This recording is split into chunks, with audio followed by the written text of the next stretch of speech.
Yamunatira Vanachari.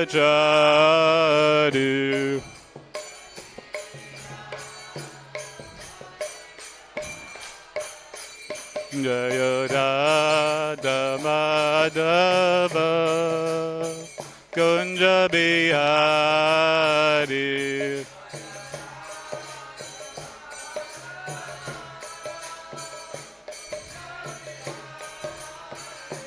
Jaya Radha Madhava Kunja Bihari.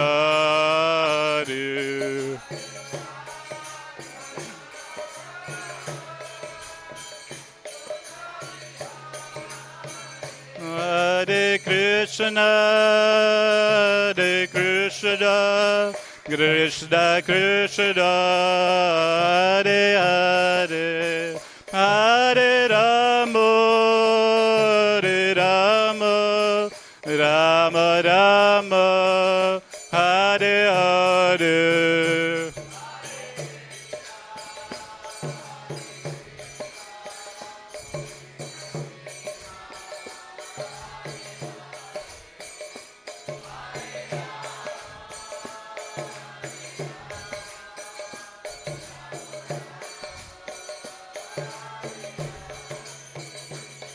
Oh Hare Krishna, Hare Krishna, Krishna Krishna, Hare Hare, Hare Ram, Hare Ram, Ram Ram, Hare Hare.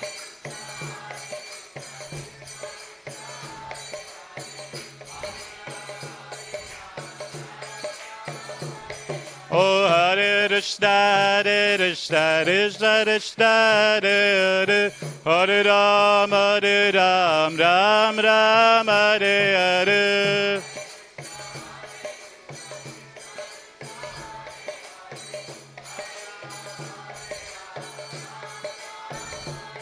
Oh Hare Krishna, Hare Krishna, Krishna Krishna, Hare Hare, Hare Ram, Hare Ram, Ram Ram, Hare Hare.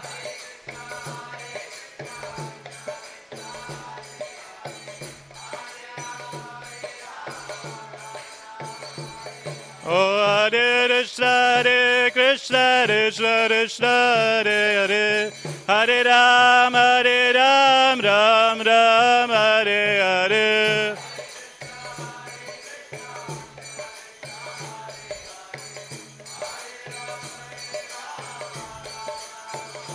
Jaya Radha Gopinata, Radha Gopinata Shri Radha.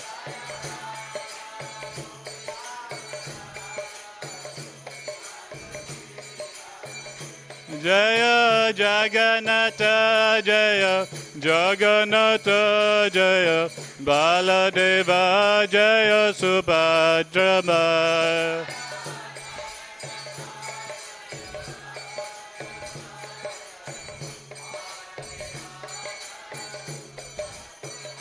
Jaya Gaudanita Jaya Gaudanita Jaya Gaudanita Jaya Gaudanita.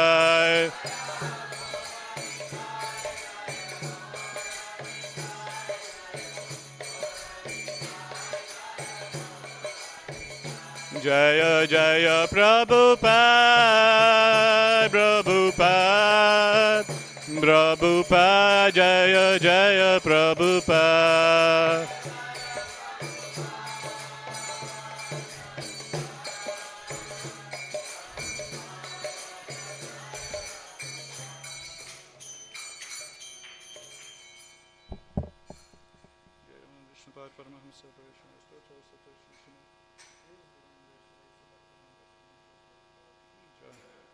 ISKCON Furniture, Beauty Furniture, Guru Shri Prabhupada Ki Jai.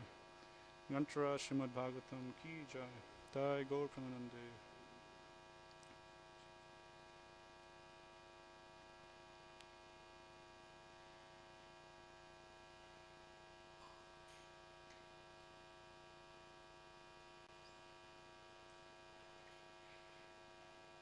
Om Namo Bhagavate Vasudevaya. Om Namo Bhagavate Vasudevaya. Om Namo Bhagavate Vasudevaya.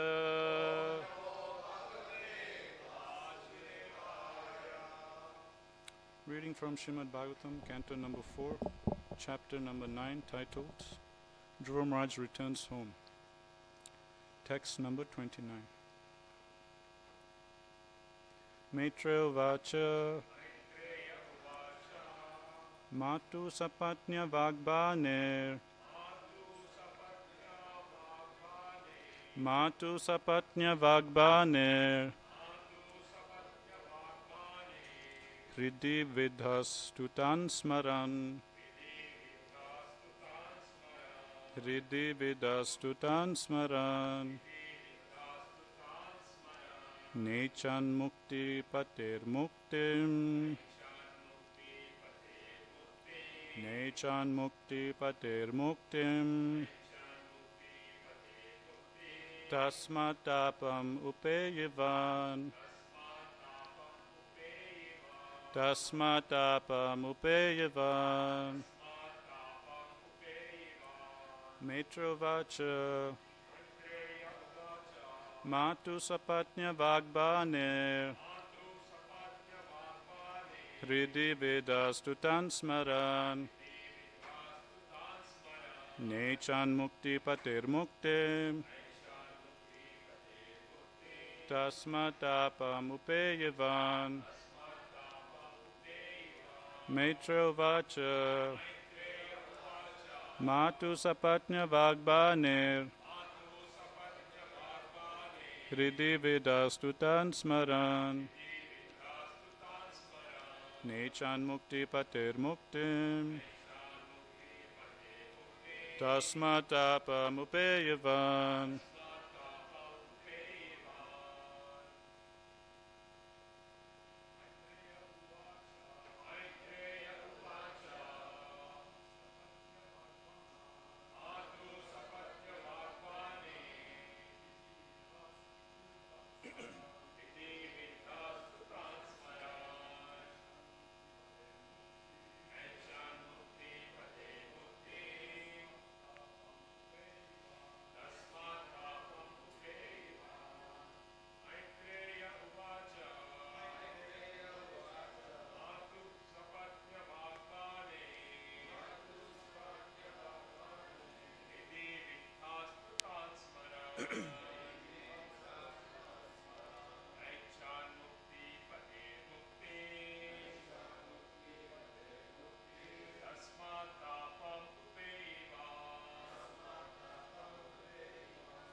Word for word translation. Maitreya Vacha.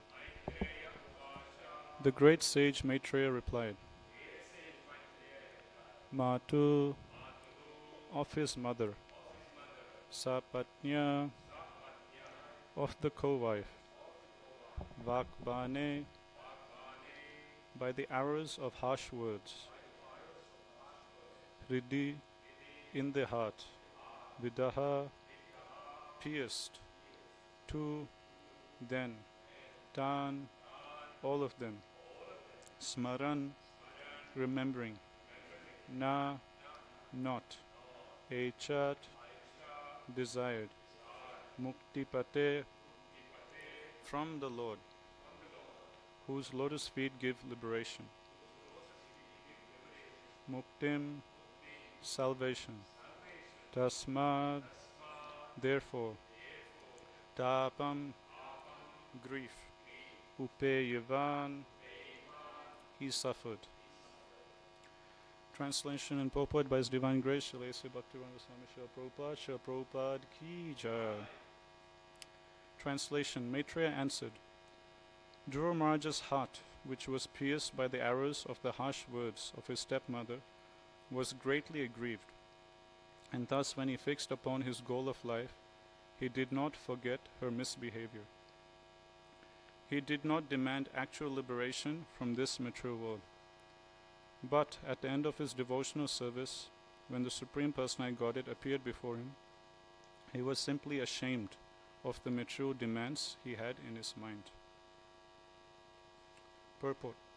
This important verse has been discussed by many stalwart commentators. Why was Dhruva Maharaj not very pleased, even after achieving the goal of life he desired? A pure devotee is always free from any kind of material desires. In the material world, one's material desires are almost demoniac. One thinks of others as one's enemies. One thinks of revenge against one's enemies. One aspires to become the topmost leader or topmost person in this material world, and thus one competes with all others. This has been described in the Bhagavad Gita 16th chapter as asuric. A pure devotee has no demand from the Lord. His only concern is to serve the Lord sincerely and seriously, and he is not at all concerned about what will happen in the future. In the Mukunda Mala Stotra, King Kulakshekhara, author of the book, states in his prayer, My dear Lord, I don't want any position of sense gratification within this material world. I simply want to engage in your service perpetually. Similarly, Lord Chaitanya in his Siksastika also prayed, My Lord, I do not want any amount of material wealth. I do not want any number of materialistic followers, nor do I want any attractive wife to enjoy. The only thing I want is that I may engage life after life in your service. Lord Chaitanya did not pray even for mukti or liberation. In this verse, Maitreya replied to Vidura that Dhruva Maharaj, influenced by a revengeful attitude towards his insulting stepmother, did not think of mukti, nor did he know what mukti was. Therefore, he failed to aim for mukti as his goal in life. But a pure devotee also does not want liberation. He is a soul completely surrendered to the Supreme Lord, and he does not demand anything from the Lord. This position was realized by Dhruva Maharaj when he saw the Supreme Personality Godhead present personally before him, because he was elevated to the Vasudeva platform. The Vasudeva platform refers to the stage at which material contamination is conspicuous by absence only, or in other words, where there is no question of the material modes of nature, goodness, passion, and ignorance, and one can therefore see the Supreme Personality Godhead. Because on the Vasudeva platform one can see God face to face, the Lord is also called Vasudeva. Dhruva Maharaj's demand was for a position so exalted that it was never enjoyed even by Brahma, his great-grandfather. Krishna, the Supreme Personality Godhead, is so affectionate and kind towards his devotee, especially to a devotee like Dhruva Maharaj, who went to render devotional service in the forest, alone at the age of only 5 years, that although the motive might be impure, the Lord does not consider the motive. He is concerned with the service. If a devotee has a particular motive, the Lord directly or indirectly knows it, and therefore he does not leave the devotee's material desires unfulfilled. These are some of the special favors by the Lord to a devotee. It's a very long purport. It continues on for another 2.5 pages.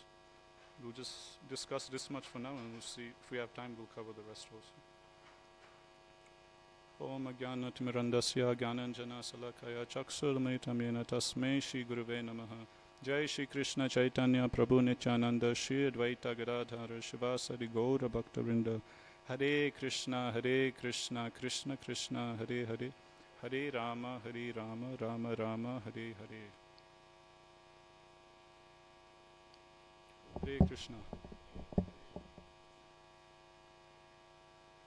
I'll read the translation again. Maitreya answered, Dhruva Maharaj's heart, which was pierced by the arrows of the sharp words of his stepmother, was greatly grieved, and thus when he fixed upon his goal of life, he did not forget her misbehavior.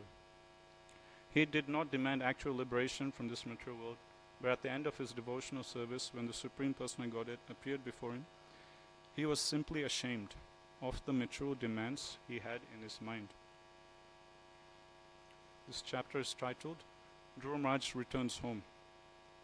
When Raj Krishna Prabhu, he was here, I think 1 or 2 weeks ago, he was mentioning how another possible name for this chapter could also be Dhruva Maharaj's lamentation. Why? Because now we're seeing in this section of the chapter that Dhruva Maharaj is lamenting for doing devotional service with material desires at heart, or doing bhakti and performing service, wanting to get some material gain from the Supreme Lord. So when he finally saw Lord Vishnu, he got his darshan. At that time, Dhruva Maharaj, he was thinking, he was contemplating, he was being introspective, and he was thinking, man, I messed up, I screwed up. I should just do bhakti just to please Krishna, just to bring satisfaction to Krishna's senses. But instead, the whole reason I was doing seva, the whole reason I was doing bhakti, is to get something for myself. This is not proper. So thinking like this, Dhruva Maharaj, he's lamenting and he's feeling ashamed of himself. So Prabhupada in the purport, he's explaining that this is the nature of pure devotees of the Lord. Pure devotees of the Lord, out of their humility, they always think they're not doing good enough devotional service. They always think that there's more room for improvement, and they're very strict on themselves, and they always find some excuse to think or understand that, my service I'm doing at the moment is not good enough, I need to improve, I need to do better service. So, although Dhruva Maharaj, he has so sincerely, so nicely followed all the instructions of his spiritual master, he has personally seen Vishnu, he can be a bit proud of himself. Yes, whatever instructions I got from my Guru Maharaj, I ticked all the boxes, I carried out all the instructions, I got darshan of the Supreme Lord. So he can be very happy and pleased with himself. He can be, a bit proud, that yes, I did it, I achieved the perfection of life. But Prabhupada says that no, this is not the nature of devotee. A devotee is such that he always thinks his service is not good enough, and he always wants to do better and better service. And he always tries to improve his service attitude. In the previous canto, third canto, we saw another devotee also lamenting after doing bhakti. Does anyone remember? There's one chapter in third canto which is titled Someone's Lamentation. She's the mother of Supreme Personal Godhead. Manakrit Prabhu? Sorry? Yes, Mother Devahuti. So there's one chapter in third canto which is titled Devahuti's Lamentation. Very similar to this chapter where Dhruva Maharaj is lamenting. So why was Mother Devahuti lamenting? Similar reason. In that chapter, if we see Mother Devahuti, she was very selflessly serving Kadamba Muni, a pure devotee of the Lord, with her heart and soul. So much so, she neglected her own body. And she was a princess, and now she's living in the forest in just a hut. And she completely forgets to take care of herself. And she just goes full on, doing seva for her husband, who is a pure devotee of the Supreme Lord. And she becomes so absorbed in service that her body becomes completely emaciated. Her hair becomes matted. And one day Kadamba Muni, he just looks at his wife, and then he realize, hey, what happened to my wife? She was like a princess, she was so beautiful, and all these years she's been serving me, and now what has become, of her condition? One day suddenly it hits him, and then he realizes what has happened. Then his heart becomes completely overcome by compassion. That, how sincere she is, how much surrendered she is. So selflessly she has been serving me for so many years. And then Kadama Muni, being pleased, she gives boon to Mother Devahuti, that through my bhakti, through my tapasya, through my spiritual practice, whatever spiritual credits I have gained, the results of that I will give up upon you. Prabhupada explains that this is what happens in a guru-disciple relationship. When the disciple, he pleases his guru, the guru being pleased, the guru will give his blessings upon the disciple, and the disciple will rise up in his spiritual standing. Whatever spiritual credits the guru has acquired through his very strong practice of bhakti, the guru blesses that upon the sincere disciple, if the disciple has pleased the spiritual master. So same way, Mother Devahuti, having pleased her husband, Kadama Muni was so much pleased that he said, whatever spiritual credits I've acquired for so many years of tapasya, so many years of spiritual practice, I give all of that upon you. You will get equal credit of whatever I practice. Like that he bestows in charity upon her. And Mother Devahuti, she puts forward one request, that she mentions that, when we got married, you promised you'll give me a child. So then she requests for a child from Kadama Muni. And Kadama Muni, he creates like a whole flying city. And then Mother Devahuti, Kadama Muni, they get on the flying city. They enjoy for many years, and they beget a child. And then Kadama Muni, he's leaving her, and he's going away, because the condition was that I'll get married to you, I'll give you children, but as soon as a child is born, at that time I will leave home, I will take sannyas and go away. So as Mother Devahuti, she's seeing Kadama Muni leave, at that time she laments. What is the reason of her lamentation? She's lamenting, thinking that here I have a pure devotee of the Lord, who are so rare. It's mentioned that, out of millions and millions of people, there'll be one who will try for liberation. And out of millions and millions of persons who have already attained liberation, there'll be one pure devotee of the Lord. So to find a pure devotee of the Lord is so, so rare actually. They're like 1 in a billion or 1 in a trillion, or 1 in many, many, many millions and billions. So to find a pure devotee of the Lord and to get the association is very, very rare. And here I had a pure devotee of the Lord with me, as my husband. Instead of taking his association to advance in spiritual life, instead, I just simply asked him for material boon. I was just simply engaged, made him engage in material affairs with me. And for so many years, I just wasted, in this aerial city, going here and there, enjoying material life. Instead of using his association to further my bhakti, I was just using his association for material sense gratification. How I wasted my time. I didn't take full advantage of my husband's association, who was a pure devotee of the Lord. Like this she laments. So this is the nature of pure devotees of the Lord. They always see some room for improvement in their bhakti, some room for improvement in their service attitude, and they always condemn themselves and they always try to do better. So just like Mother Devahuti was lamenting in 3rd canto, now we're seeing Dhruva Maharaj also lamenting here in 4th canto. He's thinking that bhakti should be just done for Krishna's pleasure. But what did I do? I was doing bhakti to get something in return. I was like doing business with the Lord.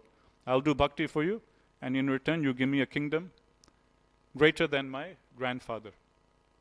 My stepmother did this to me. She spoke harsh words onto me. And I want to get revenge from her.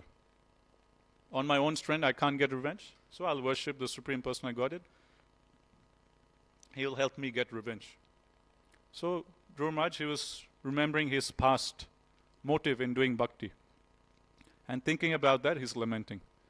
And he's feeling ashamed of himself. That how could I do like this, How could I use the Supreme Lord to fulfill my desires. This is not proper. So this is the mood of devotees. My Guru Maharaj says there is two types of lamentation. There is material lamentation and there is spiritual lamentation. So the next question is, how do we know whether our lamentation is material or spiritual? Sometimes we might be lamenting about something and that lamentation could be material. Other times we could be lamenting and that could be spiritual. So how do we know what is material lamentation and what is spiritual lamentation? My Guru Maharaj says, the way you judge whether our lamentation is material or spiritual is that material lamentation results in decrease in service of Krishna. Spiritual lamentation results in increase in service for Krishna. For example, one day, we go out to distribute books and we don't do so many books, it's a very tough day, we come back to the temple or come back to our homes and we lament. Oh, such a tough day, hardly any books went out, I'm so useless, I'm so fallen, what's the point? No point me going out to distribute books, I'll just do some other seva, this is not for me, I'm just useless guy. And then we stop doing the service. So is that material lamentation or spiritual lamentation? Material. Because the service has gone down.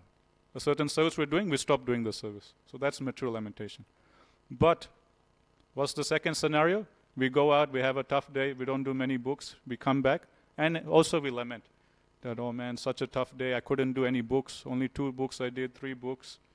Man, come on, tomorrow I have to really get my act together. Tomorrow morning I'm just going to really focus and I'm going to chant some really good, attentive rounds.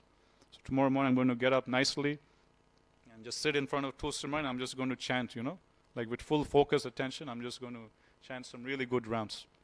And I'm going to really pray to Tulsi Mani, I'm going to really pray to Prabhupada, and then I'm going to go out and that's it. Tomorrow I'm going to go for it. So is that material lamentation or spiritual lamentation? Spiritual, because it's resulting in us increasing our bhakti, increasing our dependency on Krishna. It's resulting in us increasing our service. So that's how we judge whether our lamentation is material or spiritual. Material lamentation results in decrease in service. Spiritual lamentation results in increase in service. So as devotees, yes, we also will go through situations when we are lamenting. But we should, using our intelligence, we should check ourselves. And we should make sure we're not going into material lamentation. Like many times, devotees, as devotees, we'll do some seva, and we might, some devotee might say something harsh to us, and then we think, how could he say this to me? How could she say that to me? How could they do this to me? This is not good. And then we stop doing the service. So that's material lamentation, because the seva has gone down. Instead, we should use our intelligence, use the words of the Shastra, contemplate and tolerate and contemplate spiritual solution. That the reason I'm getting disturbed by this person's words or actions is because I'm not Krishna conscious enough. So let me increase my Krishna consciousness. Let me chant my rounds more attentively. Let me take shelter of Bhagavatam. Let me take shelter of Krishna, who is known as Rishikesha, the master of the senses, master of the mind. So if I take shelter of Krishna, Krishna will help me control my mind and not get disturbed so much. Then peacefully I can continue on in the service. So Dhruva Maharaj, he is also lamenting, but his lamentation is not material. His lamentation is spiritual. Why? Because after these verses describing his lamentation, we'll see that he doesn't just sit in a corner and just do nothing, just crying all day, oh, I'm useless, I worship Krishna for material benefit. It's not that he just sits in a corner and does nothing. No, he continues on with his seva. He rules as a saintly devotee king, as a Raja Rishi for many thousands of years. He does so many sacrifices for the pleasure of the Supreme Lord. So in this way, he continues on with his bhakti devotional service. His service doesn't go down. So in this way, we'll see in Shastra, many different devotees. They will have same emotions as us. They will go through anger, greed, lamentation. But all of these emotions, they're spiritual actually. And whenever we see a particular devotee of lamenting, that lamentation is spiritual lamentation. Because it doesn't result in them stopping their service. It actually results in them intensifying their bhakti. It results in them intensifying their surrender, their dedication, and the amount of service they do for the Supreme Lord. So this is one thing we can learn from Dhruva Maharaj. Now, coming back to the point of material desires, performing bhakti with material desires. Initially, no doubt, Dhruva Maharaj, he had material motives when he started practicing bhakti. As this verse says, he was very greatly aggrieved by the arrows of harsh words released upon him by his mother, or by his stepmother, Suruchi. And if you remember, when Dhruva Maharaj, he was coming crying, onto the lap of his mother, the very first instruction that his mother gave was, my dear Dhruva, please don't think anything bad about your stepmother.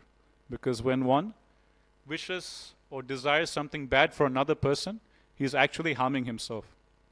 Because whenever we have some kind of revengeful attitude against someone, some kind of anger, malice, whenever we desire something bad for another person, what's happening?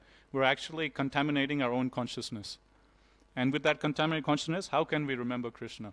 Right? And how can we worship Krishna? So actually we're causing harm to ourselves actually. So that's why Mother Suniti tells Dhruva Maharaj, don't think anything bad, don't think anything negative towards your stepmother. Because when one thinks something bad about another person, he's actually shooting on his own foot. He's actually causing harm to himself. So this was the instruction he was given.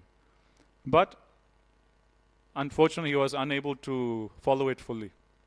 As this verse is saying, that he was very greatly aggrieved. And he couldn't forget that actually. So when he was going to the forest to do tapasya, that kind of, ill feeling or that kind of like revengeful attitude was still there. And he was still desiring, yes, I'm going to, you said I can't sit on my father's lap. I will get a kingdom even greater than my great-grandfather, Lord Brahma. So that revengeful, attitude was still there. He was unable to follow that instruction actually. But after practicing bhakti under the direction of his spiritual master, that all that anartha which was within his heart, that material desires, that malice, that anger or envy towards his stepbrother, all of that went away. And now he's completely peaceful and satisfied in bhakti. So same thing will happen to us. We'll start bhakti with so many anarthas, as we all know. But as we progress, slowly, these anarthas will go away, will disappear. Yesterday, I was driving with UV Prabhu. I was telling him, Janmashtami is coming up soon. Find some nice Janmashtami lecture and play it. Let's hear some nice Janmashtami lecture, as we drive.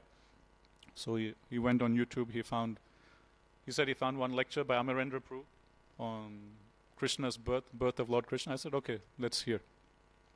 So in that lecture, Amarendra Prabhu, I was hearing yesterday, he was describing about the birth of Lord Krishna. How Krishna appeared in the prison cell where Mother Devaki and Vasudeva were being held captive. And Krishna initially, he showed his four-armed form. He was like a baby, but he was all decorated. He had nice, long, beautiful, curly hair. He had like a crown. And he was having four hands. Shankha, Chakra, Gada, Padma. So straight out of the womb, he came all dressed up, He had, kopin, dhoti, everything, armlets, bangles, Shankha, Chakra, Gada, Padma, everything. So nicely he came decorated, straight out of the womb. And the reason he came with four hands is just to pacify, Mother Devaki and Vasudeva, because they're afraid, Already this rascal Kamsa, he has killed, 7 of our children. Now Krishna has come. Kamsa will anytime come and kill Krishna also.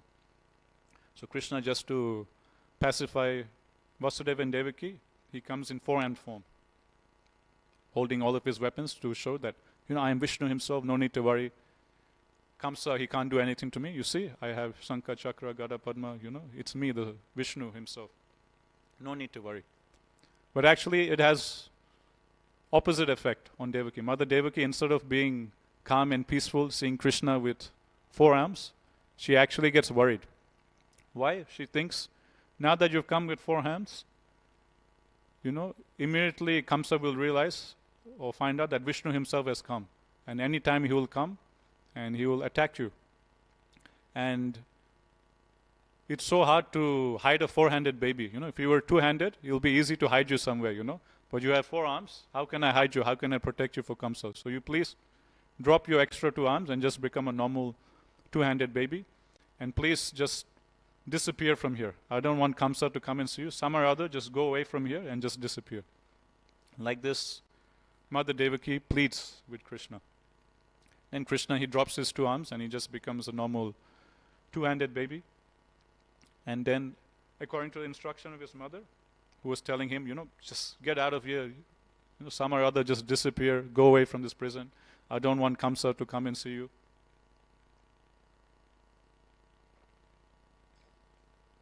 So out of Vatsalya Bhav, although he's there present, as Supreme Personal Godhead, still out of parental affection, she's thinking that, he's just like an ordinary baby, He's just my child. I don't want any harm to come to him by Kamsa. So she's telling, just some or other, just leave this place.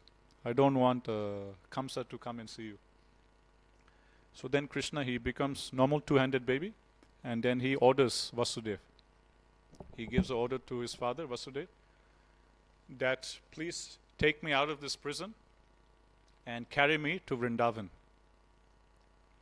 And in Vrindavan, go to the house of Nanda Maharaj and Mother Yasoda.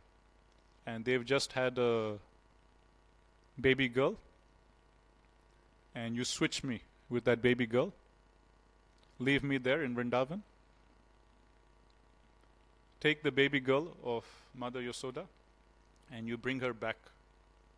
Bring her with you back to Mathura and back to the prison. Like this, he gives this order onto Vasudeva. And Vasudeva says, yes, I'll do it. Now, if you think about it, this is like an impossible instruction that Krishna has given to Vasudeva. Why? Because he's in prison, he's all shackled up, it's given that Vasudeva and Devaki, they were all shackled up in chains.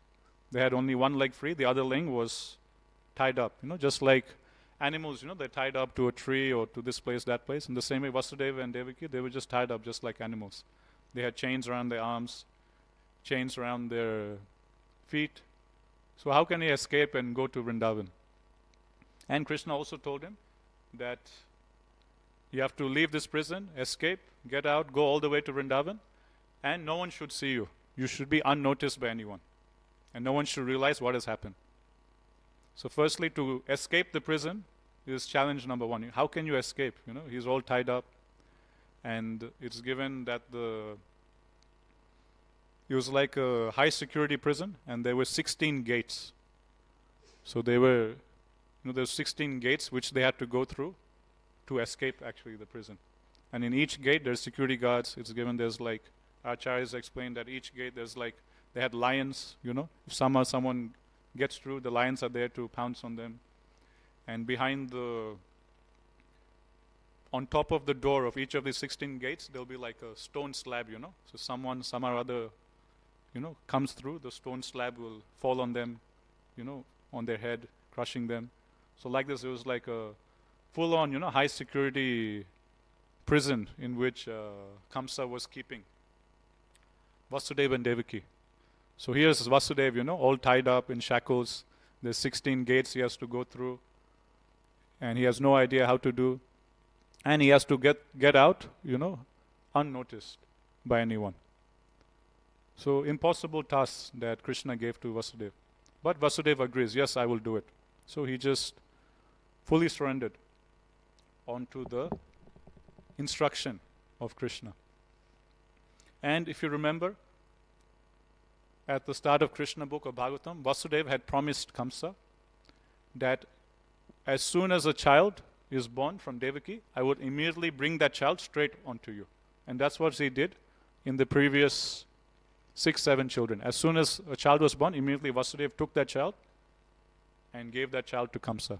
And then Kamsa mercilessly killed all of those previous children. So that was the promise he had made. And Vasudeva, he is known for his truthfulness. He is known as someone, just like, we hear about Maharaj Yudhishthira, He was like very, very truthful. He never spoke a lie in his whole life. So Vasudeva, he was known for that. He was known to be very, very truthful. And Kamsa knew that this guy, he's super truthful. He'll never speak a lie. If he makes a promise, definitely he'll carry this promise out. So when when Kamsa, he heard this promise, that whenever a child is born, I immediately bring it to you. So no need to worry about the 8th child. As soon as the child is born, I'll bring to you. You can do whatever you like with the child. Then Kamsa said, okay. Then I won't kill Devaki. You guys can go. So that was the promise he had made, that as soon as a child comes, I would immediately bring that child upon you. But now what's he doing? Is he taking Krishna, giving to Kamsa? No. Now he's breaking his promise. So pure devotees of the Lord, for Krishna's pleasure, they're willing to do anything and everything. For Krishna's pleasure, although they might be a very super truthful personality, for Krishna's pleasure, they're willing to break the promise. For Krishna's pleasure, they can even lie, they can even cheat, so and so forth. They're willing to do anything and everything. They're willing to let go of all attachments. They're willing to let go of any conditionings that they might have. So Vasudeva, he has this nature to be very, very truthful, to be truthful to his promise, but now, for Krishna's pleasure, he is breaking his promise. For Krishna's pleasure, he is letting go of his truthfulness, and he is sneakily now going to escape from Kamsa's prison. So again, coming back to the point, this instruction that Krishna had given unto Vasudeva was very, very super difficult instruction, something practically impossible. But Vasudeva, he just surrenders, yes, I will do it, my dear Lord. Prabhupada used to say that impossible is a word in a fool's dictionary. And because Vasudeva surrendered unto Krishna, Krishna helped him escape. 3 things happened. It's given firstly, as Vasudeva was carrying Krishna in his hands, it's given Vasudeva, he had like a little box in which he was carrying Krishna, and that box was all nice, soft things, So Krishna was baby Krishna, very nicely comfortable in that small box, with all kind of soft cushion, so on and so forth. So as soon as he surrendered, he was about to carry out the will of the Lord. At that time, his shackles immediately they opened. And second thing that happens, that all the gates, the 16 gates, which are there, that he has to go through to escape the prison, they all start opening one by one. It's given these 16 gates, they represent the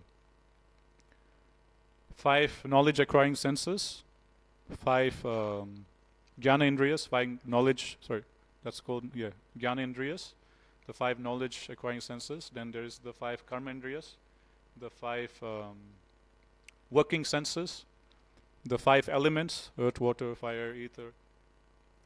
And then the 16th one is the mind.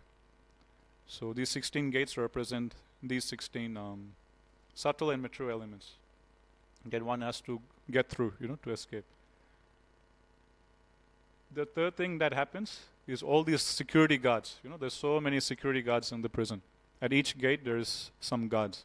All the security guards, they go to sleep. They become fast asleep. So all 3 of these things happen by Krishna's mercy. All these miracles, they happen. And the acharyas, they comment that these things happening, shackles opening, the doors opening, guards falling asleep, this is nothing so wonderful. Why? The acharyas, they comment that when someone who just takes the holy name of the Supreme Lord, on the tip of his tongue, if he can escape the shackles of birth and death, then what's so extraordinary about these material iron shackles opening? And if just by taking the holy name of the Lord on one's tip, on one's tongue, if one can open the doors for liberation, or just by chanting the holy name of the Lord, if the door to Goloka Vrindavan is open for him, then what's so great and extraordinary for these material prison doors opening for the dear devotee of the Lord? So this is nothing extraordinary. Devotees, just by chanting the holy name, they escape the shackles of birth and death. Devotees, by chanting the holy name of the Lord, the door to Goloka, Vrindavan is open for them. So why is this so extraordinary, for these material shackles to open, for these prison gates to open? This is nothing so extraordinary. And the third thing the Acharyas comment regarding the guards falling asleep in the prison, they explain that these guards, they represent all anarthas in our heart, or all material desires in our heart. And them going to sleep signifies that if we are carrying Krishna with us, if we are Krishna conscious, and we're carrying Krishna in our minds or in our hearts, then just like as Vasudeva was carrying Krishna in his arms, and all these guards, they just fell asleep, in the same way, if we carry Krishna in our hearts, if we become Krishna conscious, then all of these material desires, all of these anarthas, they will go to sleep, and they won't bother us anymore. All these lusty desires we have in our hearts, this anartha of anger, greed, material motives, envy towards others, revengeful attitude against this person or that person, against him or her, grudge against this person, all these anarthas which is there in our hearts, all these anarthas will go to sleep if we carry Krishna in our hearts, if we carry the holy name on our tongues, or if we're constantly hearing and chanting about Krishna's pastimes. All these anarthas, they will go into a sleeping condition, which means they won't keep coming out in our mind and telling us, do this, do that, and putting so many negative thoughts and negative desires in our minds. So that's what's signified by the guards falling asleep. So that's what happened to Dhruva Maharaj.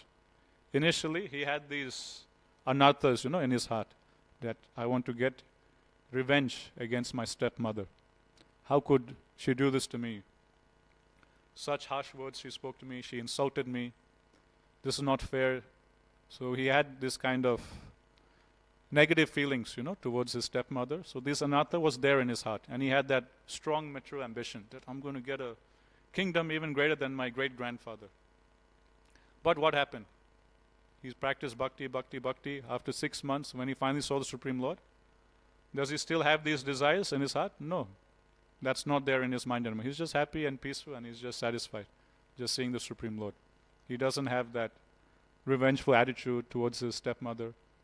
We'll see in the coming verses when Dhruva Maharaj is returning home. At that time, all the residents of the palace, they all come running to receive Dhruva Maharaj.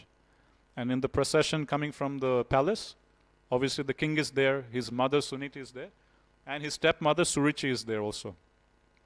And how does Dhruva Maharaj greet, his family after coming back from the forest after 6 months? It's not that he just comes and bows down in front of his mother and kind of gives a look, to his stepmother Surichi that,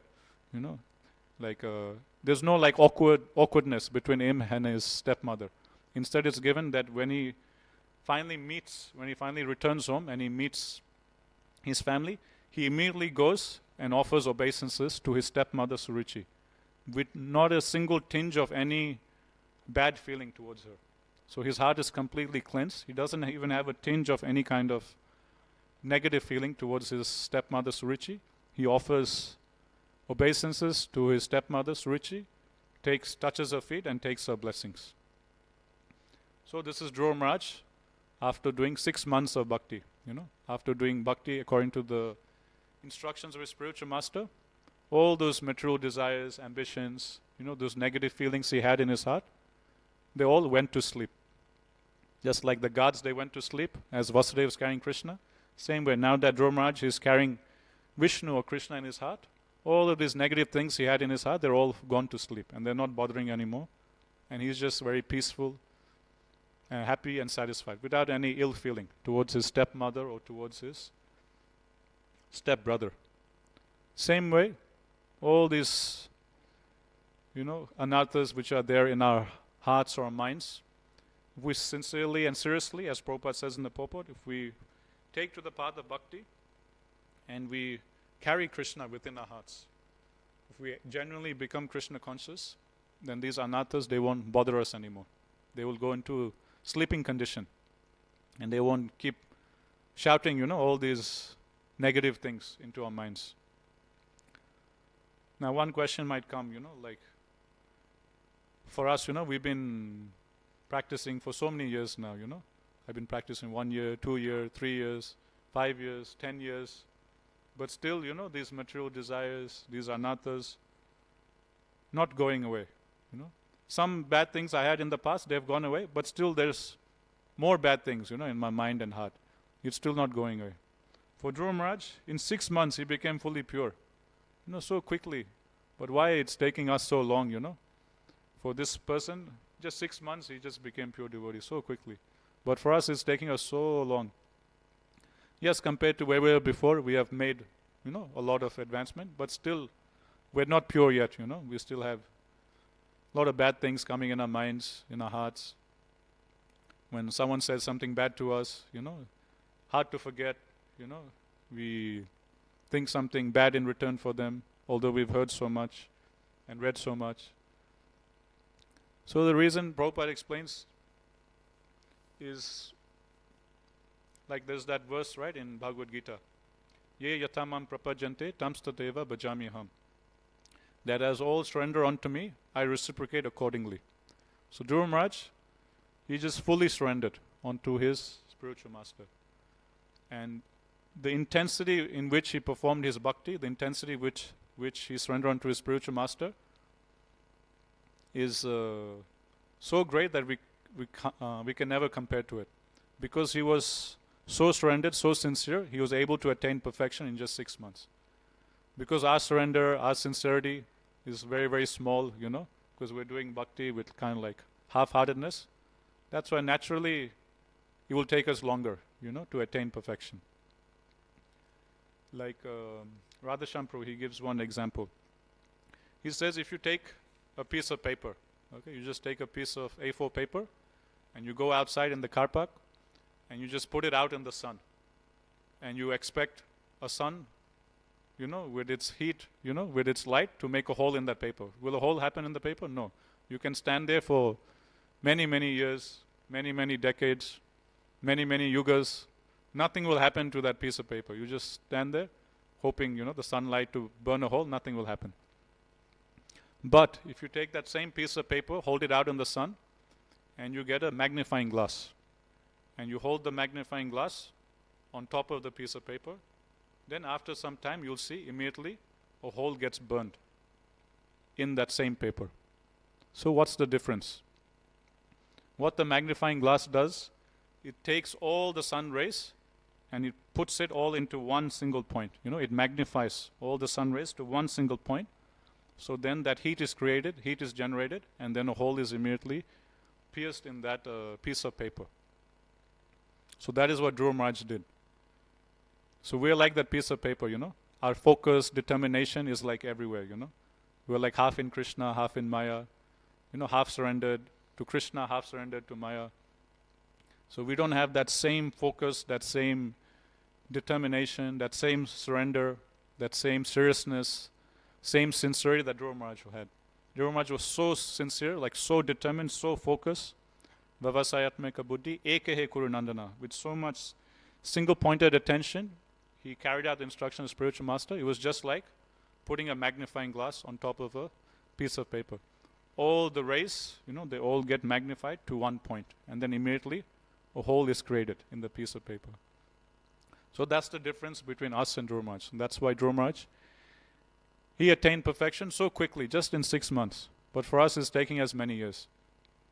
So to the degree we become sincere, to the degree we become determined, to the degree we surrender unto Krishna, to that degree we will progress. To that degree we will see transformations in our heart. So it's up to us how much we surrender. Based on that, we will make advancement. That's why different devotees, they advance at different rates, right? Like many devotees who joined same time as us, and fast forward a couple of years, we look at them and we see like, man, this person, he advanced so much actually. We started bhakti at same time, but he's advanced so much more than me.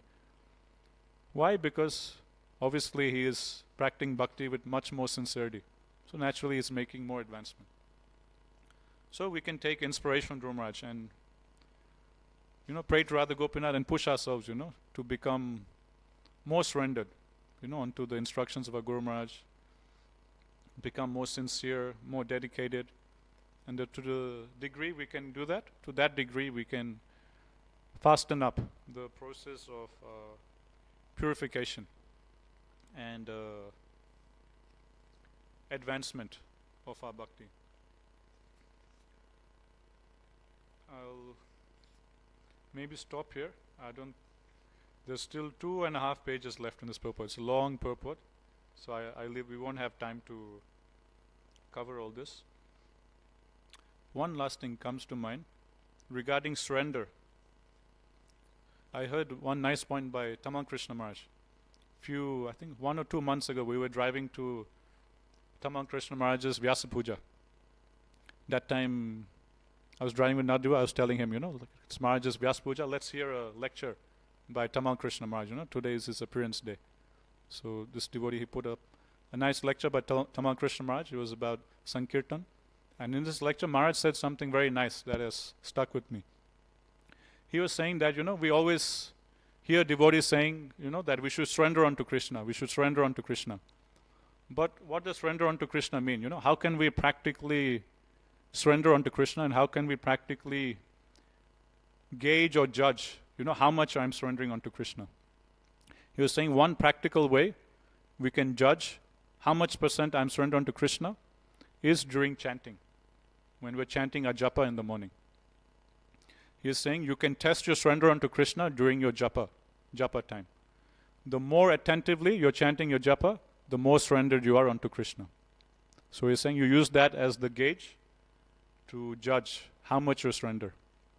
Because when we're chanting, Radha Krishna, Radha Gopinath, they're personally present with us. And Srila Prabhupada has instructed, when you chant, don't think of anything else, just focus and hear. Hear the holy name, don't space out.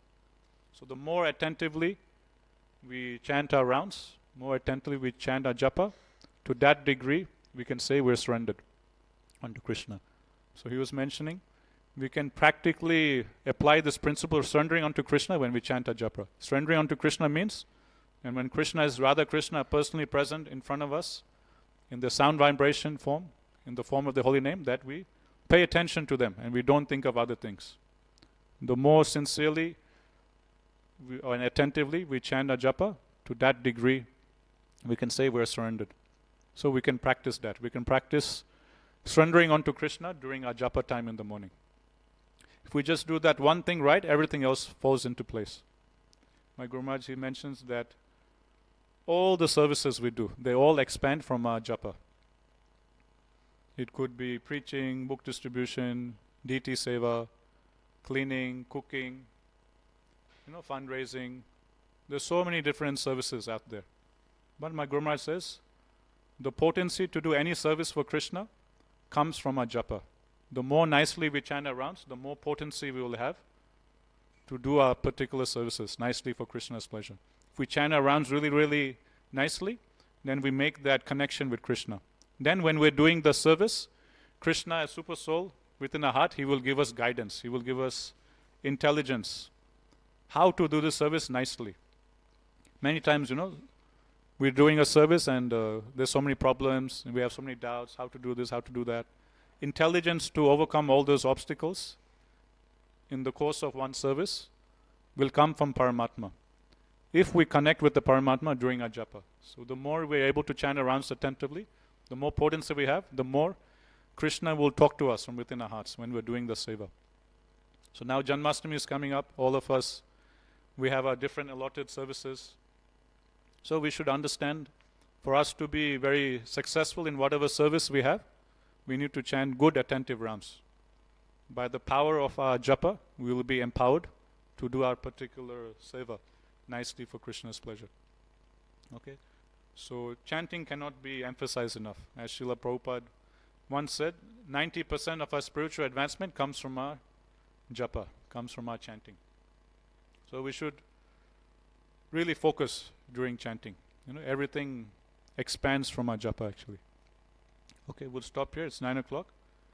Grantaraj Srimad Bhagavatam ki jai, Jaguru Srila Prabhupada ki jai, entire Gaur Premanande, Hari Hari Bol.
Hare Rama, Rama Rama, Hare Hare.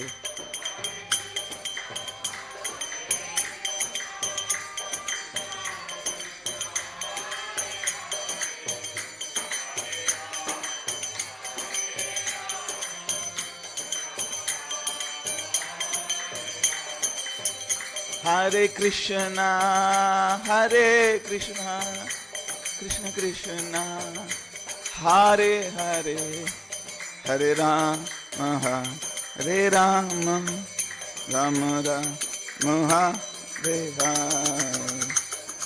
Krishna, Hare Krishna, Krishna Krishna, Hare Hare, Hare Rama, Hare Rama, Rama Rama, Hare Hare. Jai Om Vishnupad Paramhamsa Parivjakacharya Ashtotarata Shishima Divangi Sabhajna Arvinda Jagat Guru Shila Bhaktivedanta Swami Prabhupada ki Jai Om Vishnupad Paramhamsa Parivjakacharya Ashtotarata Shishima Bhakti Siddhanta Saraswati Thakur Goswami Prabhupada ki Ananta Koti Vaishnava ki. All glories to the assembly devotees. All glories to the assembly devotees. All glories to the assembly devotees. Om Namo Bhagavate Vasudevaya.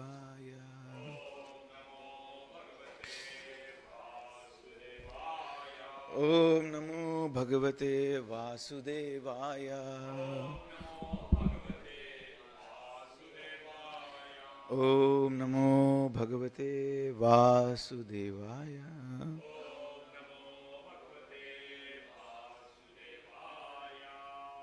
Okay, so what are we today? This is 21st of August.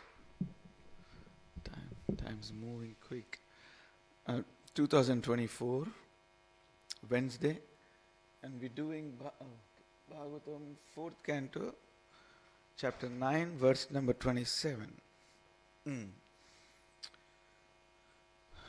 Okay, so which part are we now? 22nd. So he finished, Dhruva Maharaj has finished his audience with Vishnu Bhagavan.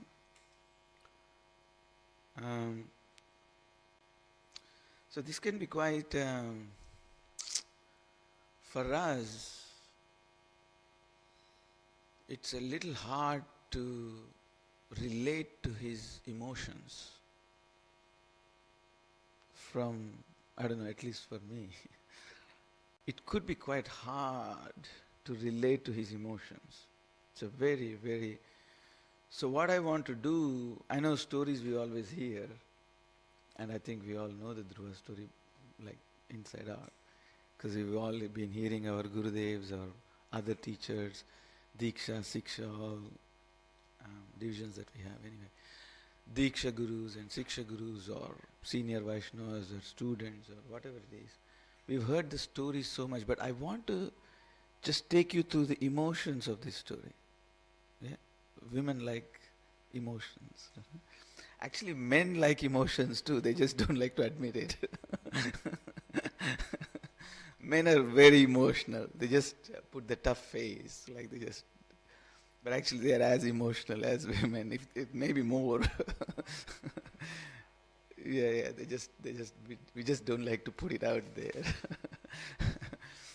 So, okay, did I do Om Namo Bhagavate Vasudevaya? So we'll just read the... I like to do the translation first, if you don't mind, just in this case, so that we know when we're doing Sanskrit, we know what it's going on about. Is it okay? Just a little different today, just to see the emotions of Dhruva Maharaj. Okay, call and response. Despite having achieved the desired result of his determination, am I doing the right words? Okay. Despite having achieved the desired result of his determination, call and response.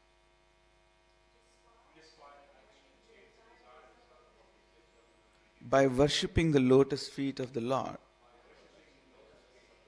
Dhruva Maharaj was not very pleased. Thus he returned to his home. Despite having achieved the desired result of his determination, by worshipping the lotus feet of the Lord, Dhruva Maharaja was not at all very pleased. Thus he returned to his home.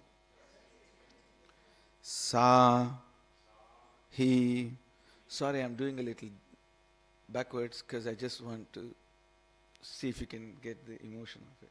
Sa, he, Dhruva Maharaj, api, although, sankalpajam, desired results. Jam comes into English. Jam is birth. So any words relating to gerontology, Gentiles, gens, all these jan, the words that you see in English, they're coming from the word Janma. Vishnu, of Lord Vishnu.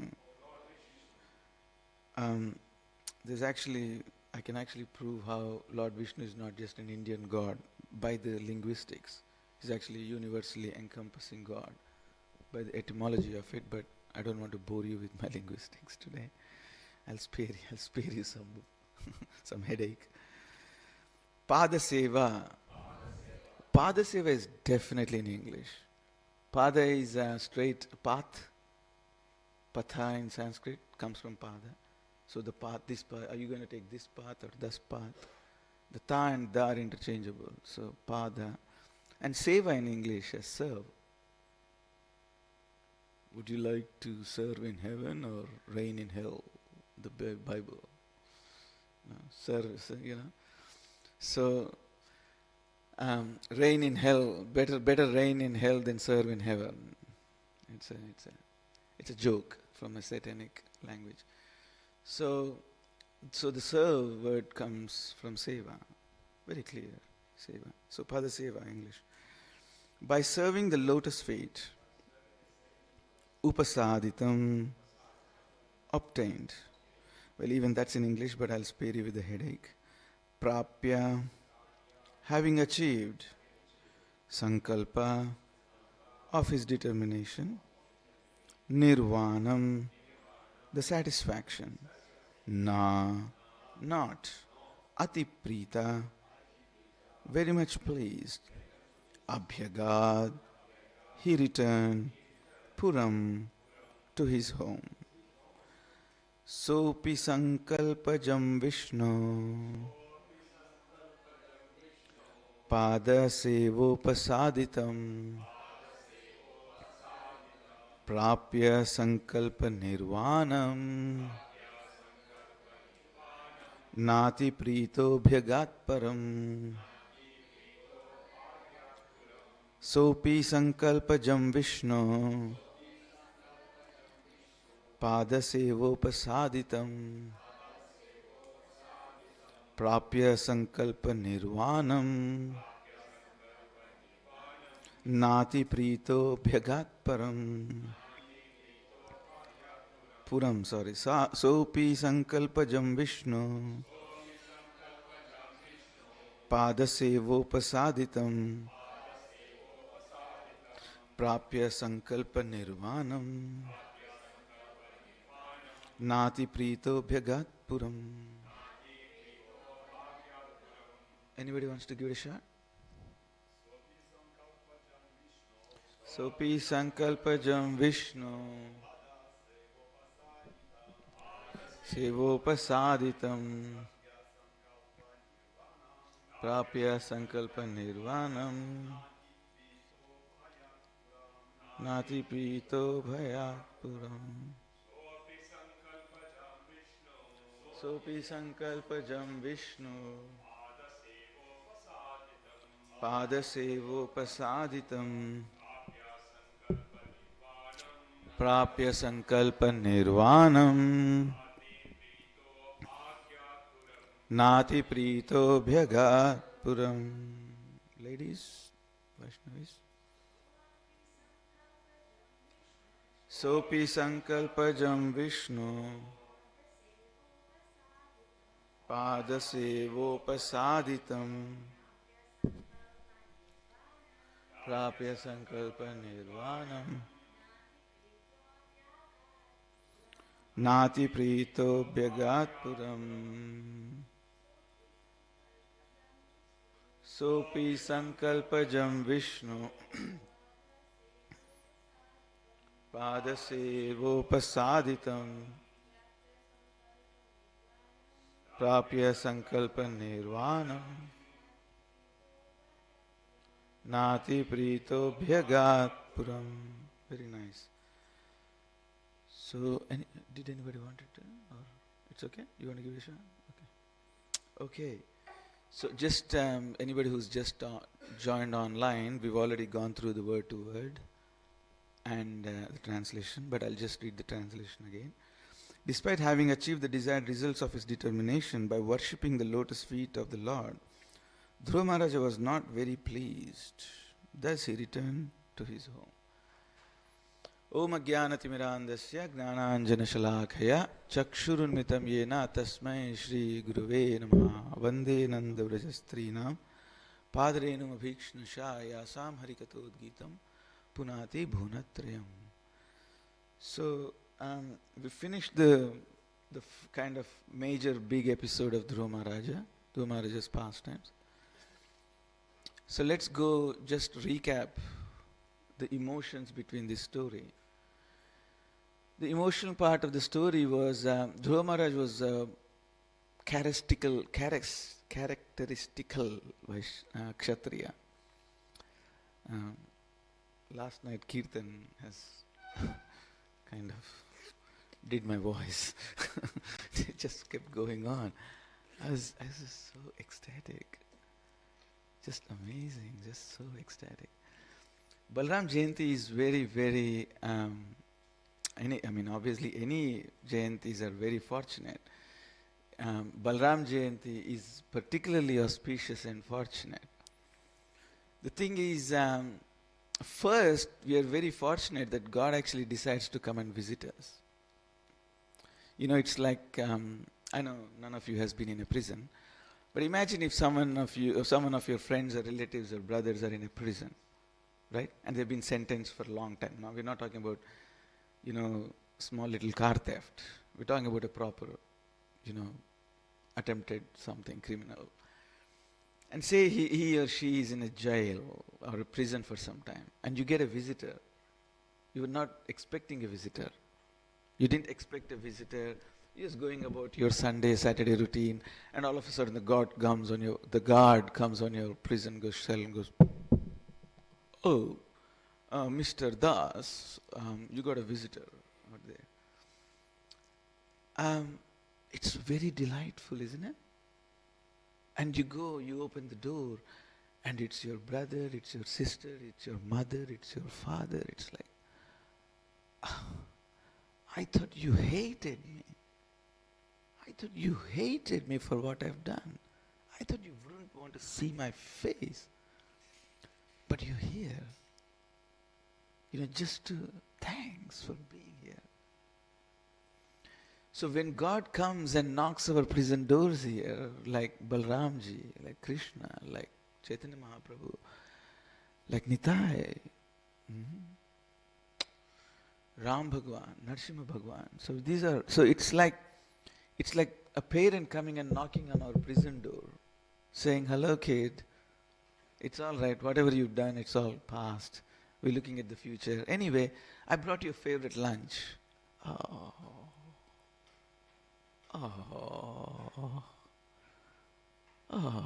Can you imagine?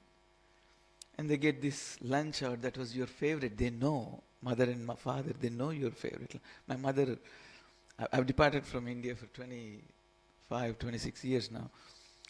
Now I return, my mother, I just go home and the breakfast is my favorite. I've forgotten what my favorite is.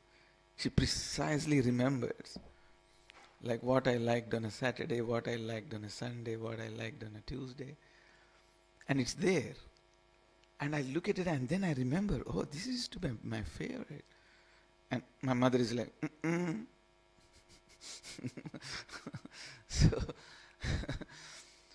So God coming to the planet and not tapping on our prison doors just so amazing. It's just such a beautiful, parental, loving, compassionate thing to do. And out of all, Balrama is much more auspicious, maybe even so more than Krishna in some sense. I might say, oh, whoa, whoa, whoa, whoa, whoa, Radhika Prasad, what are you doing here? Because he actually sets the scene, and I'll explain to you why I say more than even Krishna. Say if you have troubles in your house with parents, usually, I'm sure it's all with your families, it's not so foreign. Usually the uncle is the one you'll immediately relate to, isn't it? Chitta Hari Prabhu. What happens is, say if we have a problem with dad and we had a little, tussle, and we give each other that silent treatment sometimes. That silent treatment, I didn't like what you said, and dad's going, I didn't like what you did, you idiot. And then there's this silence treatment. And what happens is, the uncle comes to rescue. The uncle comes and goes, hey, and he goes to dad, hey, come on, what are you troubling the kid for? Come on, kid. Takes you out, does a little shopping, and say, look, don't mind your dad. He's doing a lot of things. He's a little upset with what you did. Come on, you should mind your behavior. And then the uncle kind of sets things up. He brings you home and says, hey, come on, hug your dad. And dad hugs and says, okay, guys, clear. Balrama is like that uncle god. Balrama is like that uncle god. This even you will even see in movies, like there is good cop and bad cop. The bad cop comes like heavy on you. You idiot, you damn fool. How could you do this? Come on, speak up or I'm going to trash your jaw. And the bad cop is playing like thumping on the door. And this is, I'll show you how you will die every day in pain. And the good cop comes in the room and he says, hey, settle down. Then he goes, hey, relax, look, I'm on your side. If anything, I want to reduce your sentence. I want to fix things for you. All you need to do is just give us some names. My lips are sealed. It's in the room, it won't go anywhere. We'll set things up. I'll get you out from here quicker. How about this? The good cop is nice. All of a sudden, shake up.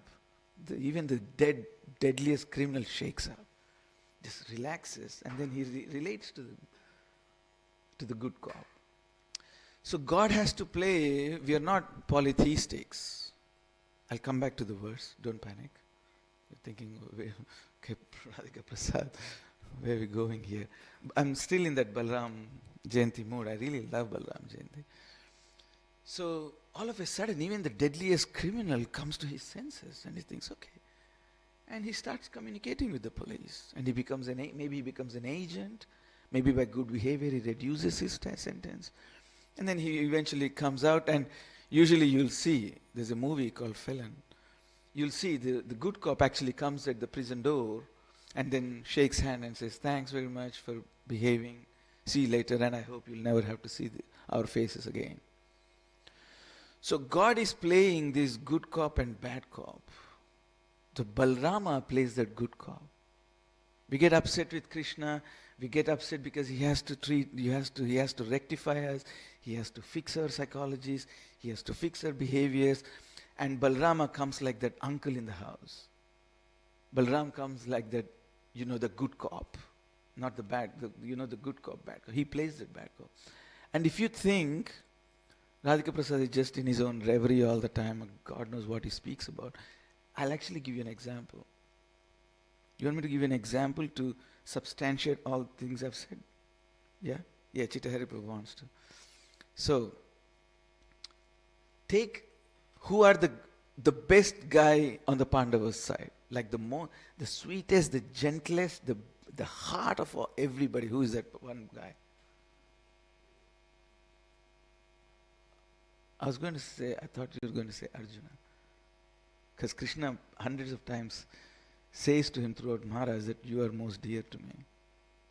Yes, Yudhishthira is also dear. But if anything, many times Krishna says Priyosime, Priyosime, Priyosime, Priyosime. You're the dearest and pleasureful for me. So the best of all the Pandavas in the war, the side was Arjuna. For me, like, I, I just love Arjuna with my heart and soul. Not as a fanatic, I just love the way he questions, I just love the way he behaves throughout Mahabharata. Not just with Krishna, with Bhima, with Yudhishthira, with Draupadi, with Dhaumya. It's just an absolute archetype of gentlemen. Him and Uddhava. If there is a gentleman that you want to aspire, that's Arjuna. And no wonder the God of the gods loves him. Who's the bad guy on the other side? No, the Kaurava side, other side. No, Bhima is not bad guy, he's Arya. He's just a Bhikara. He's Bhikara. But I'm talking about like the mean bad guys on the other side. Thank you very much. Listen to this carefully. Arjuna gets Krishna, Duryodhana gets Balram. You ever thought about that? That's very, very interesting. So, Arjuna gets Krishna, but Duryodhana has not been completely deprived of God's association. Duryodhana gets Balram, associating with in his company every day, seeking combat skill, teaching, training under him every day. And it is actually said, when the day comes when Bhima and Duryodhana had to actually fight, Krishna himself says that technically speaking, Duryodhana has much more technique than Bhima. Why? Because while Bhima was wandering around the forest after the burning of the Laksha Griha and after the gambling match, guess who was practicing every day? Duryodhana was getting to practice every day. But Bhima was not getting to practice. He was just surviving. He was just trying to survive. But Duryodhana was practicing systematically. So the odds, when the rugby, state of origin, the rugby league, the odds are calculated. It's actually admitted the odds were in many sense on Duryodhana's side because he was technically sound.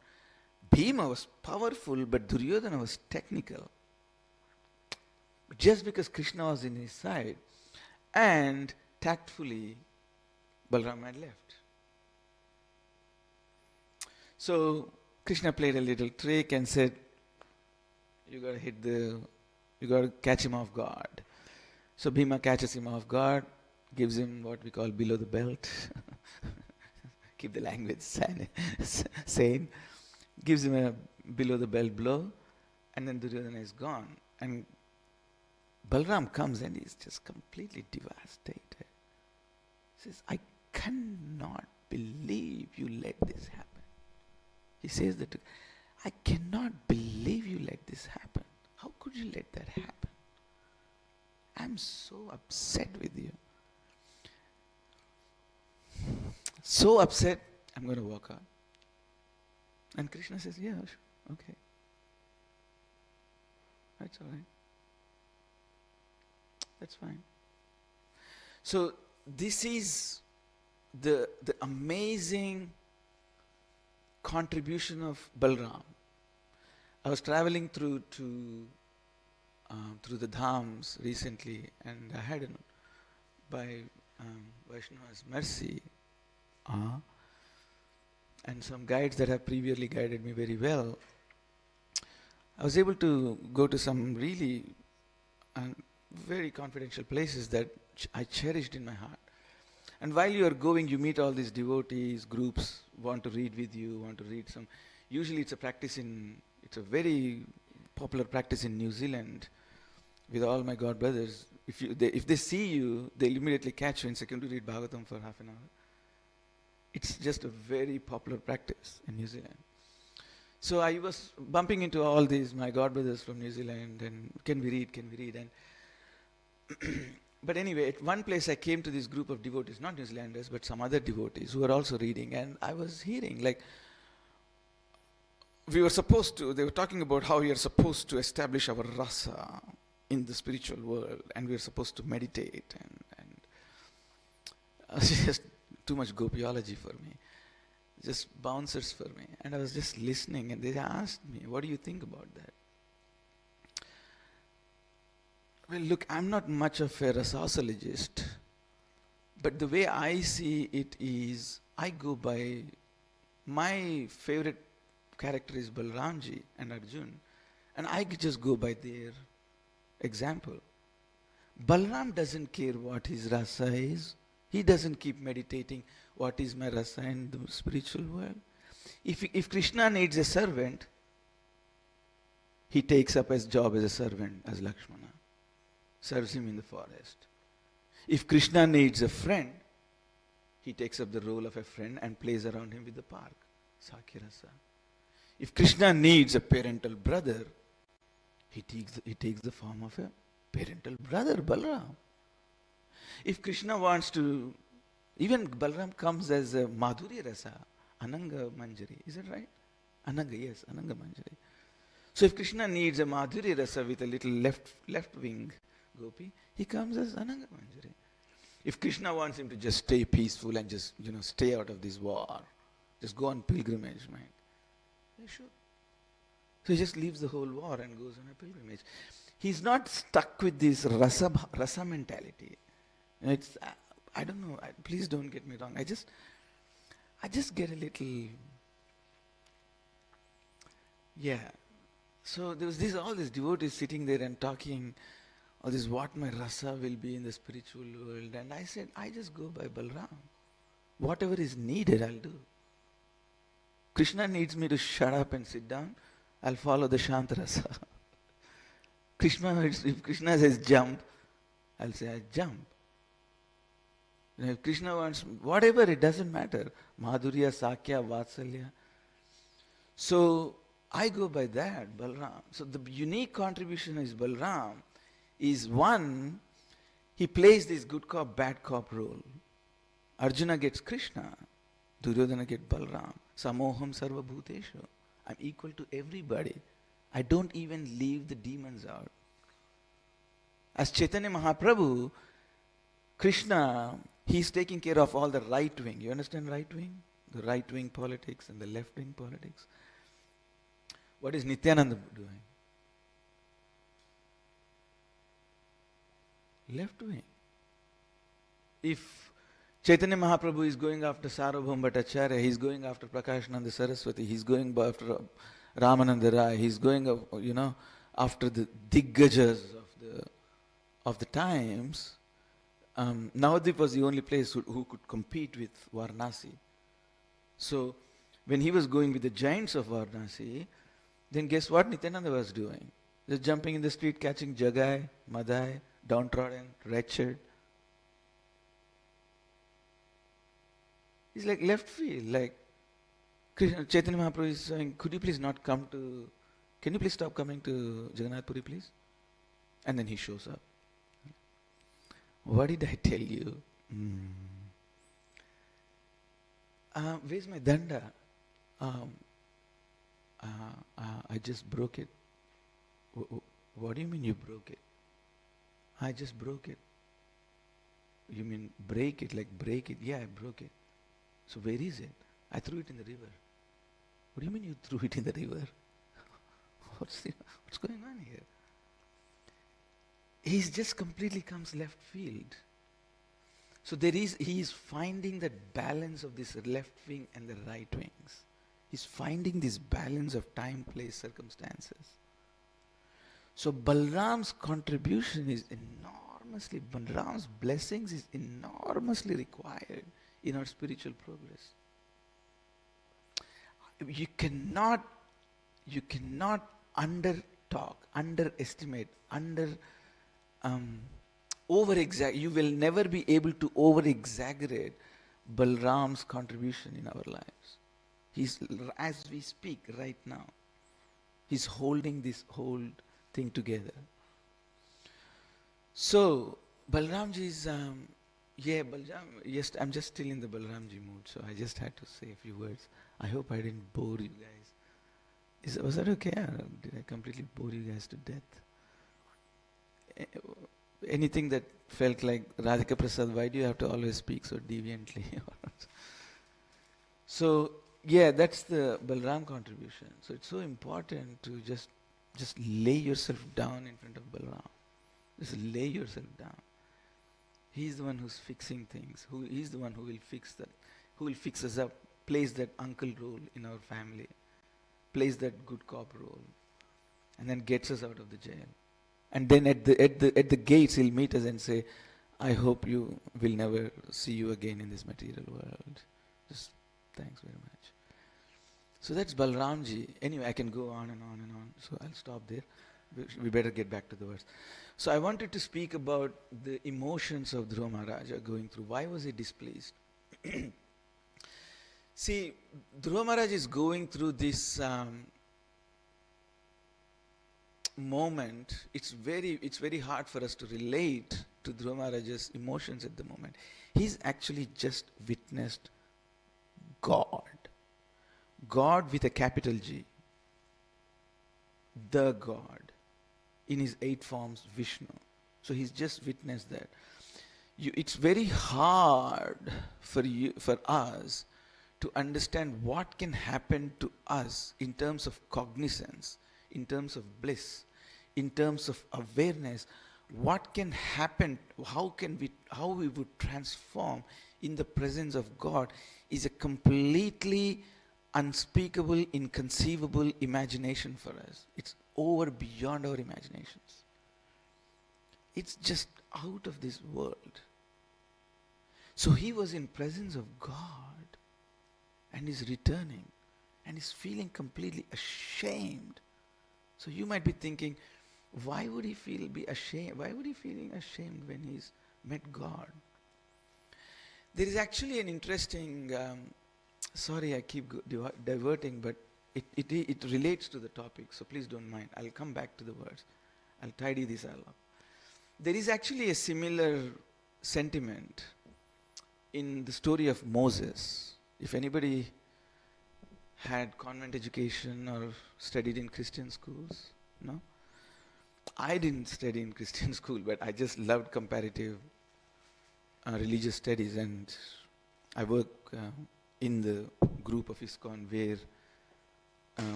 where all the scholars come together and talk about all these comparative religious studies and science and religions and synthesis and all that. And there is this part in the Old Testament where Moses was given with just enormous, unbearable, unthinkable task of bringing nearly 1 million Jews, 6 lakhs of Jews. They say 6 lakhs, some say million. Let's just put the peg on 6 lakh. It looks like that's the most popular. So he's bringing them all onto a journey from this Egypt, crossing the Dead Sea and splitting the Dead Sea and all that. And finally, the whole Exodus lasts 40 years. 40 years of wandering in the forest, in the deserts, with 6 lakh people over your shoulder, demanding 24/7. You can imagine. Now we can imagine what Prabhupada might have gone through for the 12 years with the world's burden on him, world Sankirtan burden on him. So 40 years in Exodus. So finally he comes to this mount. The promised land is just behind the mount. And they're at this mount. It's just practically a couple of hours. And again there all these followers are just really tormenting him. We need food, you promise land, 40 years we are, with 12 tribes. We've been following you like idiots. And they just tantrums at him. And Moses was given this scepter. You understand scepter? Scepter is the large kind of stick that the kings carry, or it's like even in Jagannath Rath Yatra, the king comes with that scepter. He puts that away and then he brooms. Even now, it's called a scepter. So Moses was given this scepter by which he could perform miracles. He hit the ground, he could perform miracles. So throughout the 40 years, when it push comes to shove, when he really had to supply, he would hit that scepter and the miraculous foods will appear. Miraculous fountains would appear. So this finally, he's just like 2 hours, maybe just less than half a day's journey. And they're torment, where's water? Where's water? And he's saying, come on, can't you bear for a few hours? It's like Janmashtami, 6 o'clock, you fasted. You only got 6 hours more for midnight. Just bear with me. Just bear with me, guys. It's like that. Let's do Bhagavatam. Why focus so much on the, tummy? Please don't take it as if you have gas problems or gastritis, please don't take it as an offense or anything. I'm just saying, please. Yeah. I'm just saying, like if you're healthy and if you can take it, that's what I mean. So, 6 hours, few hours away, water, food. So Moses takes this scepter and hits it on the ground. Every time the fountain would spring from the earth. But this time it doesn't. This time God doesn't allow the miracle. And he gets so frustrated, he hits the second time. Water, and hits the scepter second time. The water bounces. And everybody drinks water, they're all chilled. And then his main chief commander was Joshua, who was his nephew, the uncle. Moses was the uncle of Joshua. So he didn't have much connection with his actual father, Aaron. He had more connection with Moses, the uncle. And the water comes, and Joshua comes and says, hey uncle, we're just across the mountain. This is the climax of the Exodus. Moses is so ashamed that he demanded God for a miracle twice. He pushed God. He's so ashamed, he imposes what's called a self-imposed punishment. The promised land that he was taking him right from the time he met God on the bush to now, it's nearly 50 years. He's been going for this promised land with nearly 1 million people. He says, as a self-imposed punishment, I'm not going to enter this promised land. Why? Because I pushed God for material gains, for my own gain.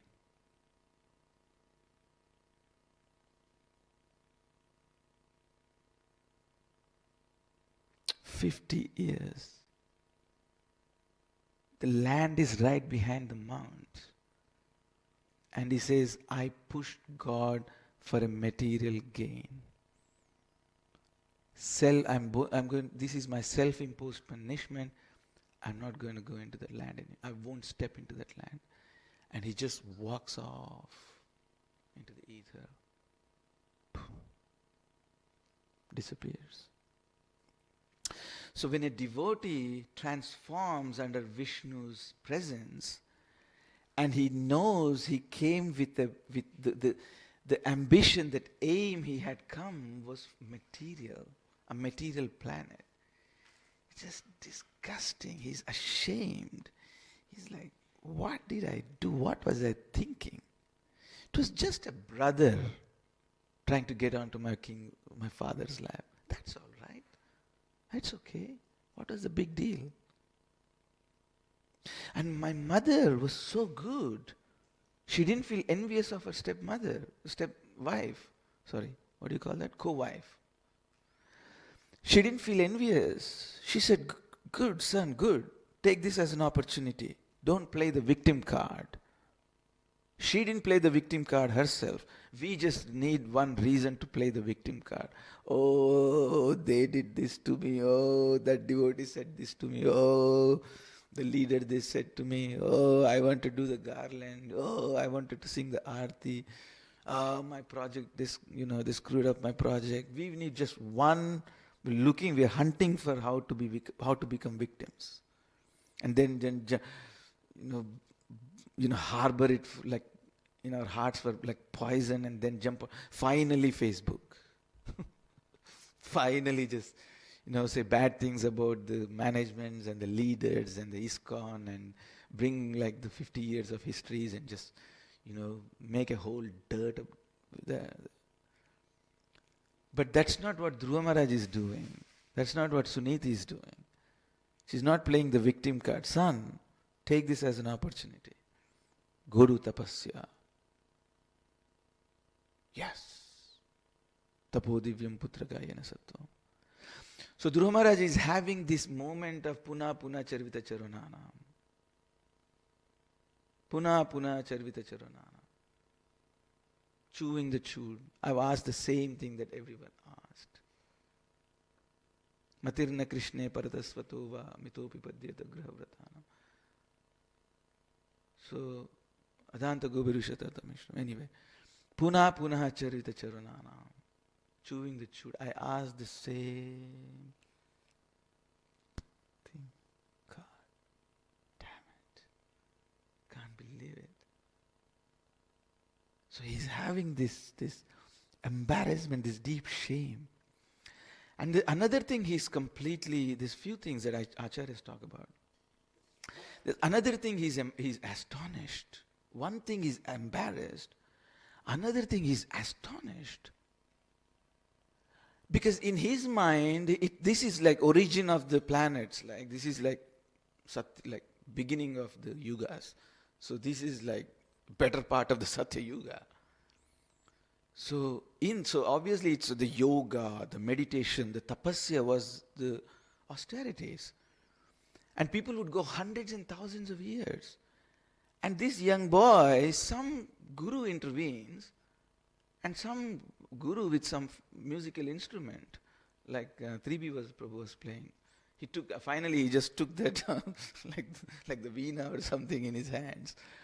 So he just takes the veena and then interjects and just forget about all this Satya Yuga politics, tapasya politics. I'll give you a mantra. So on one hand, Dhruva Maharaj is completely embarrassed. On the other hand, he's completely astonished. People take thousands of years to get an audience of Vishnu Pantastu Kota Shata Sambrama. Vayorathapi manaso munipungavana sopyasti yat prapadasim avicintya tattva govindamadi purusham tamaham bhajami. Pantastu koti shata sambramas. Pantastu koti, light of the speed, light of the wind. Yogis can travel and all they can see is the silver line at the shade of your lotus feet. But I got an audience by chanting the name Harinam. But just chanting your name for 6 months, I got this audience. It's very, very, very hard for us to relate his astonishment. The age that he was living in, and he's seen this, Pantastu Koti Sarasa. He's seen this, Sampragamyam. Vayora Athapi Manaso Munipungavanam. Like the wind, like the mind. He's seen all this. He knows all these things. But this guru comes, give him Harinam, chant Hare Krishna. In that age was Bijakshara for that age. Chant Hare Krishna, 6 months, boom. He's just astonished. He's embarrassed and he's astonished by the power of Narada Muni's mantra. We are astonished, aren't we? I've been chanting. The first time I came here, I don't know, don't worry about it. It's been quite some time, the first time I set foot in this temple, before the Olympics. So anyway, in the initial days, it was just a jolly thing for me. I just loved, there was Guru Shakti Das, the Vijay Gauranga, and there was Mark. He was amazing feasts. My God. 4 o'clock, those days was 4 o'clock, bit early feast. And we'd wait for Bhagavad Gita class by Atmaram Prabhu, and the feast came out, and Mark, he was a stout built guy. God, he made a feast. But I just took it as a jolly thing. But the more you start knowing the mantra, enjoying the mantra is different from tasting and knowing the mantra. The Hare Hare comes more than Krishna and Rama name. You have to realize that. Why? Hare is the goddess, the divine goddess of Bhakti Radharani. She's encompassing the gods along with the chanter. She's encompassing these both gods, engulfing them along with the chanter into that blissful spiritual world. Hare Krishna chanting is not just Krishna himself, it's the whole Krishna spiritual world itself. All his leelas in there. Atha Sri Krishna Namadi. Na bhavet grahyam indriya. With this body, it's out of this body's scope of perceiving it. He reveals. And he's astonished. So, but I was just at Karma Yoga level. I was just asking for boons. And the next thing he was astonished is, he was wondering how great this mantra is from Jnana Yoga. Because, see, I've involved myself in quite a bit of academics, theology and philosophies, comparative studies of religions. I can empirically prove consciousness is primary. I can empirically show you, demonstrate to you. Prove is maybe a little hyperbole, little too much to use, but maybe I can say I can demonstrate to you empirically, from the metaphysical point of view, from the quantum physics point of view, from the neurologistic point of view, quantum physics, from the multiverse point of view, from the inflation and the Big Bang point of view, from the biological paleontologist, the equilibrium point of view. Anyway, don't worry about all these words, I'm just mental. So, I can actually empirically demonstrate to you how consciousness is primary and how you are not this body. I can prove to you. Just give me 4 or 5 hours and a whiteboard. You'll think, wow. All the academics that are going in the world right now, I'm not saying it's for me, I'm just saying the academics that are going in the world now, systems biologies and all that, think, wow, you could never be, I'll establish you could never be your body even if you wanted.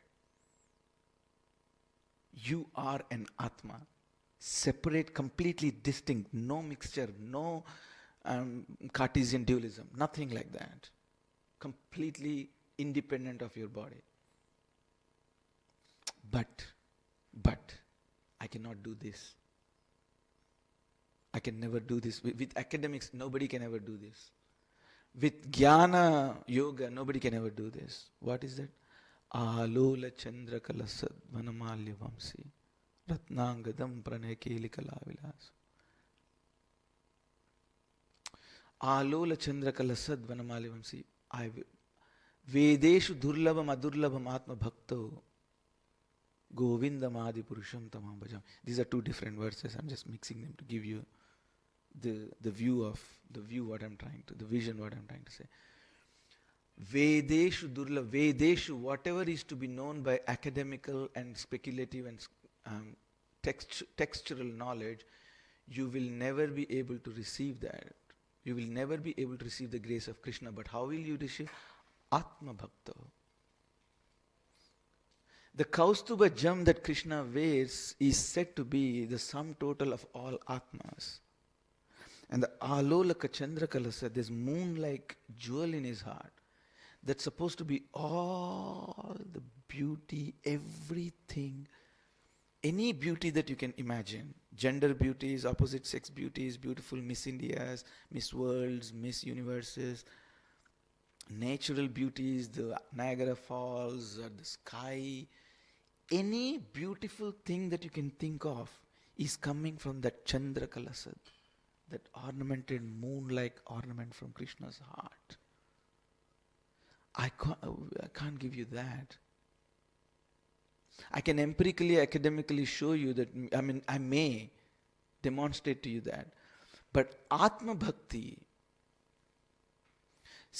getting the vision of Krishna with Atma Bhakti, Alola Chandra Kalasat, Premanjana Churita Bhakti Vilochana, that academics cannot give you.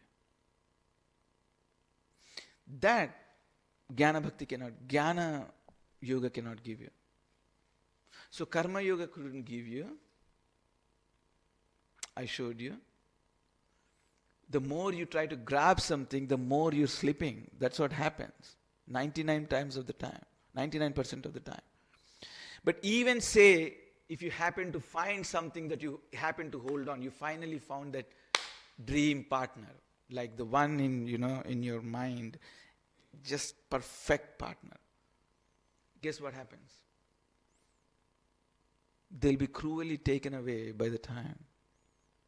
After they die, I've seen people 95, 98 years old, after living with their wives or husbands for 50, 60 years, all of a sudden they lose their dream girl, dream lady, and just dying to get hold of something, some hope to at least continue living.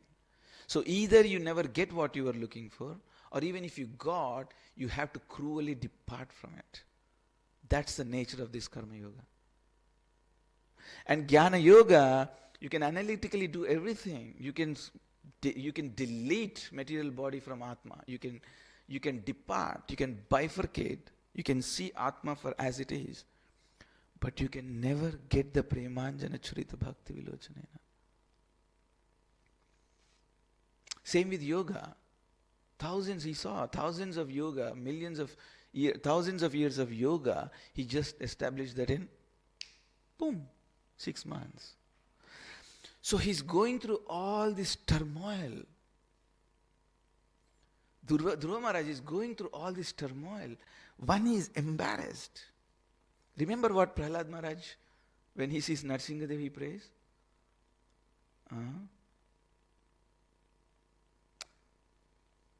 Rusty, Radhika Prasad. Yasmat priya priyoga viyoga samyoga janma shokagnina sakalayo nishudhayyamana dukkha aushadam tadapi dukkha matadhyanam bruman brahmami vadame tavadasya yogam. Beautiful words. He says, Yasmat priya priya viyoga samyoga janma. All I'm seeing, God, is people are living, either people are priya, either people are desiring and wanting, either people are accepting something that's desirable. All our lives, that's what we're doing. Either they are accepting something desirable or rejecting something unfavorable. That's what the life is all about.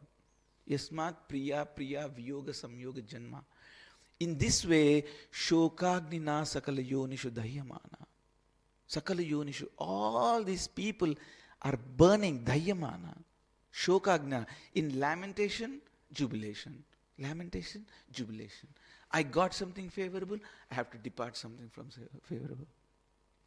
Dukkha aushadam tadapi dukkha matadhyana. The solutions that we are trying to make become worse than the problem it was meant to solve. Did I wake you up?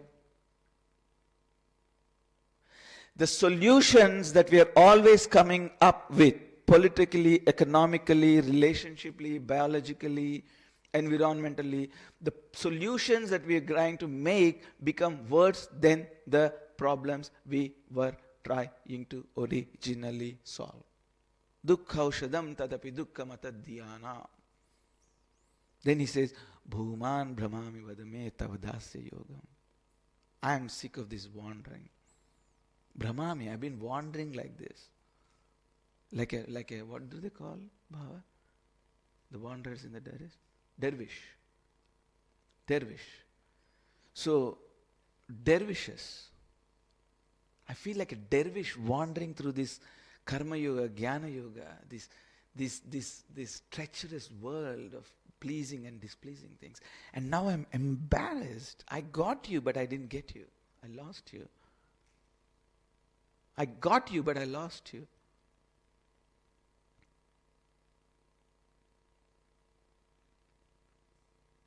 So he's completely devastated and he's astonished.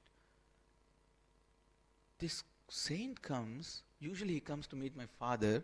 I don't belong to that category.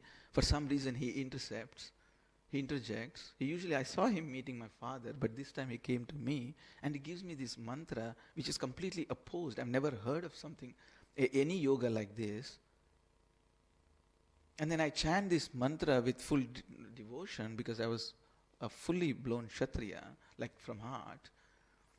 And then I had audience of Vishnu. Can you imagine? Can you imagine like standing in Srirangam, like even when you, anybody been to Srirangam? When you go to Srirangam, have you seen through the roof you can get that Paravasudeva's vision? Like in front of the Guru. Beautiful, isn't it? It's like after you see that you can tell I've seen God. You can tell with authenticity, like I have seen God. Am I going to make you cry or something? I hope not. So, it's very emotional standing in front of that Paravasudeva. It's like you've seen God. You can come and say authentically, I've seen God.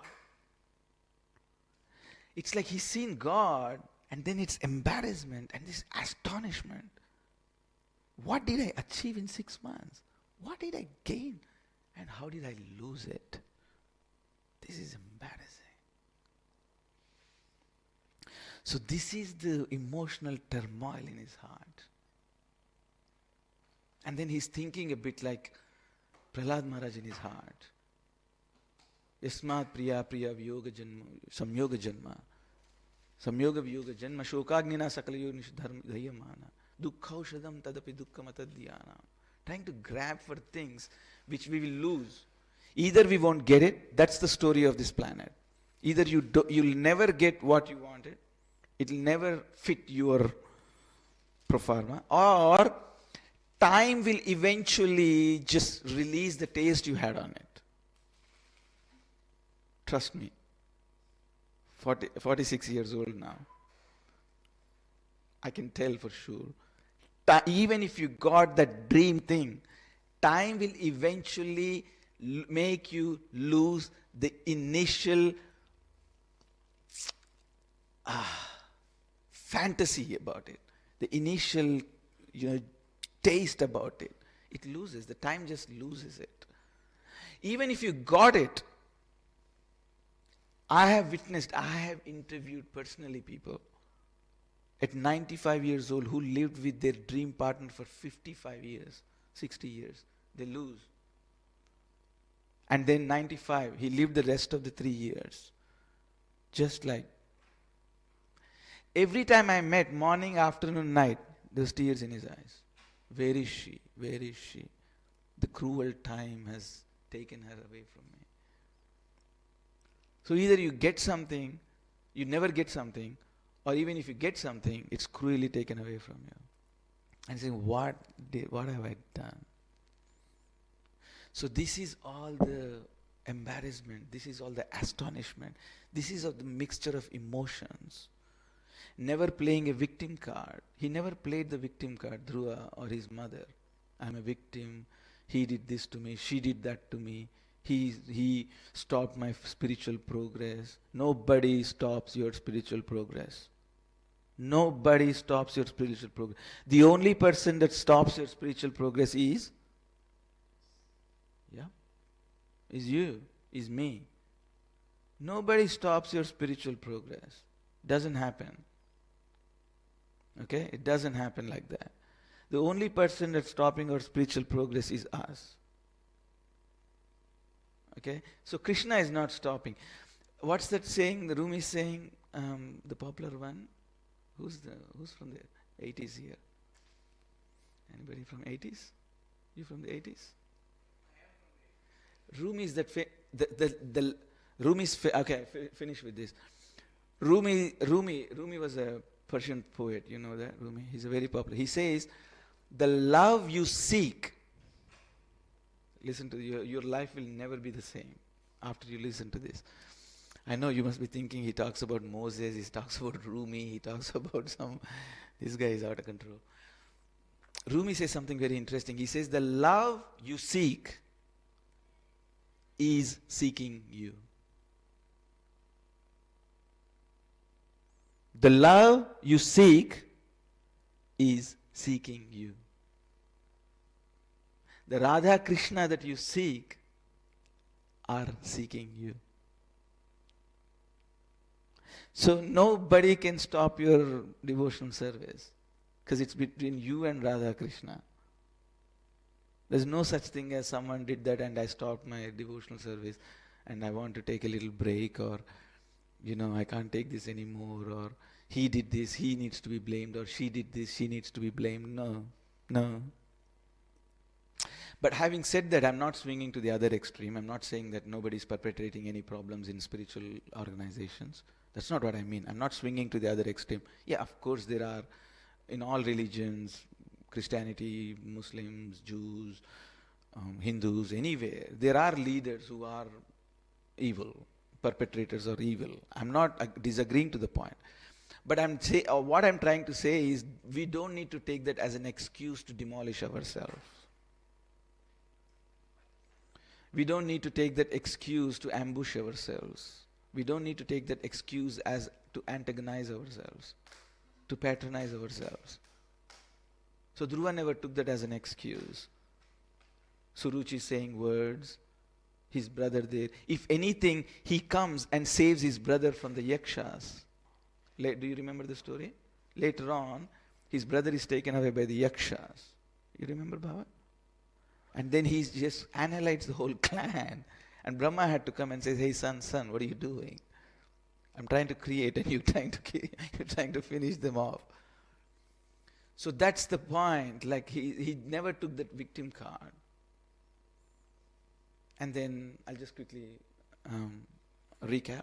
So on one hand, he never took that victim card, and then he was as embarrassed with what he had done. And I gave you the example of Moses, how when he had to cross, he was only like few hours, like just a mount away, but he imposed it's a self-imposed punishment, that I'm not entering that land because I'm so disappointed with myself that I asked for a material benefit to God. So Dhruva is embarrassed like that, and he's astonished at the same time. What karma jnana couldn't give, what jnana couldn't give, what my yoga couldn't give, just by chanting Hare Krishna. Boom, 6 months. You might think, come on, Radhika Prasad, that's a hyperbole, 6 months. What do you think about us? Well, the reason we are taking longer is just because we don't understand the potency of the name. We don't understand. Some of you may do, but I'm just saying, people who are struggling, the reason we don't get full benefit out of the Hare Krishna mantra is because we are that veil between the mantra and us. The day you understand Radharani as a supreme personality of Godhead and not a sidekick, and she in the Hare Krishna Maha Mantra is repeated more than Krishna and Rama. Krishna is repeated 4 times and Rama is repeated 4 times. But Radharani is taken 8 times. I think so, something like that. She's encompassing us. She's imploring us. She's inviting us into that divine company with Radha and Krishna. So the day we understand that, we to tell you the truth, we don't even need 6 months. If you really get it, we're done. The moment you get it, you're done. You're living in a world, maybe so-called material, but what is material? Can you define material? Nobody can define material. It's just a word. I meant to say ontologically. Sorry, Bhava is looking at me thinking, of course we can define material. What I mean is ontologically. Nobody knows ontologically what matter is. Did you know that? All these books about, Stephen Hawking and Alan Gath and all those physicists, you cannot define ontologically what matter is. This world becomes spiritual. What is matter? It's just an energy. So when we get that, then this world, as you are sitting here, as you are sheltered here, transform. It becomes, you have a little bubble around you, and it becomes a spiritual world. You don't need to die to go to spiritual world. It's a myth. It's a myth that needs to be busted. Iha yasya harer dasya karmana manasa gira nikilasa avastasu jivan muktasa uchyate. If you don't believe me, I just quoted a verse. You don't have to die to go to spiritual world. It's a myth. You can be in spiritual world right now. You can be in spiritual world right now. You are in a spiritual world right now. There's nothing like waiting for the death and waking up like surprised. Oh, where did I wake up? Oh, someone has to say, oh, this is spiritual. Oh, really? So what am I supposed to do? It's not like that. You just cross. It's like transiting in the airport, one plane to the next. It's not like someone is carrying you in the stretcher when you're unconscious. You're walking through one plane to another. It's not like you've gone unconscious and someone is taking you on a stretcher. No. So you sail through from this to the next service. There's no need for such thing as waiting to die before going to spiritual world. You are in one. Sounds like Pirates of the Caribbean. You are in one. So, Captain Barbaros, you are in one. Anyway, so he says that, does he? Do you believe in mystical stories? No, I don't. Well, you better start believing because you are in one. So Captain Barbaros. So anyway, so I may stop here. I don't know. Did I completely lose you all like in ecstasy, or I did a little Balram because I like Balram and I'm still in that mood, so I did a little Balram, good cop, bad cop, uncle, God and all that. So we can still take share of, you know how they call a birthday week in Australia? It's not a birthday, it's like a birthday week. So although Balram Jayanti may have physically finished yesterday, we could continue celebrating it until Janmashtami. And that's exactly what I'm going to do. It doesn't stop. Until Radhashtami we can keep celebrating all the way. So let's keep celebrating this momentous occasion. Let's take advantage of Dhruva Maharaja's story. Let's not play victim cards. I'm not saying there are not difficulties, please don't get me wrong. I'm not swinging to the other. There are difficulties, but we have to pick ourselves up. Find a friend. Phone a friend. Find a friend. Find someone who has seen through the journey, who has grilled through the journey. Associate, be in that company. See who has the taste for the name. The whole success of your spiritual practice, I'll end this by one line, can be defined by the taste you got in chanting the Hare Krishna mantra. The whole summum bonum of your spiritual practice just boils down to one point. How much taste have you developed when chanting Hare Krishna? When you finish the 16 rounds, are you disappointed? Damn, 15 rounds or 16 finished for the day. Can I do more? And you're looking at squeezing time to do more because you're getting so much out of it. That is the Hare Krishna movement. And give it to everybody you see. Yare dekho tare kaho Krishna upadesh. Hamara agna hoy. Hamar agna guru hoy tarai desh. So this is an amazing book. I always keep telling you guys. This is an amazing scientific, historical, you can call it metaphysical, you can call it consciousness study, you can call it quantum physics, you can call multi-universes book, you can call everything the academics are now chasing.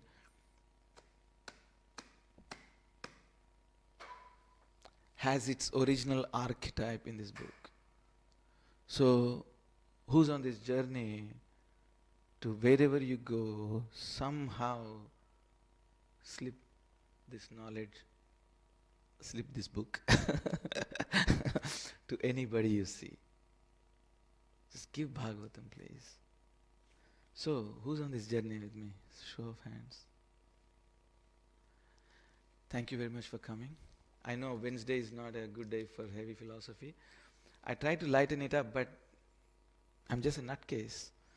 So please, I hope you have some Panadols there and Nurophens or something. And if you didn't, we don't do refunds. So don't go and ask for refunds. Hare Krishnas, we don't do refunds.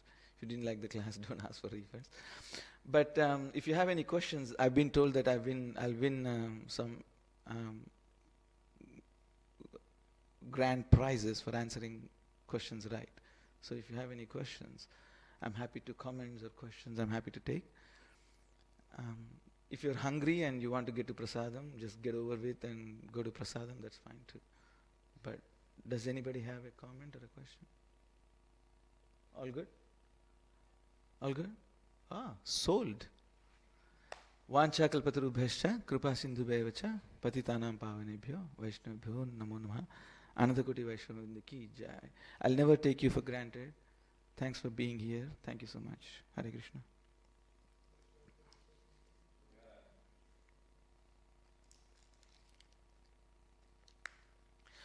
Was the voice okay? It was okay? Because last two classes I had feedback that the voice was a bit echoing or something. Anyway, I better stop this. Because I keep talking here.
निदाय गो प्रेमानंदी जय ओम विष्णुपाद परमहंस परिव्रजकाचार्य स्तोत्र Shri Shrimad divine grace Srila अभय चरण अरविंद भक्ति वेदांत स्वामी श्रील प्रभुपाद की जय ओम विष्णुपाद परमहंस परिव्रजकाचार्य स्तोत्र Shri Shrimad divine grace Srila भक्ति संत सरस्वती ठाकुर गोस्वामी महाराज श्रील प्रभुपाद की अनंत कोटि वैष्णव वृंद की नामाचार्य श्रील हरिदास ठाकुर की प्रेम ते कहो श्री कृष्ण चैतन्य प्रभु नित्यानंद श्री अद्वैत गदाधर शिवासादि गौर भक्तवृंद की श्री श्री राधा कृष्ण गोपीनाथ राधा घनश्याम कुंड गिरि गोवर्धन की मथुरा धाम की वृंदावन धाम की गंगा माई की यमुना माई की भक्ति देवी की श्री युग धर्म हरिनाम संकीर्तन यज्ञ के Srila proper translational book distribution की Srila Prabhupada Translation Prasaram distribution ki Nitai Gaur Premanande. All glories to the assembled devotees. Hare Krishna. All glories to the assembled devotees. Hare Krishna. All glories to the assembled devotees. Hare Krishna. All glories, all glory to Shri Guru and Shri Guru.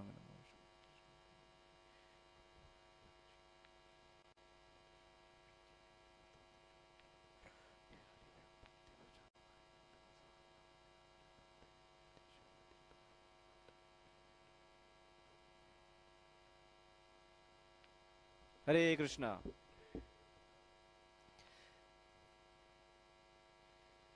Thank you everyone for coming to this morning's Srimad Bhagavatam class. We're reading from Canto 4, Chapter 9, titled Dhruva Maharaj Returns Home. Text number 28. Om Namo Bhagavate Vasudevaya.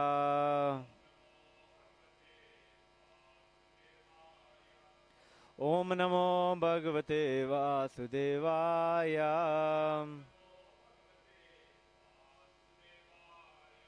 Om Namo Bhagavate Vasudevaya.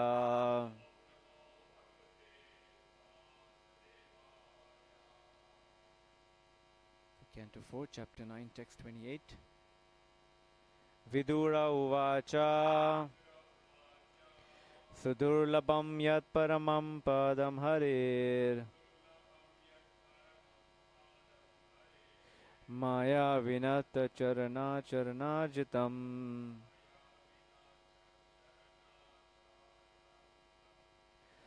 Labdvapi Ashidartam Ivaika Janmana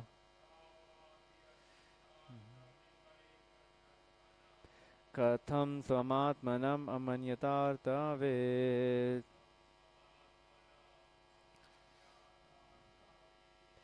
Vidura Uvacha Sudurlabham Yat Paramam Padam Hare Maya Vinata Charana Charanarjita Labdvapi Asiddhartamivaika Janmana Katham Swamatmanam Amanyatartavet. Vidura Uvacha Sudurlabham Yat Paramam Padam Hare Maya Vinata Charanajitam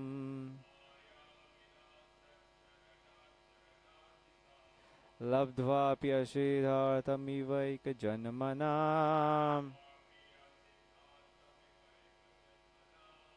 Katham Swamatmanam Amanyatartave.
Vidura Uvacha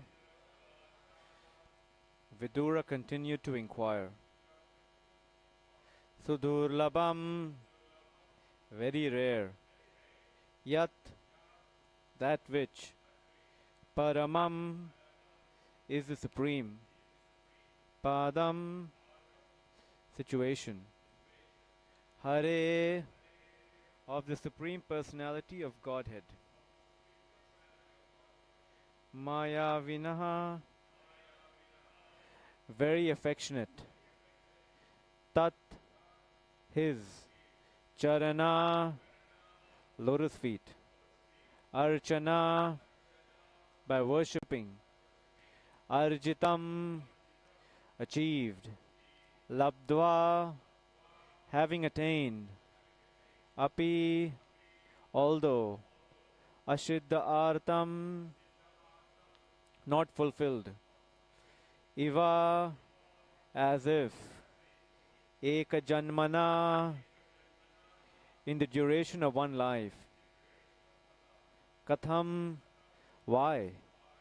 Swam, own. Atmanam, heart. Amanyata, he felt. Arthavit, being very wise. Translation and purport by His Divine Grace Srila A.C. Bhaktivedanta Swami Srila Prabhupada. Srila Prabhupada ki. Translation. Sri Vidura inquired, my dear Brahmana, the abode of the Lord is very difficult to attain. It can be attained only by pure devotional service, which alone pleases the most affectionate, merciful Lord. Dhruva Maharaj achieved this position even in one life, and he was very wise and conscientious. Why then was he not very pleased? The question. Purport. Saint Vidura's inquiry is very relevant. The word arthavit, which refers to one who knows how to discriminate between reality and unreality, is very significant in this connection. An arthavit is also called Paramahamsa. A Paramahamsa accepts only the active principle of everything, just as a swan accepts only the milk from a mixture of water and milk. A Paramahamsa accepts only the Supreme Personality of Godhead as his life and soul, neglecting all external material things. Dhruva Maharaj was in this category, and due to his determination he achieved the result he desired.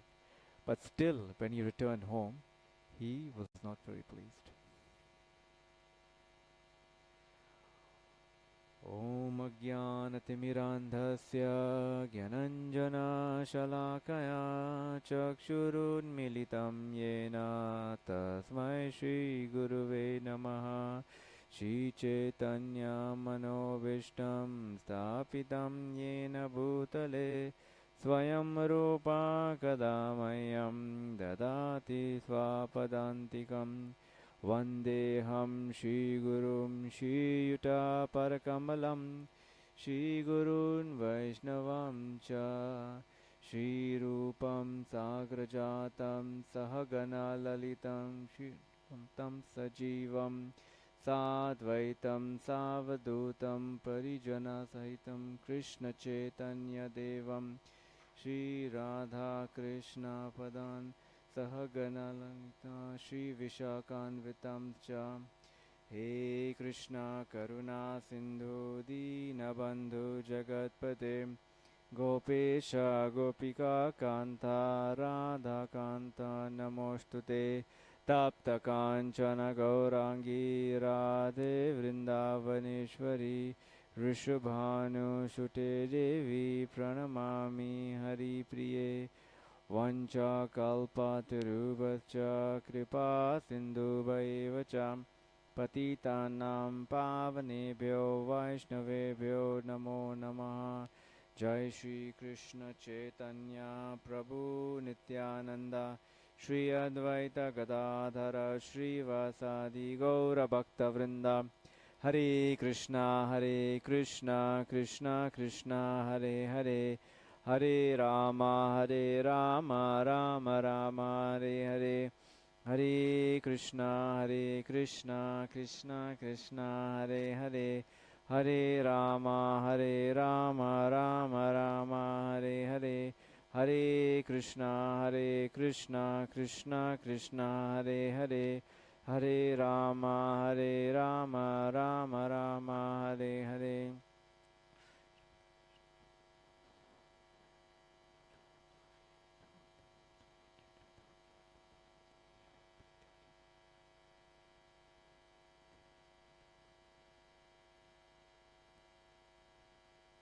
Hare Krishna.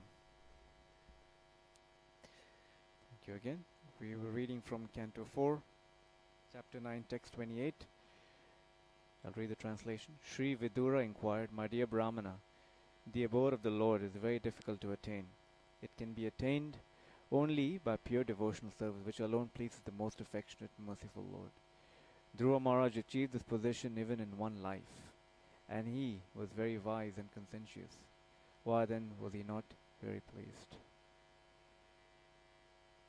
So at the end of the purport, Srila Prabhupada writes, Dhruva Maharaj was in this category of a Paramahamsa, wherein one accepts only the Supreme Personality of Godhead as his life and soul, and carrying on with the purport, and due to his determination, he achieved the result he desired. But still, when he returned home, he was not very pleased. So this section, after the Lord has spoken, carrying on up to verse number 35, Dhruva Maharaj shares or is reflecting on, or he's acting in a sense of remorse, or he's being regretful of what he could have achieved, which was the Lord could have taken him, but then instead the Lord asked him to stay and rule on this planet for another 36,000 years. So he feels like he's missed that opportunity. If you remember in verse number 19, when the Lord starts speaking, the Lord congratulates Dhruva Maharaj and says, Bhadram te, all good fortune unto you. And he describes what he is going to, how is he going to reward Dhruva Maharaj. Interestingly enough, as the Lord is speaking on what he'll be giving him, which is sovereignty over Dhruva Loka, which is the pole star, which even Lord Brahma doesn't have any access to, or he doesn't get to enter. Interesting, the Lord says, Uttama, your brother, will actually go hunting in the forest, and he'll be killed by a yaksha, and Suruchi, who was, and if you read verse number 23, Suruchi will follow him in the forest, and she'll also be devoured by a forest fire. And in the purport, Srila Prabhupada highlights the offense that's caused by insulting or disrespecting a Vaishnava. So Dhruva Maharaj, Vishwanath Chakravarti Thakur says that as soon as Dhruva Maharaj hears that, along with his desires being fulfilled of a bigger kingdom, the punishment that will be given to Uttama and Suruchi actually makes him brings about this sense of regret, and he feels ashamed of what he has asked the Lord.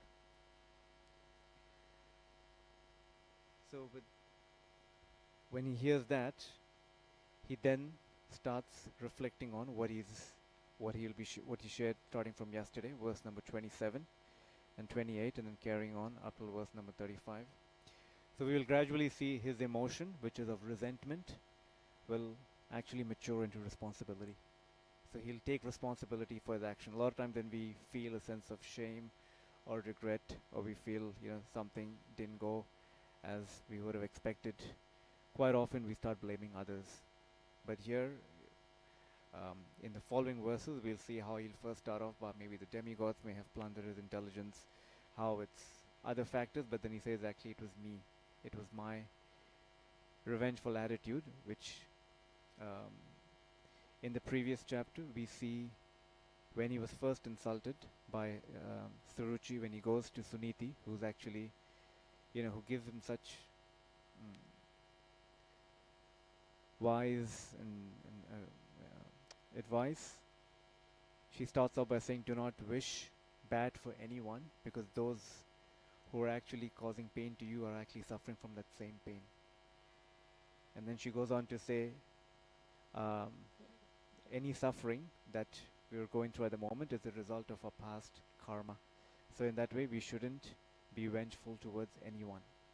So that's Suniti, but Dhruva just takes, but then she realized that this is not helping. Then she advises him to go to the forest and take shelter of Lord Vishnu, because Lord Vishnu's affection is, what does she say in terms of his affection? How does she compare that to her affection?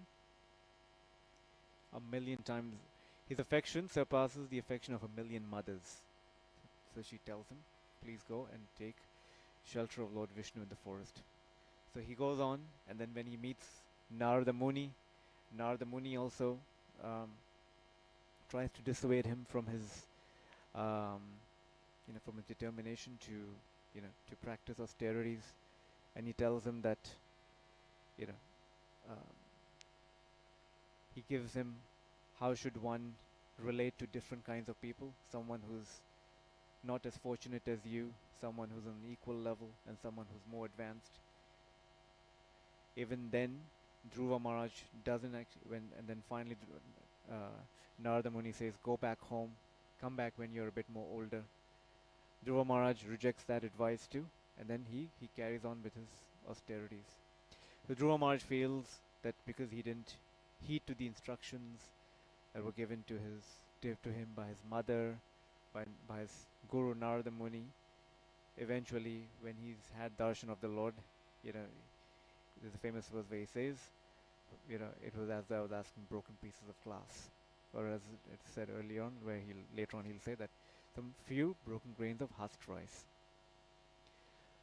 So this, of course, on another note, there's another pastime in the Bhagavatam, if many of us here have heard of, or if not have heard of, is the story of King Pururava in the 9th canto.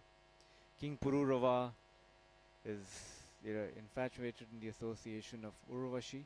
He's a king and he's powerful and he's controlled the senses, but by the time he gets enchanted by Urvashi, he desires her association, and he has union with her. At one given point in time, she leaves him because he breaks one of the conditions of her, of being able to associate with her. And then he's so maddened by separation that actually he starts worshipping Lord Vishnu.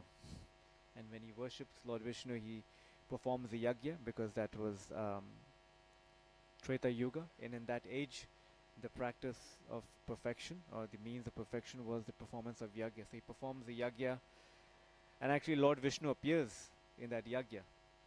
And then Lord Vishnu asks him, what do you want? But he's had darshan of Lord Vishnu, and because in his mind he's so attached to Urvashi that he says, please allow me to associate with Urvashi. Then Lord Vishnu departs, and then he goes and stays on the same planet as Urvashi is actually staying. So now, what happens with Pururava later? Right? Pururava, that's the 9th canto. It is the 9th canto with the section of Pururava ends where he actually moves on, he goes and resides on the same planet as Urvashi. But in the 11th canto, we find a section called the Aila Gita, which is prayers by King Pururava. And in that, he condemns again, this is Dhruva Maharaj, even though by his actions he was performing austerities, and he glorifies the Lord with such beautiful prayers. But there, when Pururava has the association of Urvashi, when she tells him of the fickle nature of how what he's asking for is actually so fleeting, then he realizes what he has done, and then he starts to lament on how I was actually chasing after things, objects of this world, and they gave me no pleasure, and now I had the association of Lord, but I couldn't fully appreciate what he had. So in the end, he too achieves the opportunity to serve the Lord. So what I'm trying to get to is that what the Bhagavatam is telling, that darshan of the Lord doesn't go in vain. So whenever the Lord, especially Lord Vishnu, whenever he fulfills a desire, or Radha Gopinath, whenever they fulfill a desire, any desire that it may be, they fulfill it in such a way that we will never ask for it again. So the famous verse in the second canto, Akama Sarva Kamaka, Moksha Kama Dharati, Tivrena Bhakti Yogan, Tajeta, Karivaram. Whether one has any material desires or no desires, one should actually serve, one should actually worship Lord Vishnu. There's a funny story of Srila Prabhupada. It happened in India. There was a devotee who later on became a disciple of Srila Prabhupada. He had, prior to him coming to Krishna consciousness, he was actually a thief. So he had seen a photo of Srila Prabhupada in one of the newspapers of Srila Prabhupada wearing a Rolex watch. So he had this desire, okay, maybe if I come close to the Swami, I can steal his watch. So he actually came and he joined the temple, and they said that Srila Prabhupada will actually be here in a couple of days. So he said, okay. But they said, you can't just stay here, you have to do some service. So he started doing some service. So that period of Srila Prabhupada arriving at the temple was 2 days, but then it got extended by a week. So every day he was doing service, he was associating with devotees, and he was actually very sincere. So a whole week went by, and he was getting so much of bliss in service, to the deities, to the Vaishnavas, and eventually Srila Prabhupada arrived, and then everyone, all the devotees were assembled to meet Srila Prabhupada. And I believe the person who was, you can say like a temple commander, he was introducing different devotees, and he said, and he pulled out and he asked for this devotee to come forward, and he said, Srila Prabhupada, this devotee, he's so amazing, from morning to night, any service you ask him to do, he'll do it without any reservations. Whereas the other devotees, we tell them, they'll give us, 10,000 excuses. This devotee, from morning to evening, he'll wake up way before Mangala Aarati, he'll chant all his rounds, he'll do all his services, and he'll be the last one to sleep. So Srila Prabhupada, please bless him. And Srila Prabhupada took out his watch and gave it to him. And this devotee was so, ashamed of, even though, again, there were many mystical reasons by which Srila Prabhupada could have known what his desire was. But Srila Prabhupada took out his watch and gave it to him. This devotee said, no, Srila Prabhupada, all I aspire for is to just serve you and the devotees. And this person became an initiated disciple. Don't know what his name is, obviously. No one would want to admit that they were actually trying to steal Srila Prabhupada's watch. So what we're trying to get to is that's the purifying effect of bhakti. How the Lord, whatever desires we may have, it doesn't matter if we just come to the Lord with that. And Krishna doesn't, the beauty of it is that Krishna doesn't look at the motive, he looks at the service. Even though the motive is there for us to somehow, here the Lord reminds Dhruva Maharaj that what he had asked for, and he's actually going to fulfill his desire, just for Dhruva Maharaj to be, maybe some devotees have seen some commentary that's actually, why did the Lord have even actually mentioned that? But there's an interesting question that one may then think, that maybe because of this material desire, Dhruva Maharaj is not counted as one of the 12 Mahajans, because we see there are these Mahajans who are great personalities, and Dhruva Maharaj is also notably great.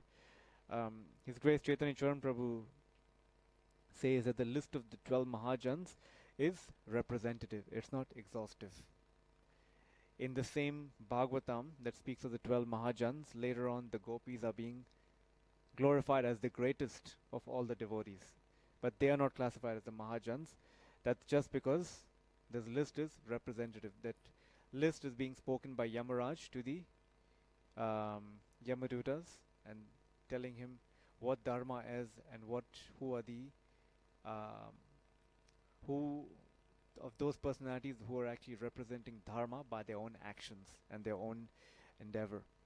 So that list of the Mahajans is actually not exhaustive. So the gopis, similarly, we are actually participating, or Srila Prabhupada's ISKCON society is an extension of the Gaura Leela. So the Lord what we are part of is a living tradition. So once a devotee had asked Srila Prabhupada, you are the 13th Mahajan. And Srila Prabhupada smiled and looked at the devotee and said, and you are the 14th. What he was trying to tell this devotee is that the process is there, you practice it, and you become an exemplar of it for others to follow. So our path is to follow in the footsteps of the Mahajans. So coming to this particular section here, where Dhruva Maharaj is feeling a sense of remorse, regret, and that's because he feels that he didn't heed seriously to the advice that was given by his mother and his and Narada Muni. And that is basically to bring about, I'm not sure if many of you have had a chance to look at this book. It's a book written by Gauranga Darshan Prabhu, who was actually in Sydney a few weeks ago, and it's actually on the pastime of Dhruva. So in this book he writes, it talks about ill motives end up in guilt, and how he describes here, one who maintains selfish ambitions ends up in dissatisfaction, but one who is selfless in one's dealings with people and the Lord experiences nourishing relationships. So a lot of times, we hear of this term selflessness, and how our acharyas or the great devotees, they are selfless. His Holiness Bhakti Tirtha Swami writes about it very beautifully in his Beggar series, where he actually his meditations. There are various different sections, the Shikshashtakam, Nectar of Instruction, and how he actually expands that into his own personal meditations.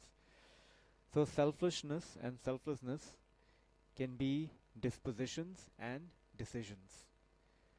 So at any given point in time, a lot of times because of at different levels that we act selfishly, which means that we are acting for our own interest, and gradually that has to mature into selflessness for us to be feeling that sense of satisfaction. Now satisfaction doesn't mean that there will be a limit and after that nothing else will bother me. We'll see even the 6 Goswamis are actually saying, even though they're so exalted, but they actually feel that they're always looking for Krishna in the mood of the gopis. So that is obviously a very highest level of devotion that we can't imitate, but that's there for us to aspire for. So how do we understand this evolution of of gradually rising up from selfishness to selflessness? It's just that this process is happening automatically, but at different times we may be aware of this. So just as the rising of the sun is actually it's happening gradually. It starts from a certain time, and then we see the sun, the full crescendo at a certain time. But at a certain time, we'll be like, oh, now the sun has arisen, even though the sun has been rising for however, like an hour or two, or whatever time that it is, depending on where you're at.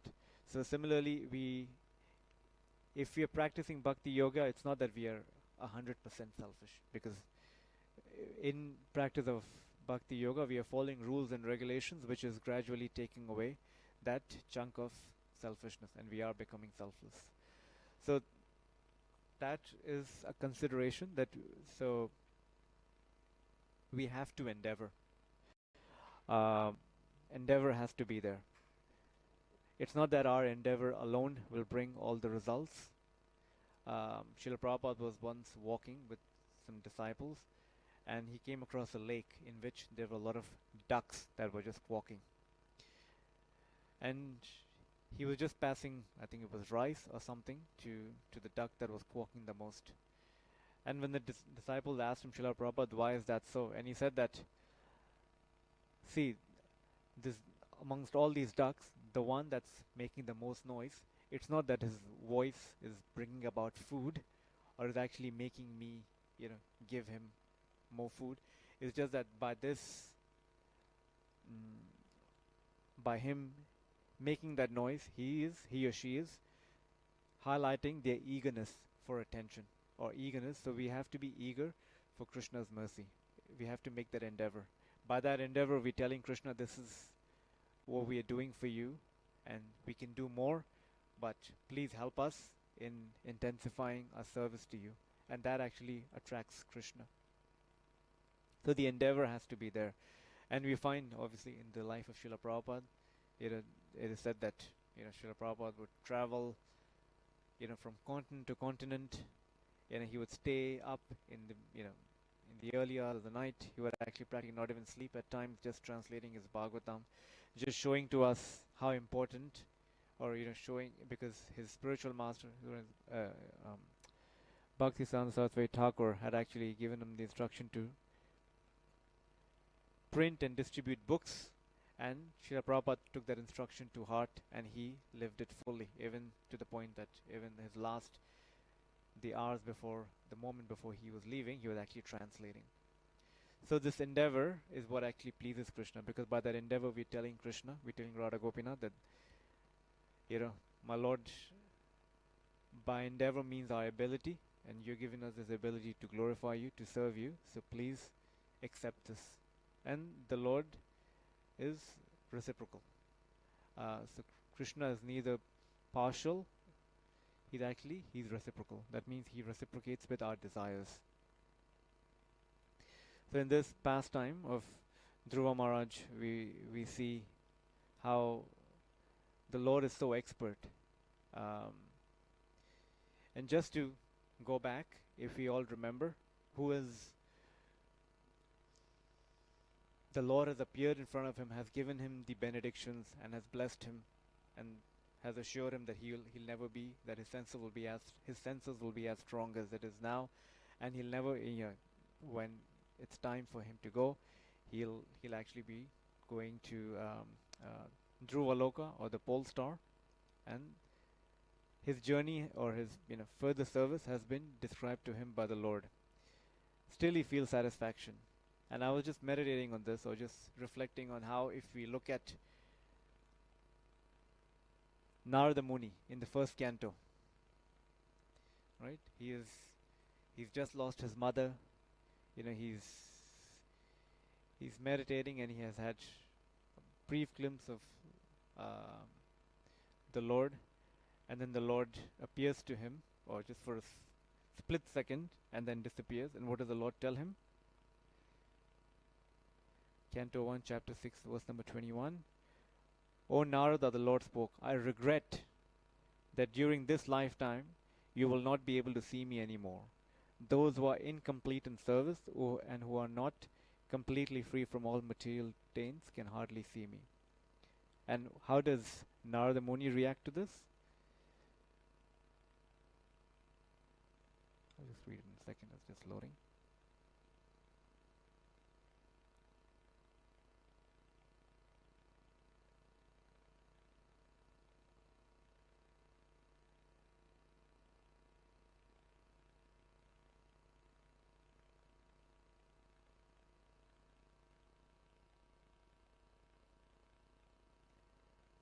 Then that supreme authority, that this is Narada Muni, personified by sound and unseen by eyes, but most wonderful, stopped speaking. Feeling a sense of gratitude, I offered my obeisances unto him, bowing my head.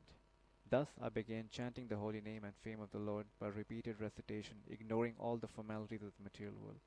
Such chanting and remembering of the transcendental past of the Lord are benedictory. So doing, I traveled all over the earth, fully satisfied, humble, and unenvious. So, these great personalities are teaching us on how to feel a sense of gratitude in every situation that the Lord gives us. And even though, like I said earlier, we don't imitate, but we follow. And what we follow is that we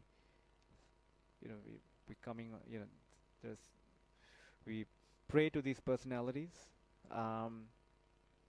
to allow us to serve us, to allow us to serve the Lord and their representatives to the fullest of our ability. So later on we'll be reading, especially the next verse. It speaks on more of what is in Dhruva Maharaj's heart. And then carrying on, he'll, as I said, it'll actually, growing from resentment, he will actually take that responsibility for what has actually happened, and then he'll be returning home where King Uttanapad will be receiving him. So I'll end here. Thank you for your attention. If anyone has a question or a comment. Yes, Prabhu. Action.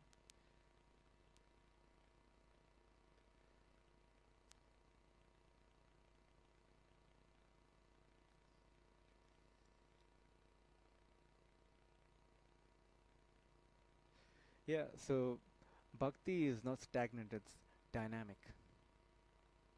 It's active, which means that at every given moment, for example, Srila Prabhupada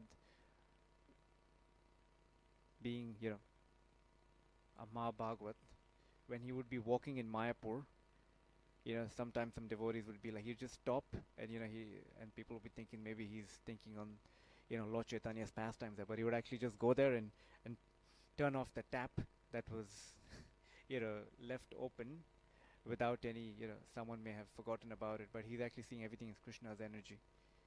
So that active principle just means the act of seeing Krishna everywhere, or Krishna's energies everywhere, and seeing everything in service to the Lord.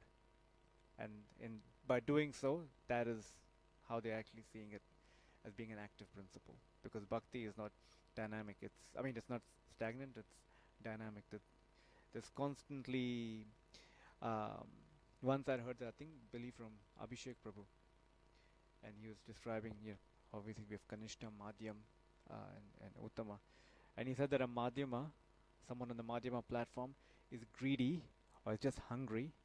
He's like the very word, if you look at it, one of the commentators said it's actually hungry.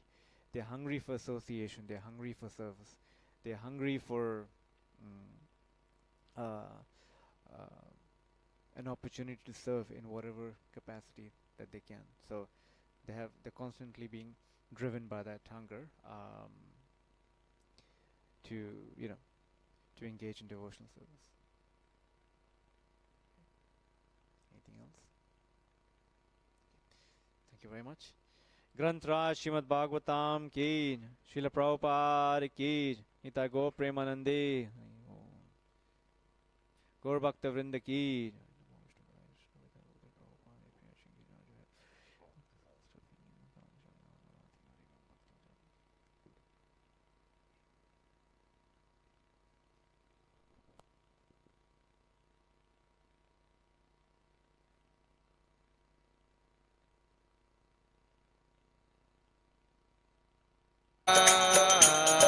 Krishna Krishna Hare Hare Hare Rama Rama Rama Hare Hare Hare Krishna Krishna Krishna Hare Hare Hare Rama Rama Rama Hare Hare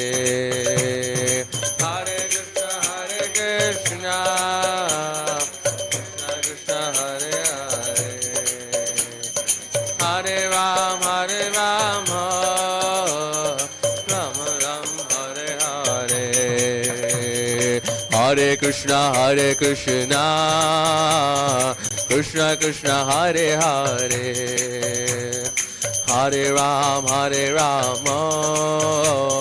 Rama Rama Hare Hare Hare Krishna Prabhupada Krishna Krishna Hare Hare Hare Rama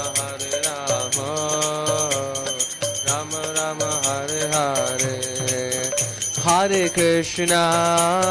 Krishna Krishna Krishna Hare Hare Hare Rama Rama Rama Hare Hare Krishna Krishna Krishna Hare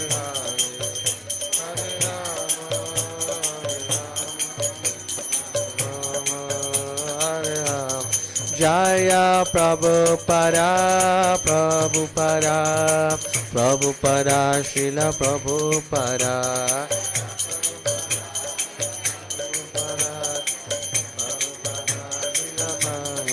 Jaya Gurudeva, Gurudeva, Gurudeva, Jaya Gurudeva.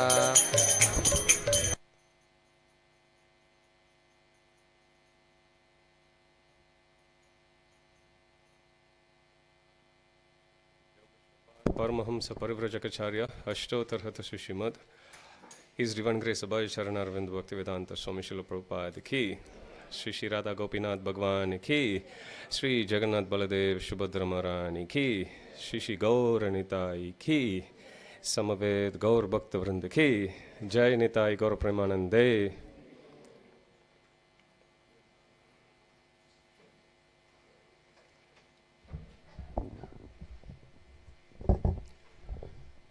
Hare Krishna.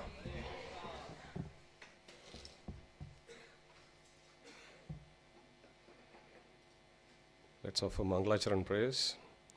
Om Ajnanatimirandasya Jnananjana Shalakaya Chakshurunmilitam Yena Tasmai Shri Gurave Namaha.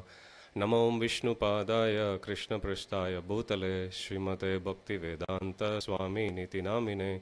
Namaste Saraswate Deve Gauravani Pracharine Nirvishesha Shunyavadi Paschatya Deshatarine Jai Shri Krishna Chaitanya Prabhu Nityananda Shri Advaita Gadadhara Shivashadi Gaura Bhakta Vrinda Hare Krishna Krishna Krishna Hare Hare Hare Rama Rama Rama Hare Hare.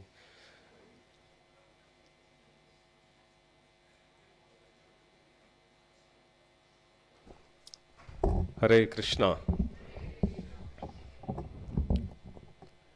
Welcome you all to the home of Shri Shri Radha Gopinath. Shri Shri Radha Gopinath Bhagwan ki.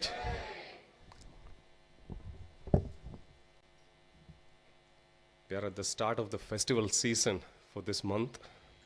We have many festivals coming, starting from Julan Yatra.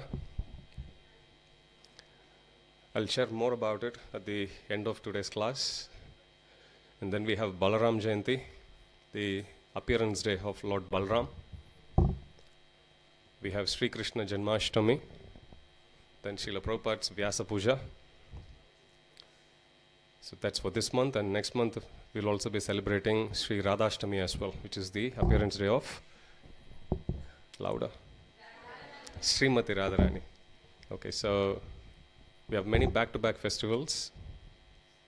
So I was thinking it's a good opportunity for us to prepare our consciousness to read something from the scriptures about the appearance of Krishna and meditate on that. Veda Vyasa, who is the author of all the, or rather compiler of all the Vedas and Puranas, he gives the meaning of this word Krishna. Anyone here knows the meaning of the word Krishna? All attractive. Good. Krishir bhu vachako shabdo nacha nirvritir vachakaha tayor aikyam param brahma Krishna iti abhidiyate.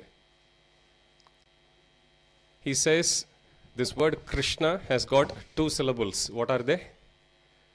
Krishna. Krish means all attractive, and Na means the abode of spiritual pleasure. Tayor Aikyam Param Brahma. When these two syllables, Krish and Na, in other words, when greatness meets sweetness, then you get Krishna. So Krishna means the greatest person as well as the most sweetest person. So we are going to soon celebrate Janmashtami. Janma means birthday or the birth. Ashtami means the 8th day of the dark fortnight or Krishna Paksha. Normally you will have this experience. You are with your friends, let's say during your school days, during your college days, and you will also remember the birthdays. How many of you here have missed? Hear my question correctly. How many of you here missed wishing your best friend on his or her birthday? Thank you for being honest. Good luck with all of rest of you, liars. We all forget. But Krishna's birthday, nobody forgets. So many years. Krishna appeared 5,000 years ago. But nobody forgets Krishna's birthday. In fact, we plan ahead of time. So, Janmashtami is a very, very special day. In fact, the most important day for worshippers of Lord Krishna. So this appearance of Krishna is very beautifully described in Bhagavata Puran, also known as Srimad Bhagavatam. Krishna says he appears for very specific purpose at a very certain time. So when Krishna appears as avatar, it's always predicted in the Shastras. So this is one litmus test. You can always say, if somebody claims themselves to be a god or avatar, we should ask for scriptural reference. Every avatar of Krishna is mentioned in the scriptures. The time when they appear is mentioned. The activities they would do, mentioned. Even about Kalki avatar, it's mentioned. So, Krishna, when he appears, it is said in Srimad Bhagavatam, 10th canto, he appears for many reasons. Normal reason we hear from Bhagavad Gita is Paritranaya sadhunam vinashaya cha dushkrutam dharma samsthapanarthaya sambhavami yuge yuge. To annihilate the miscreants, to deliver the pious, as well as to re-establish the principles of religion. That's the reason that's Krishna is giving. But there are more deeper reasons. To kill the demons, Krishna doesn't have to personally appear, correct? He can send some natural calamity. He can send some other agents. Krishna doesn't have to personally appear. Krishna personally appears for a certain reason.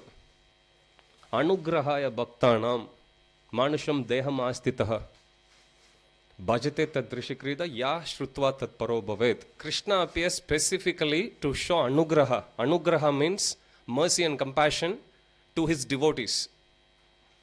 Anugrahaya bhaktanam manusham deham astitaha. He appears as a human and he performs certain activities and simply ya shrutva tatparo bhavet. What kind of activities are they? What kind of leela are they? The nature of those activities are such that if somebody hears about them, they would get attracted towards them. Have you done anything in your life that if somebody hears about it, they feel very attracted towards it and say, I would like to also do like that? I have done many for which people hated me. I'm pretty sure all of us have that experience. But Krishna, anything and everything he does becomes the talk of the town. He steals butter, becomes the talk of the town, and everyone is so much attracted towards Krishna. They are decorating the pots nicely, filling it up with butter. Oh, when will Krishna come to steal? Krishna runs away from battlefield. Normally, people shun such soldiers. But Krishna is celebrated for that as Ranachorai. Anything, Krishna breaks the rules, devotees glorify him. Krishna follows the rules, everyone glorifies him. Anything and everything which Krishna does is a source of attraction for everyone. And Krishna specifically does that. Lord Ram, he followed every rule to the dot. And then he proved that he is the Supreme Lord. Nobody can follow the rules and regulations like Lord Ram. Impossible. You know, the amount of hardships he had to actually go through. Externally. Of course, internally he is Supreme Lord. There's no any disturbance for him. He is Atmaram. But when he follows the rules, he follows them to the dot. And he proved he is Supreme Lord. Yeah, if somebody can follow it like that, that got to be Supreme Lord. We bow down. You take Krishna, Krishna broke the rules more number of times than following. Then we think, if somebody can break the rules and still be cool, that has to be God, correct? This is Krishna, the most glorious personality, Krishna. So today I thought it's a good opportunity for us to read some descriptions about his appearance as given in Bhagavata Puran or Srimad Bhagavatam. Krishna himself says in Bhagavad Gita, what benefit one gets hearing about his lila. Janma karma cha me divyam evam yo veti tatvatah tyaktva deham punarjanma naiti mameti sorjana. One who knows the transcendental nature of my appearance and activities does not, upon leaving this body, take birth again in this material world, but attain to my eternal abode, O Arjuna. How many of you here would like to go to Goloka Vrindavan? Okay, let's chant one Hare Krishna Mahamantra loud from the bottom of your heart so that Krishna in the altar also should hear your chanting. Krishna and Goloka Vrindavan also need to hear. Okay?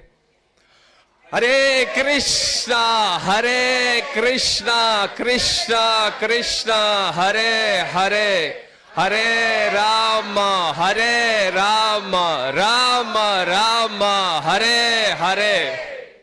Well done. Now come back. Thank you for loudly chanting. So Krishna's appearance happened 5,000 years ago. Once Mother Earth, taking the form of a cow, she goes to Lord Brahma, appealing to him that she is no longer able to bear the burden of people. It is said that Mother Earth can hold the weight of everyone except those who speak a lie. How many of you have heard that before? Mother Earth, in this case, she takes the form of the cow and she goes to Brahma, appealing to him that because of the unnecessary acquisition of weapons and the military strength of the demons, I no longer can bear the weight. Why? Because they go to extreme materialism, they don't pursue their spiritual path. And I can't bear the burden anymore.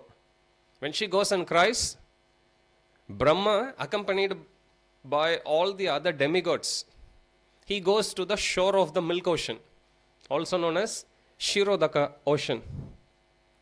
Shirodaka ocean is also the residence of Lord Vishnu. His name is Shirodaka Shai.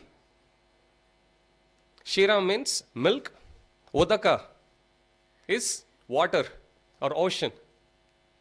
Shirodaka means ocean of milk. Shai means one who is lying on that.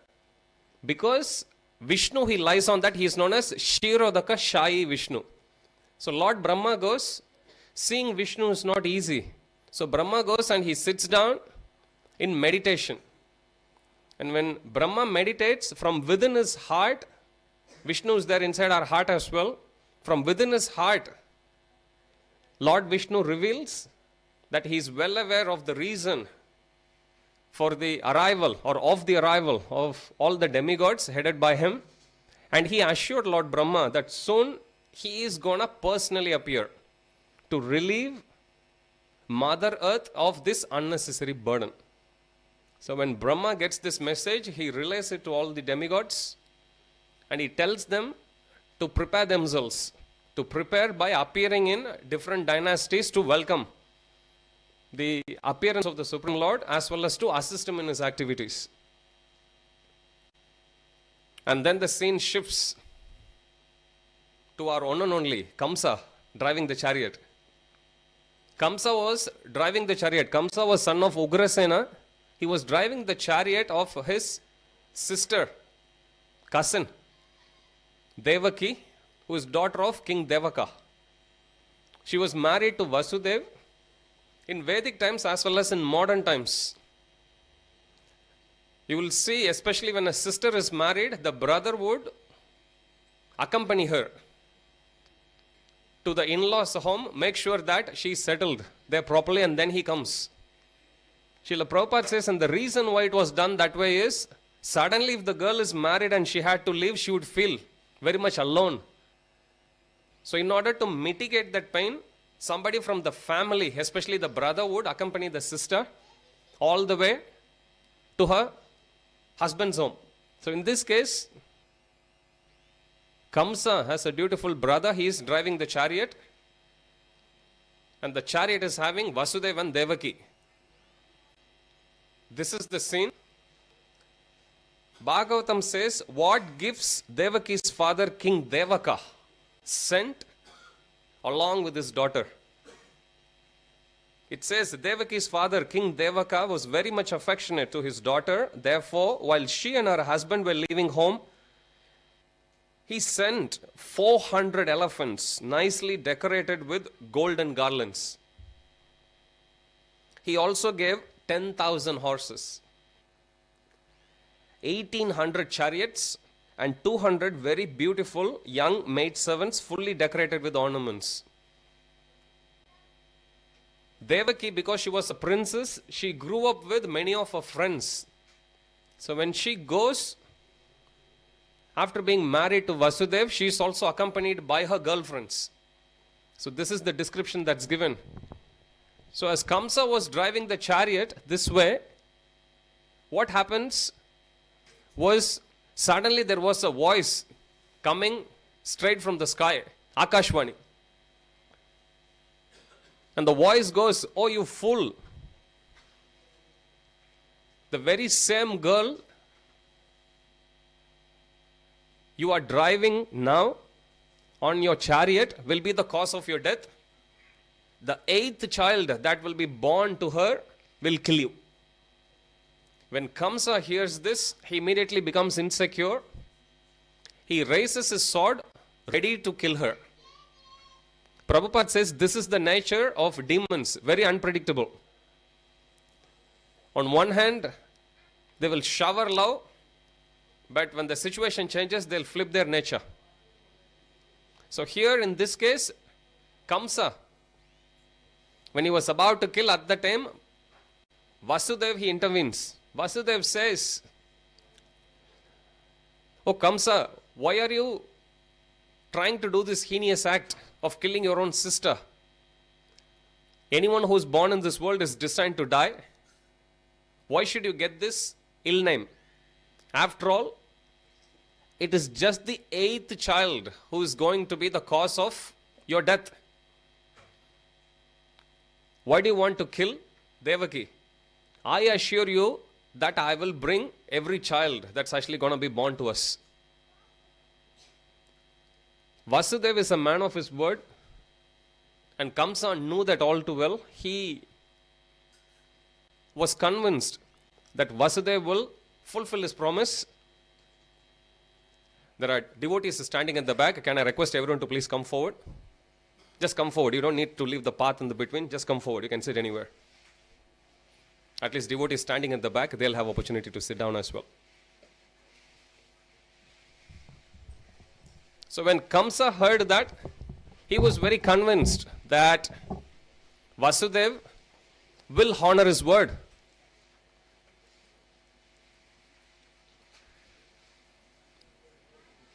Hare Krishna, Krishna Krishna, Hare Hare. By the time we finish the Maha Mantra, please sit down. Hare Rama, Rama Rama, Hare Hare. Well done. So then time rolls by. Soon, Vasudev and Devaki were blessed with kids, and one after the other. You don't need to leave the path in between. Please come closer. So after some time, Vasudev brings the first child.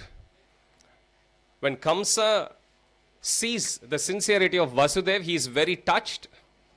And then he tells Vasudev, "I don't want to kill this innocent child. You please go home carrying your child. After all, it's only the 8th child who's going to cause death. We will think about it later." So he goes. At that time, Narada Muni thinks, suddenly Kamsa has become such a great person. However, if he doesn't do anything extremely sinful that would warrant the speedy appearance of Krishna, everything will be spoiled. So he went and confused Kamsa, saying, "Oh Kamsa, do you know? I heard many demigods, they have already appeared in the kingdom of Yadus and Vrishnis. Eighth son can appear in any order. It can be 1, 2, 3, 4, 5, 6, 7, 8. It can be 8, 7, 6, 5, 4, 3, 2, 1 also. So you don't know whether first child is eighth child or the first child.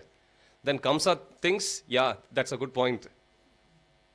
So then Kamsa goes and he kills one child after the other. Like that he kills the first 6 children of Vasudeva and Devaki. When the 7th child was conceived by Devaki, at that time Krishna calls Yogamaya. Yogamaya is Krishna's energy. Krishna's sister, Shubhadra Maharani. How many of you can see Jagannath, Baladev, Shubhadra Maharani to the right? You see 2 altars. There is Radha Gopinath in the center, golden altar on top, and you see 2 small altars. The one to your right, you see Jagannath, Baladev and Shubhadra Maharani. Jagannath is dark in complexion, Baladev with a big smile. How many of you can see the big smile of Baladev? Okay, say Gauranga. You say Gauranga only if you can see the big smile of Balaram, which means nobody from here should say. So that is Balaram. And the one in the middle with yellow complexion, having a very cute little smile, that is Shubhadra Maharani. Okay, so that is Yogamaya, Krishna's energy. And she is the sister of Krishna and Balaram. So Krishna calls Yogamaya and she says, your brother has appeared within the womb of Devaki. So you please transfer Balaram from within the womb of Devaki to Rohini. So Yogamaya goes transferring Balaram from within the womb of Devaki to Rohini. When this happened, suddenly, baby was there one day, suddenly next day was gone. So everyone felt that Devaki had a miscarriage, including Devaki. Even Devaki felt that way. And then now the stage is set for the appearance of the Supreme Lord Krishna. I will read some descriptions here. Very beautiful description. This is from 10th canto, 3rd chapter, first 5 verses. As I read the description, please hear carefully, because these verses, they say what change was brought by the appearance of Krishna. How many of you like a fresh change in your life? Put your hand up. How often would you like? Every single day, always? Here is one wonderful opportunity for us. Usually we think at the start of the new year, I'll do this. And we make a resolution. And if you're lucky, you'll remember for 24 hours. And then we forget. So Janmashtami is a wonderful opportunity for us, because this is the time when Krishna appeared 5,000 years ago. This is also the time when we have the opportunity to invite Krishna to appear within our heart as well. When Krishna appeared, initially he appeared at the heart of Vasudeva. Then from the heart of Vasudeva, Krishna was not conceived in a way how a normal human baby is conceived. According to Bhagavata Purana, Krishna appeared at the heart of Vasudeva. From the heart of Vasudeva, he then transported himself to the heart of Devaki. And from the heart of Devaki, Krishna went to the womb of Devaki. This is the description that's given. Krishna chooses how he wants to appear even before he appears. He is Supreme Lord after all. So when Krishna appeared on Janmashtami day, not only did he bring change in the lives of his parents, but to everything around. I will read the descriptions. Please listen to it carefully. This is 10th canto of Srimad Bhagavatam, chapter 3, verses 1 to 5. The first change Krishna brought was in the constellation, in the sky. When Krishna appeared, it was the time when the influence of the constellation Rohini, which was prominent. So Krishna appeared during the influence of Rohini constellation. This particular star or constellation is very auspicious, and this star or constellation is so important that it is directly under the control of Lord Brahma himself. He is the first created being in this material world, and this star is directly under his control. Thereafter, at the auspicious time for the appearance of the Lord, the entire universe was surcharged with all the qualities of goodness, beauty, and peace. The constellation Rohini appeared, as did stars like Ashwini. The sun, moon, and other stars and planets were very peaceful. Once, one devotee asked Srila Prabhupada, Prabhupada, how much as devotees should we follow astrology? Prabhupada gave a very interesting answer, citing this. When Krishna appeared, all the stars, they realigned themselves to create the most auspicious situation. They went back and they pushed Rohini Nakshatra to the center. So Prabhupada says, here is the proof that when Krishna appeared, even the stars, they realigned themselves. So whoever takes the shelter of Krishna, even their stars also will get realigned. So if one takes to the shelter of Krishna, how do you take shelter of Krishna? In Kali Yuga, you see these two mantras, it's the same mantra. There are 3 words in it, Hare, Krishna and Rama. Hare here refers to Srimati Radharani. Krishna you know, Rama you know. Let's chant one Hare Krishna Maha Mantra again together. Raise your arms up. Hare Krishna, Krishna Krishna, Hare Hare. Hare Rama, Rama Rama, Hare Hare. So when Krishna appeared, he brought a change in the alignment or the arrangement of the stars. Next, all directions appeared extremely pleasing, and the beautiful stars twinkled in the cloudless sky. Now mind you, Krishna, when he appeared in around September, in monsoon or rainy season. But here description is given, and the beautiful stars twinkled in the cloudless sky.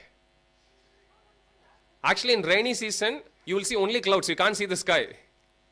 You can't see the stars either. But appearance of Krishna is such that even the monsoons, they cooperated together because everyone wanted to serve.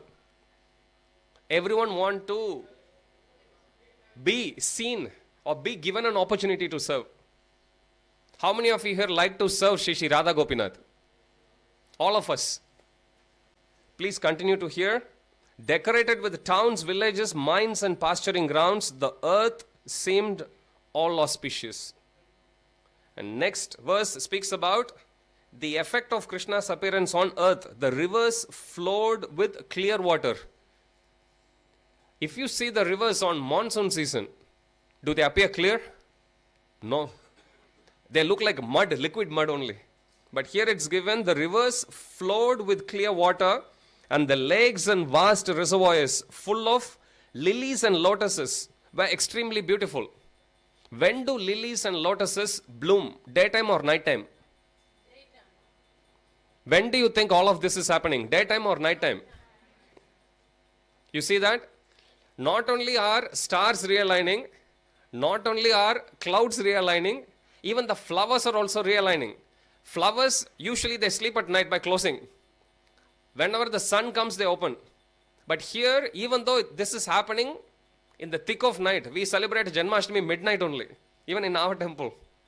But here we see descriptions in the trees and plants full of, the rivers flowed with clear water, and the lakes and vast reservoirs full of lilies and lotuses were extraordinarily beautiful.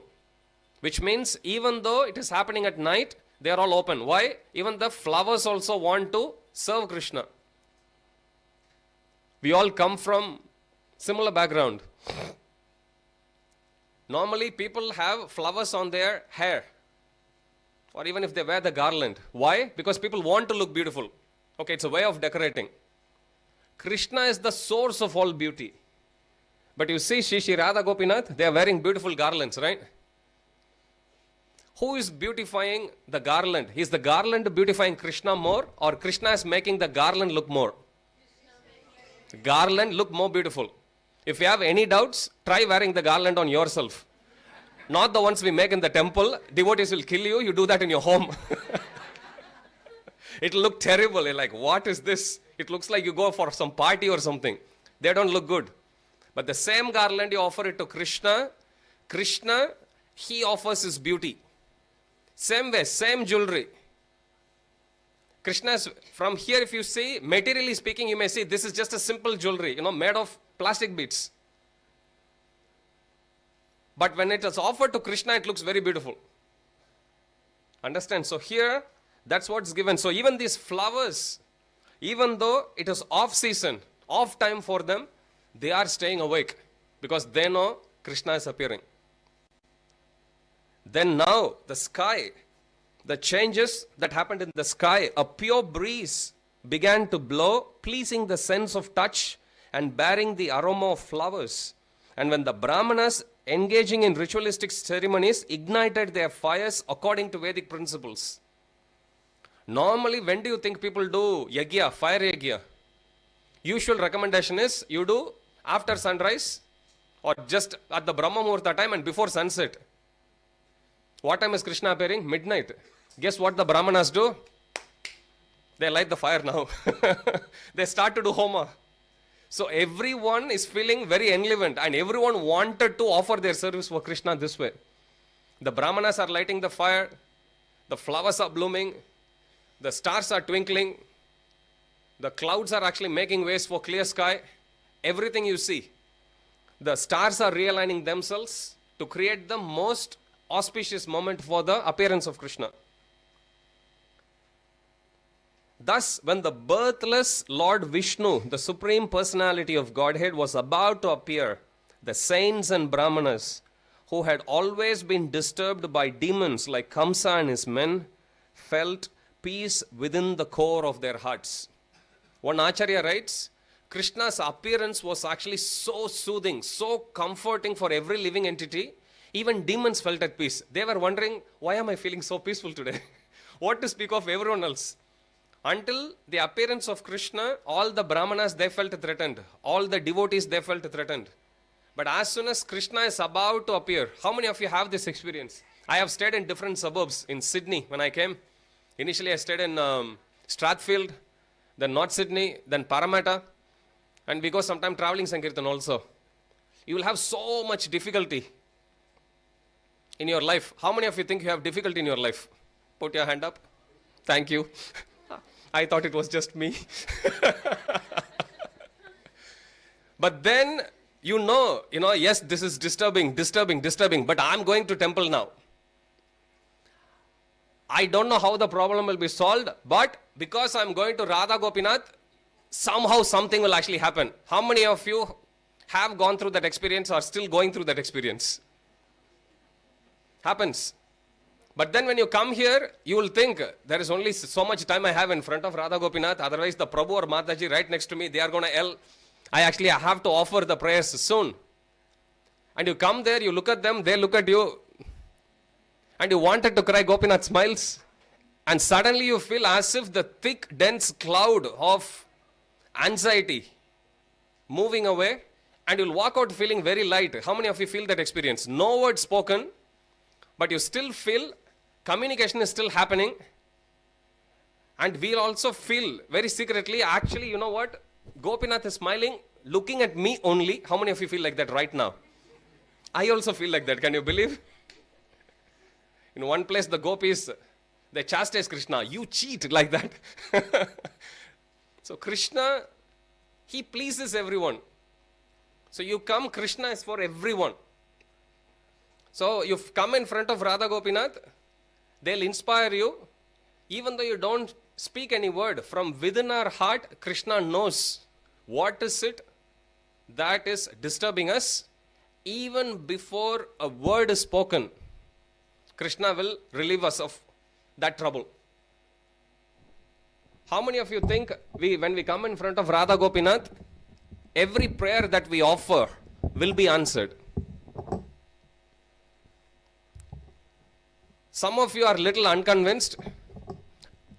I can understand that. When they asked this question to Prabhupada, when we offer our prayers to Krishna, does Krishna fulfill all our prayers? Prabhupada said yes. And then Prabhupada added, but in timing, there may be some difference. Understand? If a child goes and asks something to the parent, oh, please give me a knife to play with, do you think the parent will give? No. But the same child, when it's grown up and we know the child is matured enough to actually handle the knife, to cut the veggies, then the parent will happily give, correct? Actually, when the kids are grown up, they'll never come to kitchen. That's a different story. But timing may vary. So like that, Radha Gopinath, they are our parents. They are our father and mother. So we offer all the prayers. So we don't need to hold anything. Is this a good prayer? Is this a bad prayer? No. Whenever we come in front of Radha Gopinath, we can pour our heart out. No problem at all. And Radha Gopinath, they will see what is best for us and they will give. But Prabhupada said, every prayer that you offer in front of Radha Gopinath will be answered. Okay, so we need to have that conviction, put it to Krishna, because Krishna is all-knowing. How many of you think you know better than Krishna? We all have, Krishna has got 3 main qualities, actually many qualities. We have only time less, so I'm cutting it down to only 3. Omnipresence, Krishna is present everywhere. Omnipotence, Krishna is very powerful. And omniscience, Krishna is all-knowing. How many of you agree that Krishna is everywhere? Yes. How many of you agree that Krishna is all-powerful? First 2, none of us have any problem. Third thing is where we have the problem, which is when it comes to putting that same faith, when we readily put the hand up, yes, Krishna is all-knowing, he is present everywhere. But when it comes to agreeing that Krishna is omniscient, which means he knows the past, present as well as future, that is where our faith gets a little shaken. You go and offer some prayer to Krishna.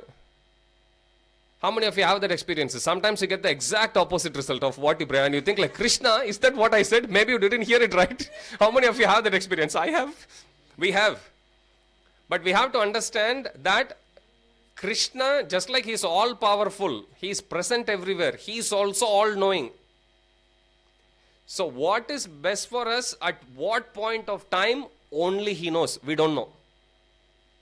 Okay, so when we come and offer prayer to Radha Gopinath, we can express to him, my dear Lord, this is what I would like you to bless me with. But you know what is best. I have expressed it to you, my desires. Whatever you give, please give me the intelligence to accept it. That's a good balanced prayer, correct? We can't artificially force ourselves. What do you want? I don't want anything. But actually within our heart we have so many desires. Krishna is like, are you sure? Not with me, you know. So you express, no problem at all. Okay, so whatever we want to offer as prayers, you can offer. You can offer anything. You can offer any kind of prayer. You can open your heart and you can offer. And Krishna is all-knowing. He is your best friend.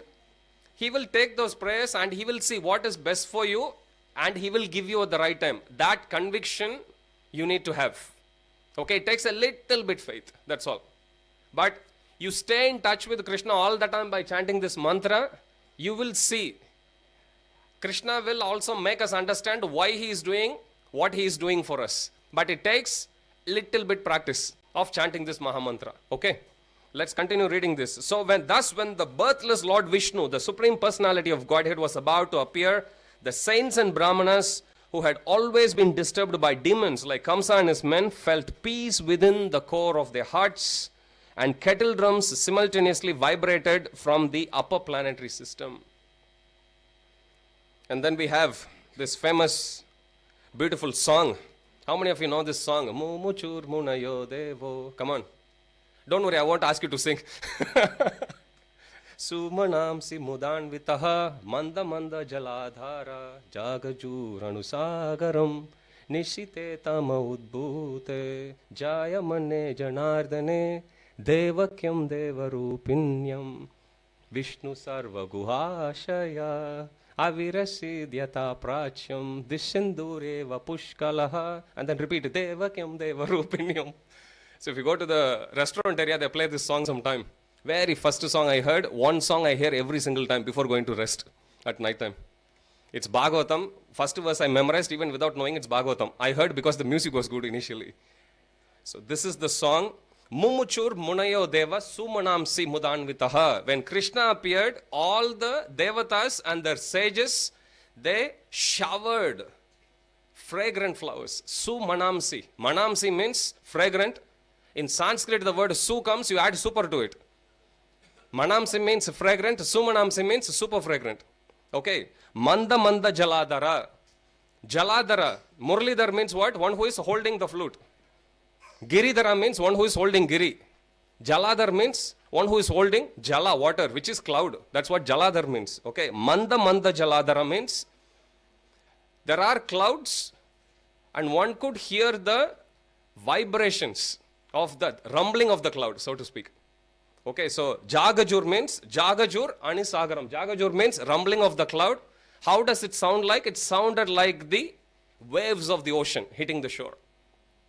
Nisite Tama Udbute Jayamane Janardane. Then at the thick of the night, midnight, Jayamane Janardane. That Supreme Lord who is known as the maintainer of all living entities, also known as Janardana, Devakyam Devarupinyam. That Supreme Lord appeared as the son of Devaki.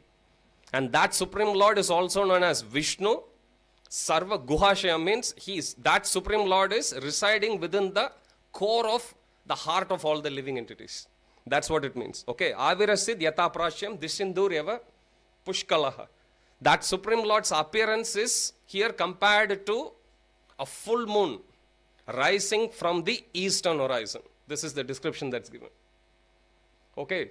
So with those thoughts, I'll leave you to meditate. You can read this section. This is 10th canto, 3rd chapter, verses 1 to 7.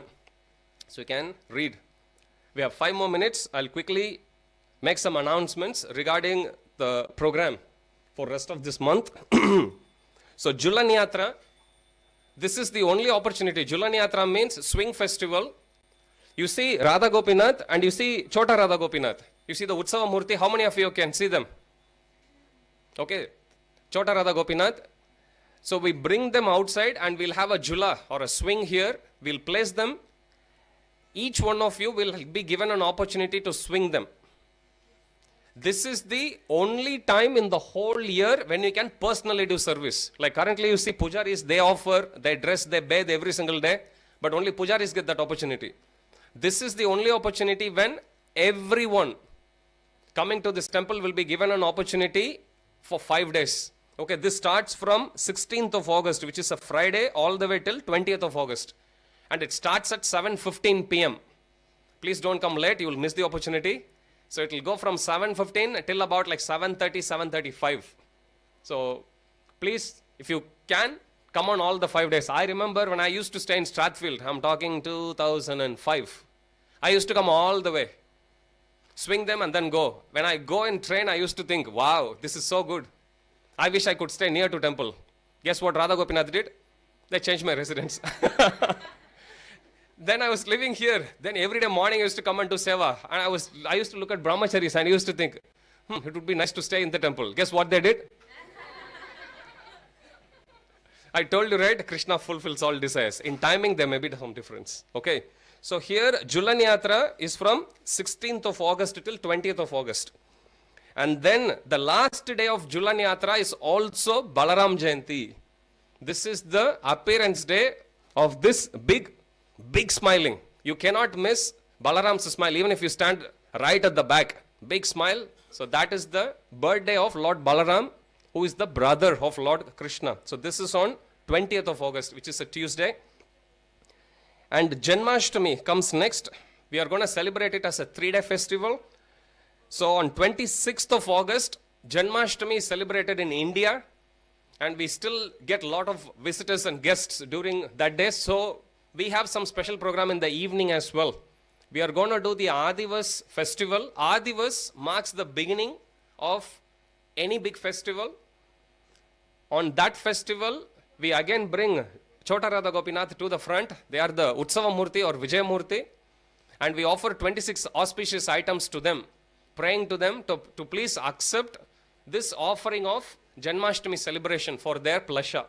So that festival we are going to do on 26th of August, which is a Monday. And it starts from evening, 5 o'clock onwards. We'll also have food stalls here. The car park will be covered with maki, so you can't bring the cars in, but you can park around and around the temple. And on 27th of August, which is a Tuesday, that's the actual Janmashtami. Sri Krishna Bhagwan ki jai. Janmashtami Mahamahotsav ki jai. So that's the day, 27th of August. So that day, darshan will be open throughout the whole day. So morning 7 o'clock. Of course, Mangalarati, if you come early, you'll still take the darshan. But after that, Krishna decorates with beautiful new clothes. And at 8:30 onwards, the darshan will open. From 8:30 all the way till midnight, darshan will be open. And at night, 10 p.m., we'll be having the Abhishek. And midnight at 12 o'clock, we'll have the Maha Abhishek. And we'll serve feast as well that day. At night, but during the whole day, there will be prasadam available. In evening, we'll also have special food stalls in the Maki. Okay, so please mark your calendar, 27th of August, which is a Tuesday, is Janmashtami celebrated for Sydney. So we are celebrating there. On the next day, which is 28th of August, Wednesday is Srila Prabhupada's Vyasa Puja. That is his appearance day or birthday. So it's a big event. We celebrate it in the morning and we serve the feast at 1 p.m. So please do come as much as to attend the whole event. Worst case scenario, if you have never tasted Prabhupada's Vyasa Puja feast, you have never tasted ISKCON Prasad. The best feast will be served on that day for Srila Prabhupada's appearance day. So please don't miss out. You can come early. You can attend Guru Puja also, 12:30. You can come 1 hour before during your lunchtime. Come. I'm taking a day off. You can come, offer your respects. We'll be doing Abhishek for Prabhupada and then followed by Guru Puja, and then we will serve out the feast. Thank you very much for your kind attention. So now we are going to have Gaura Arati. May we request everyone to please stand up. Jagat Guru Srila Prabhupada ki jai. Shri Shri Radha Gopinath Bhagwan ki jai. Samaved Gaur Bhakta Vrind ki jai. Jai Nitai Gaur Premanande. Hari Hari Bo.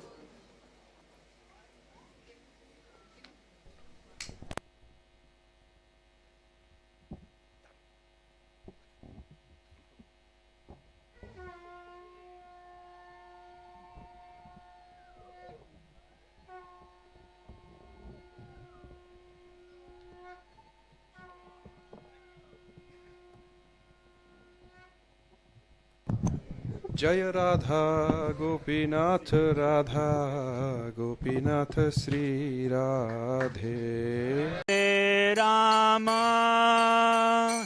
Ram Ram Hare Hare Hare Krishna Krishna Krishna Hare Hare Hare Ram Ram Ram Hare Hare Hare Krishna Krishna Krishna Hare Hare Hare Ram Ram Ram Hare Hare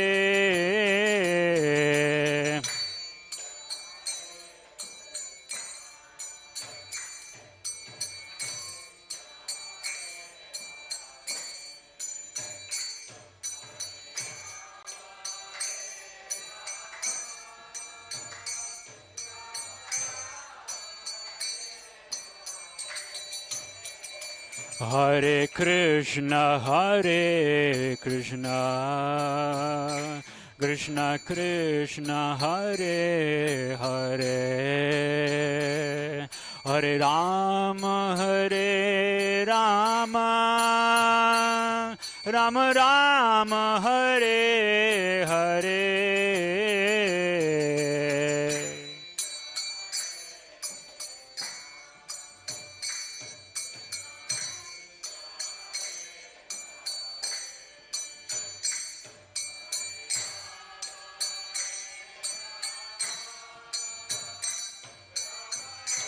Hare Hare, Hare Krishna, Krishna Krishna, Hare Hare, Hare Rama, Rama Rama, Hare Hare.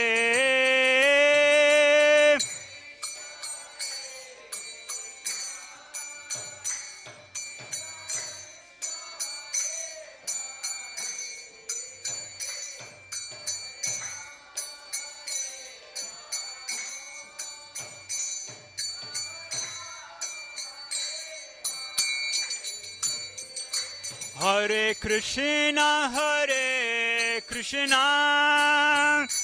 Krishna Krishna, Hare Hare, Hare Rama,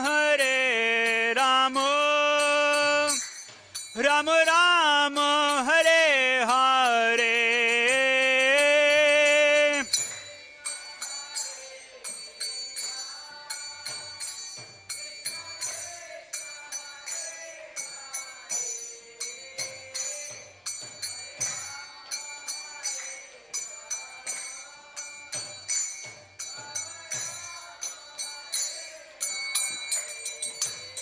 Hare Krishna, Krishna Krishna, Hare Hare, Hare Rama, Rama Rama, Hare Hare.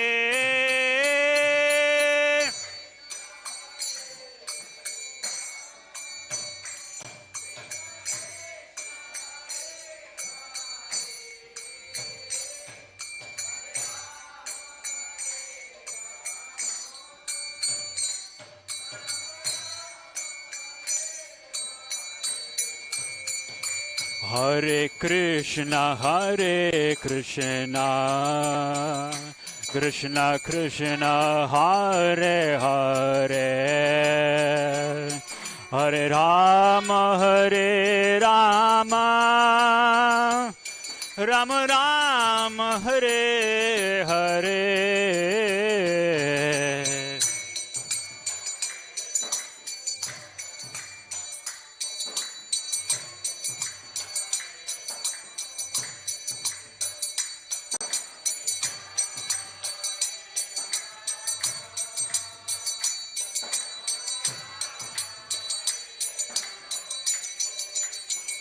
Hare Krishna,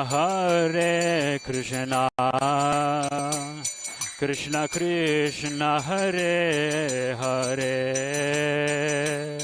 Hare Rama, Rama Rama, Hare Hare.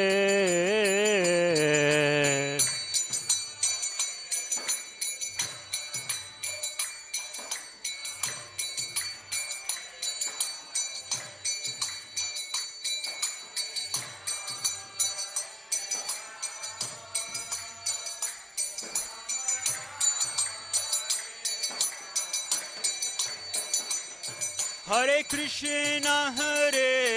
Krishna, Krishna Krishna, Hare Hare, Hare Rama, Rama Rama, Hare Hare.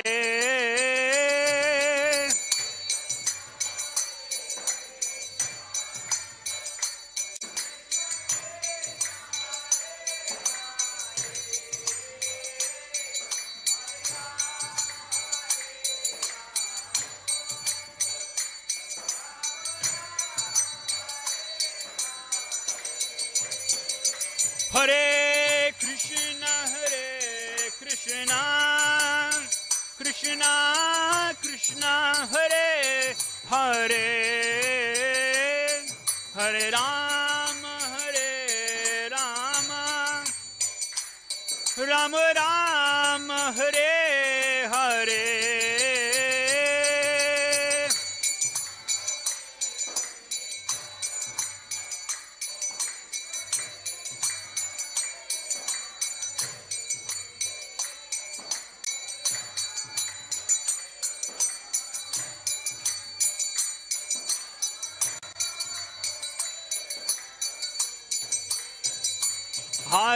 Krishna, Hare Krishna, Krishna Krishna, Hare Hare, Hare Rama, Hare Rama, Rama Rama, Hare Hare, Hare Krishna, Hare Krishna, Krishna Krishna, Hare Hare, Hare Rama, Hare Rama, Rama Rama, Hare,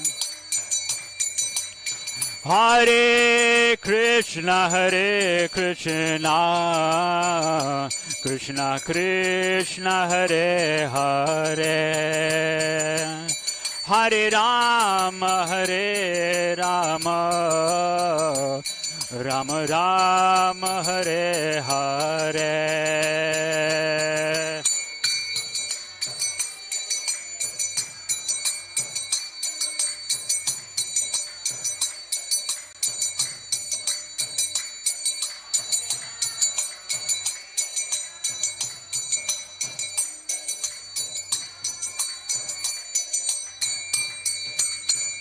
Hare Krishna, Hare Krishna, Krishna Krishna, Hare Hare, Hare Rama, Hare Rama, Rama Rama, Hare Hare, Hare Krishna, Hare Krishna, Krishna Krishna, Hare Hare.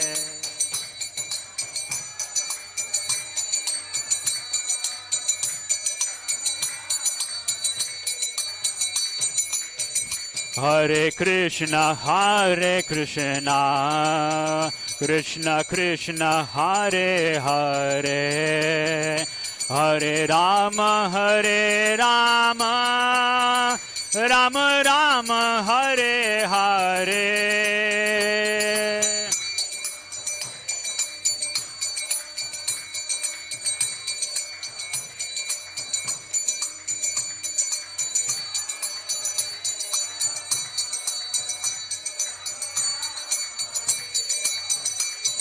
Hare Krishna, Hare Krishna, Krishna Krishna, Hare Hare, Hare Rama, Hare Rama, Rama Rama, Hare Hare.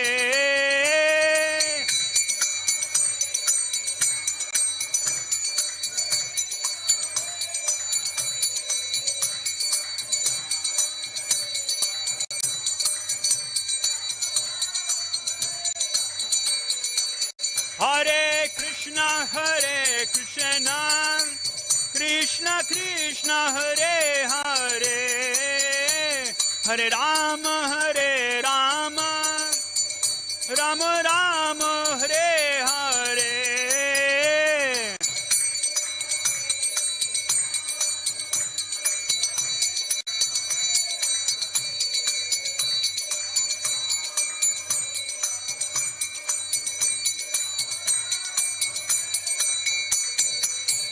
Hare Krishna, Krishna Krishna, Hare Hare, Hare Ram, Ram Ram, Hare Hare.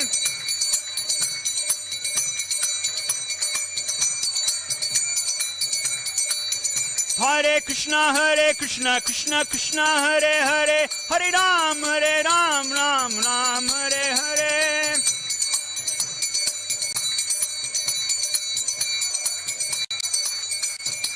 Jaya Radha Gopinath, Radha Gopinath, Shri Radhe.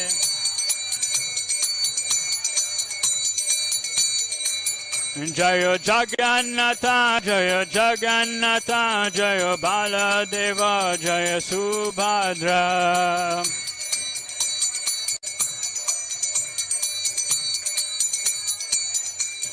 Jaya Gauranitai, Gauranitai, Gauranitai, Jaya Gauranitai.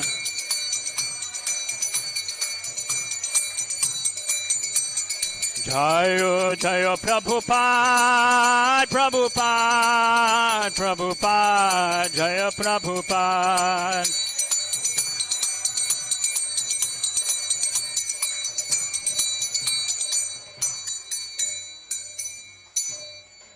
Jai Om Vishnupad Paramhamsa Parivrajacharya Sri Srimad His Divine Grace Abhay Sharnaravind Bhaktivedanta Swami Srila Prabhupada Ki Jai. Jai Om Vishnupad Paramhamsa Parivrajacharya Shri Srimad His Divine Grace Srila Bhakti Siddhanta Saraswati Maharaj Prabhupada Ki Jai. Ananta Koti Vaishnava Vrinda Ki Jai. Grantaraj Srimad Bhagavatam Ki Jai. Samavita Gaur Bhakti Vrinda Ki Jai. Jai Nitai Gaur Premanande.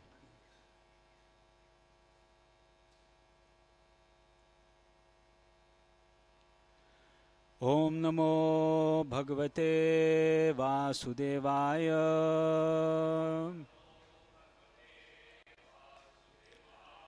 Om Namo Bhagavate Vasudevaya.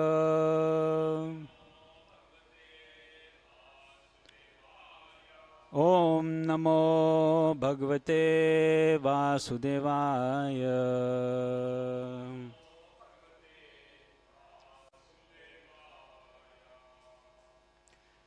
This morning we are reading from Canto 4, Chapter 9, Dhruva Maharaj Returns Home, text 18 and 19.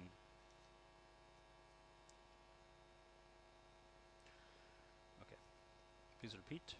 Maitreya Uvacha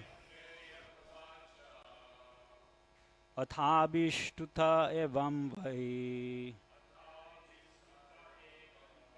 Satsankalpena dhimata Satsankalpena dhimata Bhrityanurakto Bhagavan Bhrityanurakto Bhagavan Pratinandyedam abravit Pratinandyedam abravit Maitreya Uvacha Athabhishtuta evam vai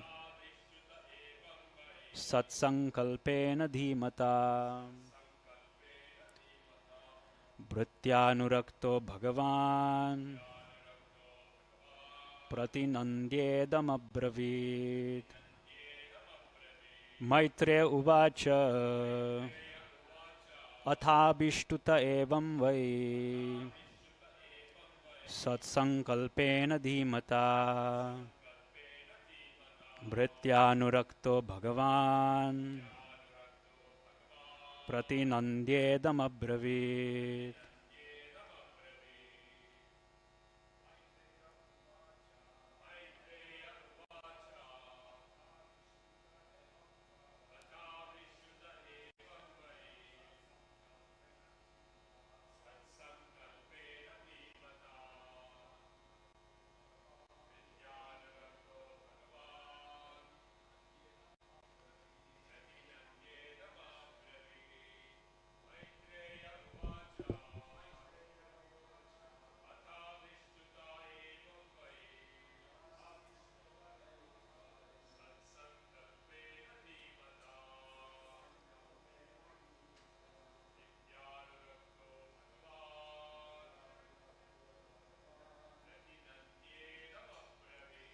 Pratinandyedam abravit.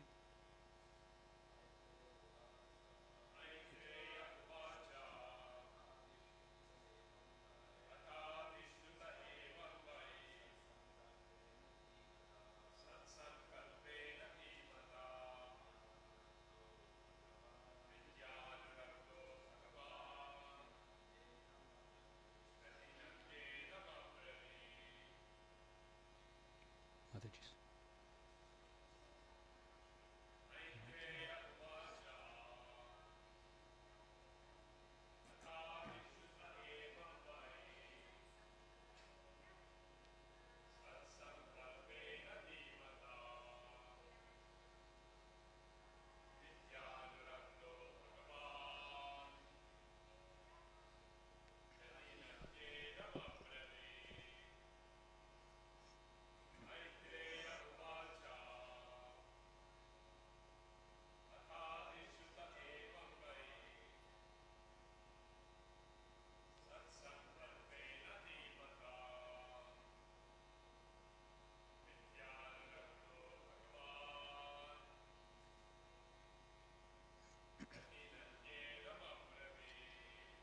Maitreya Uvacha.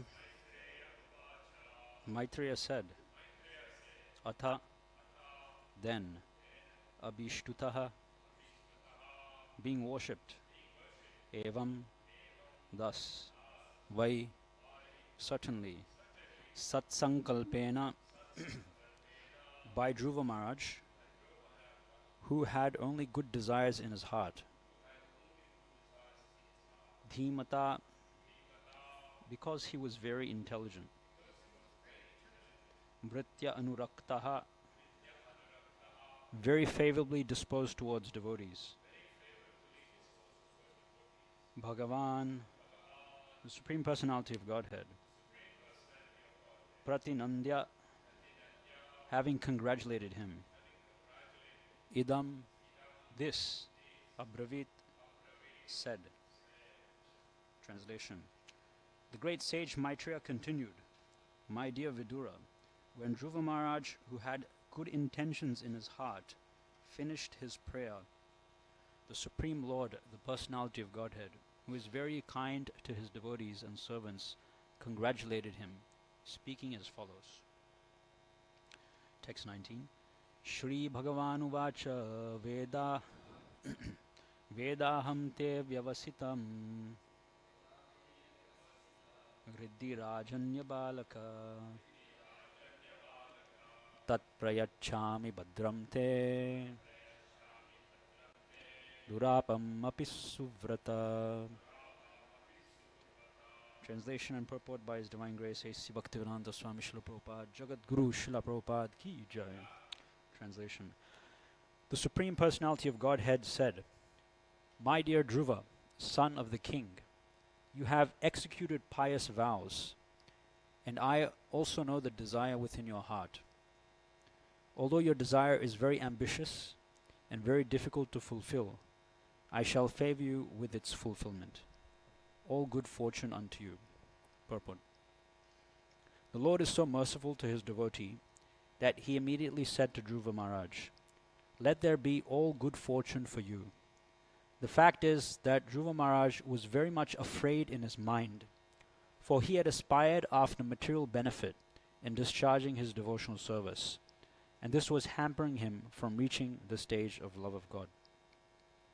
In the Bhagavad Gita 2.44 it is said, Bhogaishvarya prasaktanam, those who are addicted to material pleasure cannot be attracted to devotional service. It was true that at heart Dhruva Maharaj wanted a kingdom that would be far better than Brahmaloka. This was a natural desire for a Kshatriya. He was also only 5 years old, and in his childish way he desired to have a kingdom far greater than his fathers, grandfathers, or great-grandfathers. His father, Uttanapad, was the son of Manu, and Manu was the son of Lord Brahma.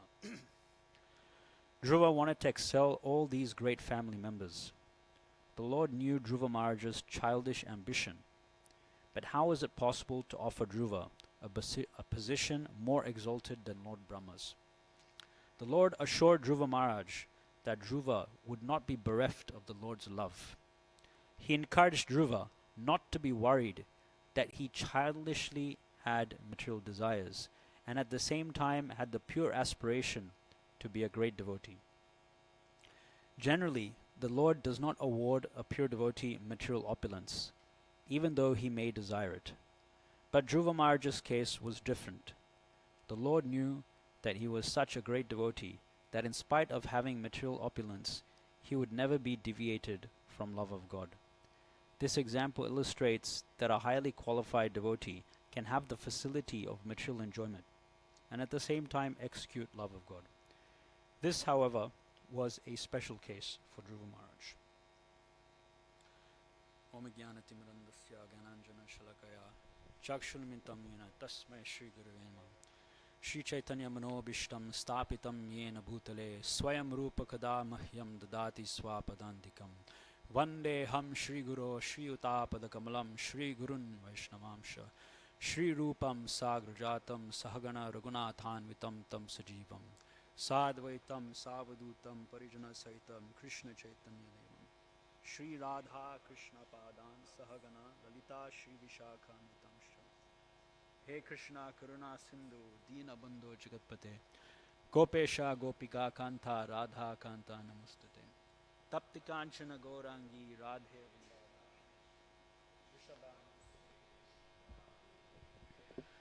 वांछा कल्पतरुभ्यश्च कृपा सिंधुभ्यैव च पतितानां पावनेभ्यो वैष्णवेभ्यो नमो नमः। जय श्री कृष्ण चैतन्य प्रभु नित्यानंद श्री अद्वैत गदाधर श्रीवासारि गौर भक्तवृंद। हरे Krishna Krishna Krishna Hare Hare Hare Ram Ram Ram Hare Hare. Hare Krishna everyone. So different stories in Srimad Bhagavatam, they teach us different lessons so that we can better appreciate the Krishna Lila, which is the summum bonum of Srimad Bhagavatam, and also we can better appreciate the whole text as well. So for example, if you look at Marj Ambarish's pastime, we can learn how we can engage all of our senses in Krishna's service. Or if you look at Gajendra's pastime, there Srila Prabhupada says in his purports that we can learn from Gajendra's pastime that is beneficial for us to practice Krishna consciousness from our strength, from our position of strength. Gajendra was a land animal and he was trying to fight the crocodile in the water. It was very difficult for him. So there Srila Prabhupada makes the point that situate yourself, in your proper varna, in your proper ashram, in your proper occupation, and then it's easier to practice Krishna consciousness. Or if you take Prithu Maharaj, we can learn how to take care of Praja, how to take care of Krishna's part and parcels. There in 4th chapter of Bhagavad Gita, it says that one of the effects of acquiring transcendental knowledge is that one sees all living entities as being part and parcel to Krishna, as being connected to Krishna. Krishna says in the Gita. So there we can see that because every living entity belongs to Krishna, then if we're a chief executive, if we're a king, if we're a prime minister, then we should take very nice care of all living entities in our kingdom. And here in Dhruva Maharaj's pastime, we're learning a very important lesson. It's one of the basics of Krishna consciousness. And that is that when we practice bhakti, it should be devoid of all material desire. Anya bilashita shunyam jnana karma anavritam anukulyena krishnanushalam bhaktiruttama. Right? So this is the verse that we learn in Nectar Devotion, Rupa Goswami says, which characterizes pure devotional service. And there the first line says, Anya bilashita shunyam. Pure bhakti is characterized as having absolutely no material desire and should be devoid. So that's the positive thing. And the negative thing is it should be devoid of tendencies for fruitive gain, mental speculation. And Shriram Raj mentions in his book, Shuddha Bhakti Chintamani, he mentions that Jnana Karma Anavritam, Anukulyena Krishnanushilam, Anya Bilashita Shunyam, Jnana Karma Adi. So the word Adi is there. So Adi refers to mystic yoga as well. So the desire for mystic perfections in this world. And then on the other hand, bhakti should be Krishna Anushilanam. So it should be for Krishna, it should be favorably cultivated, and it should be anukul. It should be anything we do in Krishna consciousness should be favorable. It should be exclusively, so it should be favorable for Krishna. It should be exclusively done for Krishna, and it should be actively cultivated. So here we see in Dhruva Maharaj's pastimes, he's just performed tapasya. He managed to get the darshan of Lord Vishnu in less than 6 months by performing intense tapasya. And Lord Vishnu has come, and now he's going to offer prayers to Lord Vishnu. Well, he's already offered prayers actually. Lord Vishnu, Prishnagarba, touched Dhruva Maharaj on his head with his conch shell and lighted him so that he could offer prayers. He was just a small boy. He's offered prayers.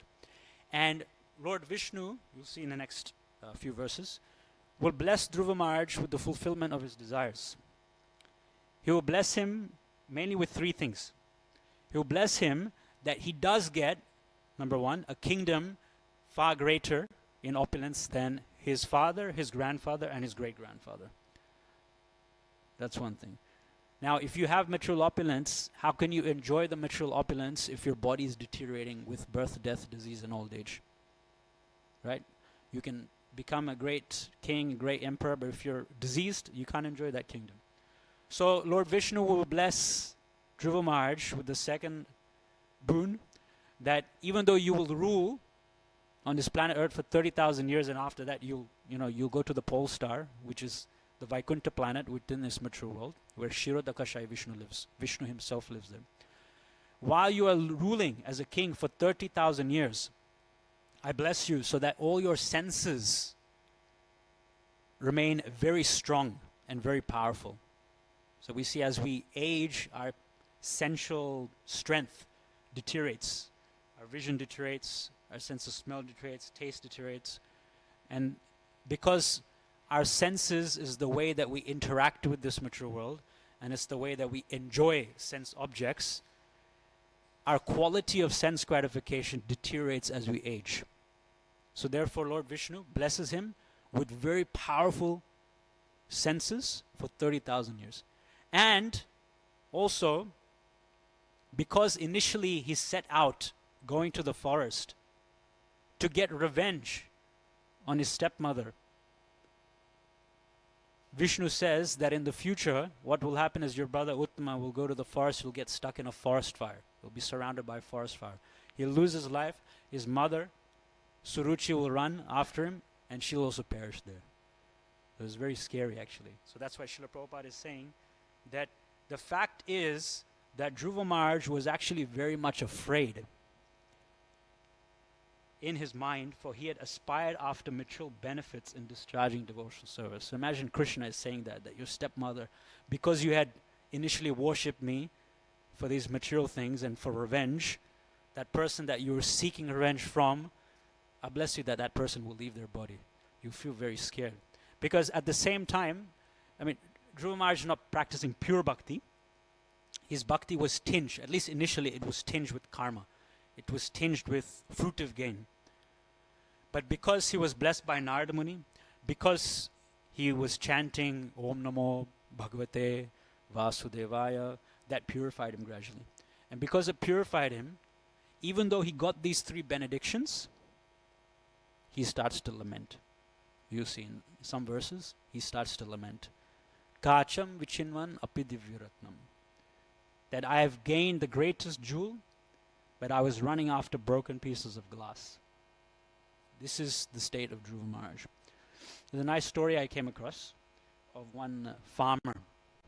And this story is a simple story, but it characterizes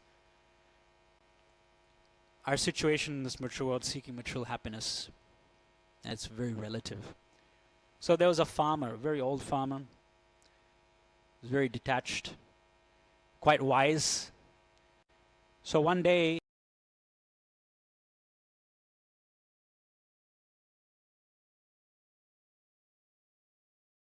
जय सीताराम लक्ष्मण भक्त हनुमान सीता लक्ष्मण भक्त हनुमान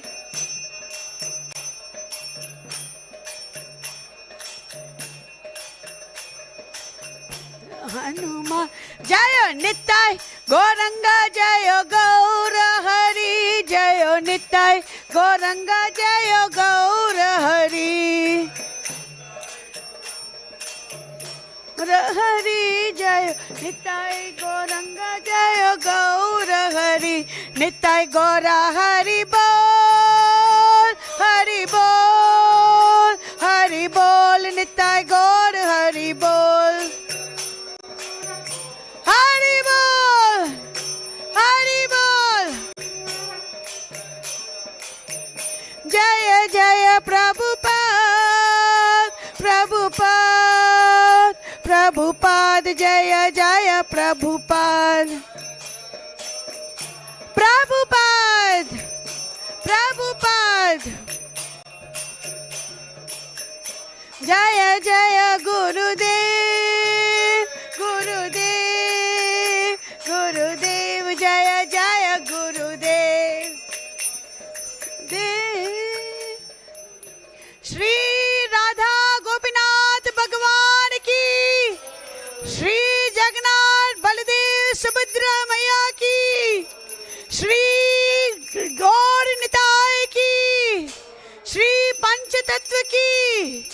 श्री लक्ष्मी नरसिंह भगवान की निताय गौर प्रेमानंदी, निताय गौर प्रेमानंदी, निताय गौर प्रेमानंदी।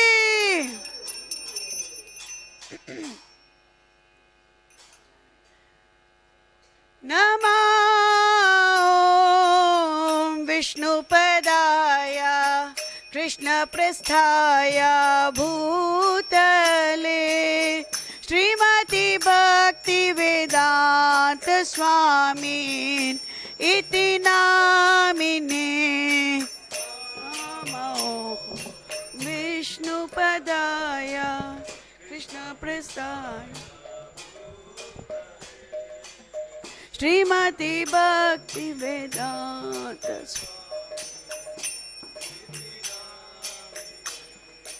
नमस्ते सरस्वती देवे गौरवाणी प्रचारिणे निर्विशेष शून्यवादी पाश्चात्यादेशतारिणे।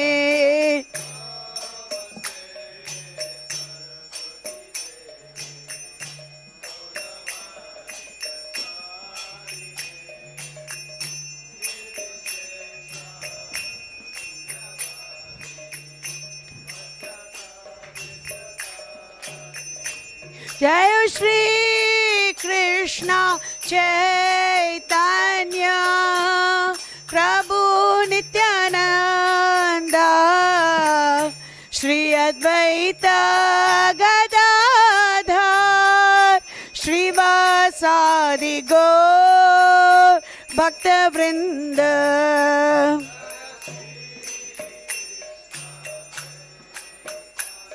चैतन्य नित्यानंद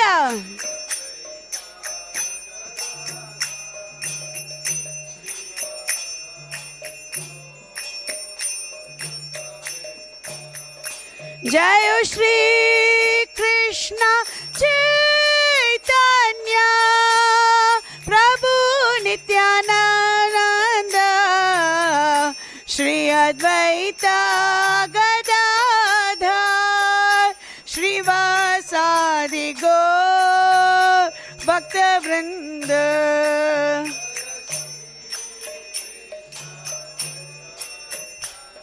चैतन्य नित्यानंद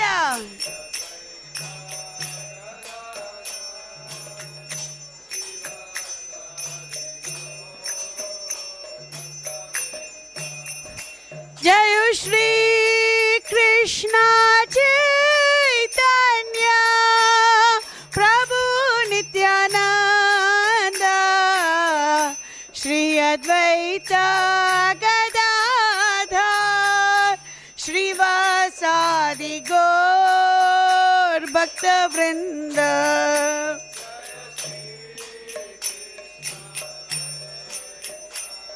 चैतन्य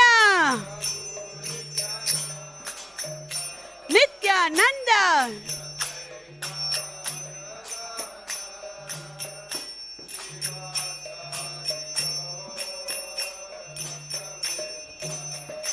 हरे Krishna Krishna Krishna Hare Hare Hare Ram Ram Ram Hare Hare.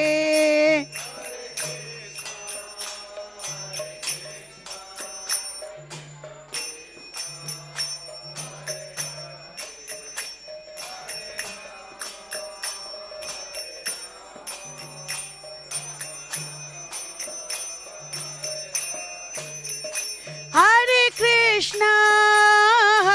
Krishna Krishna Krishna Hare Hare Hare Ram Ram Ram Hare Hare.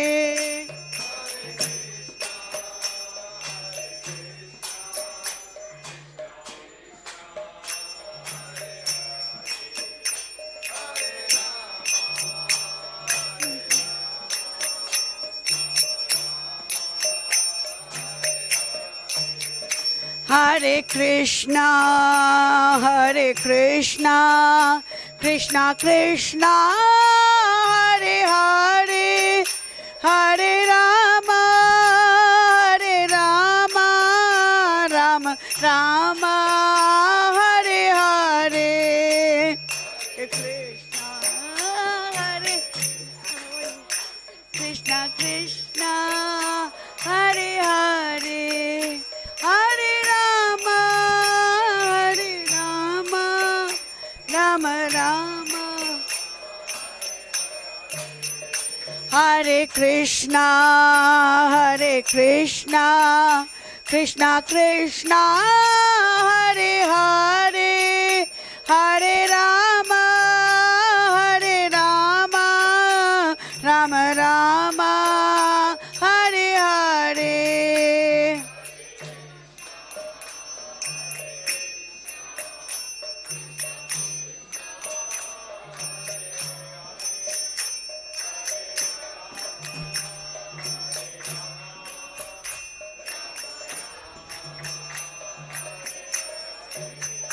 Hare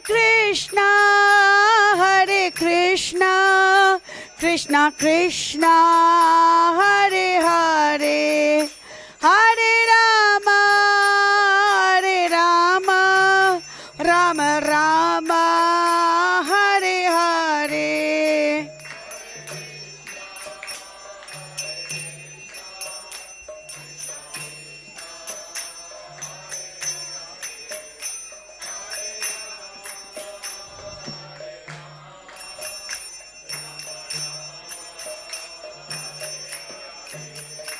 Hare Krishna, Krishna Krishna, Hare Hare, Hare Rama, Rama Rama, Hare Hare.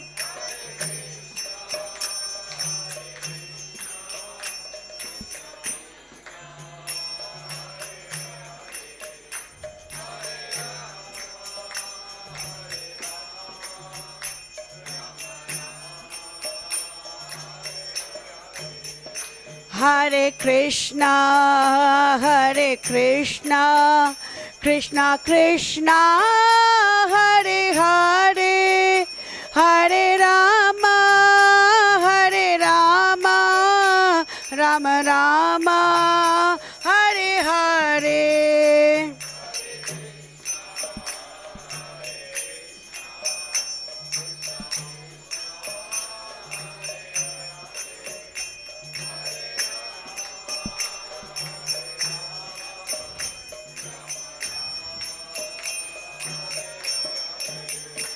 Hariharaya Namah, Krishna Yadavaya Namaha.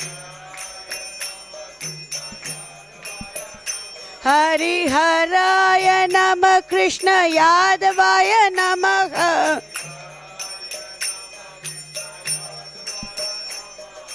Yadavaya Madhavaya Keshavaya Namaha.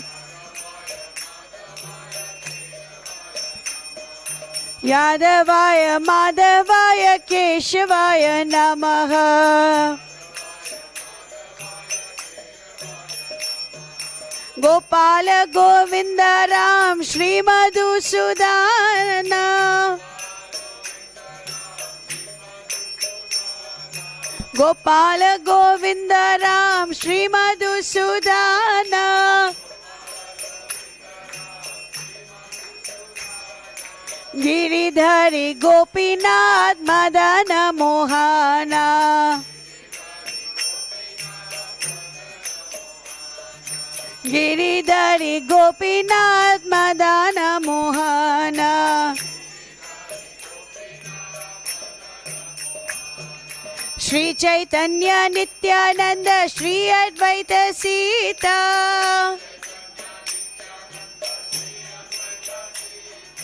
Shri Chaitanya Nityananda Shri Advaita Sita. Hari Guru Vaishnava Bhagavat Gita. Hari गुरु वैष्णव भगवत गीता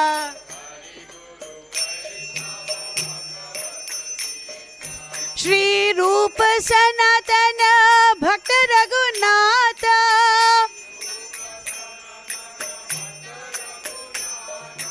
श्री रूप सनातन भट्ट रघुनाथ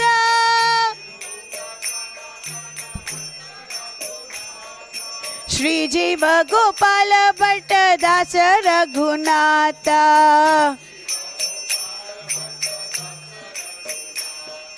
श्री जीव गोपाल भट्ट दास रघुनाथ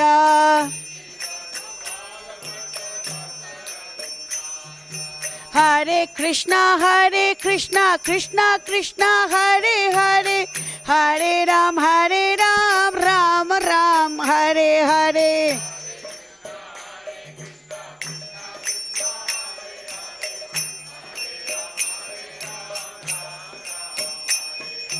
हरे Krishna Krishna Krishna Hare Hare Hare Ram Ram Ram Hare Hare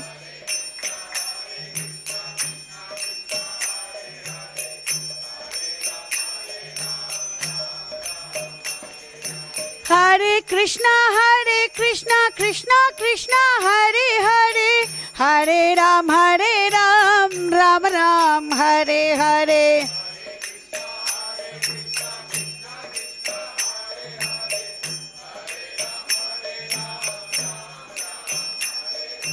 Hare Krishna Krishna Hare Hare Hare Ram Ram Ram Hare Hare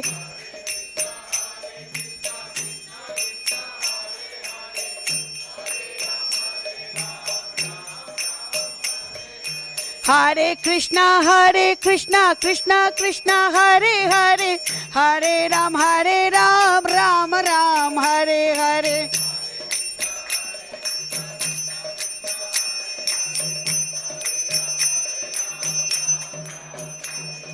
Hare Krishna Krishna Hare Hare Hare Ram Ram Ram Hare Hare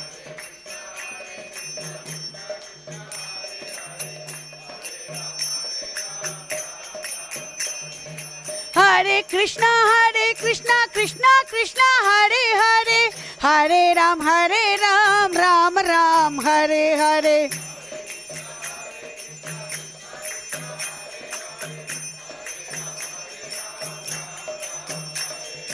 Hare Krishna Krishna Hare Hare Hare Ram Ram Ram Hare Hare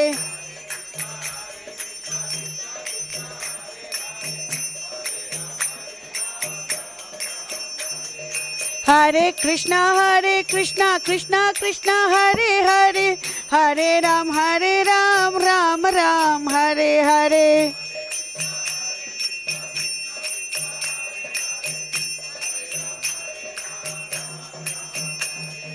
Hare Krishna Krishna Hare Hare Hare Ram Ram Ram Hare Hare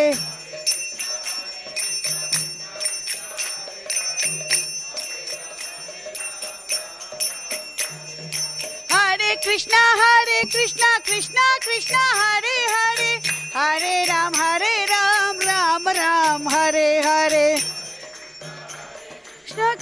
Krishna Hare Hare Hare Ram Ram Ram Hare Hare Hare Krishna Krishna Hare Hare Hare Ram Ram Ram Hare Hare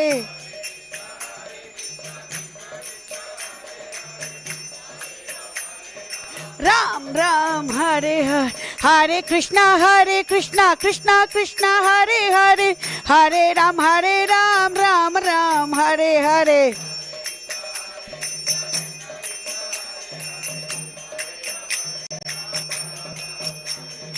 Hare Krishna Krishna Hare Hare Hare Ram Ram Ram Hare Hare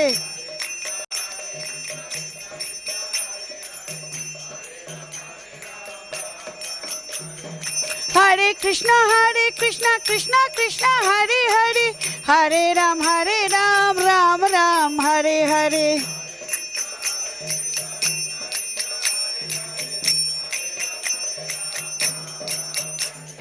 Hare Krishna Krishna Krishna Hare Hare, Hare Ram Ram Ram Hare Hare.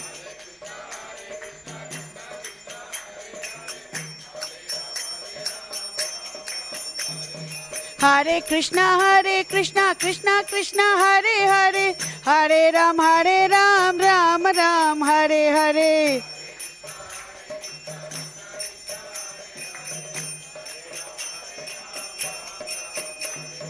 Hare Krishna Krishna Krishna Hare Hare, Hare Ram Ram Ram Hare Hare.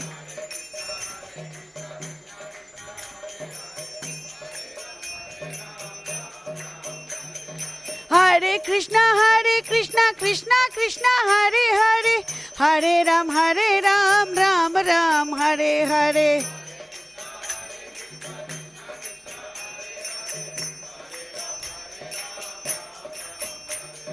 Hare Krishna Krishna Hare Hare, Hare Ram Ram Ram Hare Hare.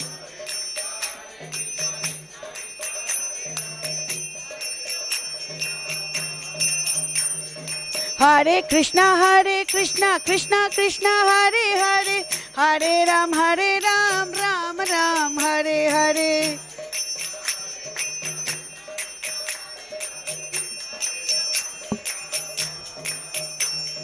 Hare Krishna Krishna Hare Hare, Hare Ram Ram Ram Hare Hare.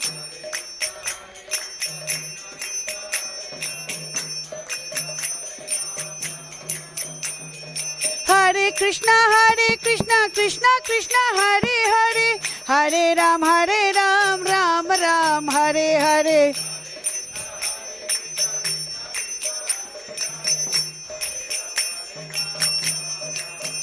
Jayo Radha Gopinath Radha Gopinath Shri Radhe.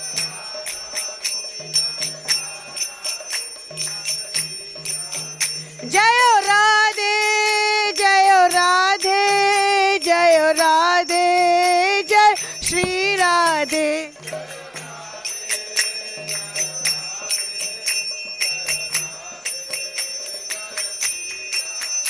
Jayo Sitaram Lakshmana Bhakta Hanuman, Jayo Sitaram Lakshmana Bhakta Hanuman.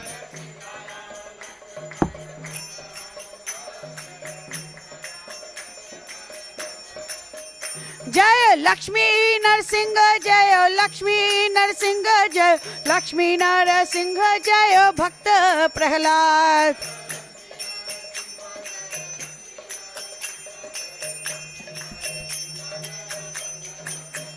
Jayo Jagannatha, Jayo Jagannatha, Jayo Baladeva, Jayo Subhadrama.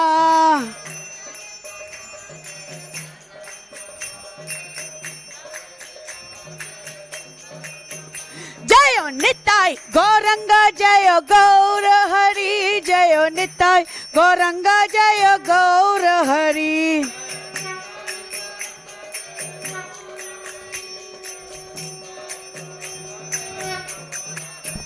Nittai Gaura Hari Bol, Hari Bol, Hari Bol, Nittai Gaura Hari Bol.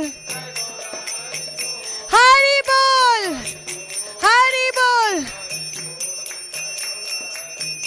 Nittai Gaura Hari Bol, Hari Bol, Hari Bol, Nittai Gaura Hari Bol.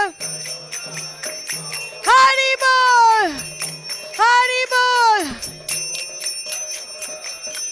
Jaya Jaya Prabhupada, Prabhupada, Prabhupada, Jaya Jaya Prabhupada. Prabhupada, Prabhupada. Jaya Jaya Gurudev, गुरुदेव गुरुदेव जय जय गुरुदेव गुरुदेव गुरुदेव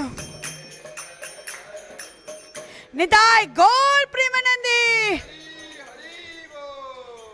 I beseech everyone to please bow down for the Prema Dhwani. Jai Om Vishnupad Paramahamsa Parivraka Acharya Ashtotra His Divine Grace Abhay Charanarvinda Bhakti Vedanta Swami Srila Prabhupada ki. Jai Om Vishnupad Paramahamsa Parivraka Acharya Ashtotra His Divine Grace Shri Bhakti Siddhanta Saraswati Thakur Srila Prabhupada ki. Anant Koti Vaishnav Vrind ki. Namacharya Srila Haridas Thakur ki. ISKCON founder Acharya Srila Prabhupada ki. प्रेम से कहो श्री कृष्ण चैतन्य प्रभु नित्यानंद श्री अद्वैत गदाधर श्रीवासादि गौर भक्त वृंद की. श्री श्री राधा कृष्ण गोप गोपीनाथ श्याम कुंड राधा कुंड गिरि गोवर्धन की.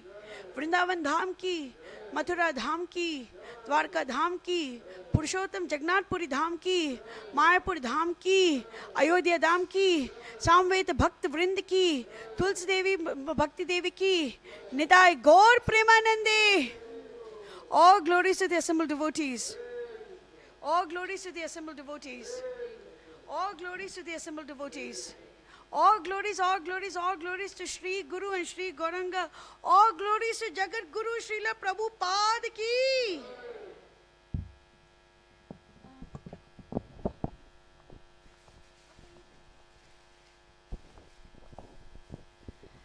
Namaste Narasimhaya.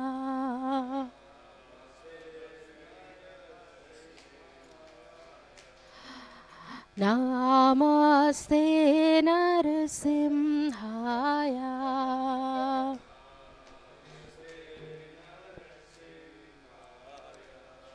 Prahlad Lad Daine.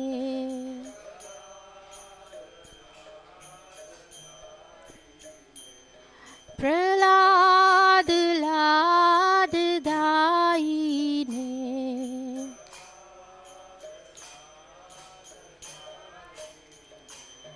Hiranyakashipurvakshaha.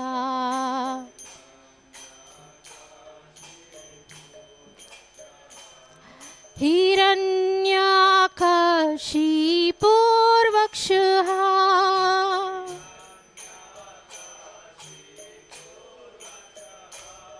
Hiranyakashipurvakshaha.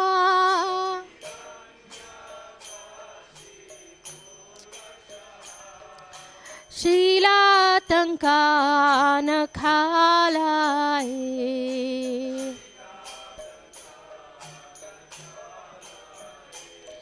Ito Narsimha Parto Narsimha.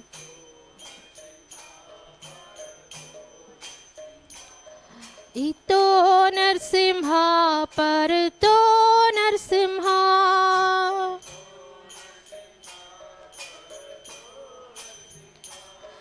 Ito Narsimha Parto Narsimha.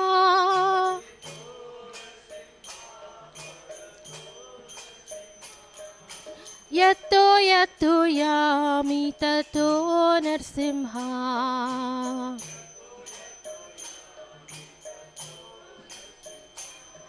Bahi Narsimha Hirdaye Narsimha.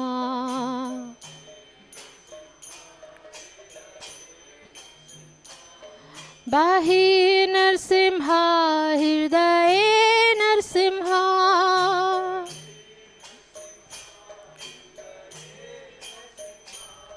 Bahi Narsimha Hirdaye Narsimha.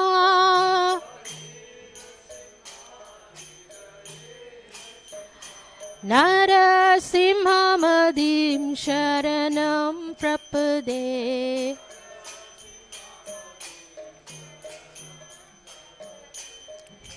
Tava Karakamlavare Nakha Adbhuta Shringam Dalita Hiranyakashipu तनुभृङ्गां केशवधृता नरहरिरूपा जय जगदीश हरे जय जगदीश हरे जय जगदीश हरे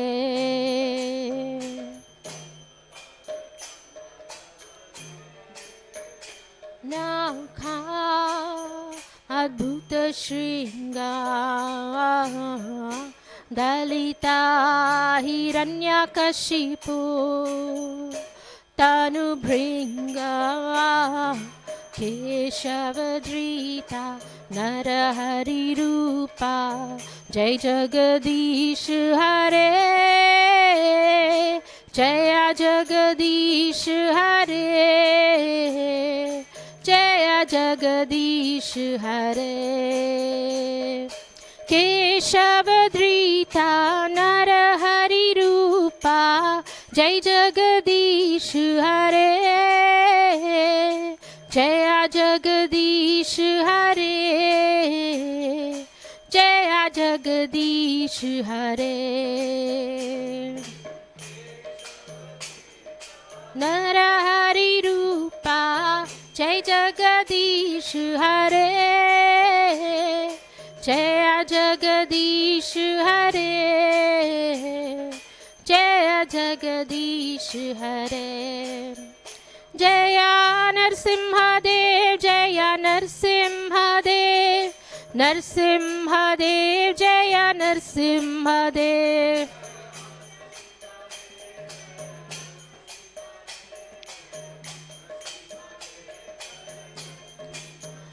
जय लक्ष्मी नरसिंह जय लक्ष्मी नरसिंह लक्ष्मी नरसिंह जय नरहरि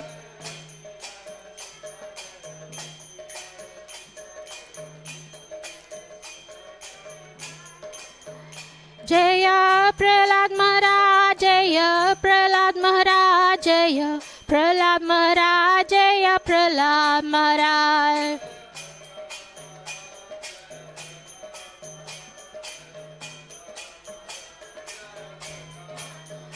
नित्य गौरा हरि बोल हरि बोल नित्य गौरा हरि बोल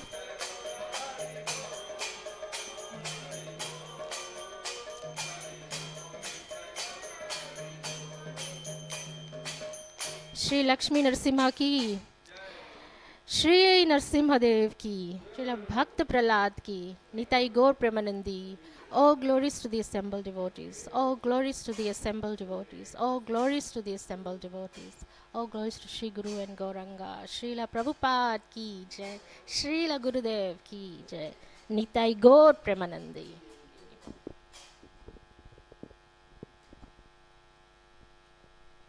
Hare Krishna, Hare Krishna. Krishna Krishna Hare Hare Hare Rama Rama Rama Hare Hare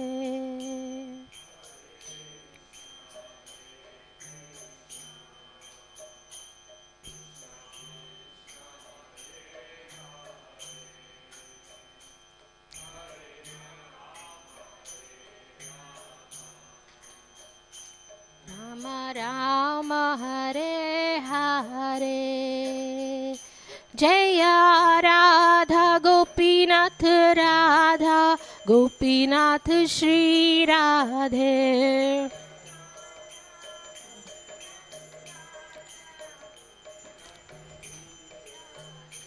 Shri Shri Radha Gopinath Bhagwan ki Nitai Gaur Premanandi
he had he had many animals, but he had a horse, and a very prized horse. He used to take that horse and go to different places, to the market or wherever a farmer goes.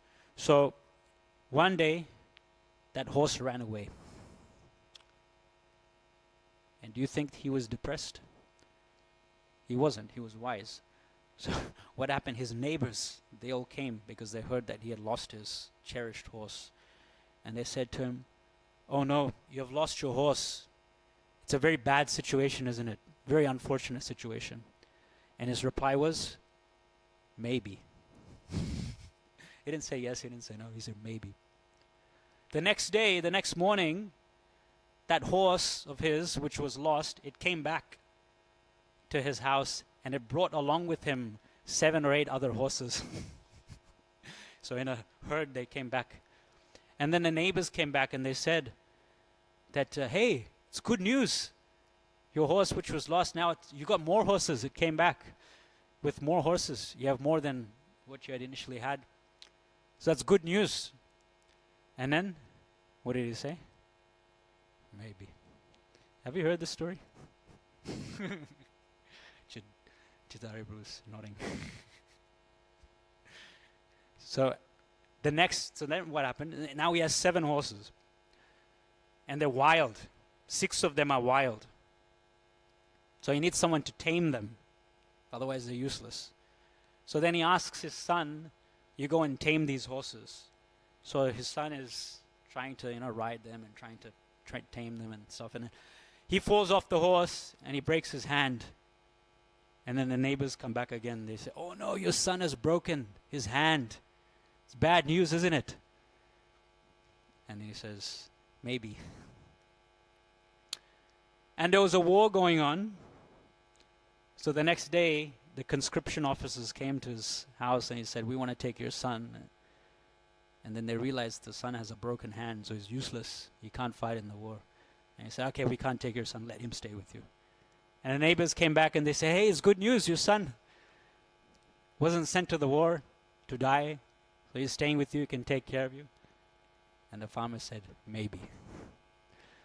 So like that, our material perception of happiness continues like that. We can learn that from this, that material happiness is relative, right?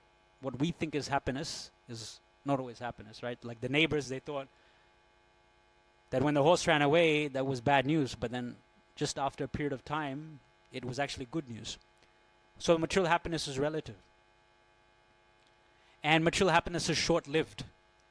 Whenever he got that happiness, he got more horses, or his son was not sent to the war, it's just a matter of time before something else happens.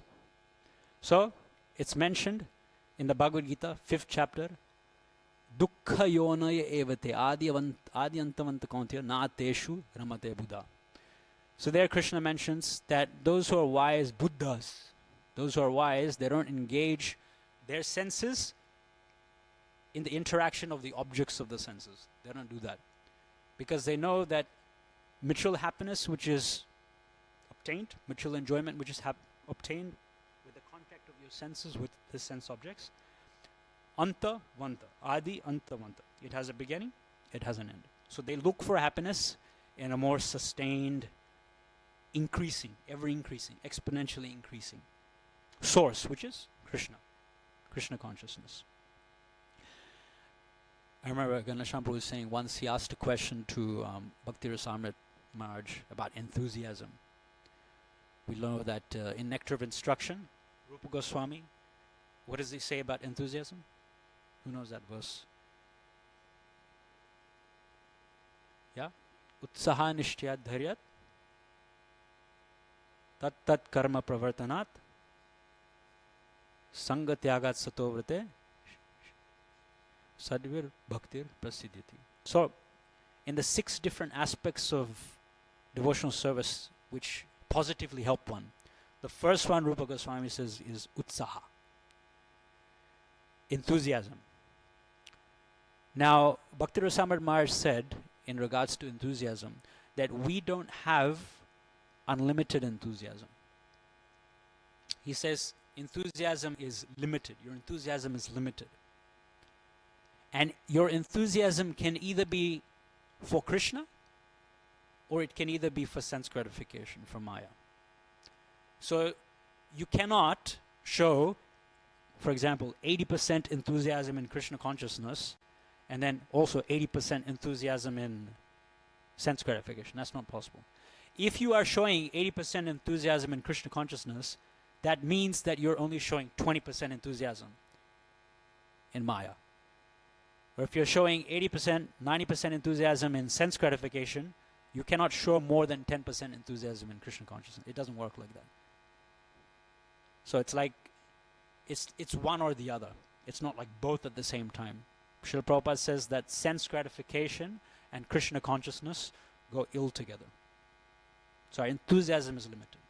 So Dhruva Maharaj was enthusiastic about his practice of bhakti because he was reducing his sense gratification month by month. And we can see a similar example in Raghunath Das Goswami as well, in Chaitanya Charitamrita. Maybe some devotees have spoken about this. Very similar.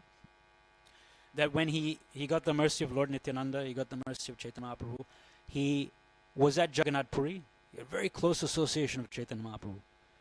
He was at Jagannath Puri, and initially he was standing at the doors of the temple, and whoever would pass by, he would beg food from them. And then after a while he thought that, I'm just looking at people, I'm just thinking about food, so let me stop begging food from people, and let me just go to the booth. They had some booths where once a day they would distribute food to the sadhus. So once a day he would go and get food from the booths. Then he thought after some time, that's also too much. So then, what did he do? He would go to the back of the temple where they would throw away the rotten prasad, and he would take the burnt pieces of grains of rice, which even the cows rejected, and he would take that. And Chaitanya Mahaprabhu, I mean, we would think that it's quite extreme, but then it depends on your adhikar, it depends on your qualification. That was like something okay for Raghunath Das Goswami. He was already very renounced. In fact, he's the Acharya of renunciation, Raghunath Das Goswami. It's mentioned in Chaitanya Charitamrita that his renunciation and his daily sadhana was like lines etched on stone. We can see how renounced he was. We can see how much sense gratification he had reduced. That he would chant, I mean, all Goswamis would chant like minimum 64 rounds a day, more. He would offer 1,000 obeisances to Krishna daily. He would offer 2,000 obeisances to the Vaishnavas daily. You just imagine 2,000 times getting down, paying obeisances to one Vaishnava, and 1,000 for Krishna every single day. And then, because he had spent so much time with Chaitanya Mahaprabhu in Jagannath Puri, when he came to Vrindavan, that's another thing he did. He helped Jiva Goswami in establishing Radhakund as well, as we see it today. So, he would lecture daily for a minimum of 3 hours on the pastimes of Sri Chaitanya Mahaprabhu. So this was the sadhana, this was the bhajan, this was the renunciation of Raghunath Das Goswami. And it says, Mahaprabhu era bhakta ganera vairagya pradhan yaha dekhi priti haya gaura bhagavan. That Sri Chaitanya Mahaprabhu is very pleased when he sees that his devotees are reducing sense gratification, are showing renunciation. So it's incumbent upon us as devotees of Sri Chaitanya Mahaprabhu to reduce our sense gratification. Automatically what will happen, our enthusiasm in Krishna consciousness will increase. You know, there's a place called Hanoi. Anyone know what that is, Hanoi? I think it's the capital of Vietnam. It's a city in Vietnam. So back in the early 1900s, there was a big plague in Vietnam. A big plague, which was spread by vermin, which was spread by mice and rats. So the government wanted to find some way to stop this plague, how to kill the rats. So what they did is they gave a monetary reward that if you can kill a certain amount of rats, we'll give you money. So initially what they did is they were thinking, how can we get the citizens, to come forward and kill these rats? And they thought that, look, if they kill the whole rat, there'll just be piles of rats in the street. And that itself will cause more disease. So then after some time they thought what to do, and they came up with this idea that instead of asking these people the citizens who want to kill these rats and get a monetary reward, instead of killing the whole rat, they should just show us the tail of the rat. Kill the rat, dispose of it, get rid of it, burn it, whatever, and just show us the tail. And if you show us 100 tails, then you get a certain amount of money. If you show us 1,000 tails, you get a certain amount of money. In fact, I read in one article that a record number of more than 21,000 rats they had killed. It's like apparently a record because of this plague. It's actually there in history. It's called the Hanoi rat massacre. Just like Janamai Jaya Maharaj was killing all these snakes. So there in Vietnam at that point in time, they were killing all these rats as they were spreading this plague. So what happened is the people who were killing the rats, they realized that after I cut the tail of the rat doesn't die, actually. So you know what they did? They would cut the tail, keep the tail. They would let the rat go, and that rat would breed, produce more rats, and they would keep cutting the tails and take many tails, and the rats would keep breeding. So you may think, how is it related? So it's related because we've taken up the path of Krishna consciousness. So we might as well kill the whole rat of material sense gratification. Because if we just kill the tail, then the desire still remains in the heart. And it's still going to continue to breed. It's still going to continue to increase. If you're practicing Krishna consciousness 95%, that 5% of material desire that you're keeping in your heart, it has the potential to explode again and take over your life again. Again, you can fall back into Maya. You know that story Radhanath Maharaj gives about a mansion, and it's all locked up at nighttime. The people inside the mansion, they lock it up completely, bolt all the doors, bolt all the windows, seal everything. And it's nighttime. Why are they doing that? Because they don't want the burglars and thieves to enter the mansion, right? So what happens is that they can't enter, the burglars can't enter, but in the basement, in that mansion, he says that there's a little crack in the window. And even though the burglars can't enter through that crack, Maya can enter through that crack. Srila Prabhupada gives the other story of the camel and the sheik. You've heard that story of the camel and the sheik? That the sheik was staying in the tent, and then a camel came by, and it was a bit too hot for the camel. The camel wanted a bit of shade, so the camel puts one leg into the tent. And the sheik said, okay, there's still a bit of room here. I'll allow you to put one leg there. Then the camel puts two legs. He said, okay, there's still a bit of room. Then he puts three, then he puts four. And all of a sudden he finds that the whole camel is in the tent. And then he doesn't have any room to stay in the tent, so he has to go outside. Like that. So, we should practice Kevala Bhakti. We should practice Shuddha Bhakti. Only for Krishna. That means we should aim to get rid of all of our material desires. And then we can practice Krishna consciousness with Dhrida Vrata. Yesham tvanta gatam papam jananam punya karmana te dvanda moha nirmukta bhajante mam Dhrida Vrata. Krishna says, you can practice Dhrida Vrata, you can practice devotional service to me, bhakti to me, in a very fixed and determined way, if you have been cleared of your reactions to your previous punya and your pap. Otherwise, they will keep disturbing your mind. Have you noticed that your mind is always thinking of something? Desires keep coming into your mind. And what does Krishna say in the Gita? Apuryamanam achala pratishtham samudramapa pravishante yadvat tadvat kama yam pravishante sarve sashantim apnoti na kama kami. Just like you have a still lake, rivers are flowing into the lake, but the lake is still still. So in the same way, Krishna says we should tolerate these material desires. Now, why are the material desires there in the first place? Why is our mind going crazy? Why is our mind thinking of our previous sense gratification? It's because it is a reaction, it is a delayed reaction to our previous material activities. For example, just I'll give a practical example for all the devotees. You would notice that in recent times the very merciful pujaris have been putting the Mangalarti sweets in the restaurant. Right? After the morning program, in the morning, after Mangalarti, the pujaris come and they bring the whole tray of Mangalarti sweets, very tasty, very sweet, and they put that tray in the restaurant. And then you're chanting japa in the temple room, right? And then you feel sleepy. You think, let me go into the restaurant and chant my japa, let me pace back and forth.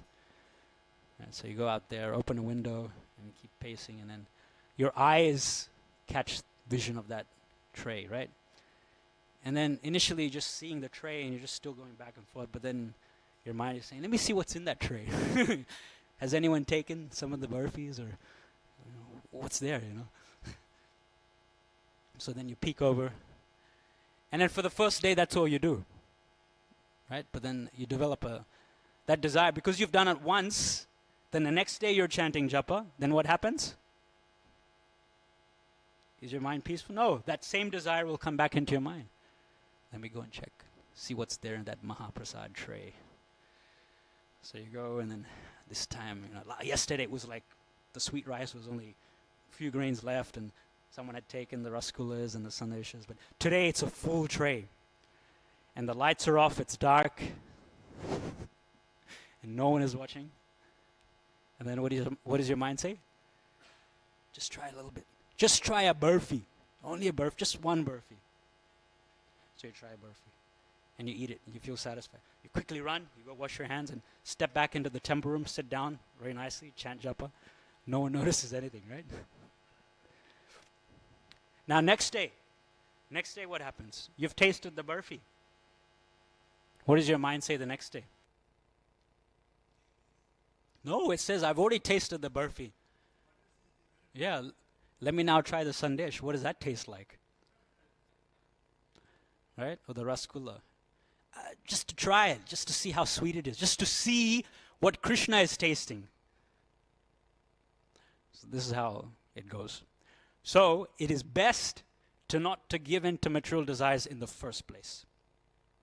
Because once you do it, you start the momentum. You start the momentum, and it keeps pushing and pushing. And the more you give in to fulfilling your material desires, the harder it is to put the brake, the harder it is to stop. So Dhruva Maharaj, he put the brakes. In fact, each month he was pressing the brake harder and harder and harder and harder. He never touched the accelerator. So that is the ideal way to practice bhakti. Vishaya charya se rase majya. Acharya say, completely give up Vishaya, completely give up attraction to sense objects, and se rase majya. So that's what we were talking about, enthusiasm, right? To the degree you give up sense gratification, to that degree you'll find inspiration and enthusiasm in Krishna consciousness. So there are acharyas, perhaps Narottam Das Thakur, he's saying in this bhajan, Vishayacharya, you give up sense gratification, then correspondingly, se rase majya. To that degree, you'll be able to taste happiness in Krishna consciousness.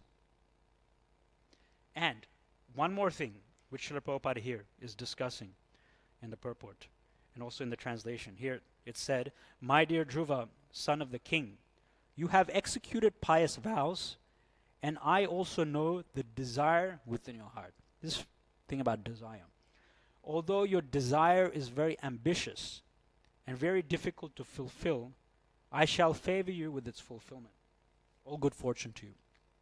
So the other day, one devotee asked the question, we were discussing Krishna book, and the devotee asked the question, where does desire come from?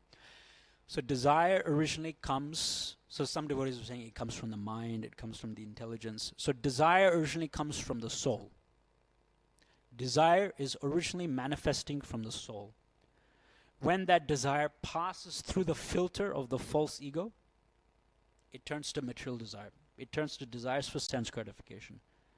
But if our false ego is real ego, that means we are firmly fixed in the Sambandha Gyan that I'm Krishna's servant, I belong to Krishna, and I am simply existing to please Krishna, then that original desire passes through into this mature world, and we act in devotional service.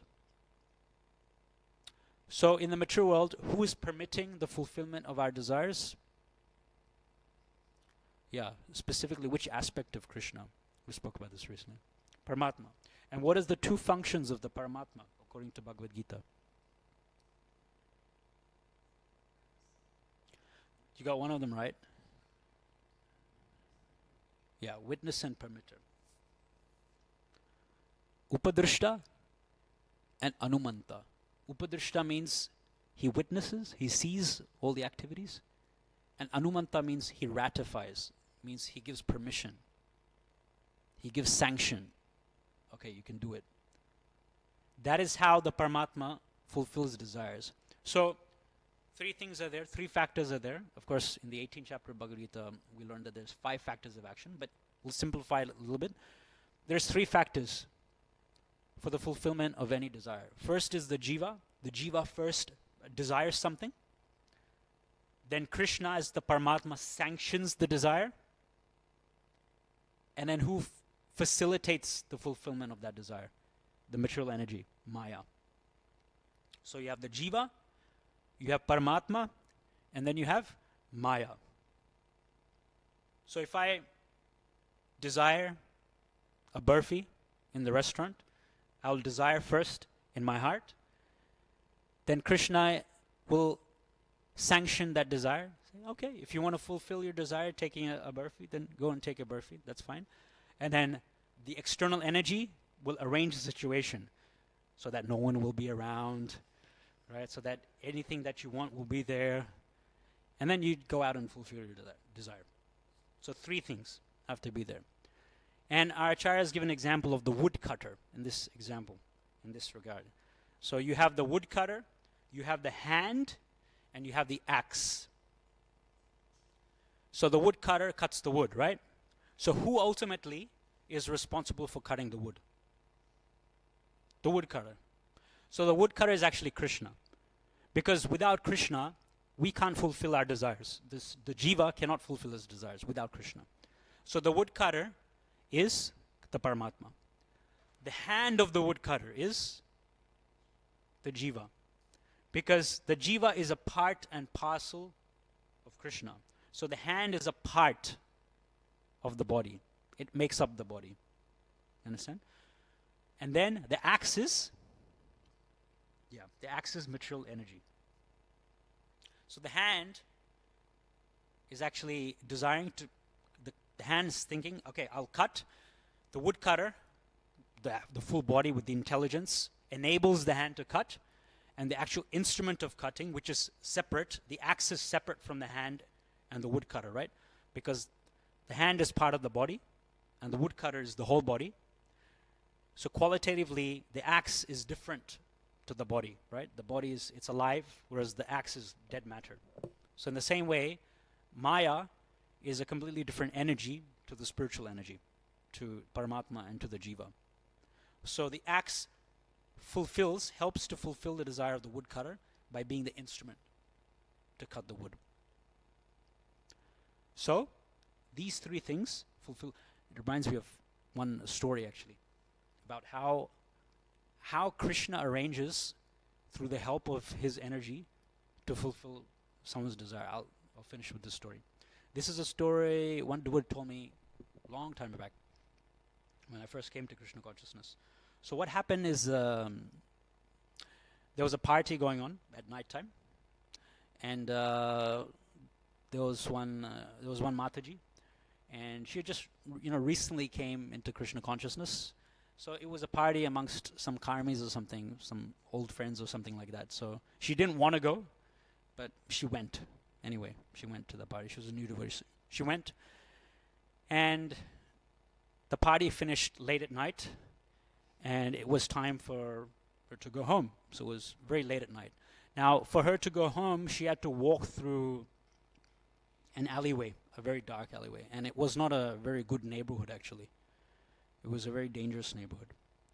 So as she left the house late at night where the party was. She left the house and she was walking through that alleyway. She was constantly in her mind, or constantly she was chanting the name of Krishna. Krishna, Krishna. She was chanting the Hare Krishna mantra. And she could see there was a man coming the opposite way. And, she was a bit afraid. And, she really intensified the chanting. And she chanted. And luckily that man who she thought would, harm her, he just passed. He didn't do anything. Now, the next morning she woke up and she found out there was news. There was news that another person had actually been attacked in that same alleyway that she was walking down. There was another lady that had been attacked, actually. And they came and interviewed that guy. They caught that guy, and they came and interviewed him. And they asked him, so who was there? You were walking down, you attacked this particular person, and then was there anyone else there? And he said, yeah, actually, before I attacked that particular person, there was another lady that was walking past. And they asked him, so why didn't you do anything to her? And he said, but she was surrounded by 4 men. So even though that devotee lady, she was by herself, she was chanting. But then Krishna's arranged his protection in such a way that that guy, that attacker, he didn't see her by herself, but he saw that she was actually accompanied by 4 other men. So then he just walked past her, and then someone else was attacked like that. So a very interesting example. I was told that story. It increases your faith in Krishna consciousness. You don't know how Krishna is going to protect you. It's just like Prahlad Maharaj. All of a sudden, Nrsimhadev just comes out of the pillar. So Krishna's protection, his poshanam, can be done in any way like that. So desire is very important. So Dhruva Maharaj intensified his desire. But one point is that, it says we should have intense desire in Krishna consciousness, right? And we should give up sense gratification. And then we can have Dhrida Vrata. Then we can have firm determination in Krishna consciousness. Now, externally it seems that Dhruva Maharaj was extremely determined. And he was determined. Initially he was, for the first 5 months, he was determined. But because there was a tinge for material gain in his performance of bhakti, his bhakti was interrupted. After the 5 months, after Vishnu comes, blesses him, after he glorifies Lord Vishnu, his bhakti was interrupted. It was not unmotivated and uninterrupted. His bhakti was interrupted. Why was it interrupted? As you'll see later on in this chapter in Srimad Bhagavatam, he starts to lament. And we discussed that before. He starts to lament. So that lamentation interrupted his bhakti. Of course, after that, he learned from it, and then he became a pure devotee. But that is a lesson for us, that our performance of devotion, so we should pray to Krishna. We should pray to Lord Nrsimhadev. Ganesham was telling me recently that there's 2 forms of Krishna that give you stability in Krishna consciousness. You can pray to 2 forms of Krishna to give you rock solid determination and stability in Krishna consciousness. One is Giriraj. You can pray to Giriraj for stability in Krishna consciousness. And the other one, can anyone guess who it is? No, actually. No. Kurmadev. You can actually pray to Lord Kurma. So Kurma, as you can see in that Leela, Samudra Manthan Leela, he actually used his back and he provided stability for the demigods and the demons to churn the milk ocean. So Kurmadev can also bestow one with rock solid stability in Krishna consciousness. So we can pray to them for Kevala Bhakti. Kunja Bihari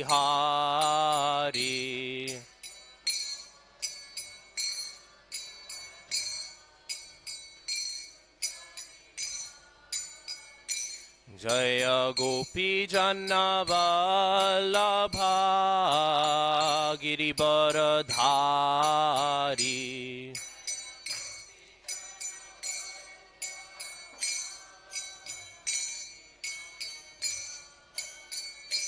Jaya Gopi Janna Vallabha Girivaradhari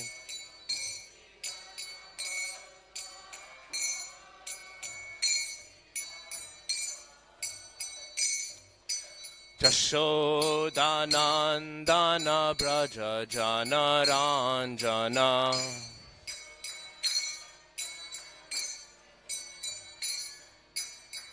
Jashodanandana Braja Jana Ranjana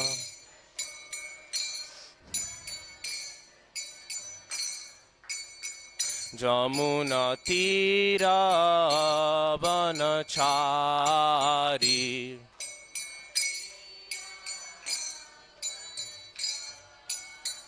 Jamuna Tira Vanachari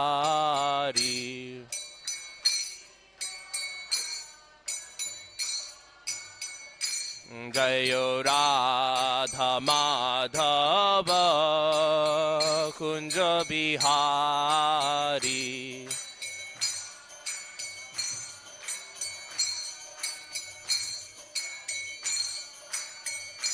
Jayo Radha Madhava Kunja Bihari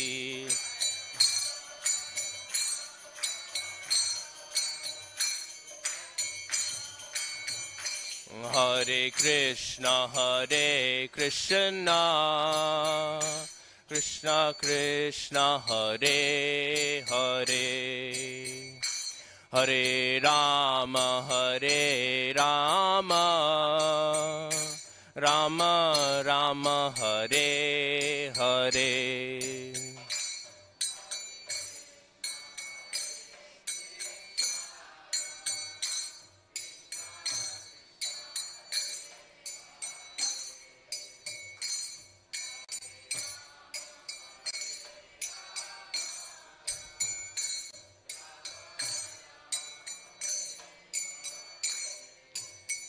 Hare Krishna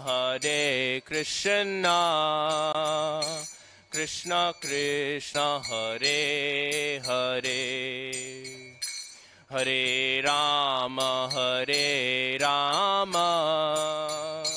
Rama Rama Hare Hare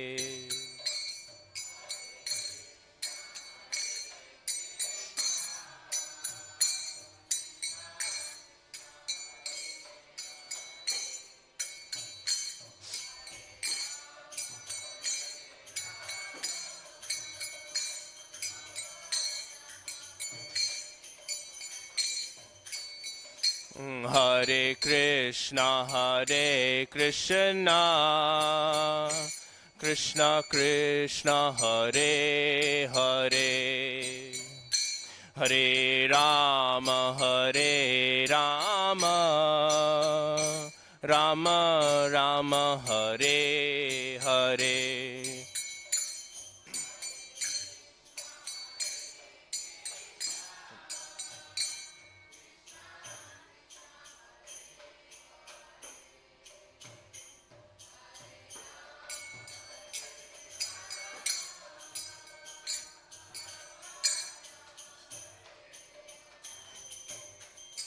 Hare Krishna Krishna Krishna Hare Hare Hare Rama Rama Rama Hare Hare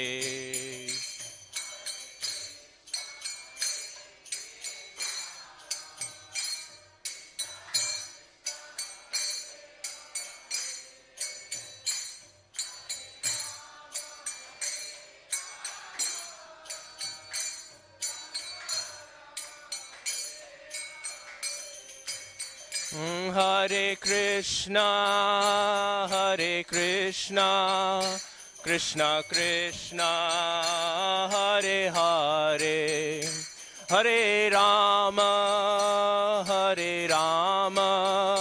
Rama Rama Hare Hare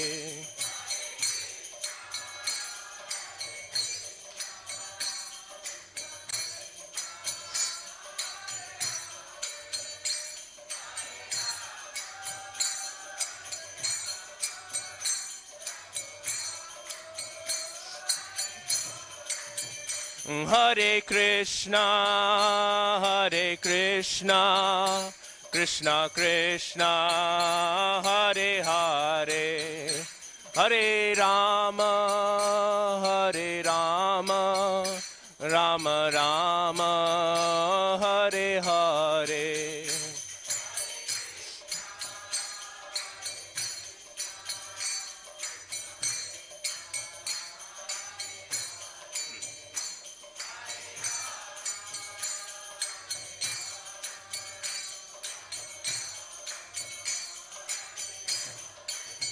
Hare Krishna, Hare Krishna, Krishna Krishna, Hare Hare, Hare Rama, Hare Rama, Rama Rama, Hare Hare.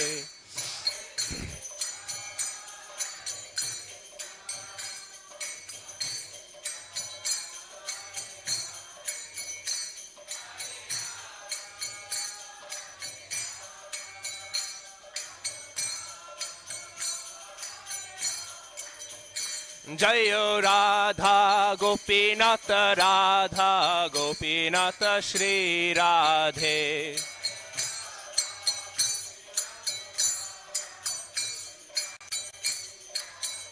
Jaya Prabhupada, Jaya Prabhupada, Jaya Prabhupada, Jaya Prabhupada.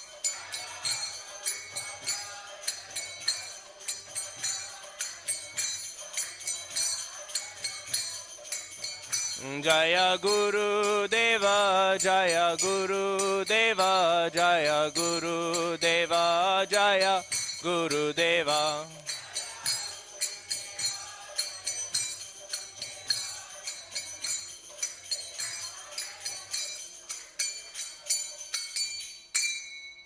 Jai Nitya Lila Pravishta Om Vishnupada Paramahansa Parivrajacharya Stotra Shada Shri Srimad Abhaya Charanaravinda Bhaktivedanta Swami Srila Prabhupada Ki Jai.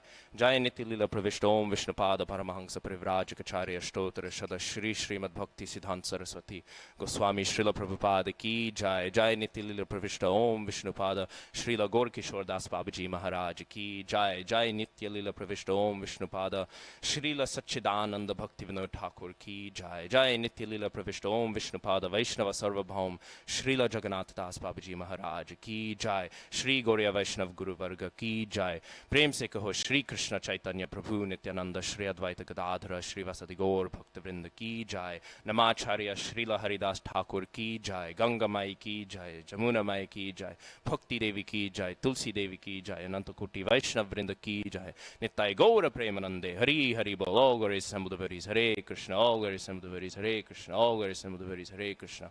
All glories to Shri Guru and Shri Gauranga. All glories to Srila Prabhupada. Srila Prabhupada Ki Jai.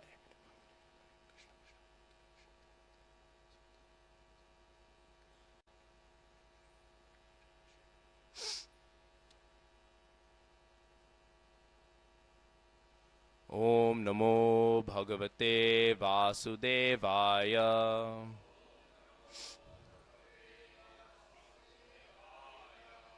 Om Namo Bhagavate Vasudevaya.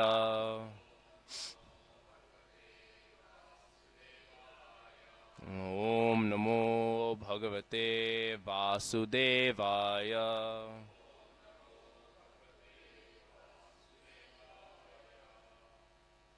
So we're reading today from Grantharaj Srimad Bhagavatam, Canto 4, Chapter 9, Text 20 to 21. Let me just see how much is written here. Okay, so I guess we'll. Does everyone have Bhagavatam with them? Should we? Let's recite the whole thing. I think. Okay. I don't think. Yeah, we weren't able to fit it all on, but yeah. Nanyair adhishtitam bhadra. Yad Brajishnu Dhruvakshiti Yatra Graharksha Taranam Jyotisham Chakramahitam Medhyam Go Chakravatsthasnu परस्तात् कल्पवासिनां धर्मोऽग्नि कश्यपः शुक्रो मुनयो ये वनौकसः चरन्ति दक्षिणीकृत्य भ्रमन्तो यत्सतारकाः नान्यरधिष्ठितं भद्रा यद्ब्रजिष्णु ध्रुवाक्षिति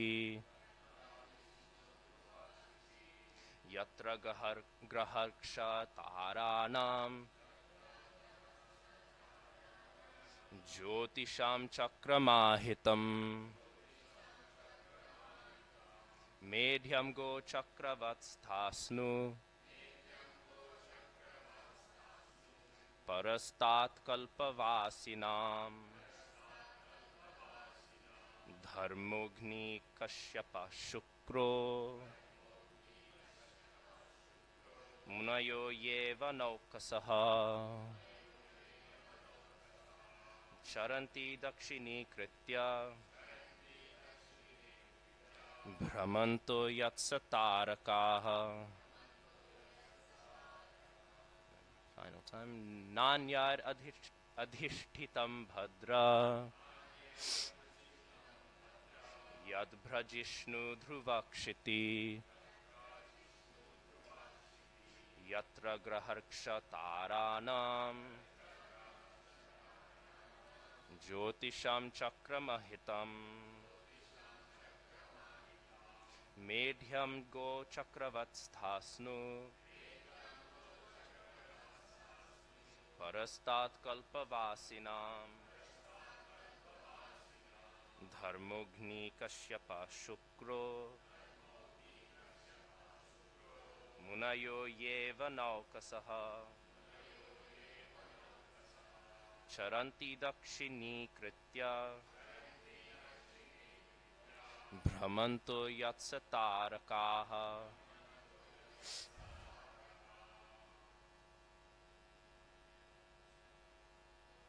नान्यरधिष्ठितं भद्रा यद्ब्रजिष्णु ध्रुवाक्षिति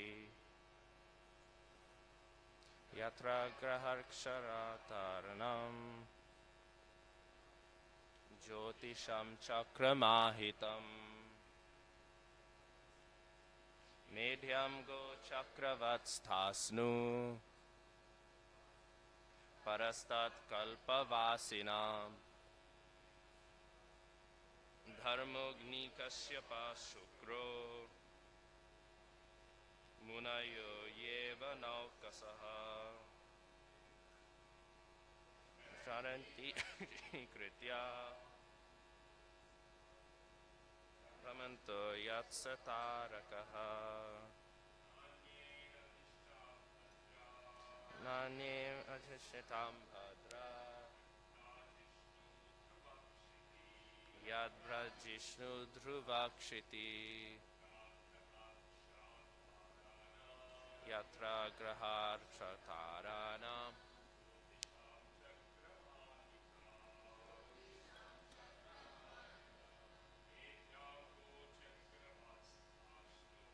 मेढ्यं गोचक्रवत्स्थास्नु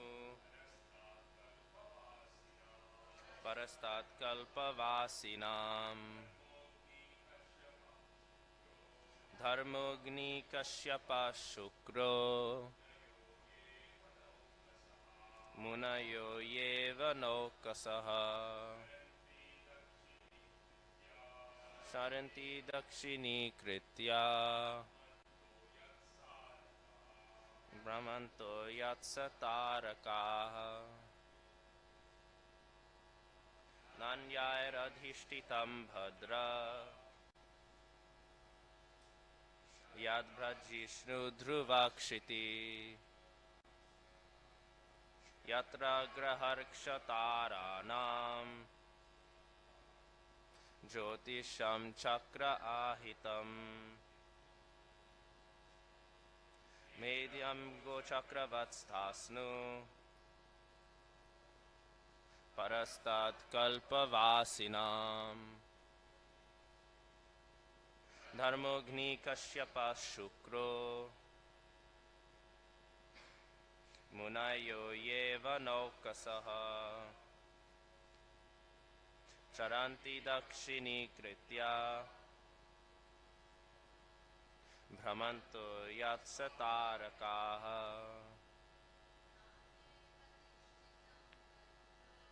नान्यायरधिष्ठितं भद्रा यद्भ्रजिष्णु ध्रुवाक्षिति यत्र ग्रहर्क्षताराणाम्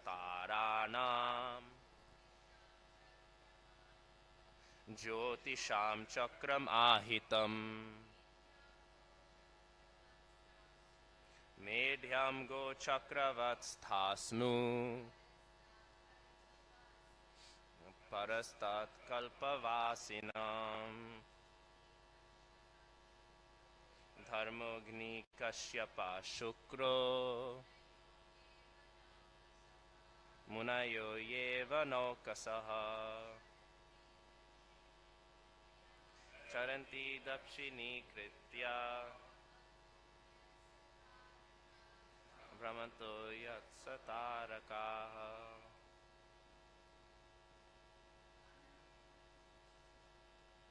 नान्यारधिष्ठितं भद्रा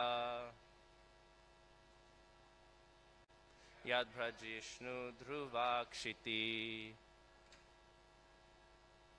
यत्र ग्रहर्क्षताराणाम् ज्योतिषं चक्रमाहितम् मेध्यं गोचक्रवत्स्थास्नु परस्तात् कल्पवासिनाम् धर्मोऽग्नि कश्यपः शुक्रो मुनयो येव नौकसः चरन्ति दक्षिणीकृत्या भ्रमन्तो यत्सतारकः नान्यायरधिष्ठितं भद्रा यद्ब्रजिष्णु ध्रुवाक्षिति यत्र ग्रहर्क्षताराणाम्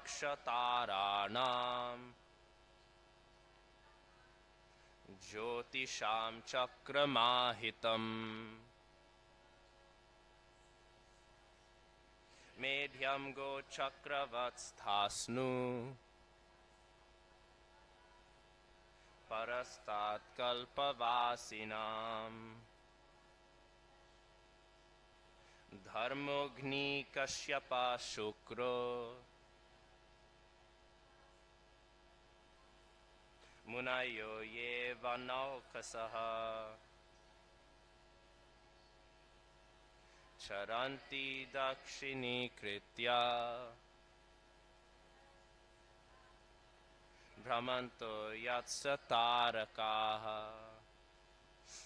न never anyaihi by others adhishtitam was ruled bhadra my good boy yat which bhrajishnu brightly glowing Dhruvakshiti, the land known as Dhruvaloka. Yatra, where? Graha, planets. Riksha, constellations. Taranam, and stars. Jyotisham, by luminaries. Chakram, encirclement. Ahitam, is done. Medhyam, around the central pole. Go, of bulls. Chakra, a multitude. Vat, like. Sthasnu, stationary. Parastat, beyond. Kalpa, a day of Brahma, millennium. Vasinam, those who live. Dharmaha, dharma. Agnihi, Agni. Kashyapaha, Kashyapa. Shukraha, Shukra. Munayaha, great sages. Ye, all of them who. Vana Okasaha, living in the forest. Charanti, move. Dakshini Kritya, keeping it to their right. Brahmantaha, circumambulating. Yat, which planet? Satarakaha, with all the stars. Translation. The Supreme Personality of Godhead continued, My dear Dhruva, I shall award you the glowing planet known as the pole star, which will continue to exist even after the dissolution at the end of the millennium. No one has ever ruled this planet, which is surrounded by all the solar systems, planets and stars. All the luminaries in the sky circumambulate this planet, just as bulls tread around a central pole for the purpose of crushing grains. Keeping the pole star to their right, all the stars inhabited by the great sages like Dharma, Agni, Kashyapa, and Shukra circumambulate this planet, which continues to exist even after the dissolution of all others. Purport. Although the pole star existed before its occupation by Dhruva Maharaj, it had no predominating deity. Dhruva Lok, our pole star, is the center for all other stars and solar systems, for all of them circle around Dhruva Loka just as a bull crushes grains by walking around and around a central pole. Dhruva wanted the best of all planets, and although it was a childish prayer, the Lord satisfied his demand. A small child may demand something from his father, which his father has never given to anyone else. Yet out of affection, the father offers it to the child. Similarly, this unique planet, Dhruvalok, was offered to Maharaj Dhruva. The specific significance of this planet is that until the entire universe is annihilated, this planet will remain, even during the devastation which takes place during the night of Lord Brahma. There are two kinds of dissolutions, one during the night of Lord Brahma and one at the end of Lord Brahma's life. At the end of Brahma's life, selected personalities go back home, back to Godhead. Dhruv Maharaj is one of them. The Lord assured Dhruva that he would exist beyond the partial dissolution of this universe. Thus, at the end of the complete dissolution, Dhruva Maharaj would go directly to Vaikuntha Loka, to a spiritual planet in the spiritual sky. Srila Vishwanath Chakravarti Thakur comments in this connection that Dhruva Lok is one of the lokas like Shvetadvip, Mathura, and Dwarka.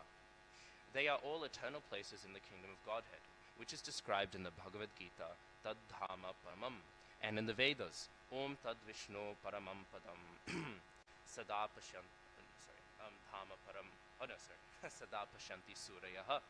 The words Parastat Kalpa Vasinam, transcendental to the planets inhabited after the dissolution, refer to the Vaikuntha planets. In other words, Dhruva Maharaj's promotion to the Vaikuntha Lokas was guaranteed by the Supreme Personality of Godhead. Translation and purport by His Divine Grace, Srila A.C. Bhaktivedanta Swami Prabhupada Ki Jai.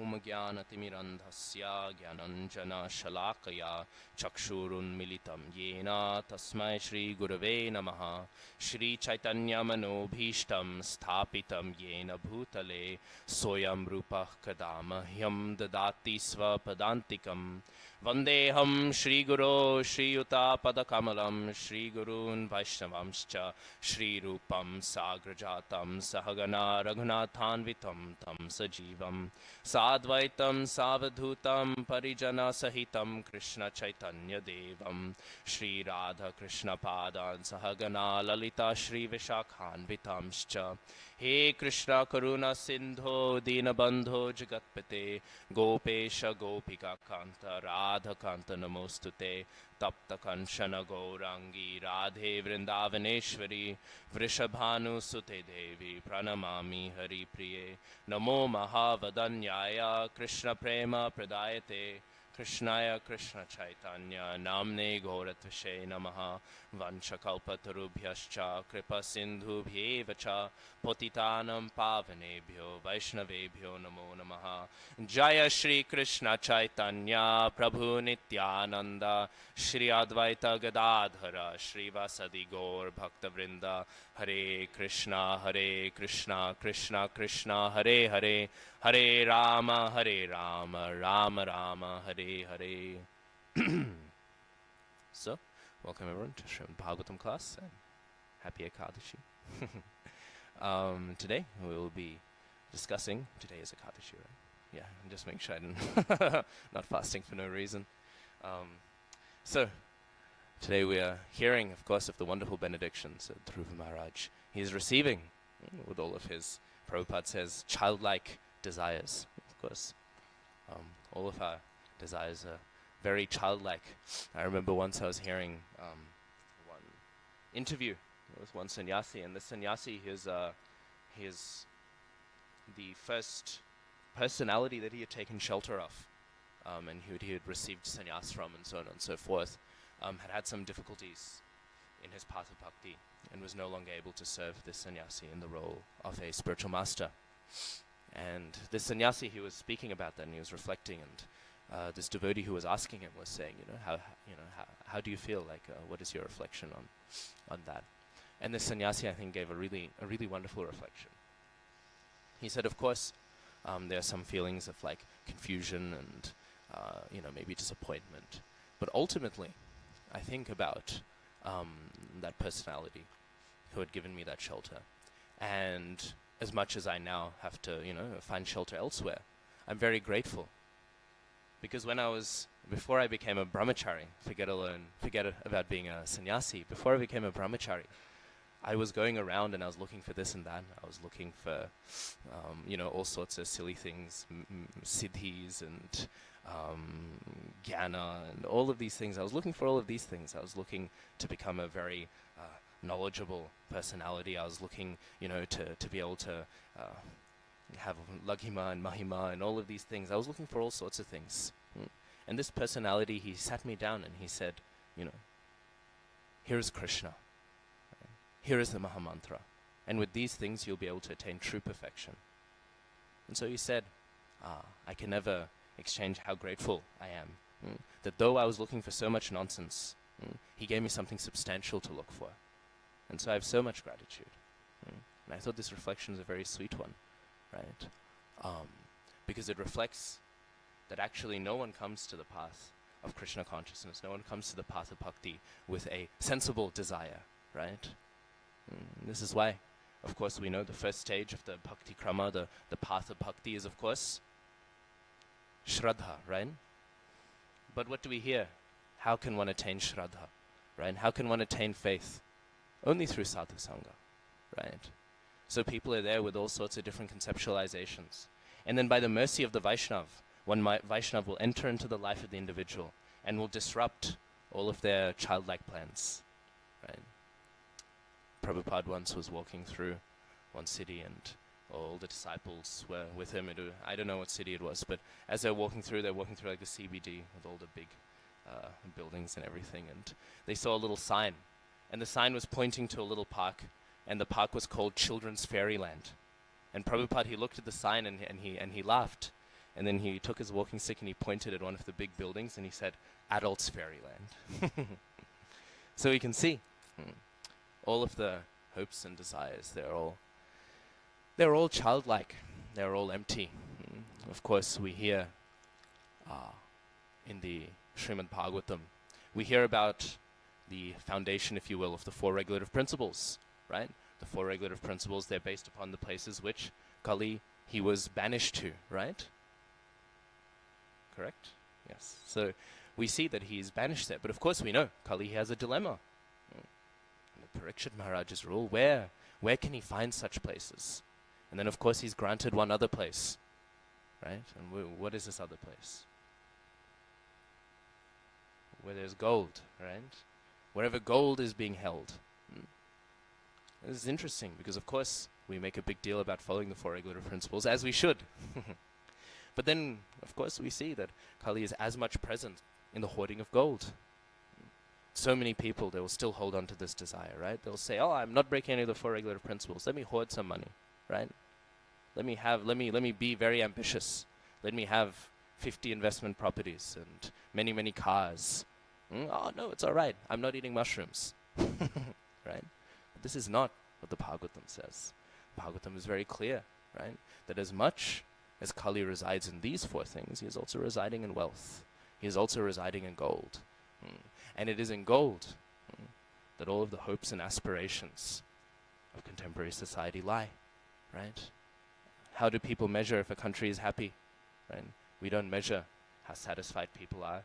We don't measure, this is how much spiritual knowledge is there. We don't measure even, this is how much material knowledge is there.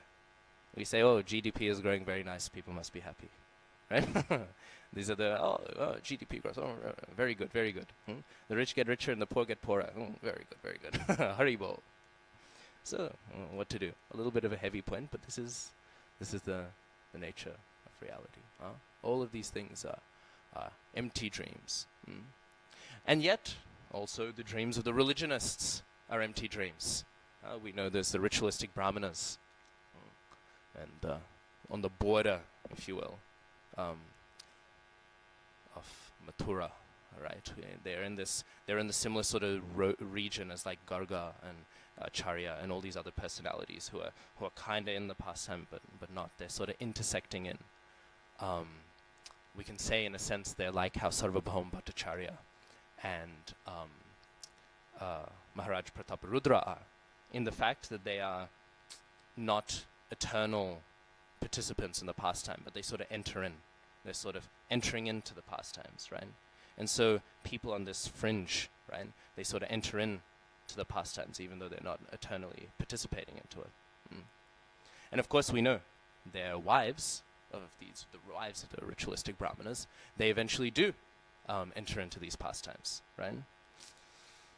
But their husbands do not, right? Or rather, their husbands do not receive the same mercy. And of course, at one point they realize, we have neglected the Supreme Personality of Godhead. We know, of course, Krishna, he sends his friends, right? A little bit hungry. Actually, they're not hungry. Their meditation is that Krishna is hungry. But they think if we say that Krishna is hungry, Krishna will not want to serve us. So they say, we will tell Krishna that we are hungry, so that then Krishna will send us, so that we will be satisfied. But actually our satisfaction is that Krishna's hunger can be satisfied. That's their meditation. So they go along, and as we know, the brahmanas, they reject them. They don't even acknowledge they exist. They don't even give them an answer. And then very famously, when they realize the status of their wives, they say, Dig janma nastri vrid yattad, dig vratam, dig bahu gyatam, dig kulam, dig kriya dakshyam, vimukha te tadhokshaje. So what is that? They're saying to hell with all of these things. To hell with what? To hell with our birth, right? To hell with our family dynasty, dik kulam, right? To hell with our ritualistic sacrifices, kriya dakshyam, right? To hell with our vratas, right?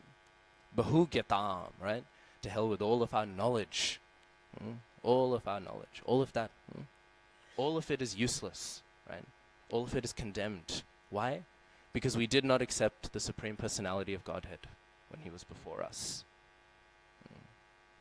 So the dream of the materialist who is chasing after gold, that is a childish dream. But so too is the dream of the religionist who wishes to become a noble member of religious systems, a noble member of religious society. That too is false, and it is condemned by these great religionists. It's said, one explanation why, because of course people wonder, how could the wives of these brahmanas, how could the brahmanis have had the realization, but the brahmanas not? Sometimes this question is posed, and one answer I've heard is that when the Vrajvasi women would go, and they would go because of course they're Vaishyas, right, so they're engaging in mercantile activities. When they would go out and they would go to sell different items, right, that the village of Raj had produced. And so as they would go out to sell these items, they would go out to different locations. And as they would go to these different locations, right, they would obviously speak. But they would be unable to speak about anything else besides Krishna. And so what would happen is, while the brahmanas, they were engaged in the very serious activities of these Vedic rituals, while they were engaged in all of these things, their wives would do the very silly task of talking to these merchants, They would do the very empty task of just having some gossip with these merchants, right? But what are they gossiping about? What are they discussing?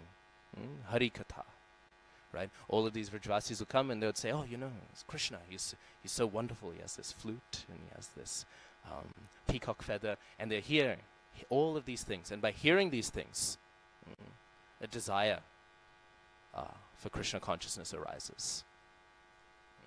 And yet they're husbands because they're engaged in very important activity, right? So-called, in the religionists' calculation, right?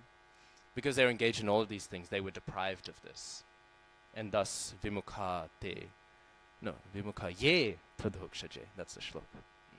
So in this way we see there are all these childish, empty desires. Anyway, so Dhruva Maharaj, Prabhupada, he says he has this, and yet he receives something so great, so grand. And of course we hear Dhruva Lok, it's around 3,900,000 yojanas above the earth, which is roughly, I think, 50 million kilometers. That's roughly the distance between the Earth planet and the pole star. Of course, it is located within the Shishumar constellation, which is like a dolphin, right? And Shishumar means dolphin, and it's a point of meditation. The Bhagavatam, it gives some mantras that you can recite to engage in remembrance of it. Although we have a very nice mantra to engage in remembrance with, which is of course Hare Krishna, Krishna Krishna, Hare Hare, Hare Rama, Rama Rama, Hare Hare. So with that we can engage in remembrance of the Lord, but still there's all these wonderful descriptions given in the Bhagavatam of all these other ways we can reflect and meditate upon the Lord. So we see here that this Dhruv Lok, it is there, and it is situated. And of course, one title that the Bhagavatam gives to Dhruv Lok is that it is Sthanu. What does Sthanu mean? It can mean position. It can also mean pillar, because a pillar is that which gives something a fixed position. So, Dhruv Lok, it is referred to as the pillar. And why is that? Because it is stationary. It doesn't move. Everything else is moving. Everything else is moving around it. Sometimes devotees, when they read the 5th canto, they say, oh, is the sun going around the earth or is the earth going around the sun? But actually it's neither. It's all going around Dhruv Lok, right? It's not heliocentric or geocentric. It's Dhruv Lok-centric, right? But then, what does this further mean? Again, Dhruv Lok and the Shishumar constellation, it's considered a representative of the Supreme Personality of Godhead, right? So what does it mean for all reality to rotate around Dhruv Lok? What does it mean for all reality to revolve around the central position? It means that actually it's not even Dhruv Lok-centric. The point of this 5th canto is that the universe is Krishna-centric, right? The universe doesn't go around the sun. It doesn't go around the earth. It goes around Krishna. It is by Krishna's will that this whole universe is moving. And this is the demonstration of Dhruv Lok being like the top of the chandelier, and everything else is just hanging off it. Because otherwise sometimes people will wonder, we're hearing all these descriptions of cosmology, right? And these are nice things, but how does this help my meditation on Krishna? We should think whenever we see the constellations in the sky and whenever we think of the world, we're thinking this whole thing, it is hanging. It is hanging off this one place that is glorifying the Supreme Lord. All of our reality is simply hanging off that and situated in this way. That's why Prabhupada in that chapter of I think it's chapter 23 of the 5th canto, where he describes the Shishumar constellation, he just smashes gravity non-stop. And again, it's interesting. You think, why is Prabhupada smashing gravity so much? It's because our meditation shouldn't be that this whole world is held up by some impersonal forces and reactions. It is the will of the Supreme Personality of Godhead that upholds this universe. And so Dhruva Lok is a wonderful reminder of that. And yet it's also a wonderful reminder that Krishna would take this place which reminds all of us that the whole world is revolving around Krishna. Or rather, that the whole world should be revolving around Krishna. That he takes this place and he places his devotee upon it. So also we can think, yes, the whole world, this whole world is dependent on Krishna. This whole world is revolving around Krishna. But Krishna places his devotee in that center of the world. We see this in the Damodar Ashtakam commentary by Srila Sanatana Goswami. He talks about how Mother Jashoda, where does she bind Krishna? Where does she tie him up? On the mortar, but which part of his body is tied? His belly, right? His belly is conquered by Mother Jashoda, right? And so the point is made. Krishna is, of course, Krishnastu Bhagavan Swayam, right? He is the origin of all of these forms of Vishnu Tattva. And so, all of the many Garbhodakashayi Vishnus who are having this lotus flower, right, extend from their navels, right, upon which the planetary systems in Brahma are held upon, right? The source of all those navels is the navel of Damodar. And that navel has been conquered by the devotee. So all of reality, it is under the control of the devotee, actually, because the devotee has transcended it fully.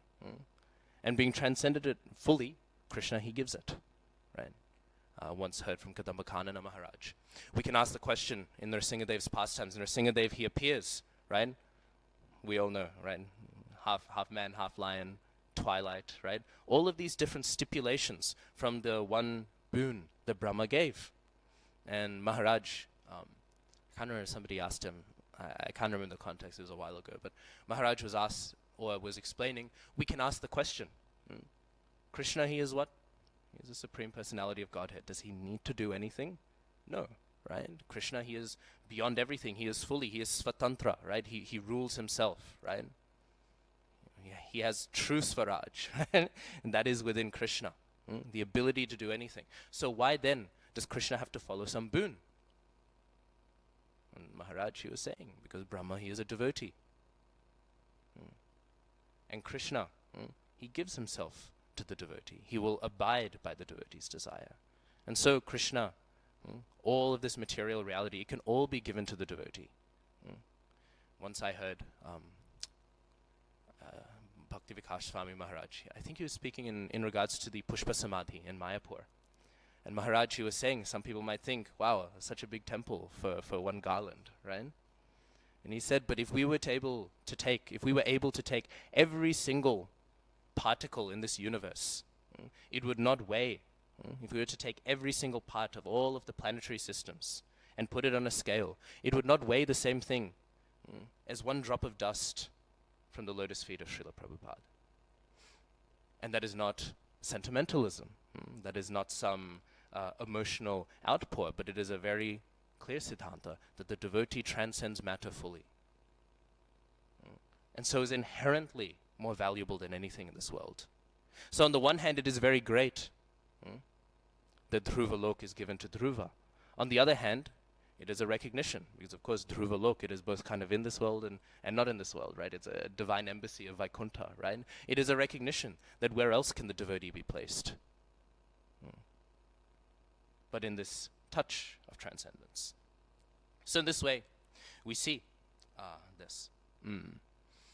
So in Dhruva Lok, it is not moving. Everything else is moving around it. And of course, sometimes we will hear these distances, and I don't know what the astronomical calculation is for how far away the pole star is. I think they say it's like 300 million kilometers away, something like that. And of course, all the astronomers, they'll write all these calculations and they'll put them in their, work very hard, and they'll get them published in their peer-reviewed publications and all these things. But until they work very hard and get it published in Srimad Bhagavatam, we will take Srimad Bhagavatam's version. So in this way, we see Dhruva Maharaj, he's given such a nice position. Of course, we also see that this place is described as both in the world and yet not in the world, right? It is Vaikuntha, and we were discussing that is the nature of the devotee. We know Dhruva Maharaj, as he's concluding his pastimes, he even gets to conclude them. He goes back home, back to Godhead in his self-same body, right? He doesn't take some other form. That body itself is spiritualized. And of course, we know, very famously, he turns back, right? He turns back and he has a little bit of, he looks over And he gets, what does he look back for? He looks back out of concern. Does anyone know?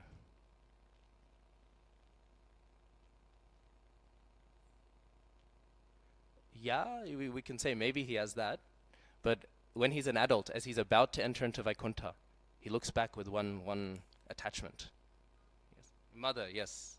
He turns back to look for his mother, and Prabhupada gives a very nice explanation.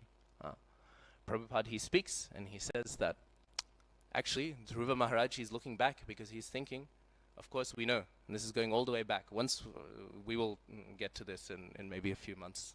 My math's bad, but in a few months we will get to this section of Bhagavatam, right? And we'll see, we'll have heard how, of course, Dhruva Maharaj, he fights all these yakshas and he does this and that, right? And we get to hear all these majestic pastimes of such a long life lived. But at the end of it, it goes all the way back to the beginning, to the angry 5-year-old boy, right? And he thinks, what was my mother? She was my Shiksha Guru. She told me, go in the forest and do all of this. So I should have some attachment to the instruction of the spiritual master. Not that I think as the impersonalists do, as the Mayavadis do. Oh, I've attained self-realization, so now I don't need the Guru, right? Prabhupada, he says it's like somebody who gets helped up a mountain, and when he gets to the top of the mountain, he takes his guide and he pushes him off the edge. This is the Mayavadi Guru, right? Not in this way. Dhruva Maharaj, he maintains this, even as he is entering into Vaikuntha. And so there we see attachment to the Vaishnava, glory of the Vaishnava. It is central to all of this. Though we're hearing about all these planets, actually this whole section, it is a glorification of the position of the Vaishnava and the Vaishnavas. Both the glory of the Vaishnava and the attachment we should have to the devotees. Anyways, so in this way we hear, this is Dhruva Lok, it is like a dham, as Prabhupada mentions here. Vishwanath Chakravarti Thakur, he compares it to Mathura, Dwarka, all of these other places. And so I'll speak a little bit about the dham, and then maybe if we have time I'll speak on some other pastimes. But the dham is an interesting concept, because of course we can think of it in a very casual manner, right? People often discuss the dham, they'll discuss Vrindavan, they'll discuss Mayapur, they'll speak about all of these things. But the dham is to them, or maybe even to us, it is a place on a map, right? Here, if I go and I look at Uttar Pradesh, or I look at West Bengal, or I look at Orissa, here I will see Jagannath Puri, I will see Mayapur, I'll see Vrindavan, right? And here they are, these geographical locations. This is the dham. But this is not the dham. Our acharyas have said very clearly, it is actually a dhamma parad to define geographical limits to the dham. To measure it out and to specifically say it is in one section here, this is actually an offense to the dham. The dham cannot be limited in such a way. Instead, the function of the dham is, of course, we know the Supreme Personality of Godhead. What is he doing? Does he ever touch matter? No, he does not touch matter, right? That's why actually Jiva Goswami, he says that Krishna doesn't directly feel compassion to the conditioned souls. Because he doesn't actually realize, well, he doesn't actually have direct empathy of their suffering. Because he never actually touches and experiences what matter can give. But it is because Krishna is in the heart of his devotees who do understand the suffering that this material world can give. Because of that, he has some understanding of it, and because of that, he has mercy on the conditioned souls. So Krishna, he is brought to empathy by the Vaishnavas. Again, what are the glories of the Vaishnavas? Right? The Kripa Shakti of Krishna. Krishna's heart is melted in compassion, and we hear this. Prabhupada says often, Krishna, he's compassionate, he's merciful to the conditioned souls. But Jiva Goswami says he does this through the realization of his Vaishnava, who has had contact with matter. Krishna never touches matter, and so he never has a direct experience of the sufferings of the material world. But of course the devotees do.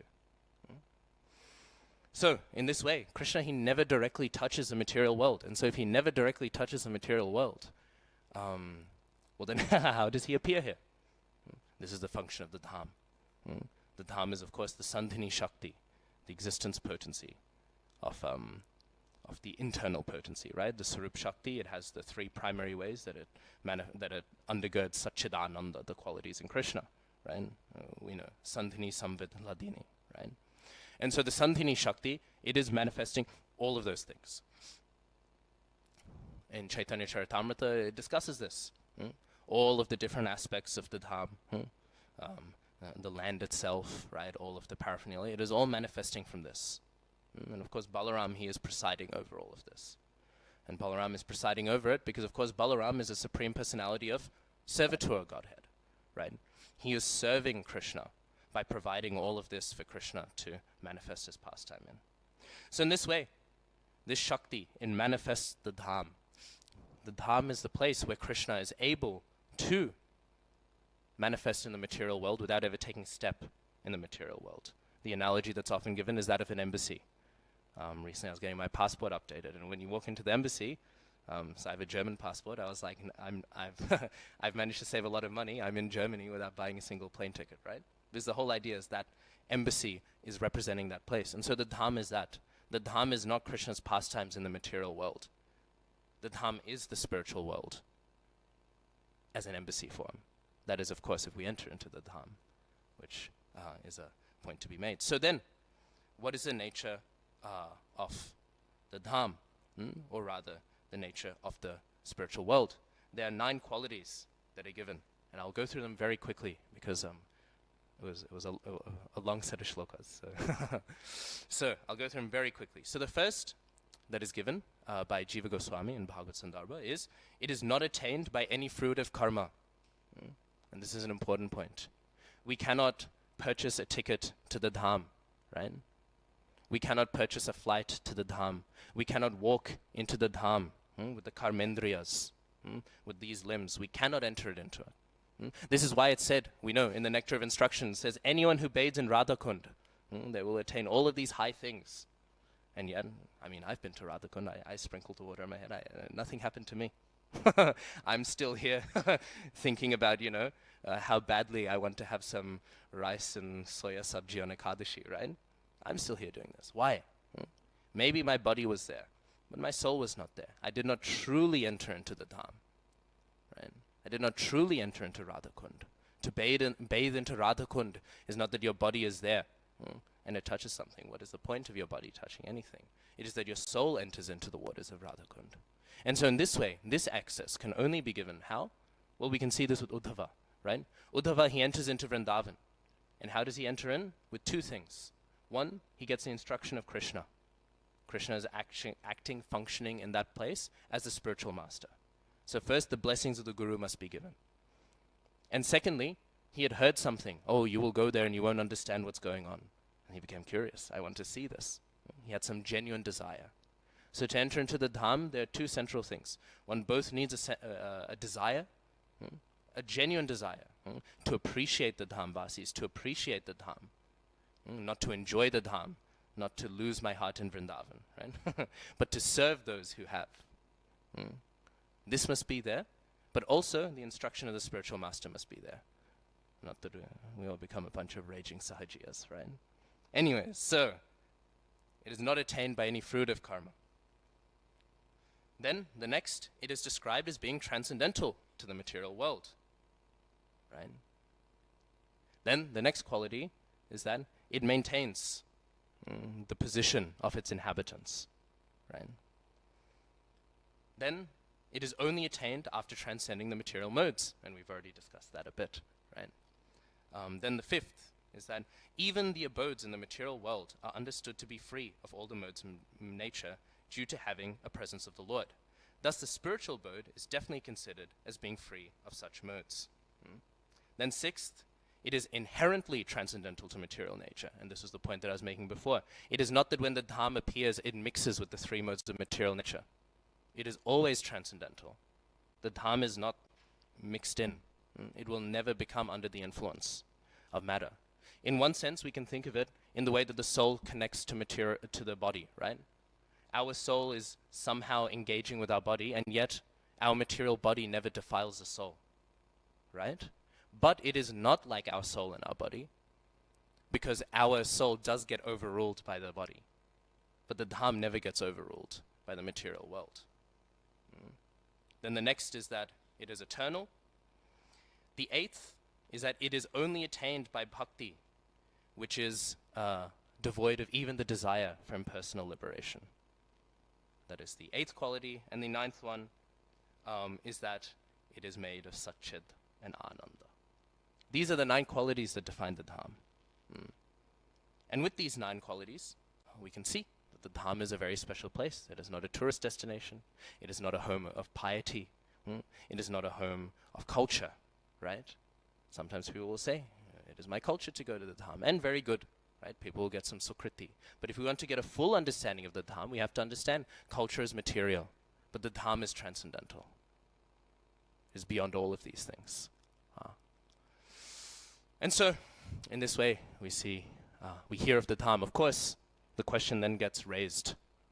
And then I'm running out of time to discuss pastimes. The question then gets raised, okay, I've been to Vrindavan, right? I've been to Mayapur. I remember when I was first in Mayapur, I was going and I was buying some groceries, right? And I remember next to the store, because I was going late at night, I saw these beer bottles, right? Empty beer bottles next to the store. And I thought, oh, outside of the ISKCON campus, just for reference. But I saw these empty beer bottles and I thought, oh, what's going on here?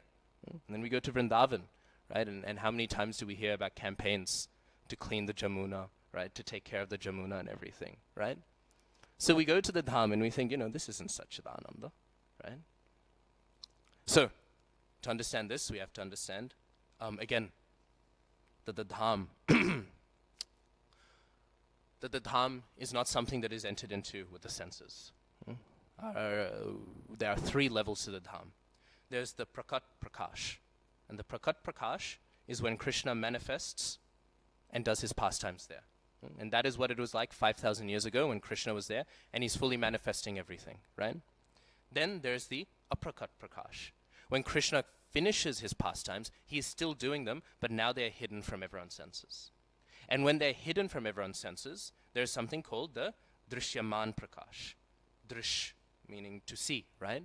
This is the thing which can be seen by the material senses, the tiny aspect, the little echo of the Dham that can be seen. And that which the Dham naturally reveals of itself. When we see Giriraj Govardhan, we should not think, oh, this is not transcendental, I'm seeing something material. When we see Govardhan and we do Govardhan Parikrama, we should think, I am seeing here Giriraj himself. Otherwise, why would we worship the Shilas, right? We would be then doing idolatry. We would be worshipping matter, right? So it is transcendental, but it is that which, through its own mercy, has been revealed to us, right?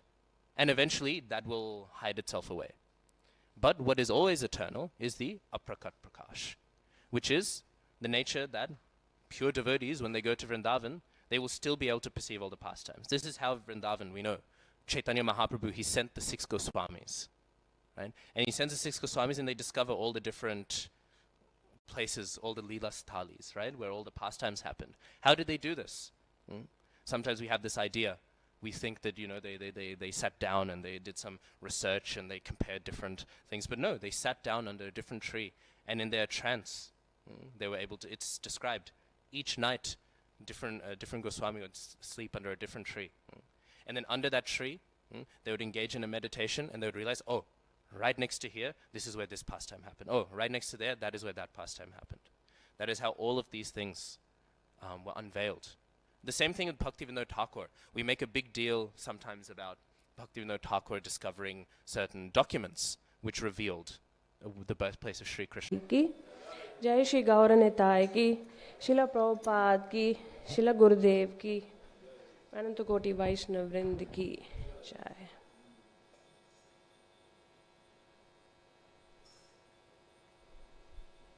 Om Namo Bhagavate Vasudevaya.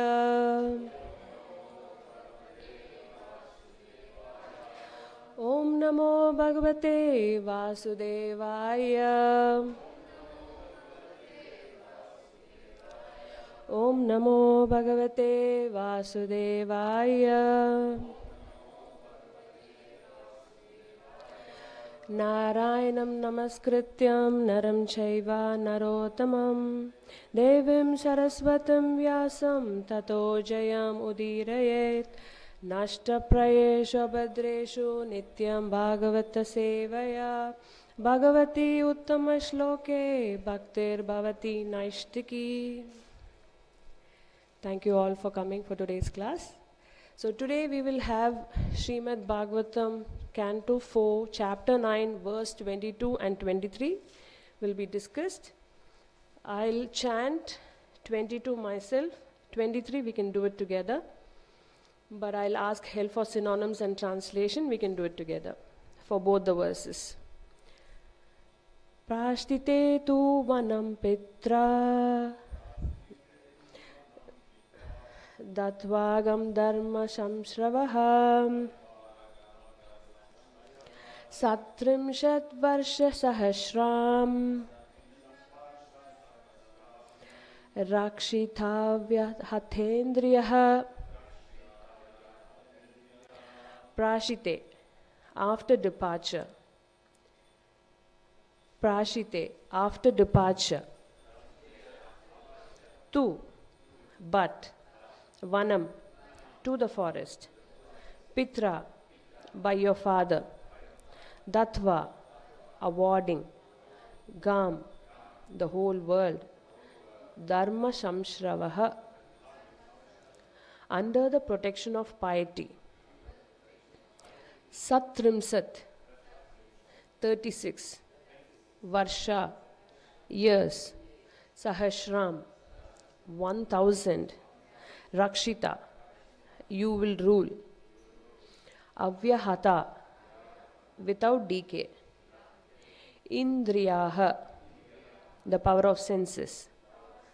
Translation: after your father goes to the forest and awards you the rule of his kingdom, you will rule continuously the entire world for 36,000 years, and all your senses will continue to be as strong as they are now. You will never become old. Purport: in the Satya Yuga, people generally live for 100,000 years. Dhruva Maharaj's ruling the world for 36,000 years was quite possible in those days. Next verse. Tvad Bharatari Braratari. You can repeat. Tvad Braratari Uttame Nashte Brihayayam Tun Tan Manaha Anveshanti Vanam Mata Davagnim Sa Pravekshati. Tvad Braritari Uttame Nashte Brigayayam Tunan Manaha Anveshanti Vanam Mata Davagnim Cha Pravekshati. Tvad Braritari Uttame Nashte Mrigayayam tu tanmanaha Anye Shanti Vanam Mate Dhyayagnim Sha Pravekshati. Tvat, your. Bhartari, brother. Uttame, Uttama. Nashte, being killed. Migrayayam, in hunting. Tu, then. Tatmanaha, being too afflicted. Being too afflicted. Anveshanti, while searching out. Vanam, in the forest. Mata, the mother. Dava Agnim, in the forest fire. Sa, she. Pravekshyati, will enter. Translation. The Lord continued, "Sometime in the future, your brother Uttama will go hunting in the forest, and while absorbed in hunting, he will be killed. Your stepmother Suruchi, being maddened upon the death of her son, will go to search him out in the forest, but she will be devoured by a forest fire." Purport. Dhruva Maharaj came into the forest to search out the Supreme Personality of Godhead with a revenging spirit against his stepmother. His stepmother had insulted Dhruva, who was not an ordinary person, but a great Vaishnava. An offense at the lotus feet of Vaishnava is the greatest offense in this world. Because of having insulted Dhruva Maharaj, Suruchi would become mad upon the death of her son and would enter a forest fire, and thus her life would be ended. This was specifically mentioned by the Lord to Dhruva because he was determined to revenge against her. From this, we should take the lesson that we should never try to insult a Vaishnava. Not only should we not insult a Vaishnava, but we should not insult anyone unnecessarily. When Suruchi insulted Dhruva Maharaj, he was just a child. She of course did not know that Dhruva was great recognized Vaishnava, and so her offense was committed unknowingly. When one serves a Vaishnava unknowingly, one still gets the good result. And if one unknowingly insults a Vaishnava, one suffers the bad result. A Vaishnava is especially favored by the Supreme Personality of Godhead. Pleasing him or displeasing him directly affects the pleasure and displeasure of the Supreme Lord. Srila Vishwanath Chakravarti Thakura, in his 8 stanzas of the prayer to the spiritual master, has sung Yashya Prasada Bhagavat Prasada. By pleasing the spiritual master, who is pure Vaishnava, one pleases the personality of Godhead. But if one displeases the spiritual master, one does not know where he is going. Om Jnanatimrandasya Jnananjana Shalakaya Chakshurunmilitam Yena Tasmai Shri Guruve Namaha. Shri Chaitanya Manobishtam Stapitam Yena Bhutale Swayam Rupa Kadamayam Tadati Swapadantikam Vandeham Shri Guru Shri Yuta Padakamalam Shri Gurum Vaishnavamscha Shri Rupam Sagrajatam Saharagunatan Tam Sajivam Sadvaitam Savadutam Parijana Sahitam Shri Krishna Chaitanya Devam Shri Radha Krishna Padan Sahagana Lalita Shri Vishakam Vitamscha. He Krishna Karuna Sindhu Deenabandhu Jagatpate Gopesha Gopika Kanta Radha Kanta Namostute Tapta Kanchana Gaurange Radhe Vrindavaneshwari Vrishabhanu Sute Devi Pranamami Hari Priye Vancha Kalpatarubhyascha Kripa Sindhubhyevacha Patitanam Pavanebhyo Vaishnavebhyo Namo Namaha. Jai Shri Krishna Chaitanya Prabhu Nityananda Shri Advaita Gadadara Shivasadi Gaura Bhakta Vrinda. Hare Krishna Krishna Krishna Hare Hare Hare Rama Rama Rama Hare Hare. So both these verses that we read today are very significant. The Lord says to Dhruva Maharaj, the kingdom will be yours after your father leaves to the forest. Dhruva Maharaj's father was the king of the entire world.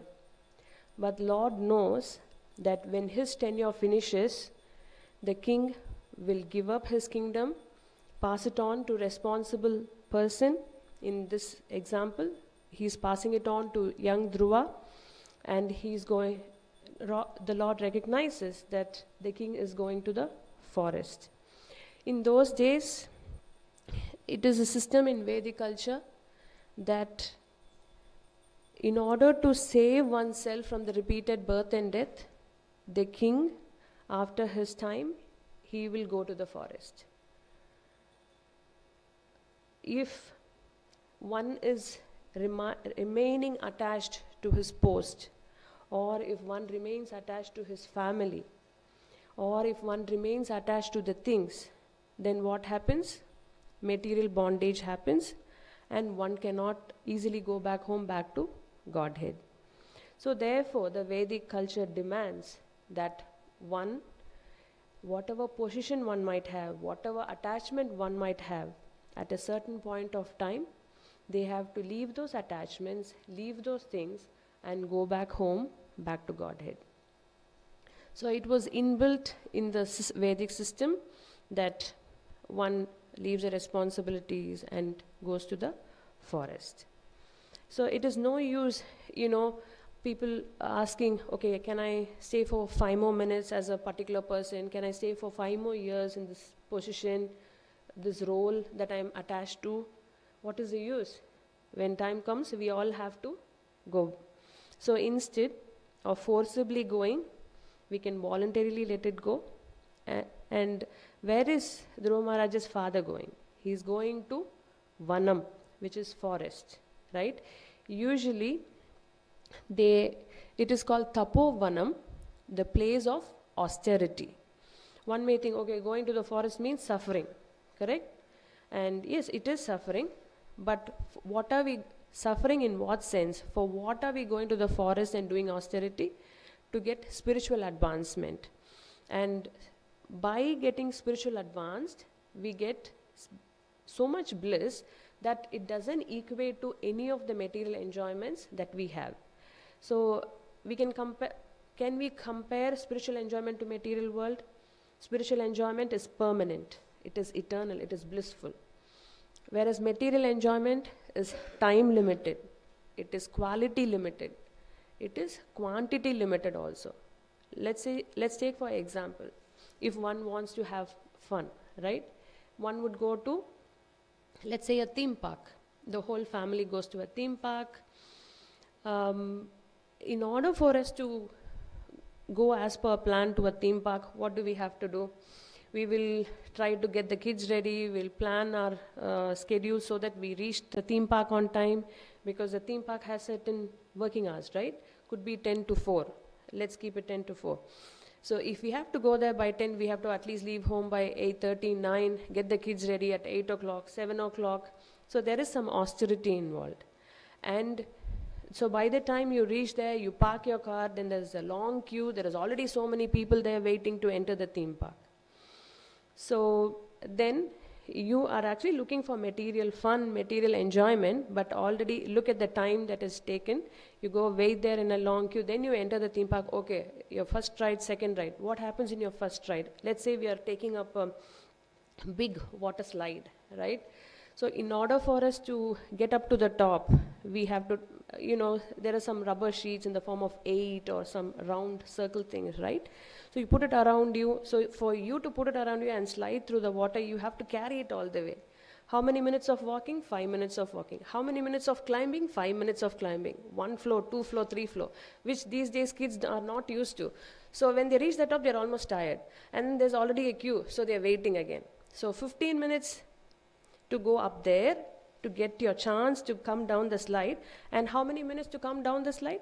45 seconds. And when you sit on the slide, when you want to go, how are you feeling? Fearful, right? Anxious. What is going to happen? Oh my God, do I have to do this? The kids are like, I know, mommy, I don't want to do. But still you came up. You tried so hard. You spent 15 minutes. Now you have to go. Come on. Then we push kids to have that fun, and then we make them go. So all that austerity of climbing, and then the fear, and then anxiety, and then when they go down, they're like, yes, I reached down and I'm now happy. So that split second is what we call it as a material enjoyment. So how is it the material enjoyment is time limited? Because for you to enjoy that 45 seconds or 30 seconds, you have to struggle for 15 minutes, and you have to go through that fear, that anxiety, and the quality of your enjoyment. Where is it coming? The quality is just coming at the end. Only that much quality. But all the way, and again if you have to do one more ride, then you have to do the same austerity again. And then you come down, another only few seconds of enjoyment. So where is the quality? Where is the quantity of enjoyment?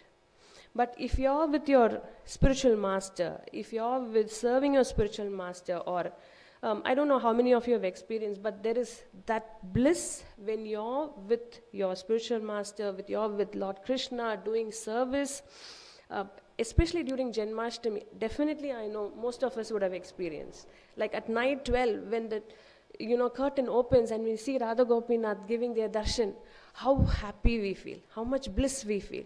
Is it momentary? It's at least there for 1 hour, 2 hours after it's open. When we enjoy with the devotees, when we dance with the devotees, it's continuous, right? Even though we are not in the spiritual world yet, but at least we get a glimpse of the spiritual world. And that's what is having that spiritual association and that spiritual darshan helps us get to. So therefore Krishna says in Bhagavad Gita that anyone who wants to stay here and enjoy material happiness is a fool. Fool, right? No intelligent person would do that. Even great kings would leave everything behind. Even Dhruva Maharaj's father left, can Dhruva Maharaj's father, even though being a great king, can he say to Yamaraj, sorry, I'm the king of this entire world, please wait, I want to live for some more time. Can he say that to Yamaraj? No, right? No one cares. So then what does he do? So he leaves. Because he is intelligent, he leaves to the forest. He goes and he actually gives that position to his son, who is actually very qualified. And that is young Dhruva. And if it was an attached old man, let's say, unlike Dhruva's father, what would that old man do? He'll say, oh no, I have owned this company, I have brought it up to this state, how can I just give it off to another small boy? He is not that experienced, whereas I'm very experienced. I know what I'm doing, but this boy might blow it up in few months. So I don't want to give up my role here as a CEO or as a king and leave out or give up and go. So that trust these days are not there, and we always think, okay, if one is 40 years old, 50 years old or 60 years old, only then they get that responsibility to take care of a company or anything. So those days, or particularly Dhruva Maharaj's father trusted his son Dhruva to take care of the kingdom, and he left. But again, these days we are not having that sort of people who want to give the responsibility to their son and daughters and to responsible individuals who are qualified and move on. They try to stick to whatever they have and role, position, things, and they are just stuck. But we have good examples of Alexander the Great, who became king at the age of 20, right? And what did he do? As soon as he became king, he started expanding his kingdom. He conquered a lot of places, and at the age of 33, he was no more. And we could also see Srila Prabhupada gave sannyasi initiation to young devotees who were at the age of 21, because Prabhupada knew that they would be responsible, they are qualified, we can make them devotees. And still we can see those spiritual masters, how much they are actually giving to the world, how much they have actually done for Krishna consciousness to spread and things like that. Another example could be quoted of Shankaracharya, who lived for 38 years. Another example is Chaitanya Mahaprabhu, who lived for 48 years. So when we say that we have to wait for somebody to become mature and then we have to give responsibilities, then we have to rethink about it. Because the earlier we give responsibilities to the children, to the youth, to anybody who's in contact with a devotee or anybody who's in trainee under a teacher, then the value of the person becomes more, then the responsibility of the individual becomes more. Let's say now I start training my kid to do certain tasks, then it will be easy for them as they progress. Let's say you have your Bhakti Viksha group, and if you are leading, the more sooner you get them to learn what they need to preach Krishna consciousness, then they become responsible to carry the movement forward. Otherwise, we just stuck like saying, I'm the only leader. If I'm there, then the yatra exists. If I'm not there, then the yatra doesn't exist. So at least in our yatra, it is not like that. We have lot of preachers and we have lot of youth who are actually doing lot of activities, who are taking important responsibilities and who are committing to Sri Sri Radha Gopinath doing various services. So we are very fortunate to be in this position. Yeah. So therefore, we should try, we were talking about the old men, right? So being attached to the position, the role and everything. So the more one tries to enjoy sense gratification, it is like foolishness basically. And what is more pathetic is that if an old man tries to be like an young man and enjoy, and it's a sign of not knowing the real purpose of life. The real purpose of life is to get out of this material existence and be fully engaged in devotional service to Krishna and go back home, back to Godhead. So what should we keep in the forefront? And if that's what we want, what should we note? One should note about this enormous obstacle. And what is that enormous obstacle that comes in the path of Vaishnavas? In between our goal and a devotee, it is Vaishnava Aparadha, that is committing offense at the lotus feet of Vaishnavas, is the greatest obstacle that comes between us and the goal. So how do we get over this obstacle? Or what are we comparing this with? So basically, when we describe about this plant of devotional service, we can think of how first the seed got ingrained in one's heart, right? Once the seed is ingrained, the seed of bhakti is ingrained in one's heart, then we try to water it by how? By hearing and chanting. And we also follow the process of so once we water it, we nourish it. So what happens to the plant? The plant goes up and up through the material world, Brahmajyoti, and reaches the lotus feet of Krishna. And there it flowers and gives fruits. So that plant can be easily destroyed how? By the mad elephant. And Chaitanya Mahaprabhu says, if you want to ruin that plant, let the mad elephant come inside your garden and it will do its job. Your garden will be completely destroyed, ravaged, finished, right? So that's what our devotional service would look like if we commit offenses against Vaishnavas. So we might be doing so many services, beautiful services, like we might be doing cooking, offering to the deities, we might do nice decoration, we might do a lot of book distribution, but at the same time, if you are offending Vaishnavas, then we are not in balance. So we have to make sure, we have to be cautious that we be careful in committing Vaishnava Aparadha. And here the example which is provided to us today's class is Dhruva Maharaj. When he was a small boy, he is offended by his stepmother Suruchi.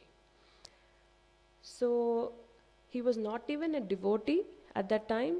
Still the Lord takes it seriously. And what does he do? He says, stepmother's son Uttama will die when he comes over hunting, and the mother Suruchi will be burnt in the forest fire. So that serious Lord takes committing offenses against Vaishnavas. So if a non-devotee is taken so seriously, how much we should take devotees' offenses seriously? Like how much we should be careful in not offending devotees. We should be very, very serious, right? Because we are people who are day in and day out chanting Krishna's name, and if we are offending a Vaishnava, then it means like we are more madder than the maddest elephant, correct? So we have to be very watchful of what we are doing, how we can commit.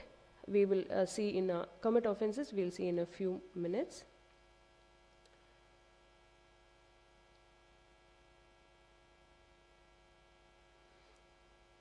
So when we talk about spiritual life, it is said, what are the austerities that we do in spiritual life? Maybe we do Ekadashi fasting, maybe we do Chaturmasya fast, maybe we do some kind of book distribution, maybe we do maybe Purushottam fasting.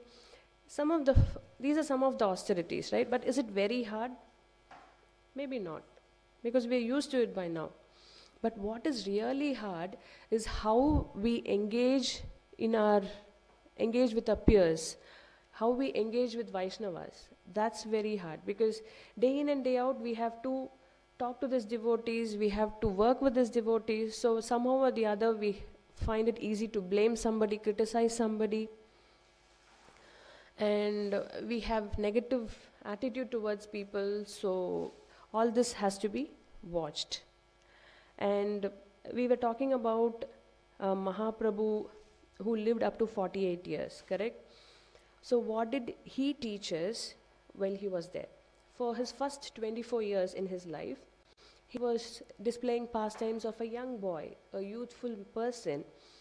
And after that, next 6 years, he used to travel. He traveled to South India, then to Varanasi, then to Vrindavan, to a lot of places. While traveling, what did he do?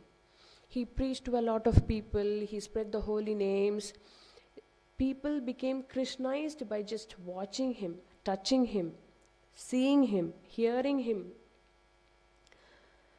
Chaitanya Mahaprabhu, if he had thought that I had to spread Krishna consciousness, after the 6 years also he could have continued to many different places, and many people would have become devotees. But instead, what did Mahaprabhu do? He actually went to Jagannath Puri. He stayed there for the next 18 years. So the thing to be noted is that, why did he stay for so long in one place instead of making devotees very quickly, very easily? He wanted to train us, to give the Vaishnava etiquette, and to also educate us in educating us in having good relationship with Vaishnavas.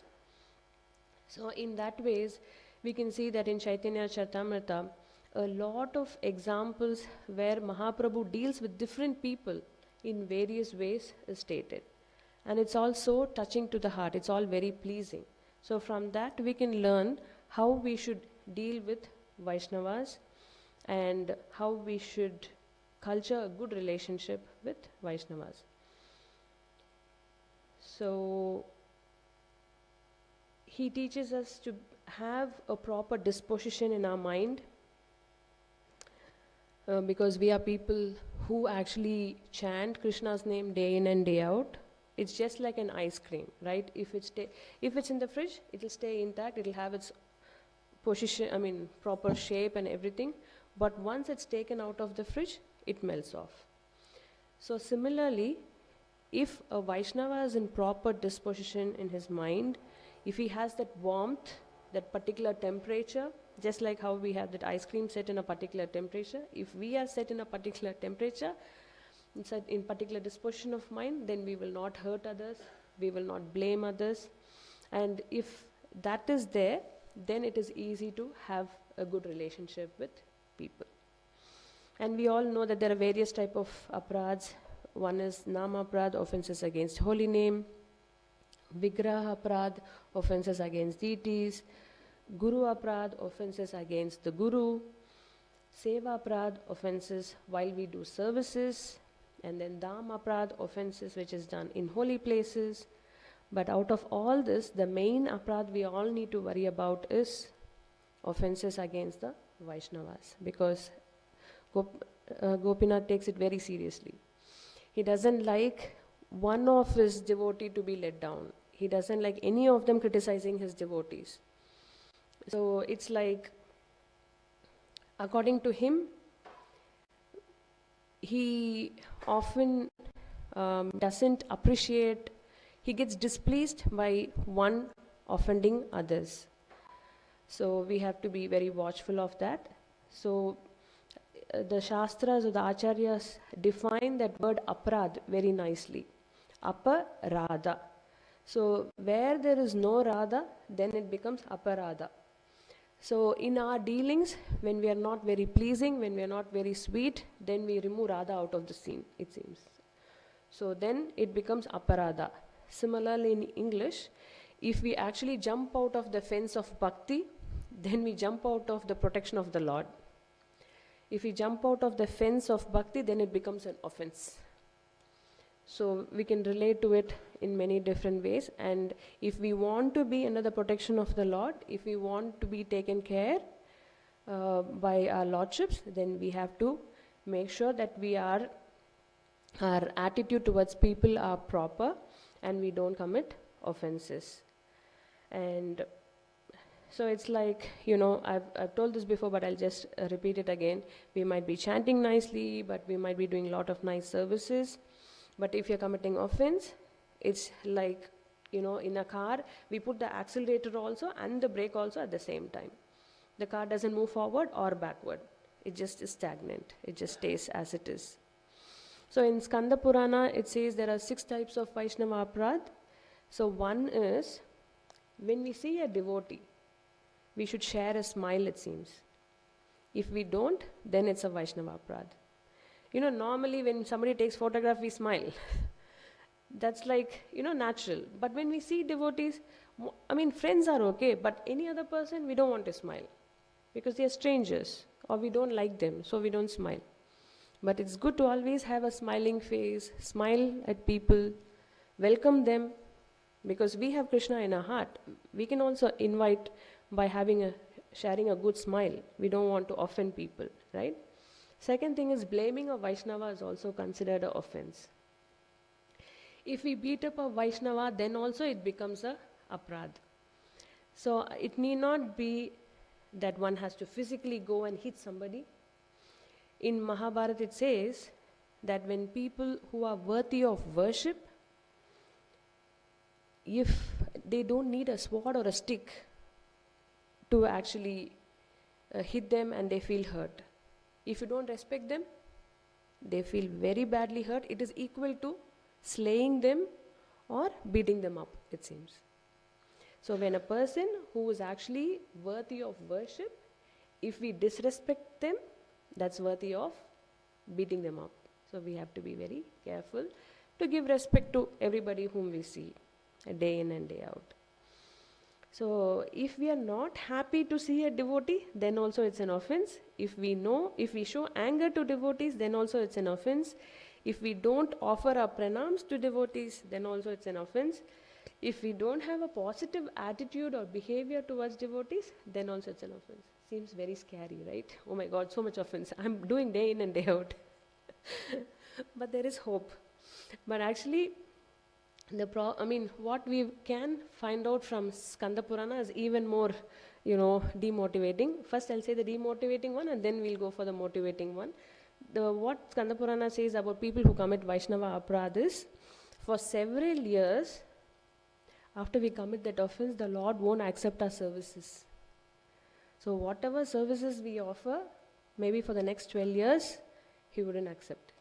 How would it be? Then our spiritual balance will become nil, right? So basically, the hopeful part or the positive part is that Chaitanya Mahaprabhu says in Chaitanya Bhagavat chapter 19 verse 213, he explains, like Vrindavan Thakur writes, Mahaprabhu lifts both his arm up in the air and promises that if anyone doesn't blame a devotee or a Vaishnava, and once if he utters the name of Krishna, then I promise that I'll take him. So it's giving, this sort of statements is giving some hope. So this is the point to be noted. And it is just that if one takes care of these offenses against Vaishnavas and then chant even one name purely, Mahaprabhu will take us and we can make our path to going back to Godhead easier. Otherwise, we become stagnant. So that's it for today. If anybody has any questions, comments, please feel free to ask.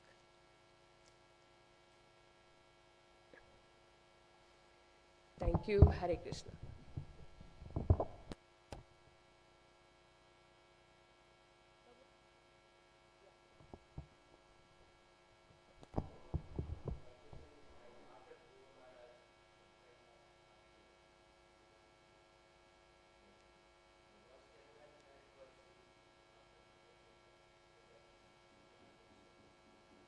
Be a bit louder.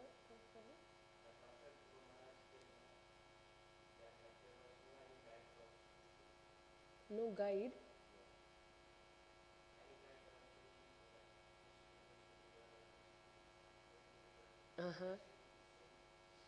That's nice.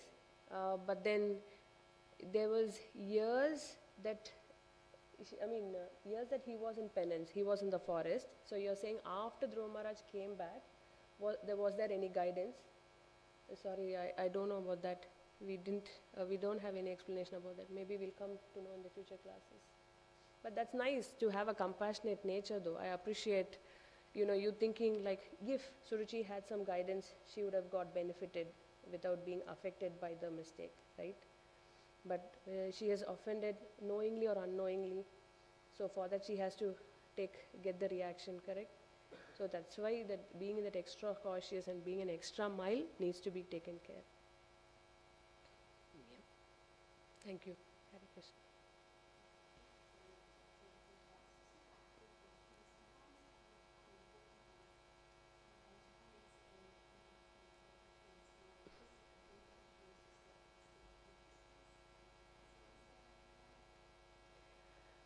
It's up to individuals, right? So if you want to maintain a friendly relationship, you can say Hare Krishna.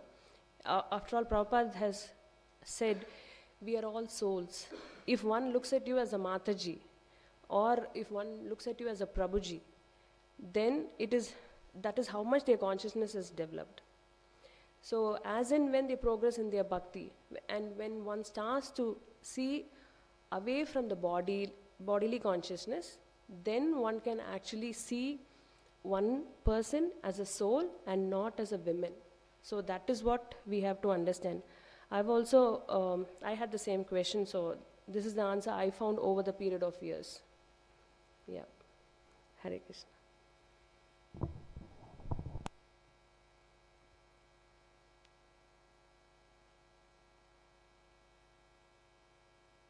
Jai Nitai Gaura Premanande.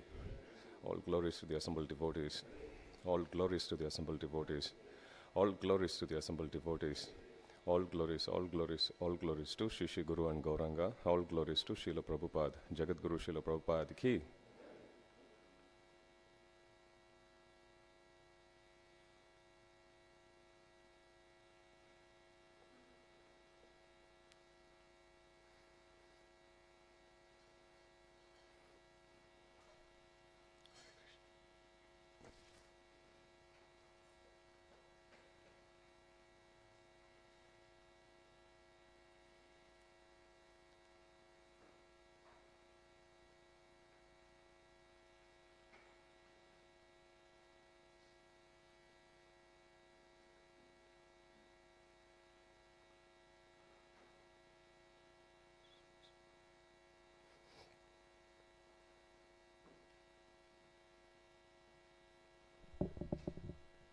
Whoever is drawing that beautiful art, Dhruva Maharaj is getting more and more cuter every day.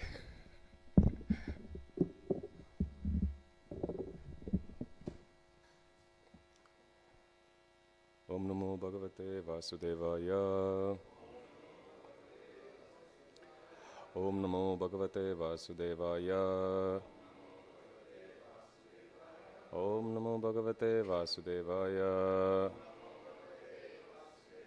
Narayanam Namaskritya Naram Chaiva Narottamam Devim Saraswatim Vyasam ततो जयमुदीरये नष्टप्रायेषु भद्रेषु नित्यं भागवत सेवया भगवती उत्तम श्लोके भक्तिर्भवति नैष्टिकी.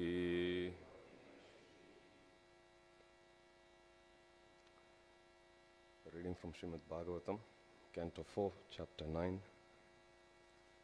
Text 24.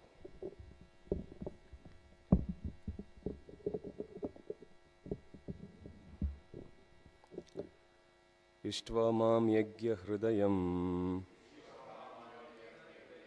इष्ट्वा मां यज्ञहृदयम्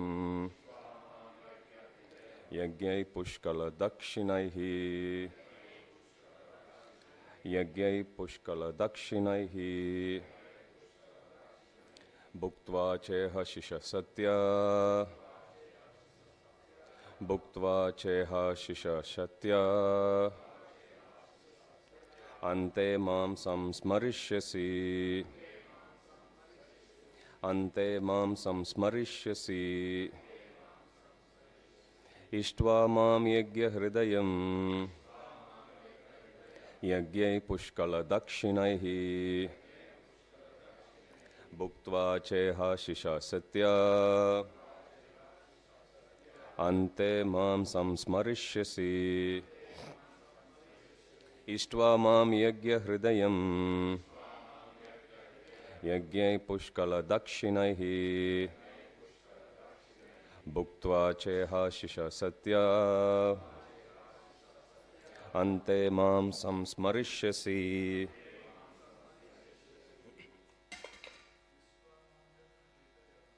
इष्ट्वा मां यज्ञहृदयम् यज्ञै पुष्कलदक्षिणैः भुक्त्वा चेह शिशसत्या अन्ते मां संस्मरिष्यसि. इष्ट्वा मां यज्ञहृदयम्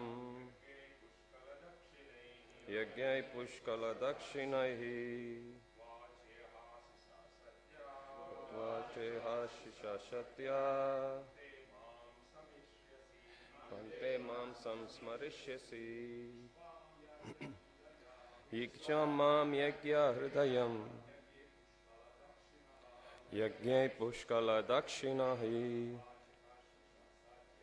भुक्त्वा चेह शिशसत्या अन्ते मां संस्मरिष्यसि. माताजी. इष्ट्वा मां यज्ञहृदयम् यज्ञै पुष्कलदक्षिणैः भुक्त्वा चेह शिशसत्या अन्ते मां संस्मरिष्यसि. इष्ट्वा मां यज्ञहृदयम् यज्ञै पुष्कलदक्षिणैः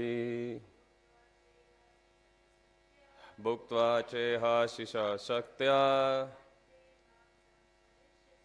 अन्ते मां संस्मरिष्यसि. Word to word translation, please repeat. Ishtva, after worshipping. Mam, me. Yajna Hridayam, the heart of all sacrifices. Yajnahi, by great sacrifices. Pushkala Dakshinaihi, comprehending distribution of great charities. Bhuktva, after enjoying. Cha, also. Iha, within this world. Ashisha, blessings. Satyaha, true. Ante, at the end. Mam, may. Actually, Mam, me. Samsmarishyasi, you will be able to remember. Translation and purport by His Divine Grace, by Charana Ravinda, Bhaktivedanta Swami Srila Prabhupada, Jagat Guru Srila Prabhupada ki. The Lord continued, I am the heart of all sacrifices. you will be able to perform many great sacrifices and also give great charities. In this way, you will be able to enjoy the blessings of material happiness in this life, and at the time of your death, you will be able to remember me. Purport. The most important factor in this verse is the Lord's instructions regarding how to remember the Supreme Personality of Godhead at the end of life. Ante Narayana Smriti. The result of whatever we do in executing spiritual activities is successful if we can remember Narayana, the Supreme Personality of Godhead. This program of constant remembrance can be disturbed by many things. But Dhruva Maharaj's life would be so pure, as assured by the Lord himself, that Dhruva would never forget him. Thus, at the time of his death, he would remember the Supreme Lord, and before his death, he would enjoy this material world, not by sense gratification, but by performing great sacrifices. As stated in the Vedas, when one performs great sacrifices, he must give charity, not only to the Brahmanas, but also to the Kshatriyas, Vaishyas and Shudras. It is assured here that Dhruva Maharaj would be able to perform such activities. In this age of Kali, however, the great sacrifices is the performance of Sankirtan Yajna. Our Krishna consciousness movement is designed to teach people the exact instruction of the personality of Godhead. In this way, we shall continuously perform the Sankirtan Yajna and continuously chant the Hare Krishna mantra. Then, at the end of our lives, we shall certainly be able to remember Krishna, and our program of life will be successful. In this age, distribution of prasada has replaced distribution of money. No one has sufficient money to distribute. But if we distribute Krishna prasada as far as possible, this is more valuable than the distribution of money.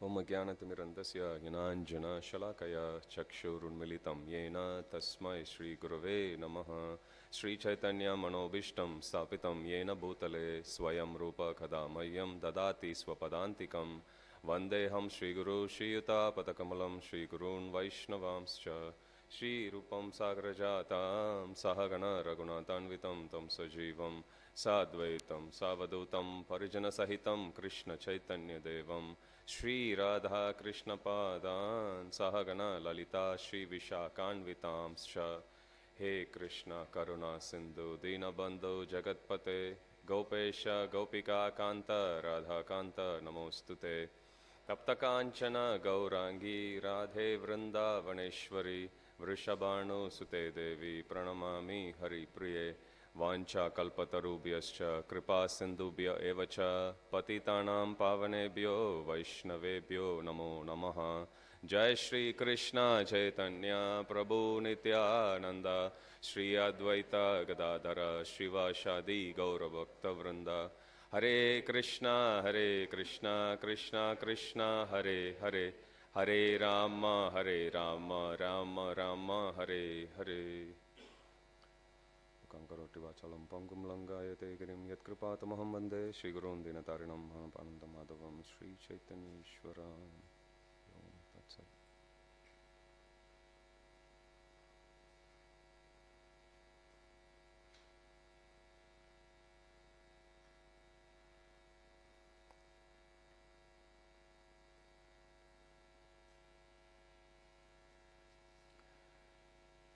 The translation again. The Lord continued, I am the heart of all sacrifices. You will be able to perform many great sacrifices and also give great charities. In this way, you will be able to enjoy the blessings of material happiness in this life, and at the time of your death, you will be able to remember me. Chapter title, Dhruva Maharaj returns home. Hare Krishna. So Dhruva Maharaj has performed his austerities very successfully, and then he is blessed by the appearance of the Supreme Lord himself. Prishnigarbha, that's the form of the Lord who appeared in front of Dhruva Maharaj. And after blessing Dhruva Maharaj with his original desire, material desire we may have, normally we are advised to forget them. In fact, if we are sincere enough, Krishna will make us to forget them. But in Dhruva Maharaj's situation, it's a very unique blessing which Krishna gives him. Normally we read, Yasyaham anugrinami harishe taddanam shanai. When Krishna wants to show some special favor, he takes it away. And Prabhupada says, Krishna takes it away first, and then Krishna makes us mature in our Krishna consciousness.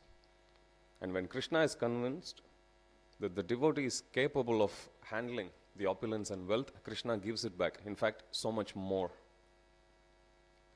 In Dhruva Maharaj's case, it's very unique because Dhruva Maharaj was actually very satisfied simply seeing the Supreme Lord face to face, eye to eye. But then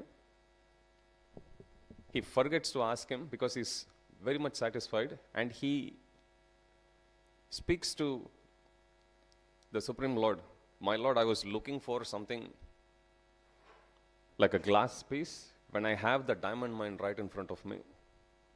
So we see here, when somebody actually is blessed by the darshan of the Supreme Lord, when we come in front of Radha Gopinath, we may have many desires, but our level of bhakti is such that at least during the time when we are in front of them, we feel very happy.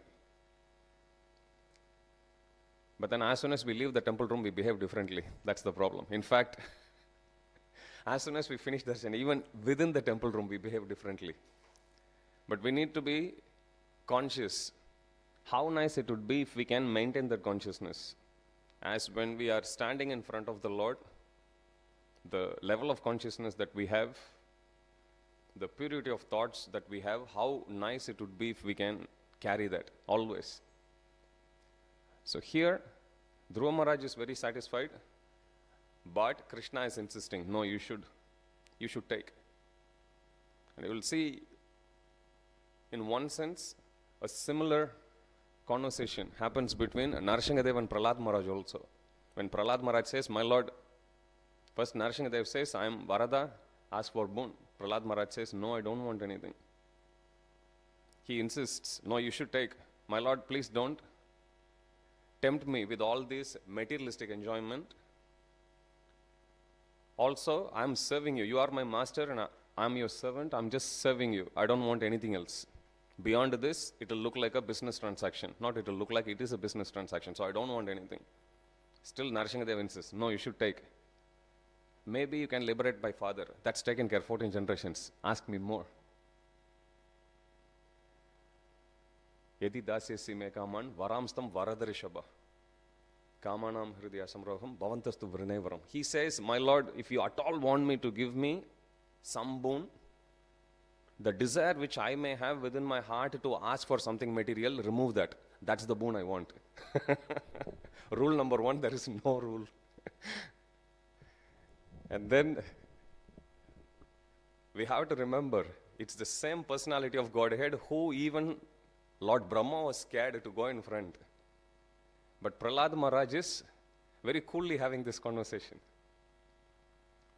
So here we see Dhruva Maharaj is very satisfied, but still Supreme Lord is actually bestowing him. Goes to show that Krishna actually doesn't want us to make our life more difficult than what it is needed.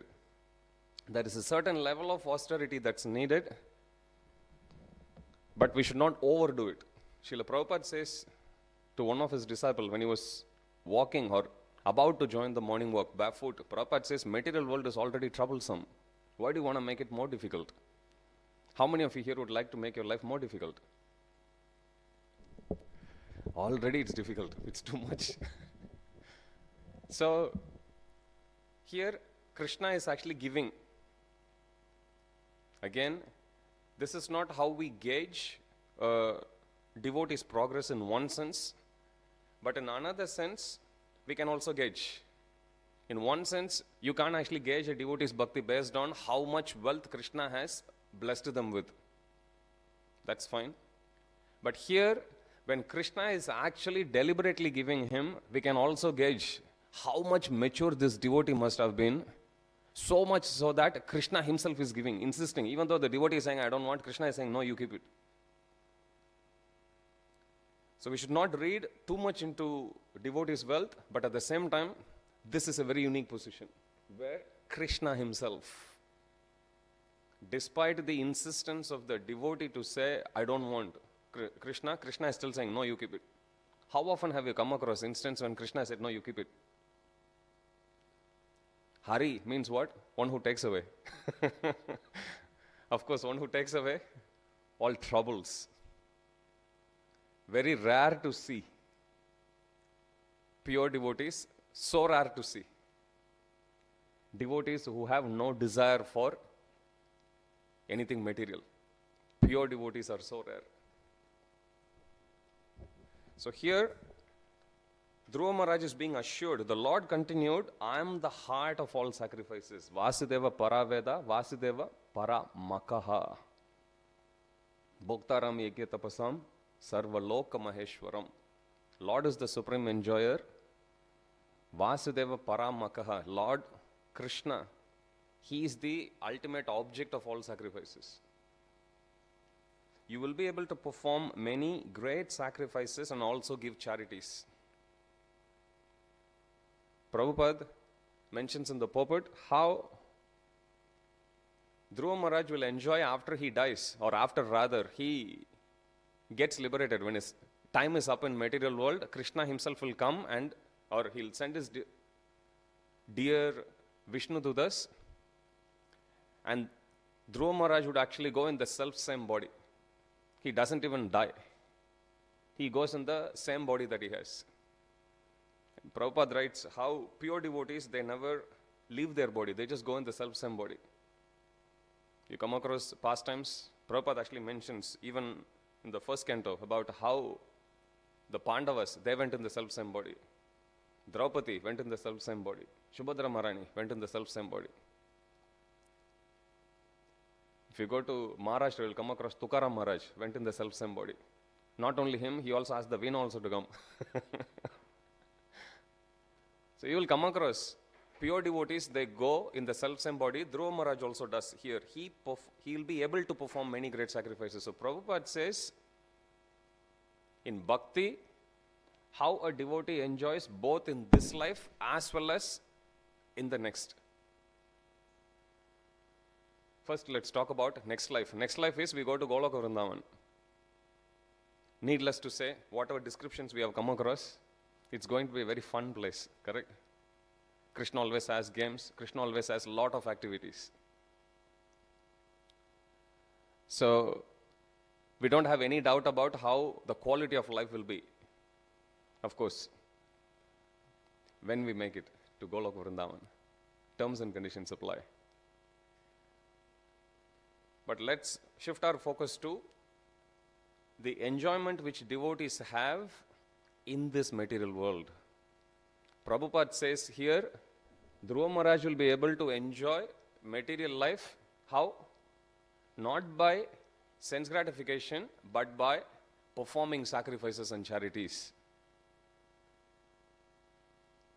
Hang on a minute, how is that enjoyment?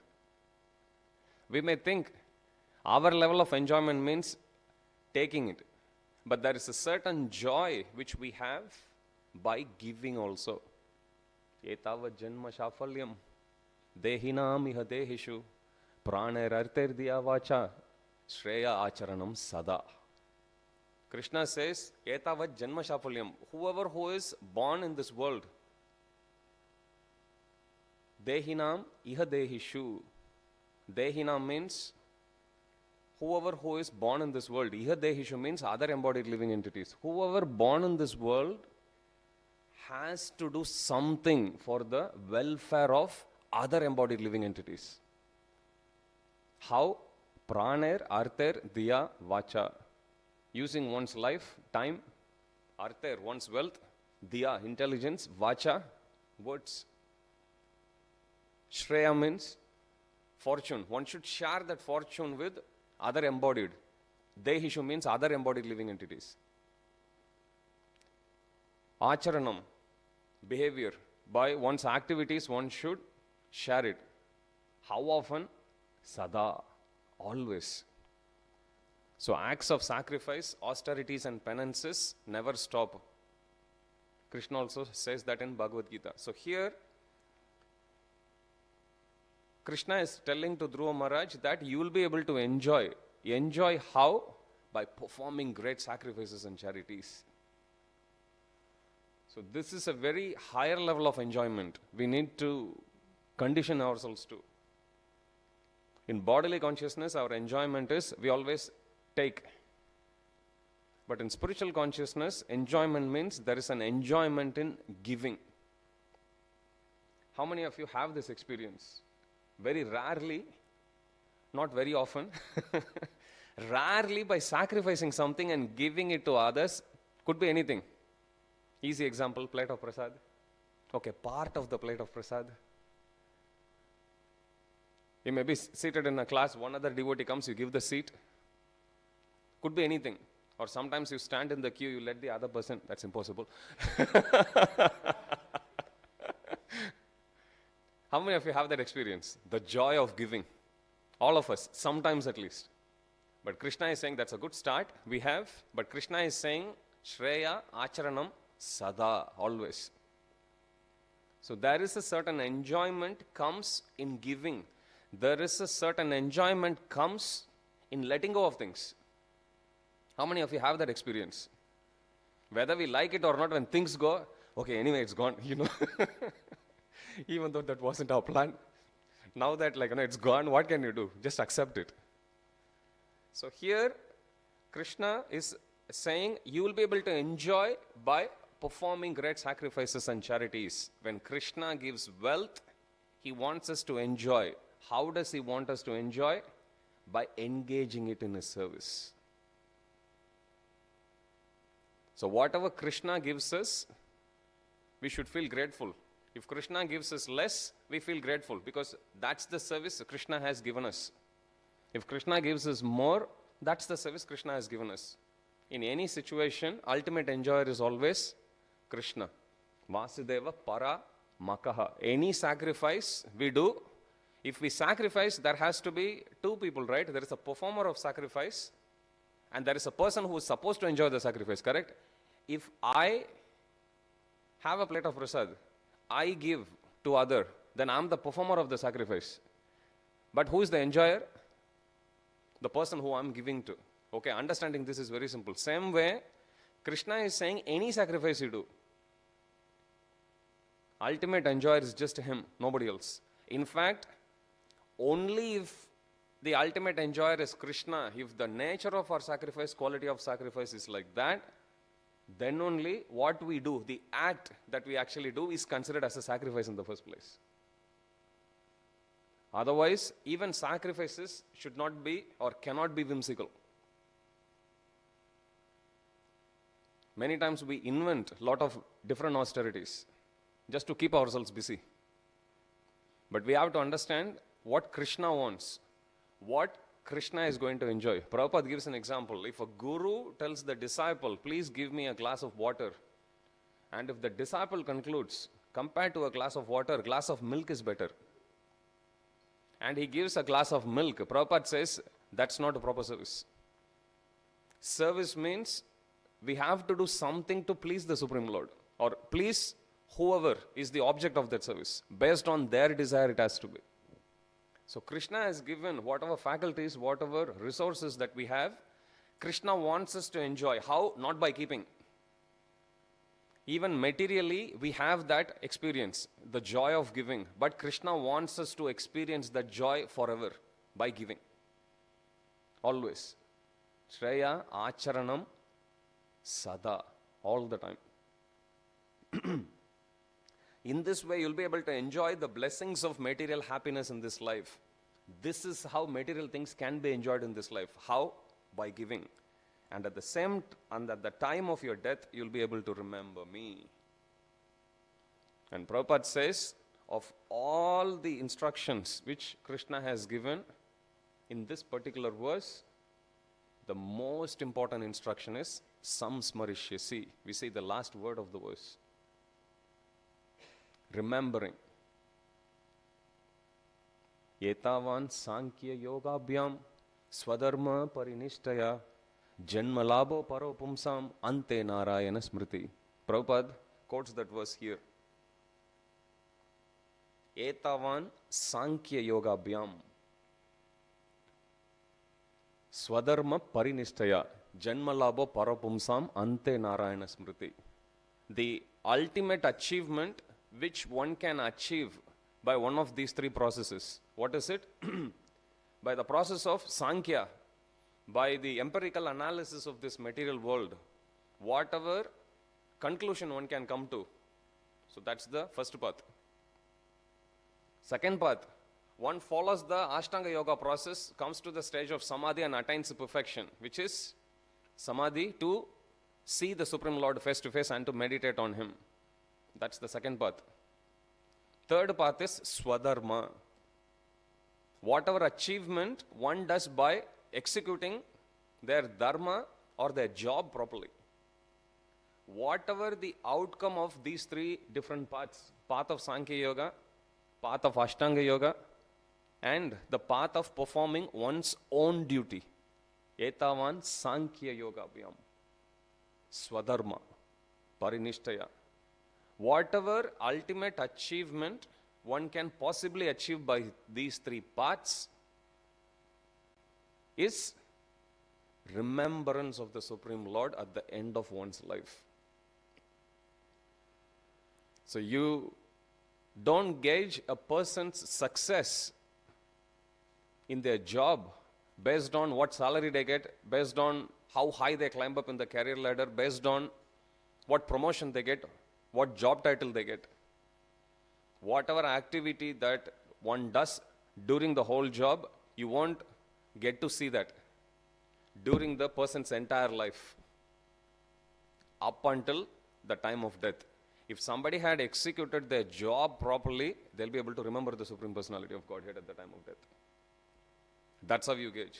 Same way, somebody may be a Sankhya Yogi. They may sit and analyze for the whole life, for thousands and thousands of years. Still, depending on whatever conclusion they may arrive, is that how their life is determined as success or failure? No. It all comes down to Ante Narayana Smriti. Are they able to remember the Supreme Lord at the end of life? Now, this verse especially goes to show whatever that we do in this life will influence our thought process at the time of death. Normally we say it, in a more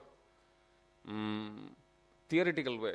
But here is a proof where it is actually said, whatever activities that we do, the quality of that activities will be determined by how much you are able to remember at the time of death.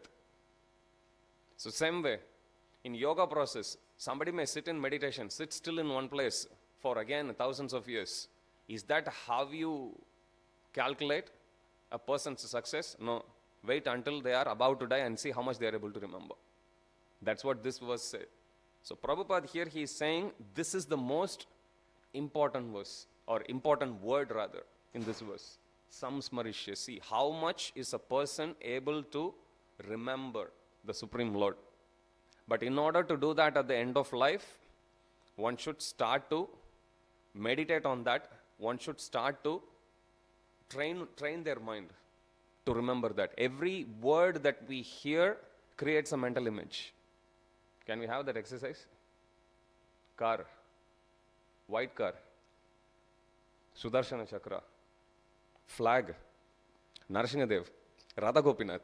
Can you see? Image coming. So every word that we hear, every word that we speak creates an image, creates a mental impression, and it gets stored. So we have to be very careful what we take in. We have to be very careful about what we talk. We have to be very careful about what we expose ourselves constantly to. There are situations which are out of our control. If you go to the city, you'll always hear, you go by train, you'll always hear people talking, something. It's beyond your control. They can still hear some kirtan, something, chant, hear some class. But most part of the time, actually situation is in our control. How we want to use the sense of speech, how do we want to use the sense of hearing? So here's some smarishyasi.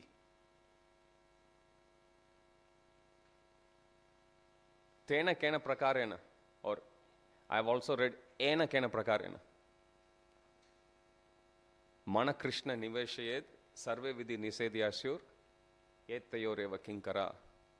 Rupa Goswami says somehow or other mind has to be meditating on the Supreme Personality of Godhead. And you will come across this analysis about the mind almost in every section of Srimad Bhagavatam. We are constantly in association with the mind.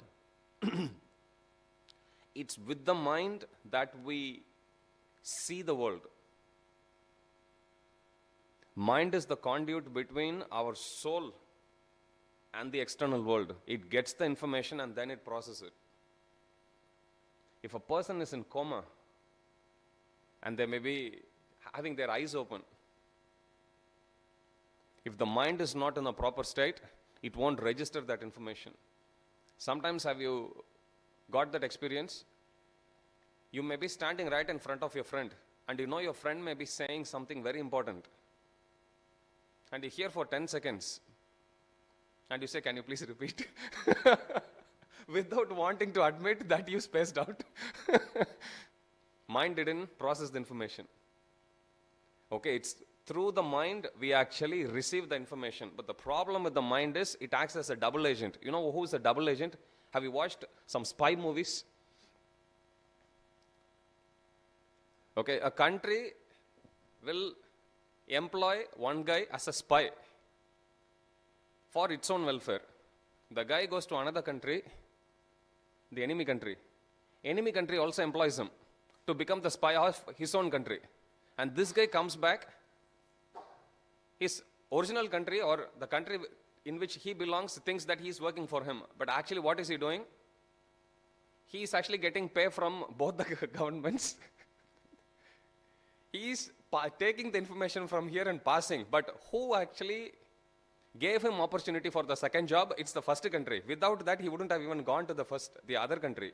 You know, arranges for the visa, changes the person's identity, gives all the facilities. And guess what this guy does? Goes there and starts spying on his own country. Sounds familiar? Our mind does that to us. Mind is a double agent. Mind is the conduit between us and the external world. So mind is processing information and sending. Okay, we originally intended, have you got that experience? Sometimes you go to a shopping center to buy something. But then when you drive back home, you will think, I didn't go to buy all this. How many of you have that experience? We have that. Mind acts as a double agent. Initially, our intention, we told, please take me to the shop. Goes, find out which aisle or which bay, a toothpaste is. And you go. And you come back with a bag full of chips. You didn't ask the mind to do. But somehow, mind looks at it, acts as a double agent. Rather than mind working for us, flips around. It starts to work for the packet of chips. Hi, please come. And then it comes. So associating with mind is very dangerous.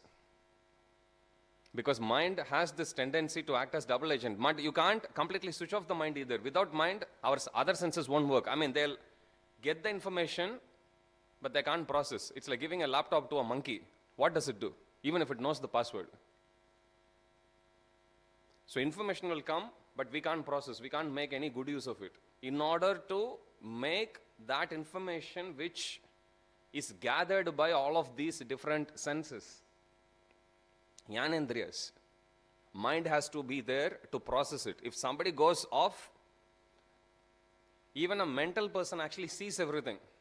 That's probably a good, more relevant example. If a lunatic is there, they may get the information, but they don't know how to process it. Understand? So it's the mind which is time and again brought to focus, that it is the mind which is the cause of our happiness and cause of our sadness. If you read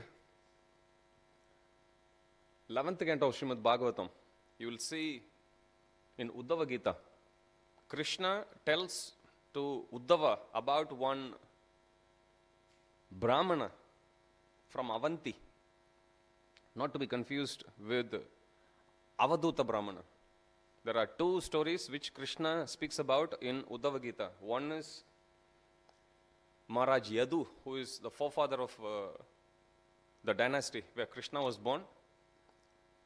Yadu's conversation with one other Avaduta, Brahmana, who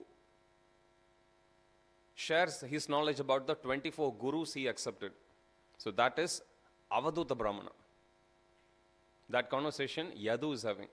But here, Krishna speaks about, in same Uddhava Gita, Krishna also speaks about one other Brahmana, Avanti Brahmana, from a holy place known as Avanti. Skanda Purana, you will find a list of 7 holy places. Let's hear the holy names.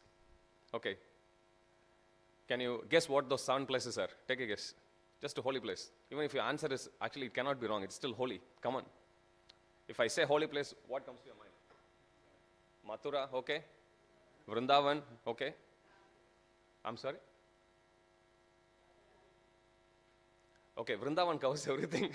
Already Mathura, then Vrindavan, then Radhakund, then what? Shamakund, Giriraj, continue. Vrindavan, 1, okay. Next. Varanasi, okay. Ujjain, Haridwar, okay. Badrinath. More? Sorry, what? Puri, yes.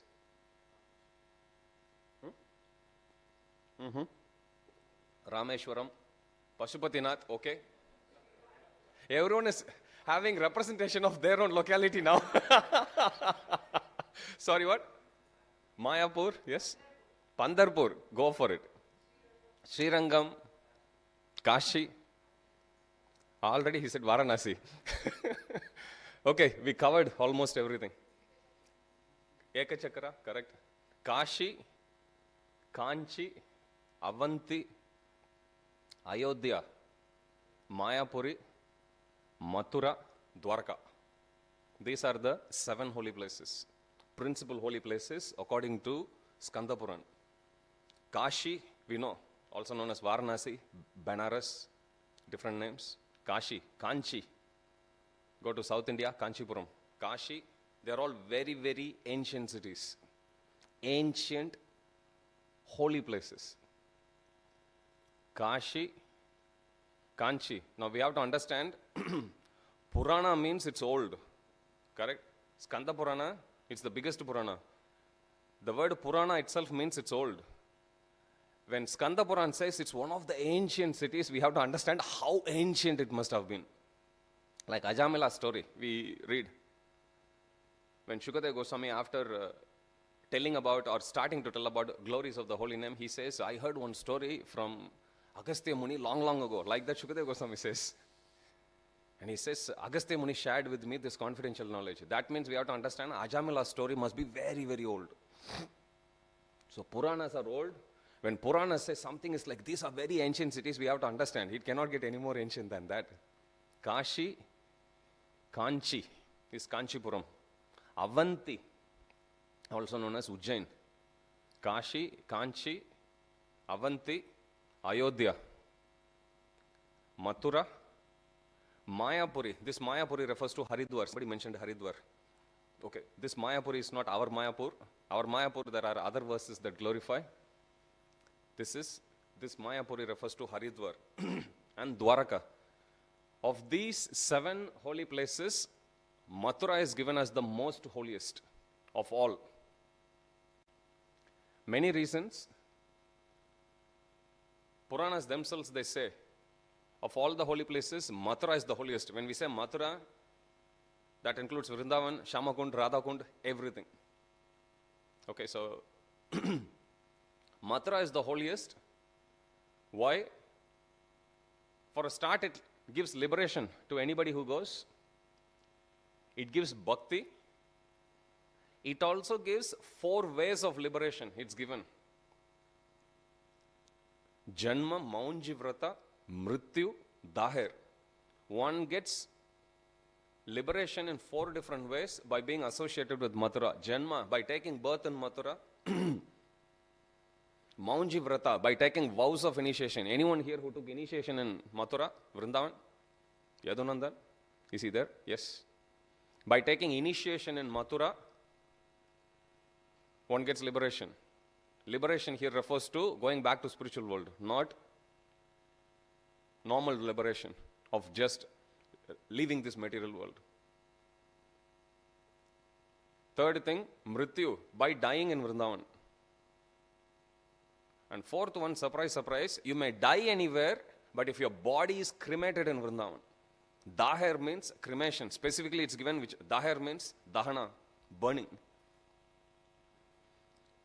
Have you come across any holy place that gives liberation after we die? Mathura does. If somehow or other, we had one devotee in our yatra, Satyasen Prabhu. When I read that, I was thinking, Satyasen Prabhu, as if that's the most important thing. Actually, he is already in liberated platform, even without it. So, by even getting cremated, one gets liberation. That's how powerful it is. Padma Puran takes it even further. Padma Puran says that Mathura Anyeshu Punya Kshetreshu Muktir Heva Kripafalam. It says, or Mahafalam. It says Anyeshu Punya Kshetreshu means normally any holy place, Muktir. Mukti is the ultimate achievement one can gain by going to any holy place. Anyeshu Punya Kshetreshu Muktir Eva Mahafalam. Mahafalam means ultimate gain is Mukti. Mukter Pratyer Harer Bhaktir. On the other hand, people who are liberated, they have one desire. What is it? To get Harer Bhakti. Mathurayam itilapyate. Only Mathura can give that. So all the holy places give one liberation, but even the liberated souls have one prayer, which is to get Hari Bhakti, pure devotional service to the Supreme Personality of Godhead. That can be given, or that can be gained or achieved. Mathurayam ivalabhyate. One can gain that only by taking association of Mathura. Anyway, coming back to the point. Avanti Brahmana. So when Avanti Brahmana, Krishna narrates his particular story and he says, there was one Brahmana in this ancient city of Avanti. He was a miser. He had a lot of wealth, but he was not spending on anyone.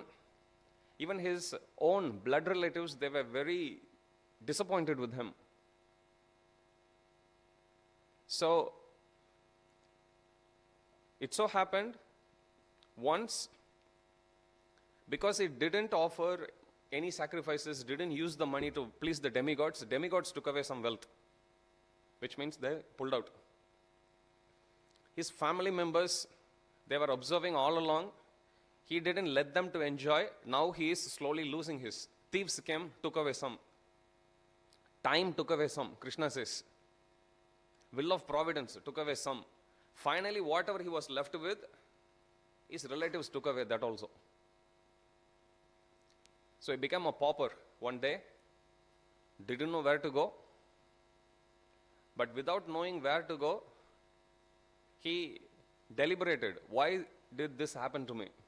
I had a lot of wealth. I had a lot of sources of enjoyment, so many.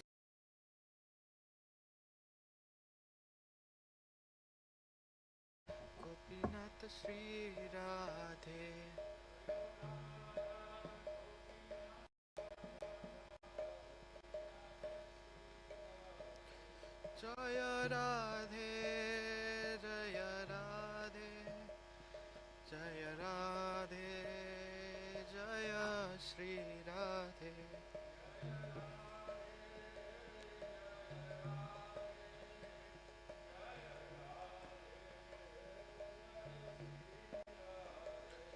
Jaya Jagannatha, Jagannatha, Baladeva, Jaya Subhadra.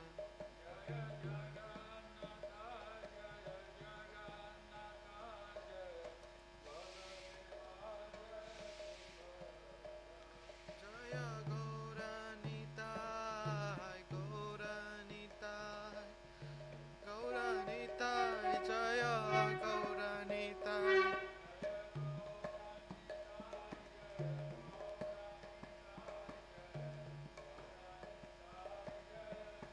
Jaya Jaya Prabhupada, Prabhupada, Prabhupada, Jaya Prabhupada.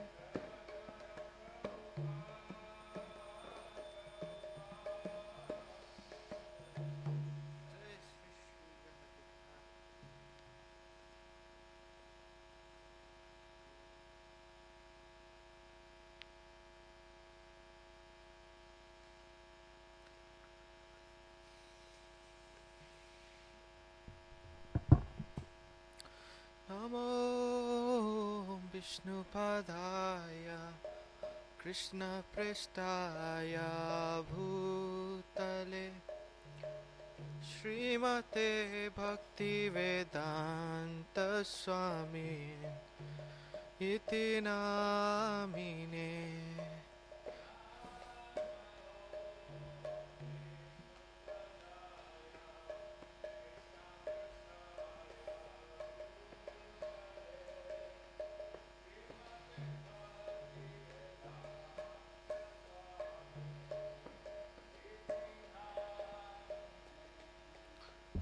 Namaste Saraswati Deve Gauravani Pracharine Nirvishesha Sunyavadi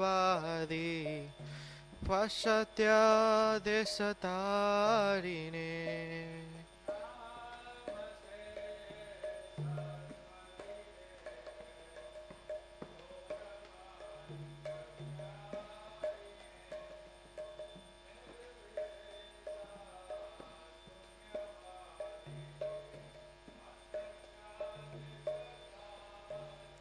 Jaya Shri Krishna Chaitanya Prabhu Nityananda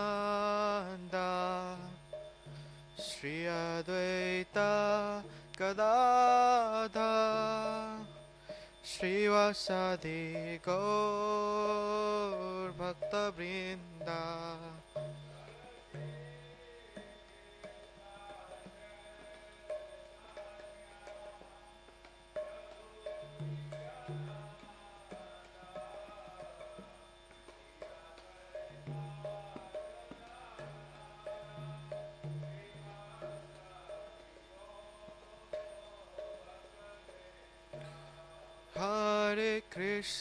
Hare Krishna, Krishna Krishna, Hare Hare, Hare Rama, Rama Rama, Hare Hare. Hare Krishna, Krishna Krishna, Hare Hare, Hare Rama, Rama Hare. Hare Krishna, Krishna Krishna, Hare Hare, Hare Rama, Rama Rama, Hare Hare. Hare Krishna,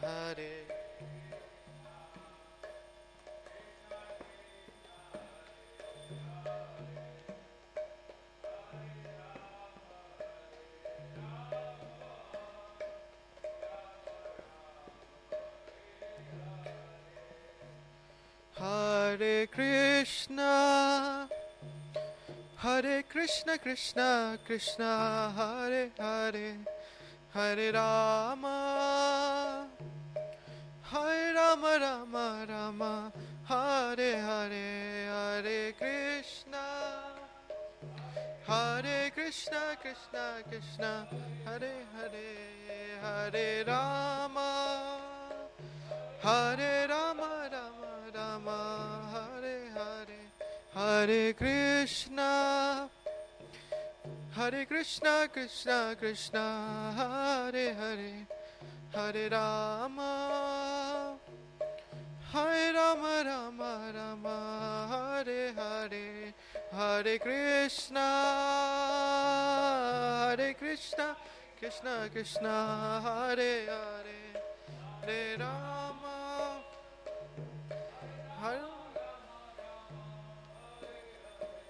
Hare Krishna, Hare Krishna, Krishna Krishna, Hare Hare, Hare Rama, Hare Rama, Rama Rama, Hare Hare.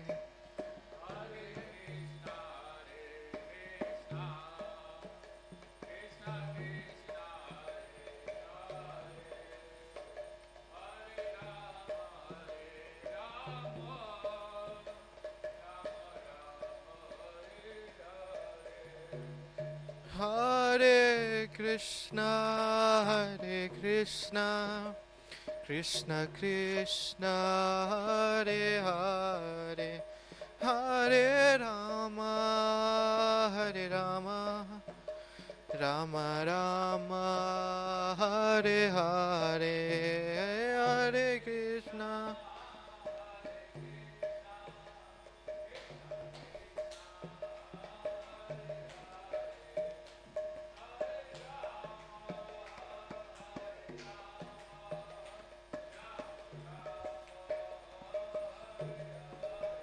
Hare Krishna, Hare Krishna, Krishna Krishna, Hare Hare, Hare Rama, Hare Rama, Rama Rama, Hare Hare.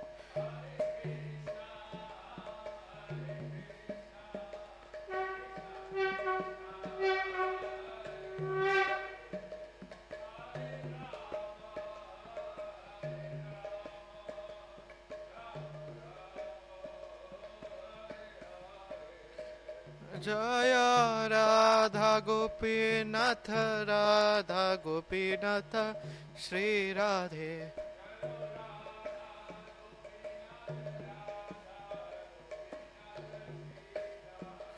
Jaya Jagannatha, Jaya Jagannatha, Baladeva, Jaya Subhadramai.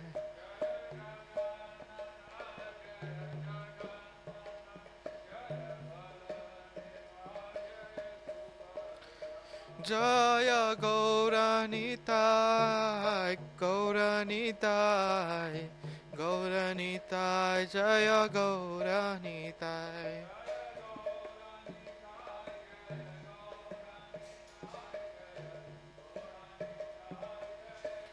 Jaya Jaya Prabhupada, Prabhupada, Prabhupada, Jaya Jaya Prabhupada.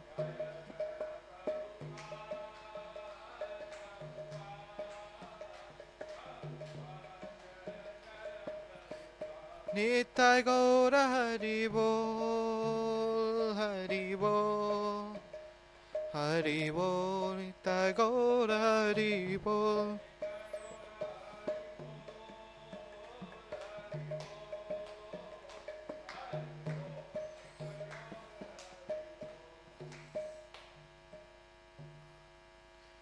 Vishnupada Paramahamsa Parivrajakacarya Ashtottara Sati Sri Srimad His Divine Grace of Charanarvinda Bhaktivedanta Swami Shri Prabhupada Ki, Srila Bhaktisiddhanta Saraswati Thakur Maharaj Ki, Namacharya Srila Haridas Thakur Ki, Prem Se Bolo Shri Krishna Chaitanya Prabhu Nityananda Shri Advaita Gadadhara Shri Asadi Gaur Bhaktivinoda Ki, Shri Shraddha Gopinath ki, Shri Shri Shri Jagannath Baldev Subhadra Maharani ki, Shri Shri Gaur Nitai ki.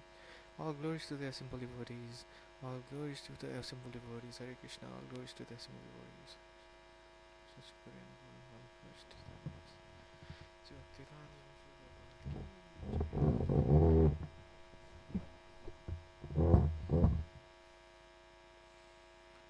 Namaste Narasimhaya.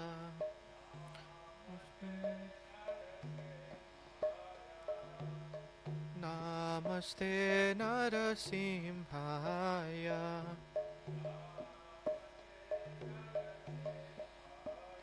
Pralada Lada Dahine.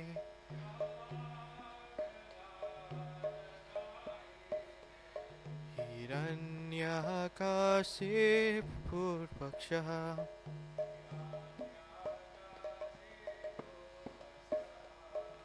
Shilatankanakalaye.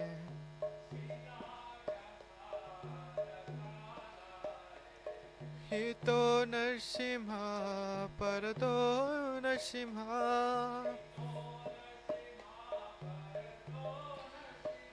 Hito Narsimha Parato Narsimha.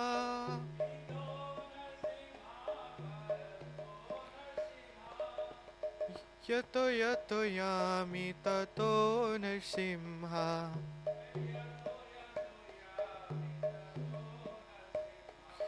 Bahir Narsimha, Hridaye Narsimha.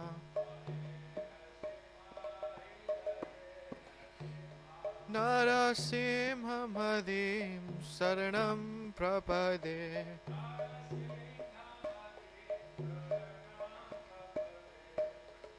Tabakara Kamalavare Nakam Adbhuta Sringa Dalita Hiranyakasipu Tanu Bringa Kesavadrita Narahari Rupa Jaya Jagadisha Hare Jaya Jagadisha Hare Jaya Jagadisha Hare. Tabakara Kamala Bare Naka.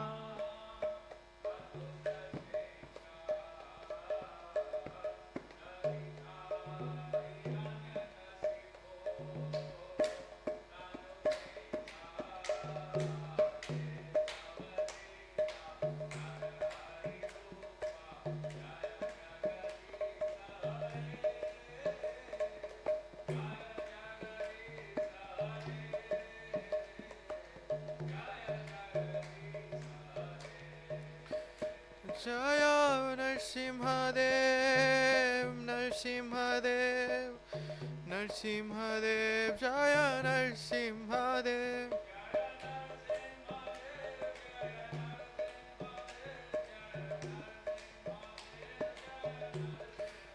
Jaya Prahlad Maharaj, Prahlad Maharaj, Prahlad Maharaj, Jaya Bhakta Prahlad.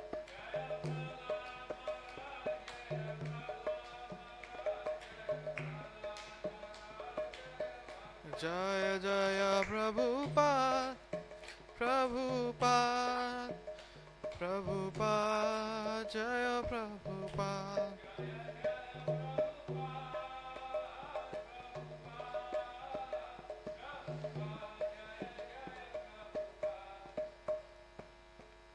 Bitna Vinashak Sri Narsimhadev Bhagwan ki, Bhakta Prahlad Maharaj ki, Nitai Gaur.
Krishna, Hare Krishna, Krishna Krishna, Hare Hare, Hare Rama, Hare Rama, Rama Rama, Hare Hare.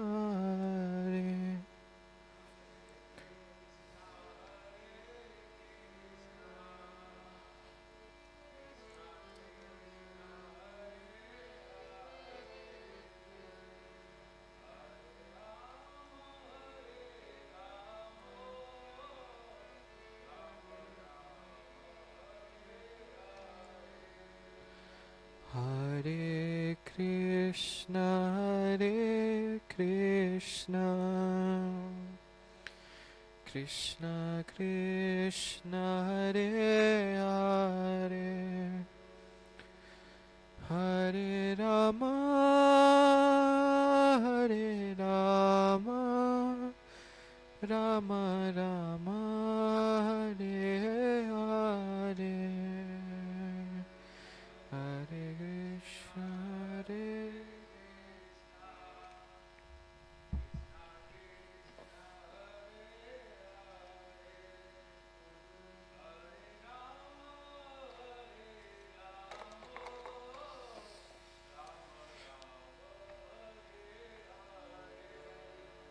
Hare Krishna, Hare Krishna, Krishna Krishna, Hare Hare, Hare Rama, Hare Rama, Rama Rama, Hare Hare.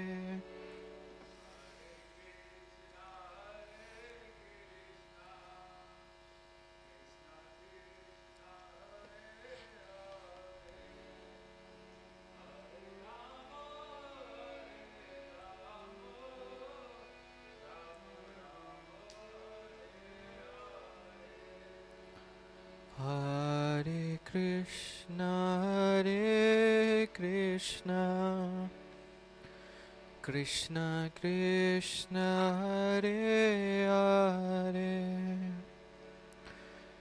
Hare Rama, Hare Rama, Rama Rama, Hare Hare.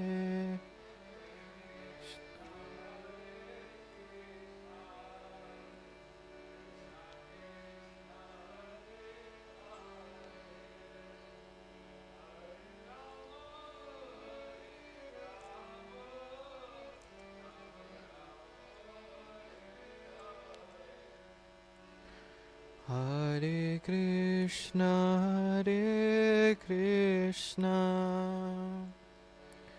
Krishna Krishna, Hare Hare,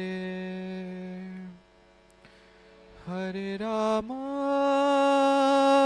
Hare Rama, Rama Rama, Hare Hare.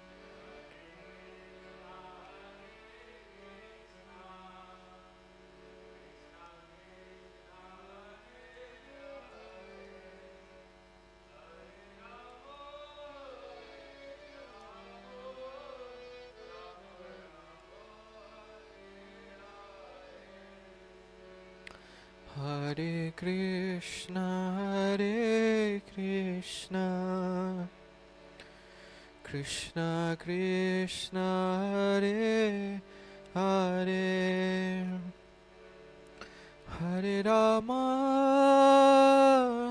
Hare Rama, Rama Rama, Hare Hare.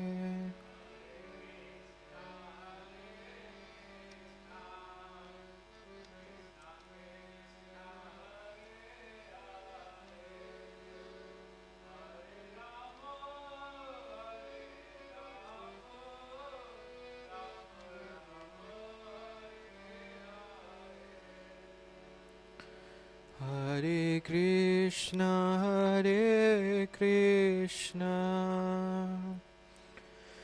Krishna Krishna, Hare Hare, Hare Rama,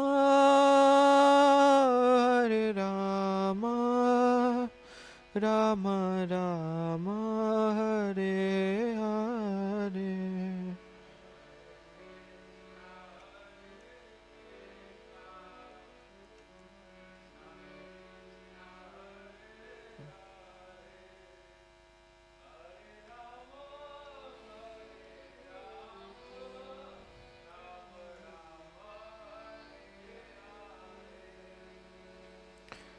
Hare Krishna, Hare Krishna, Krishna Krishna, Hare Hare,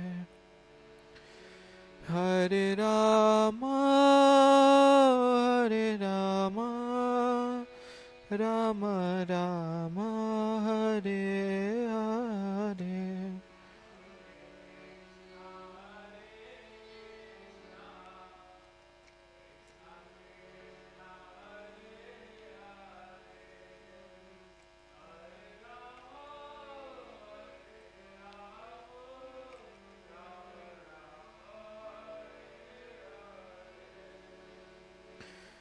Hare Krishna, Hare Krishna, Krishna Krishna, Hare Hare, Hare Rama, Hare Rama,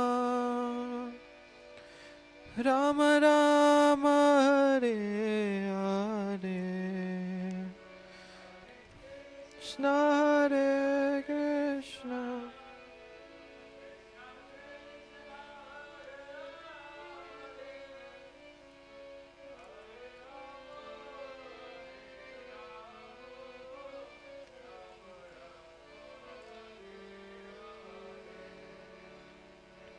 Hare Krishna, Hare Krishna, Krishna Krishna, Hare Hare, Hare Rama, Hare Rama, Rama Rama, Hare Hare, Hare Krishna, Hare Krishna.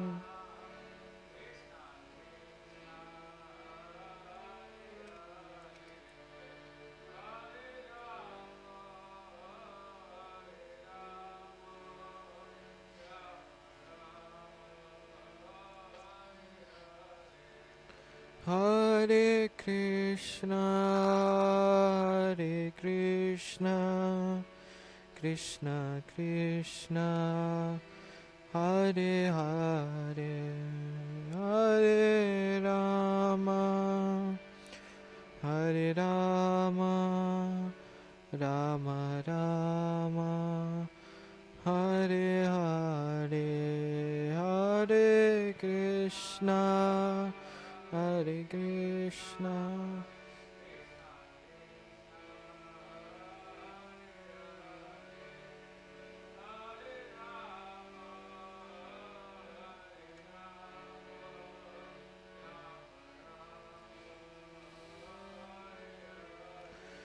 Hare Krishna, Hare Krishna, Krishna Krishna, Hare Hare, Hare Rama, Hare Rama, Rama Rama, Hare Hare.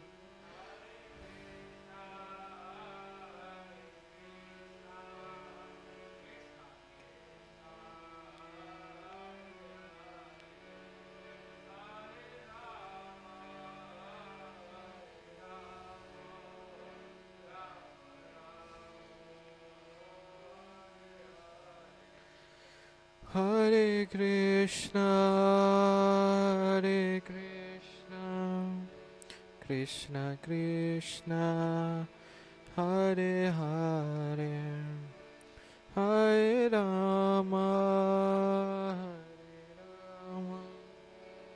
Rama Rama, Hare Hare.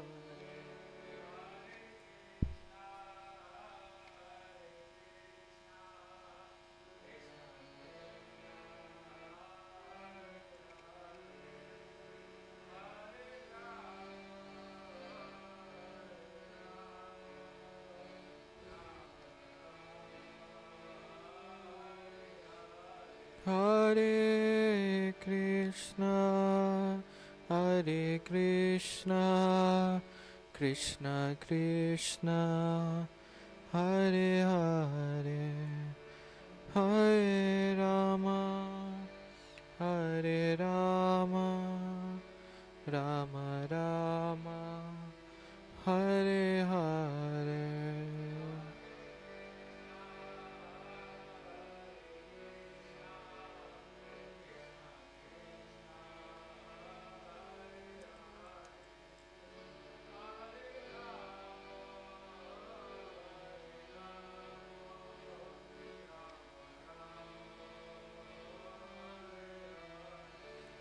Hare Krishna, Hare Krishna, Krishna Krishna, Hare Hare, Hare Rama, Hare Rama, Rama Rama, Hare Hare.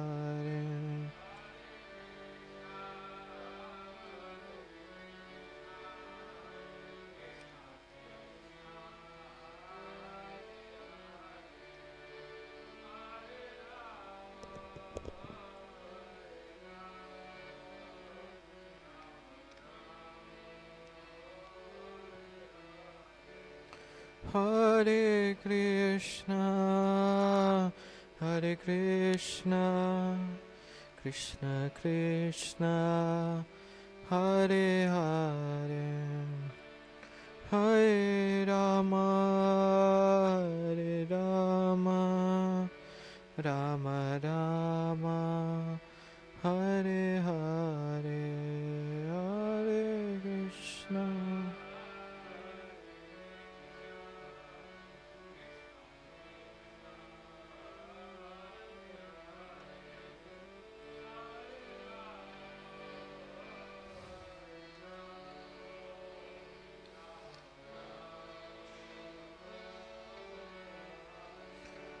Hare Krishna, Hare Krishna, Krishna Krishna, Hare Hare, Hare Rama, Hare Rama, Rama Rama, Hare Hare.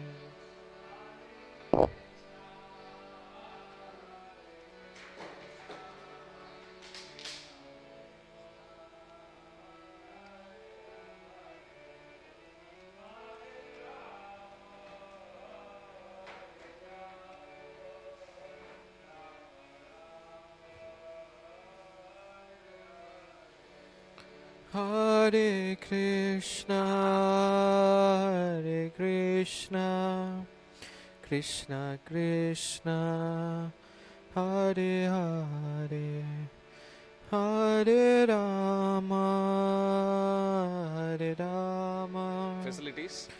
Rama I didn't enjoy, I didn't use it. Hare Hare, Hare. I remember when I joined the college, my uncle gifted me one watch when I joined my undergrad.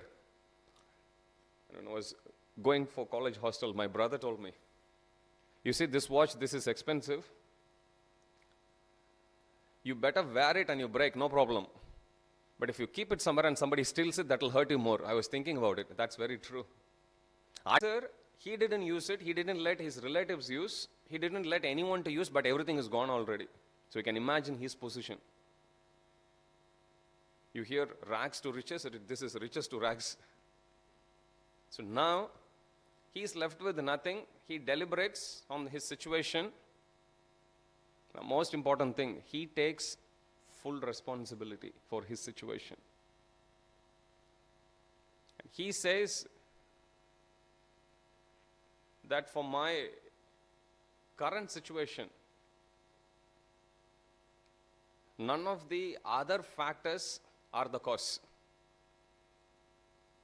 Nayam jano me shuka dukkha hetur na devatatma griha karma kala. He says 6 factors, and he says none of these 6 factors are the reason for my trouble which I am going through. Nayam janome. I am struggling now not because of jana, other people didn't cause. Nayam janome sukha dukkha hetur. Hetur means cause. Hetu. Sukha dukkha hetur. People are not in charge. They are not the cause of whatever troubles that I am going through. Not devatatma, not the demigods. Remember, demigods also has taken away. But he is saying, no, not them. They are not the cause for my trouble. Not devatatma, not even my own body. We always whinge. My body is not actually coping up with me, with my desires. He says, not devatatma, not my body. Griha karma kala, not the griha. People sometimes say, my planets are not good. My astrological chart is not good. He says like, no, not graha. Karma, not any activity that we do. Normally, when something goes bad, we try to find the material cause of it. And we say, because of that situation. One devotee was distributing books. This is like, I think, late 90s. In Eurocup. And there was this big Harinam was also going. And they usually have the polls, right? They interview. Who do you think is going to win? Who do you think is going to win the Eurocup today? And when they came and asked the devotees, who is going to win? He said, Krishna. But actually, that's the ultimate truth. Griha karma. We think we are the cause of the results that we are enjoy or we suffer, but that's not the only cause. There are many, many factors. For want of time, we don't go into those details, but you can read in Bhagavad Gita. Krishna says, so, he's saying, Griha karma kala. Sometimes people blame time also. My time is not good. He's saying, no, that's also not the reason.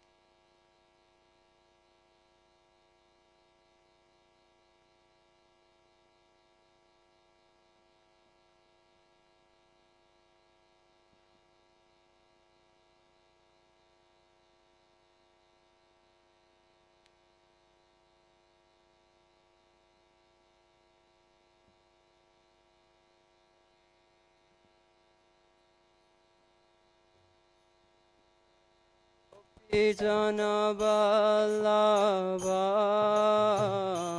Jaya Girivaradhari Jaya Jana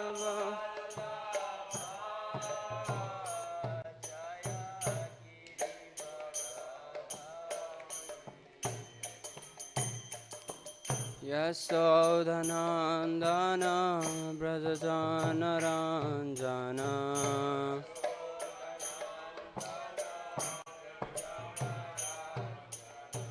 Yasodhanandana Brajajana Ranjana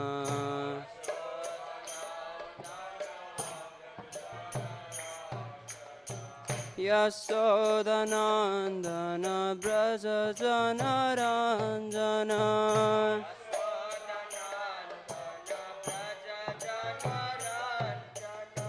Yamuna નથી રાવણ ચારી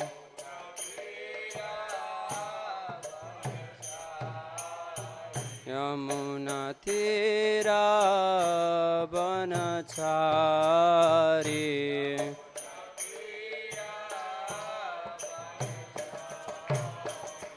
જય રાધા માધવા જય કુંજ બિહારી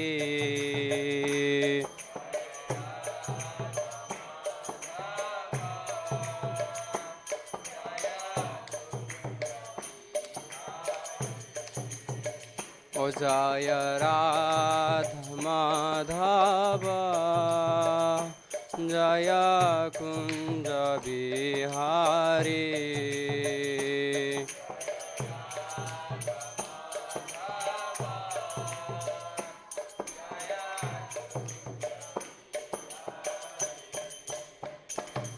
હરે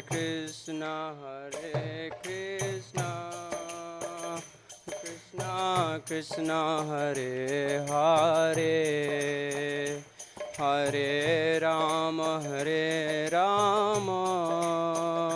રામ રામ હરે હરે હરે Krishna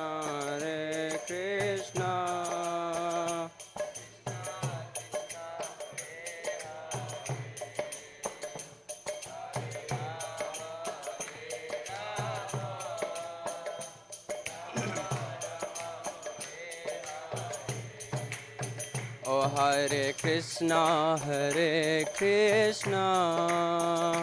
Krishna Krishna Hare Hare, Hare Rama,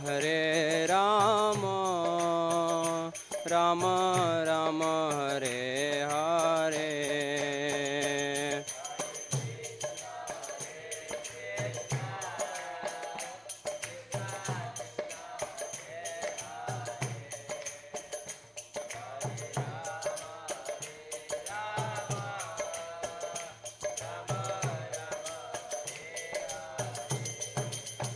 O Hare Krishna, Krishna Krishna Hare Hare, Hare Rama, Rama Rama Hare Hare.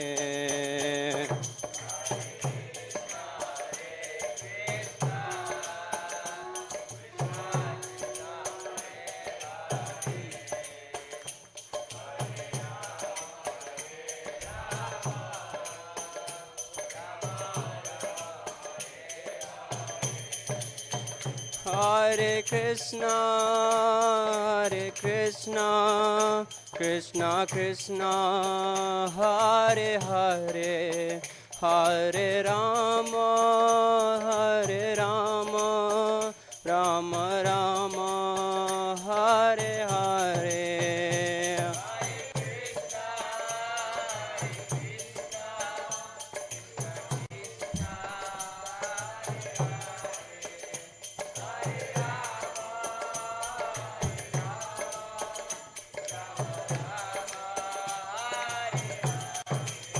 Hare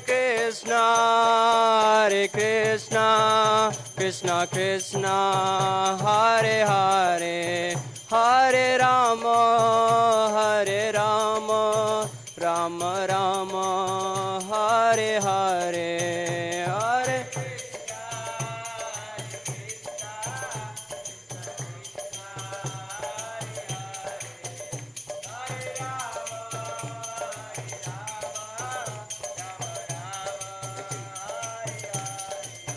Hare Krishna, Krishna Krishna, Hare Hare, Hare Rama, Rama Rama, Hare Hare.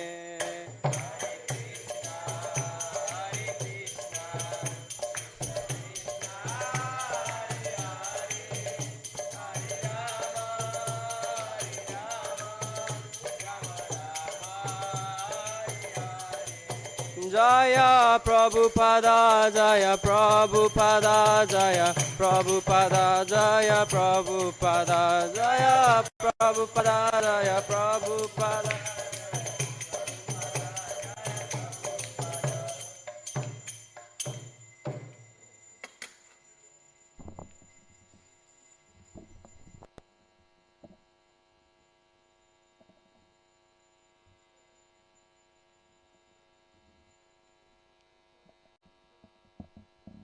Srimad Bhagavatam ki jai. Jai Gaur Premanande.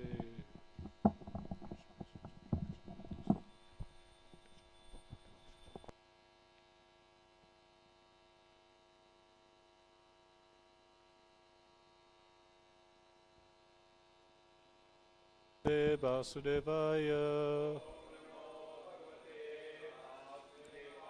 Om Namo Bhagavate Vasudevaya. Om Namo Bhagavate Vasudevaya.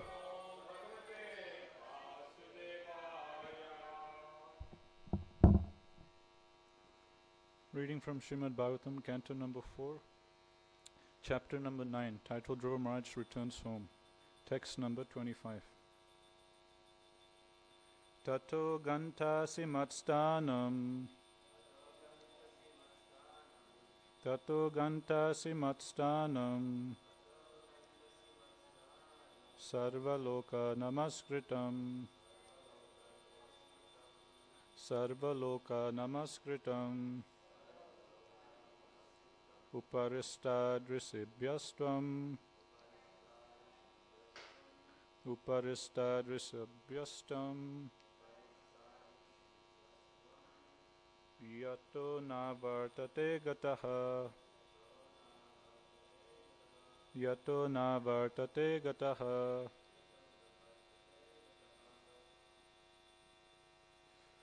Tato gantasi matstanam. Sarvaloka namaskritam. Uparistadrisibhyastam. Yato navartate gataha. Tato gantasi matstanam. Sarvaloka namaskritam. Uparistadrisibhyastam. Yato navartate gataha.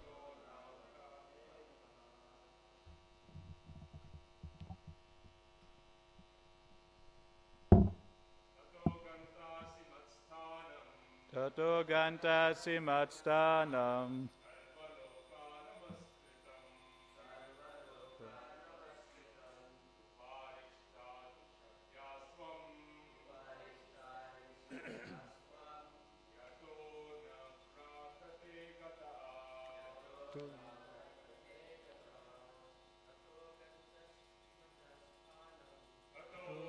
Gantasi matstanam. Sarvaloka namaskritam.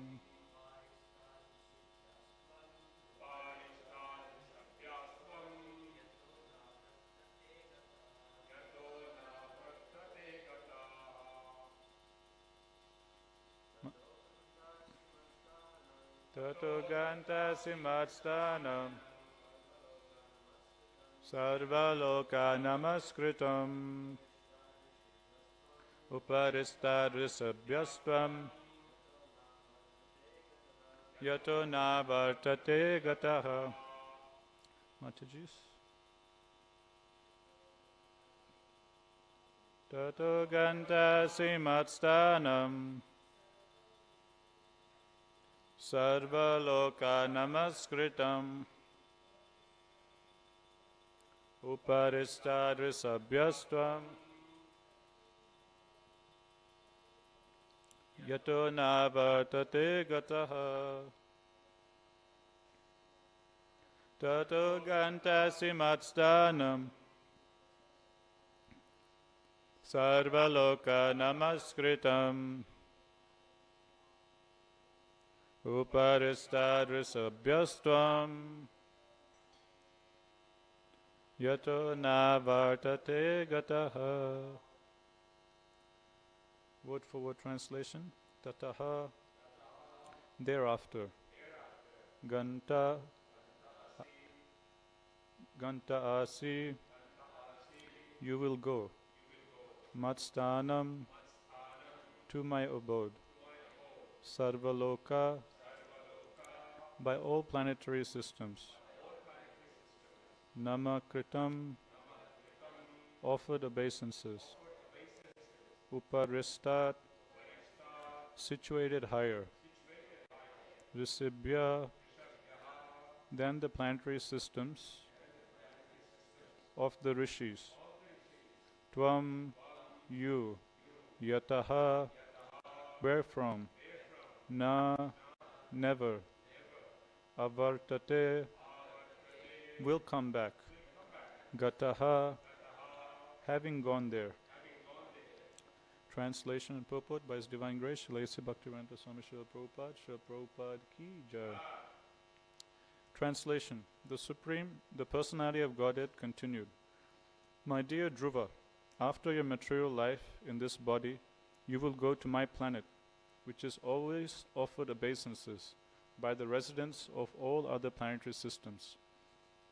It is situated above the planets of the 7 rishis, and having gone there, you will never have to come back again to this material world. Purport. In this verse, the word na vartate is very significant. The Lord says, you will not come back to this material world, for you will reach Matstanam, my abode. Therefore, Dhruvaloka, or the pole star, is the abode of Lord Vishnu within this material world. Upon it, there is an ocean of milk, and within that ocean there is an island known as Svetadvip. It is clearly indicated that this planet is situated above the 7 planetary systems of the rishis.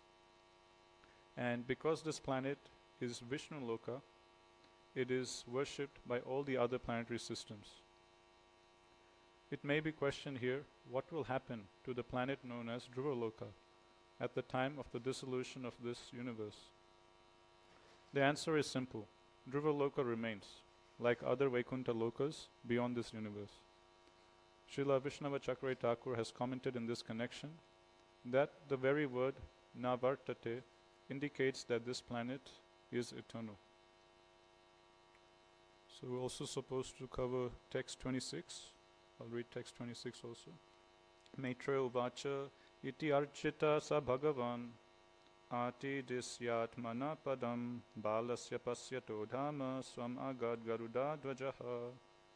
The great sage Maitreya said, after being worshipped and honored by the boy Dhruva Maharaj, and after offering him his abode, Lord Vishnu, on the back of Garuda, returned to his abode as Dhruva Maharaj looked on. From this verse it appears that Lord Vishnu awarded Dhruva Maharaj the same abode in which he resides.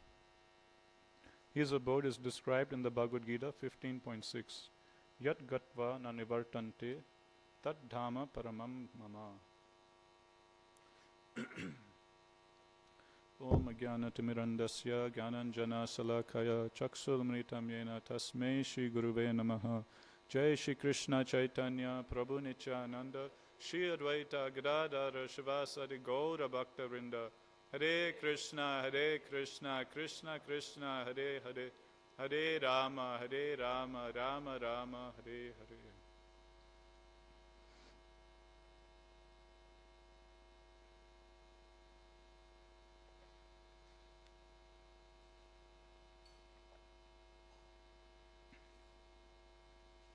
Hare Krishna. So we're continuing our discussion, the pastimes of Dhruva Maharaj.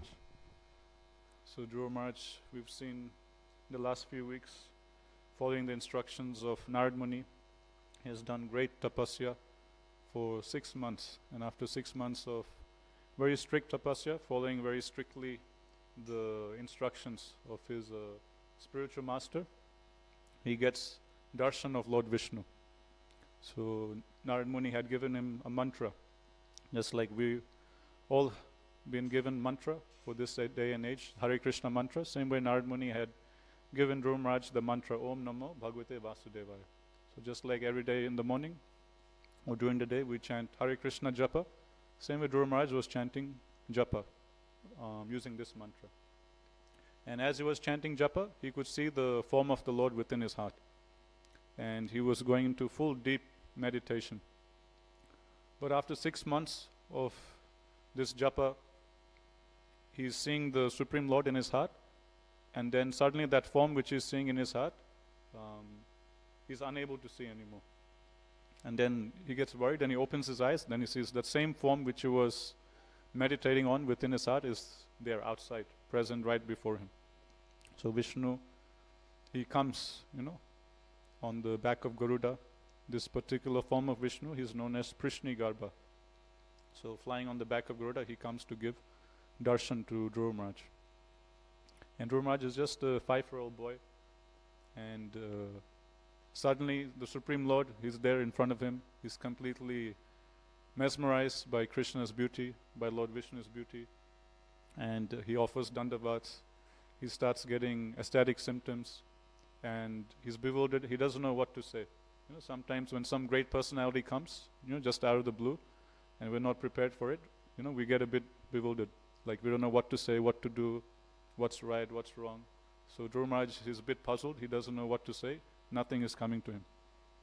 Vishnu, he's in Dhruva Maharaj's heart. He understands what he is going through. And Vishnu, with his conch shell, he just, very gently, just touches Dhruva Maharaj on the head. And like that blesses Dhruva Maharaj. Then all intelligence from within comes to Dhruva Maharaj into what prayers to offer, how to glorify him. Then we saw all these beautiful series of prayers given by Dhruva Maharaj onto the lotus feet of Lord Vishnu.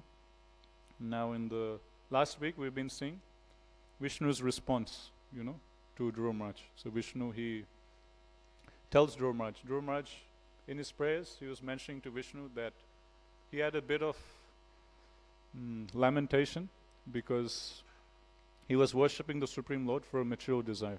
So initially when he was doing his devotional service, he was doing with the motive of getting a kingdom which was even greater than his great-grandfather, something even bigger than Lord Brahma's kingdom, Brahma Loka. So initially he was doing bhakti, to get that material goal. So now when finally Vishnu is there, he completely forgets, of that material ambition which he had. So that's the power of the process of bhakti. As we slowly do bhakti, slowly, whatever anarthas, material desires we have, they will all slowly go away. So Dhruva Maharaj, when he's seeing Lord Vishnu, he's feeling so happy and blissful. And he's thinking, you're so beautiful, I'm just happy and satisfied just seeing you. I don't need anything else. I don't want this, I don't want that. I don't need a kingdom greater than Brahma. I'm just happy seeing you. You're so beautiful. So that's the power of taking darshan. And we all have this experience, during the day or during the week. We might be going through so many problems, but when we come to a temple, we bow down and we take darshan of Radha Gopinath. When we're actually taking darshan of them, immediately we forget everything and we just feel like, wow, so beautiful. They look so nice. And we completely forget everything. Just like I remember 8 years ago when I was doing my first book marathon, that was in December. And that time it was like peak summer. And we were distributing books in 36, 37 degree heat. And during the day, while distributing books, you'll be sweating so much and you'll be feeling so tired. And then, I remember one day I was doing distributing books in front of Town Hall Station. During that first marathon, I still remember, just to get a bit of relief from the heat, I used to go into the Woolworths, because inside the Woolworths they have the AC on. So I used to just quickly go in and just take a break, feel the AC and then come out actually. So that feeling, we get on a hot summer day, 30, 35, 40 degree heat. And then you imagine walking into a air-conditioned room, 17 degrees, 18 degrees, and you feel relief, so nice, So that same feeling we get, every time we come and we take darshan of Radha Gopinath. So that is the power of Krishna's beauty. Krishna is so beautiful. Whenever anyone takes darshan of him, they just completely forget everything else, and they just feel so happy and satisfied. Sorry, we shouldn't show our back to Krishna. You can just So Krishna is so beautiful that whenever we come and see him, take darshan of him, we forget everything else and we just feel so happy and satisfied. So the same thing happened to Dhruva Maharaj. He was doing tapasya with this intense desire. Yes, I will get a kingdom greater than Brahma. If I just chant this mantra, follow Narmani, it will happen. But when finally Vishnu comes, he forgets about that. And he's just happy and satisfied, just seeing Lord Vishnu. I read one nice verse recently about Krishna's beauty. It's there in Brihad Bhagavatamrita.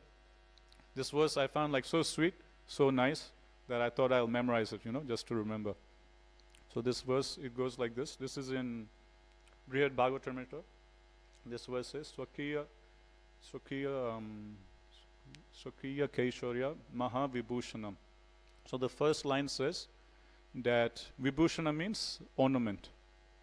Swakiya Kaishorya Maha Vibhushanam. So it said that Krishna has many different ornaments on his body. Right? He wears peacock feather, he has flute, he has a pagadi, like a turban. He has waist belt, so many necklaces, jewels, garlands. So many different things Krishna, he decorates himself. Or Mother Yasoda decorates. It's given in the morning before Krishna, he leaves home to go to the forest. Mother Yasoda would dress him. And Krishna will have different, it's mentioned that Krishna's cowherd boyfriends, you can divide into 3 categories. There's those Gopas who are same age as Krishna, so they'll be purely in friendship. Then there'll be other Gopas who are a little bit older than Krishna, like Balaram and other cowherd boys. They'll be 1 or 2 years older than Krishna. So they'll be having mainly friendship, but friendship with a little bit of parental affection. So they'll be kind of like the older brother, looking out for Krishna. And then there'll be some younger Gopas, some Gopas who are a little bit younger than Krishna. So they'll be friends, but friends with a little bit of dasya bhav. So these little bit younger Gopas, while Mother Yasoda would dress Krishna, they would come and they would watch Mother Yasoda dressing Krishna. And Mother Yasoda would see them, standing at the door watching Krishna, being dressed by Mother Yasoda. And Mother Yasoda would say, you also come help me dress Krishna. And then these younger Gopas will come to dress Krishna, help Mother Yasoda. And Krishna, as they're trying to help Mother Yasoda dress Krishna, Krishna very jokingly, he will take his flute and just, try to tell them, hey, get away from me, don't touch me like that, He will play around with these younger Gopas. So like this in the morning, before Krishna leaves home, he would be dressed by Mother Yasoda with different ornaments, all the best jewels, pearls, everything Mother Yasoda, all opulent things she will use to dress Krishna. Then when Krishna will go to the forest, Krishna will pick different natural ingredients from the forest, like leaves, twigs, flowers, and he would further decorate himself, further ornament himself. And it's given Krishna's cowherd boyfriends, they will also pick different natural ingredients from the forest and they will apply it on Krishna and make Krishna even more beautiful. Like they would get sandalwood pulp, and they would make like a paste and then rub it on Krishna's body. And the certain soil of Braj, they will use that soil of Braj, make into a paste, apply that on Krishna's body. They will take different berries, like this, all natural things they would collect from the forest and further decorate Krishna in the forest of Vrindavan. And it's mentioned in Shastra that Krishna, he enjoys being decorated by these natural elements of Vrindavan more than the pearls and the golden ornaments that Mother Yasoda puts on him. So more than the materially opulent, we can say, those jewels and pearls that Mother Yasoda puts, he enjoys these natural ingredients more. He enjoys being decorated more with like natural flowers, twigs, leaves. That gives him more pleasure actually. So like this, if we take darshan of Krishna, we'll see there's so many different things he's decorated with. So he has so many different ornaments. But in this verse, Sanatana Goswami says, Swakiya Kaishorya Maha Vibhushanam. Out of all the ornaments that Krishna wears, there is one ornament which is said to be Maha Vibhushanam.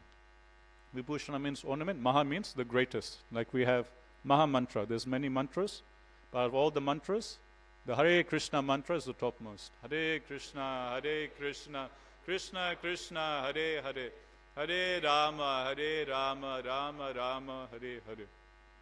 So in the same way, out of all the ornaments, there is one ornament which is considered as Bhava Vibhushana. So who would like to guess, out of all the ornaments, which is the one which is dubbed as the topmost ornament of Krishna?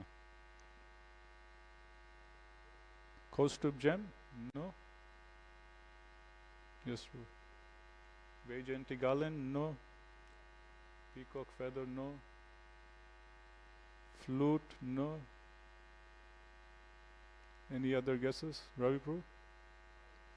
Sorry? Bugle? No. No. Okay, I'll recite the first line of the verse again. That will give you a clue. Swakiya Kaishora Mahavibhushana. Kaishora means? What does Swakiya means? Swa means? Kaishora means youthfulness. So his main ornament is his own youthfulness. And that is what makes him most beautiful. You know, in Bhagavatam it says that Krishna is Bhushana Bhushanam, which means he is the ornament of ornaments. So generally we wear ornaments to make ourselves more handsome or more beautiful, right? So to make ourselves more attractive, more pretty or more handsome, we put different ornaments. We put earrings on, makeup, this and that. And that way our beauty increases. But for Krishna it's the other way around. For Krishna, the ornaments don't make him beautiful. Krishna is so beautiful that he makes the ornaments he wears more beautiful actually. So that is the meaning of Bhushana Bhushanam, which means Krishna is the ornament of the ornaments. So that's why it's said, out of all the ornaments that Krishna wears, the main ornament that makes him most attractive, the Mahavibhushana, is his own youthfulness. His own unique youthfulness is his greatest ornament. That is the thing that makes him most attractive. That's why I said Swakiya Kaishora. Swakiya means his own. Kaishora means his own youthfulness. His own youthful beauty is his main ornament. So that's the first line of the verse. Swakiya Kaishora Mahavibhushanam. Second line is Vichitra Lavanya Taranga Sagaram. Sagaram means, what does Sagara refer to? Sagar Prabhu, what does your name mean?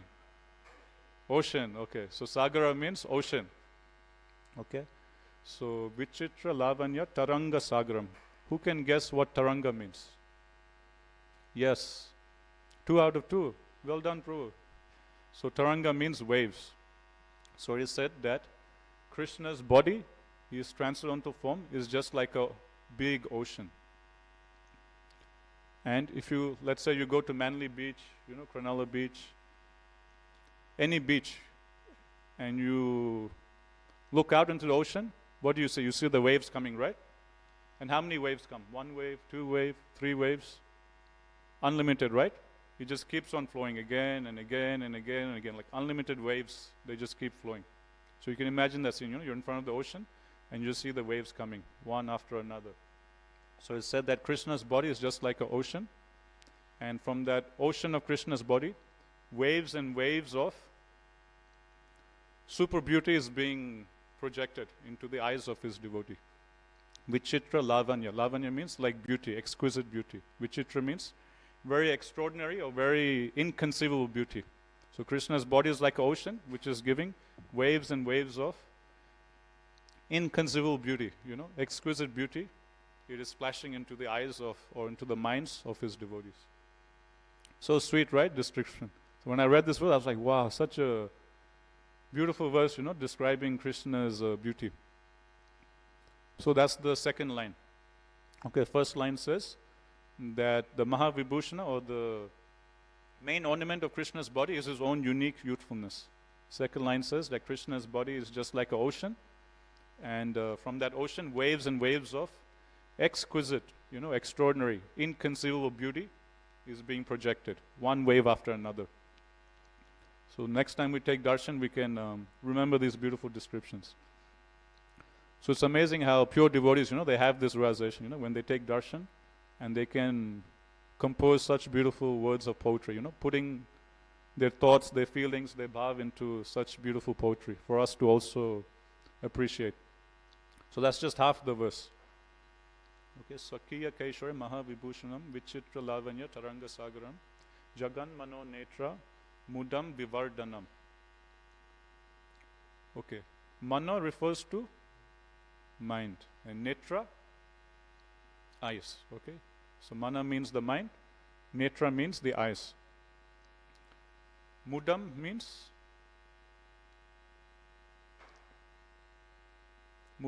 very pleasing. Okay, and Vivardhanam. This word Vivardhanam, it comes in Siksastakam, the first verse of Siksastakam. So who can guess what Vivardhanam means? A similar word like this comes in the first verse of Siksastakam. We sing every day. Anandam Buddhi Vardhanam. What does that mean?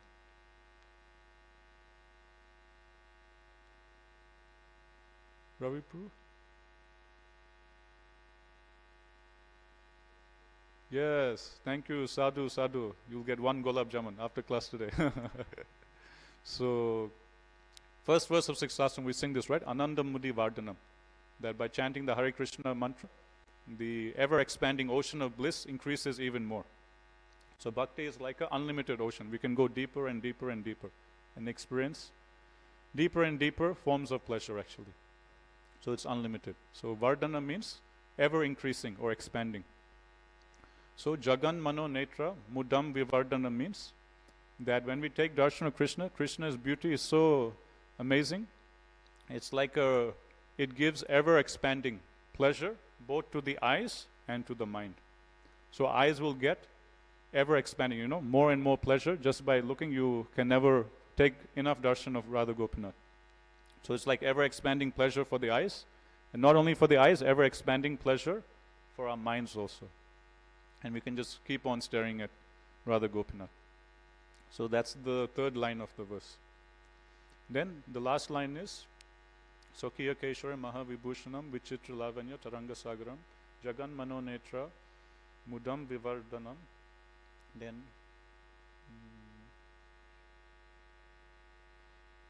Muhur Muhur Nutam Madhuri Britam. Muhur Muhur Nutam Madhuri Britam. Muhu means, like we have Brahma Muhurta, right? So Muhu means, sorry? Yes, so Muhu means moment after moment. Like we have Brahma Muhurta in that particular time period, during the day. So Muhu means moment after moment. Nutam, who can guess what Nutam means? Yes, Nutam means new. Okay, Muhur Nutam. What was the next word? Muhur Nutam. Madhuri Britam. Madhuri, what does Madhuri mean? There's one, yes, very sweet. There's one famous bhajan, right, by one of our acharyas, Madhurastakam, right? And this song, Madhurastakam, it describes how everything about Krishna is sweet. You can go through it actually, this song. If you haven't heard it, you can go. It's a very sweet song. In this song, the particular acharya is written, he's explaining how everything about Krishna is Madhur. Everything about Krishna is very sweet. His smile is sweet, his face is sweet, his songs are sweet, his dancing is sweet. Like this, verse after verse, in this beautiful song, is just glorifying how everything about Krishna is very madhur. Everything about Krishna is very sweet. So the last line explains that Muhur Nutam Madhuri Britam, which means that moment after moment, Krishna is manifesting newer and newer sweetness for his devotees. So that's why every time we come to take darshan, we feel like we haven't seen him before actually. Like generally, if you look at someone or something, that image gets processed in your mind, and next time you look, like you don't get that same buzz, that same feeling. Just like Prabhupada, he gives the example, of Hare Krishna mantra. Hare Krishna mantra is ever fresh. We can go on chanting Hare Krishna mantra day in, day out, year after year, but we never feel tired. But if you take any material sound vibration, like Coca-Cola, Prabhupada says, you can't just keep chanting Coca-Cola, Coca-Cola, Coca-Cola. After a while, you just get tired of it, you get sick of it. So there is ever new freshness, in the Maha Mantra, because the Maha Mantra is spiritual. So in the same way, Krishna's body is also spiritual in nature. So there is that freshness in Krishna's body. That's why every time we come to take darshan, we feel very happy and blissful. We don't think, I took darshan yesterday, so why should I take darshan today? We don't feel that satiation, when we take darshan. Every time we look at him, he looks different, he looks new. So that ever-increasing freshness is there. So that's what this last line of this sloka says, that muhur muhur nutam, not every day, but every moment. Every moment, Krishna is manifesting newer and newer sweetness for the pleasure of his devotees. So every moment, newer and newer sweetness Krishna is manifesting from his transcendental form. That's why we never get tired of taking darshan of Krishna. So that's the full sloka, 4 lines, 4 nice meditations for us. So next time we take darshan, Radha Gopinath, we can remember this. So very sweet, beautiful verse compiled by Sanatan Goswami in his book Brihad Bhagavatamrita. When I read this, I was like, wow, such a beautiful sloka, I must memorize this. So I memorized this last week. So this beautiful form of the Lord, Dhruva Maharaj saw.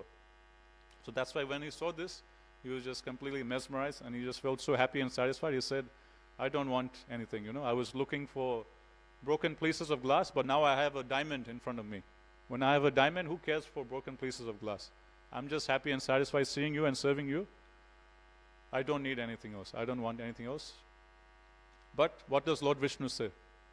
After he finishes his prayers, then Lord Vishnu talks. And Lord Vishnu says, okay, I understand, you don't desire, but still I'm going to give you anyway. Although that desire is not there anymore, still, out of my mercy, I will still award the fulfillment of your desire. I will give you a planet even greater than that of Lord Brahma, even higher than Brahma Loka. So we always hear, Brahma Loka is the topmost planet in the material world, right? Abbrahma Bhuvanan Loka, Punaravartana Arjuna. Krishna says in Gita, from the lowest planets all the way to the topmost planet, Brahma Loka. So topmost planet is Brahma Loka. So how can you get something even beyond Brahma Loka? So there's only one possibility, which is Dhruva Loka. So Dhruva Loka is actually the planet of Vishnu himself. So that is the, in this, we hear about the different Vishnus. First there is Mahavishnu or Karanadakshay Vishnu. So we have a painting of him there in that corner of the temple room. And from Mahavishnu, from the pores of his body, one universe comes out. So Krishna, amazing things he does, right? From the pores of our body, just sweat comes, and that sweat makes us more stinky, But from Krishna's body, he can just get universes popping out of his, So that's why we're not God, he is God. But still, there's people out there who claim themselves to be God, That yes, I am Vishnu, I am Krishna. And you ask them, can you manifest, universes from your pores of your skin? No, that they cannot do. So that's Mahavishnu. From the pores of his body, he manifests unlimited universes. Then he enters into each particular universe, material universe. And that expansion of Vishnu, what's his name? Yes, Garbhodakshay Vishnu. Garbha refers to, what does Garbha mean in Sanskrit? Yeah, close, more specific. Yeah, like a womb, like you have Garbhadan Samskara, right? So parents, before begetting a child, they're supposed to go through Garbhadana Samskara, like a Samskara to attract saintly soul, into the womb of the mother. So the mother will have a saintly child. So Garbha refers to like a womb. So this universe is kind of like a womb, So Garbhodakshay Vishnu is the Vishnu who goes inside the universe and resides in the universe. So that's Garbhodakshay Vishnu. So he enters the universe and it's just like an empty egg, there's nothing inside. So what does he do? Prabhupada says that he starts sweating. And then from his own sweat, he fills up half the universe with his own sweat actually. From the perspiration of Garbhodakshay Vishnu is transcendental body, the whole universe feels. Like this Prabhupada explains in one lecture. You know, sometimes, like I heard this description that there's one famous kirtanier, he used to practice mridanga in Vrindavan, you know, in very, high heat. And he would just sit in one place in Vrindavan and just practice mridanga, hour after hour. And after hours and hours of practicing mridanga, he would have sweat so much, there'd be like a small pool of sweat puddle around him, So if an ordinary human being can produce, a small pool of sweat around him, then why can't the Supreme Lord, as Garbhodaksha Vishnu, fill half the universe with his sweat? But there's a difference, Our sweat is stinky, but Garbhodaksha Vishnu's sweat is transcendental, So from the perspiration of his own body, Prabhupada explains, he fills half the universe. And then he lies down on that same perspiration which came from his own body. So like this, half the universe gets filled by his own bodily perspiration. Then he lies down in Yoga Nidra. Then from the navel of Garbhodaksha Vishnu, the lotus flower comes. And all the 14 planetary systems, they're situated on the stem of this lotus. And the topmost planetary system is Brahmaloka. That's there at the top, in the lotus actually. So in this way, creation happens. I was thinking, how creative Krishna is, when it comes to creating the universe. If someone told us, okay, create a universe, this is the last thing we would think of, Yes, I will enter into a universe, I will sweat, and from my sweat, I will fill half the universe, then I will lie down, and then from my navel, I will make a lotus flower come out, and then in the stem of the lotus flower, I will manifest all the planetary systems. That's the last way we'll think, right, to create the universe. So Krishna is the greatest of all artists, is the greatest of all creative engineers. No one can be as creative as Krishna. There's no engineer, no scientist that can match Krishna's creativeness or artistic skills. So like this, Garbhodaksha Vishnu comes. Then there is Shiradaksha Vishnu. Then from Garbhodaksha, Shiradaksha Vishnu comes. So Shiradaksha Vishnu, he is present in every single atom in the universe, and he's also present in the heart of every single living entity in the universe. Not just human beings, birds, bees, ants, microbes, insects, demigods, everyone. So Shiradaksha Vishnu, he is present in every single atom. He is present in the hearts of every single jiva, every single living entity. And he is also personally present in a Vaikuntha planet, which is inside the material universe, which is called Dhruvaloka, or he resides on Swetadweep. Swetadweep is like the island. Dweep means island. So Swetadweep, it refers to that island on the shore of the Milk Ocean, situated on that planet called Dhruvaloka, on which Lord Vishnu resides. So Krishna or Vishnu, he gives Dhruva Maharaj his own planet to reside on. So before Dhruva Maharaj got this planet, there was no predominating deity for this planet. Like every single planet has a predominating deity, The sun planet has, Surya Dev, moon planet has Soma Dev, like this every single planet has a predominating deity, someone in charge of that planet. But Dhruvaloka, that's the planet of the Supreme Lord, that's where Shiradaksha Vishnu personally resides. And whenever there is any trouble in the universe, all the demigods, they will go running. From their different planetary systems, they will all go running to Swetadweep. And when they'll come to Swetadweep, they won't be able to see Vishnu actually. They can't physically or personally see Shiradaksha Vishnu, but they can hear him. And sometimes even they can't hear him, only Brahma can hear him.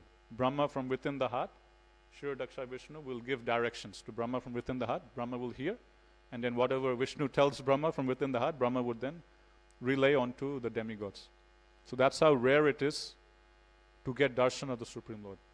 But the same Supreme Lord, whom even the demigods can't personally see, the same Supreme Lord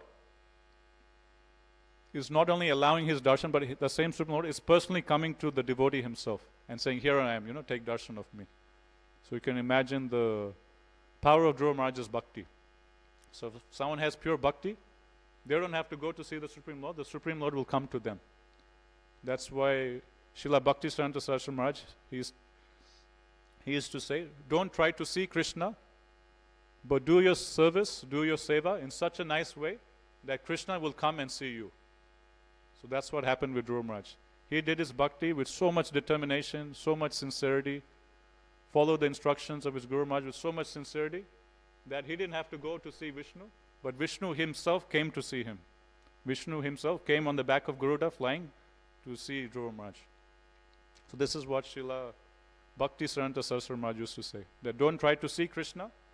Instead, do your bhakti, do your seva in such a nice way, with such sincerity, that Krishna will think, wow, this man, this devotee of mine, he's like so great, or she is so great, doing such nice bhakti. No, I have to go see him. So do something that Krishna will want to come and we should do something that Krishna will want to come and see us. This is what Srila Bhakti Saranta Saraswati Maharaj used to say. So generally when the demigods, they go to Swetadeep to pray to Shuradaksha Vishnu, they won't be able to see Vishnu actually. At best they can only hear the words of Vishnu, but they won't be able to personally see. So that planet onto which the demigods go to pray to Vishnu, that personal planet of Vishnu within the material universe, Vishnu, he gave that to Dhruva Maharaj. That in this universe, Brahma Loka is the topmost. Beyond that, there's only my planet itself. There's nothing higher than that, so I'll give you my own planet. You become the head of this planet, and I will give this to you.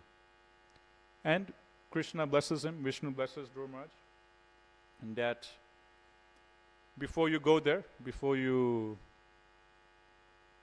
give up your body here and go there, for many, many thousands of years, you will enjoy here, in planet Earth, here in this planet Earth. And then when the time comes, I will take you there and I will make you the head of my own planet. And like this, Lord Vishnu, he blesses Dhruva Maharaj.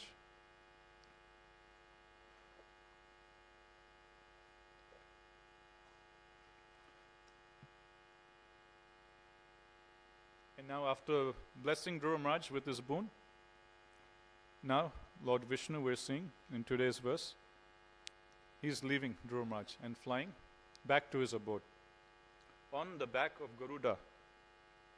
So we can talk a bit about Garuda.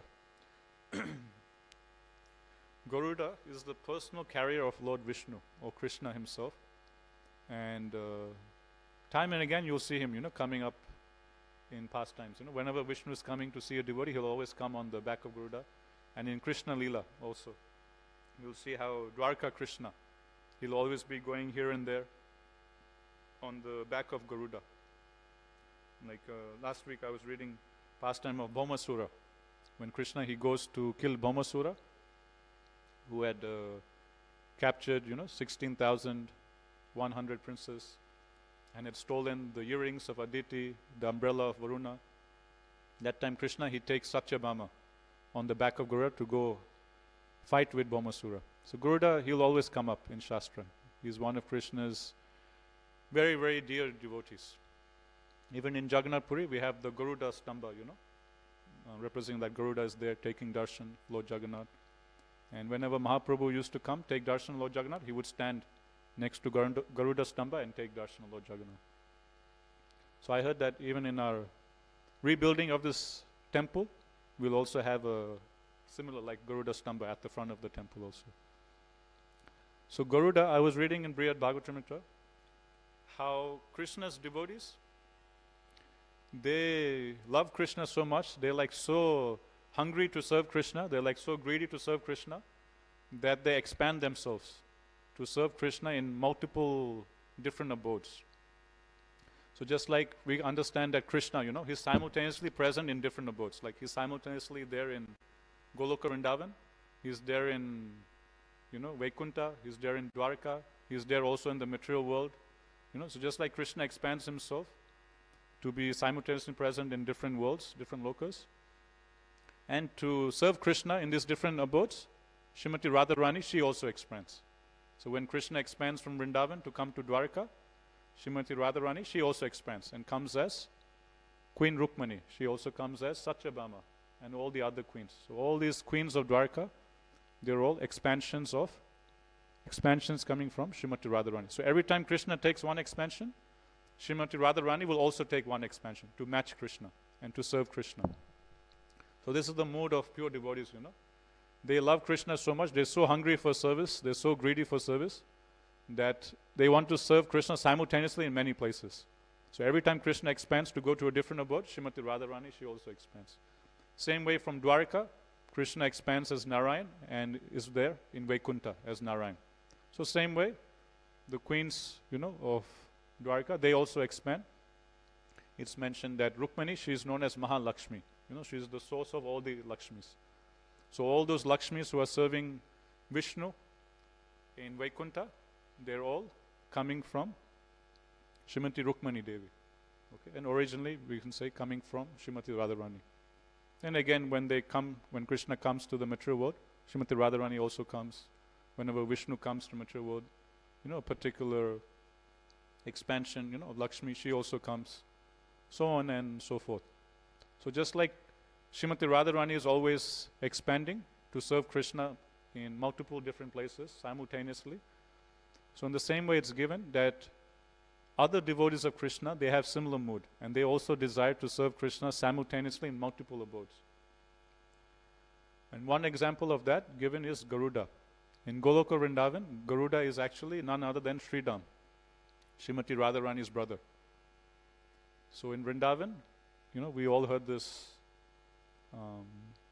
name of Sridham, right? He's one of the principal friends of Krishna and he's the brother of Srimati Radharani.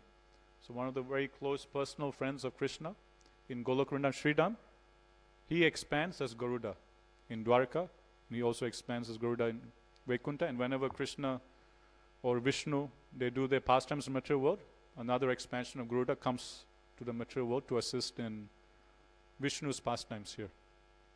Same way Nanda Maharaj, he also expands to serve Krishna in multiple abodes. So Nanda Maharaj, Krishna's father in Goloka Vrindavan, is given Brihad Bhagavatamrita that in Vaikuntha, he comes as Nanda. Nanda or Sun, we've heard Nanda or Sunanda, one of those two. That's actually Nanda Maharaj. We hear, right, in Vaikuntha, one of the very close personal attendants of Vishnu is Nanda and Sunanda. Right, they're very true personal servants of Lord Vishnu in Vaikuntha. I forgot which one specific, either it's Nanda or Sunanda. One of them is actually Nanda Maharaj himself. One of the expansions of Nanda Maharaj who comes to Vaikuntha to serve Krishna in his Vishnu form. And then same way, there's another partial expansion coming from Nanda Maharaj that is known as Drona, which is there in the material world, who is one of the Vasus. So just like when Krishna, he personally comes, when Swayam Bhagavan Krishna, he personally comes to the material world, to Bhoma Vrindavan, it's given that all the avatars of Krishna, they come with Krishna. So inside Krishna, there is Nrsimhadev, inside Krishna, there is Dwarka Krishna, Vasudev Krishna, Vamanadev, Matsya Avatar. So just like when Krishna comes, all the avatars, all the Vishnus, they come with Krishna. All the expansions, they're there personally with Krishna. In the same way it's given when the original associates of Goloka Vrindavan, when they descend down to Bhoma Vrindavan, to Vrindavan here in this material world, all the expansions also come merged in them. So that partial expansion called Drona of Nanda Maharaj, he comes, within Nanda Maharaj actually. So, and when the pastime is over, they all go to respective abodes. The original Nanda Maharaj, he goes to Goloka Vrindavan. That partial expansion, he goes to his place. The expansion coming from Vaikuntha, he goes to his place like this. So similar way, like how Krishna expands, it's given that Krishna's devotees, out of their desire to serve Krishna unlimited ways, out of their hunger for devotional service, they expand and they take different forms in different abodes. So Garuda is one example. Garuda is actually Sridham, one of Krishna's best friends in Goloka Vrindavan. And he expands as Garuda to serve Krishna in Dwarka, in Vaikuntha, also in the material world. Same thing we have with Lord Baladev, He expands in Vaikuntha as Shesha, and when he comes to material world, he expands as Ananta Shesh, and he holds all the universes on top of his head, just like mustard seeds. So just like Balaram, he's always expanding. That's another example given. So tomorrow is Balaram Jayanti. So Balaram, he also has this mood, of being very hungry for devotional service. And he's like so hungry for bhakti, he's so hungry to serve Krishna, that he simultaneously serves Krishna in all the 5 rasas. Generally we hear that a devotee of Krishna, he will have one rasa, right? And he will serve Krishna in one particular rasa. Krishna's boyfriends, they would serve Krishna in Sakya ras. Then there will be servants who will serve him in Dasya ras. Then there will be Krishna's parents, his uncles, aunties, the other elderly gopas, gopis, his nurses. They all serve Krishna in Vatsalya ras. Then there is the younger gopis who will serve Krishna in Madhurya ras. But Balram, he loves Krishna so much, he's so hungry for seva that he serves Krishna simultaneously in all the 5 rasas. Amazing, right? So he's serving Krishna personally, in Sakya ras, obviously, as Krishna's friend. He plays games and everything, in the forest. And it's given that he also serves Krishna in Vatsalya ras. Because he's elder brother, he's always, out of parental affection, as an elder brother, he's always giving Krishna instructions. Just like when Krishna got bound to the grinding motor by Mother Yasoda, when Balram comes and he sees, hey, my dear Krishna, he's bound up, who did this to you? And Balram at first is a little bit upset, like, who did this to you? Tell me who did this, he's like a bit angry, who tied up my brother? And then when Krishna says Mother Yasoda, then, Mother Yasoda, then Balram calms down a bit, because he can't get angry at Mother Yasoda, she's like, everyone in Vrindavan, they're like a bit scared of Mother Yasoda, of her pure anger. So when Balram, he hears the name of Mother Yasoda, then he kind of, cools down a bit. Oh, Mother Yasoda, okay, I can't do anything with her, can't mess with her. And then Balram, he starts chastising Krishna, that I told you, you shouldn't steal. So many times I've been telling you, don't steal butter, you should stop, all this, stealing business. Now look what happened. Now you're caught. Now look, Mother Yasoda has tied you up. I can't do anything now. Actually, Balram, he first actually goes to, there's one pastime saying that Balram, he goes to Mother Yasoda and he tells Mother Yasoda that, how come you tied up Krishna, you should let him go. Don't you know who Krishna is? Krishna is the Supreme Personality of Godhead himself. And then Mother Yasoda, he's just smiling and hearing, really? So Krishna is the Supreme Personality of Godhead. Then who are you? And then Balram says, me? You don't know who I am? I am Ananta Shesh, I am Shesha.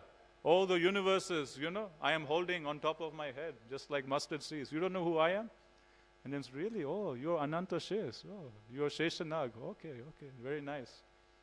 And then she says, Mother Yasoda says, so it looks like all the incarnations, they had to take birth in my house only. And then she had one stick next to her. She took that stick, held up in the hand. Balram, he looks at the stick, he immediately gets scared and he runs away. And then he goes flying to Krishna. जय नित्य लीला प्रविष्ट ओम विष्णुपाद परमहंस परिव्राजकाचार्य अष्टोत्तर शत श्री श्रीमद् भक्ति सिद्धांत सरस्वती ठाकुर गोस्वामी श्रील प्रभुपाद की जय जय नित्य लीला प्रविष्ट ओम विष्णुपाद श्रील गौर किशोर दास बाबू जी महाराज की जय जय नित्य लीला प्रविष्ट ओम विष्णुपाद श्रील सच्चिदानंद भक्ति विनोद ठाकुर की जय जय नित्य लीला प्रविष्ट ओम विष्णुपाद वैष्णव सार्वभौम श्रील जगन्नाथ दास बाबू जी महाराज की जय श्री गौरीय वैष्णव गुरुवर्ग की जय नमाचार्य श्रील हरिदास ठाकुर की जय प्रेम से कहो श्री कृष्ण चैतन्य प्रभु नित्यानंद श्री अद्वैत गदाधर श्री वसति गौर भक्त वृंद की जय गंगा माई की जय जमुना माई की जय भक्ति देवी की जय तुलसी देवी की जय अनंत कोटि वैष्णव वृंद की जय निताय गौर प्रेमानंदे हरि हरि बोल all glories to Mudavaris Hare Krishna all glories to Mudavaris Hare Krishna all glories to Mudavaris Hare Krishna Shri Shri Baladev Purnima Mahahotsav ki jai all glories to Shri Guru and Shri Gauranga all glories to Srila Prabhupada ki jai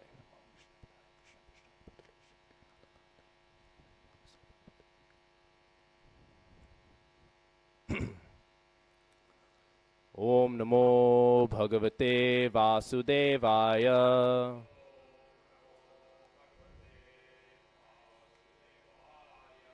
Om Namo Bhagavate Vasudevaya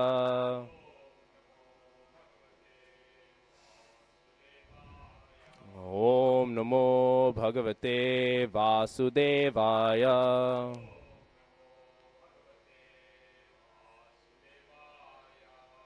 So, reading today from Grantharaj Srimad Bhagavatam, Canto 10, Chapter 21, Text 7. अक्षन्वतं फलमिदं न परं विदामः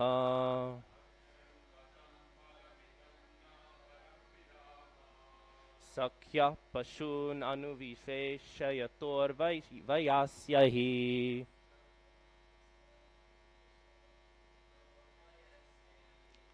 वक्त्रं व्रजे ससुतयोरनुवेनुजुष्टम्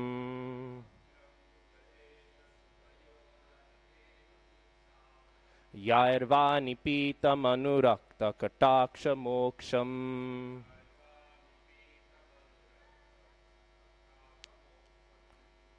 अक्षन्वतां फलमिदं न परं विदामः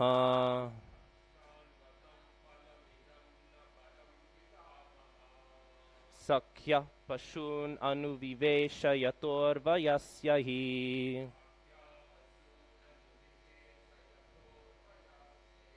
वक्त्रं व्रजे ससुतयोरनुवेन जुष्टम्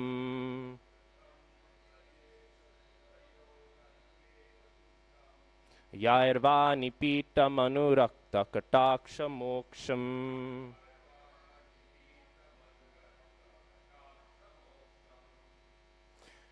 अक्षन्वतं फलमिदं न परं विदामः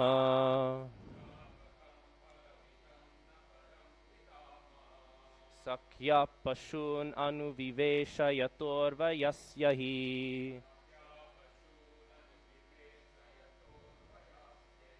वक्त्रं व्रजे ससुतयोरनुवेन जुष्टम्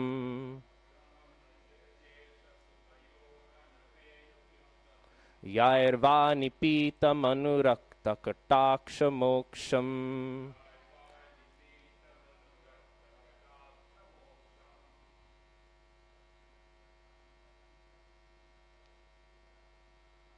अक्षन्वतं फलमिदं न परं विदामः सख्यः पशून् अनुविवेशयतोर्वयस्य हि वक्त्रं व्रजे ससुतयोरनुवेनुजुष्टम् यार्वा निपीतमनुरक्तकटाक्षमोक्षम् श्रीगोप्य ऊचुः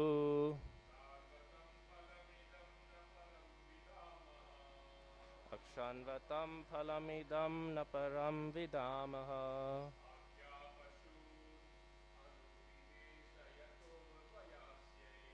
सख्या पशूननुविवेशयतोर्वयस्य हि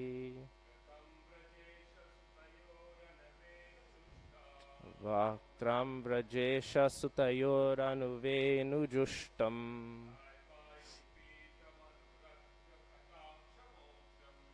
यार्वा निपीतमनुरक्तकटाक्षमोक्षम्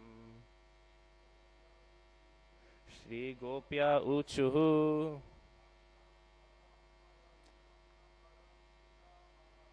अक्षन्वतं फलमिदं न परं विदामः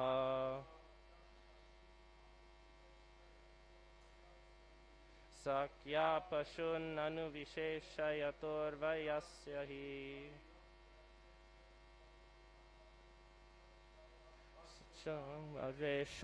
तयोरनुवेन जुष्टम्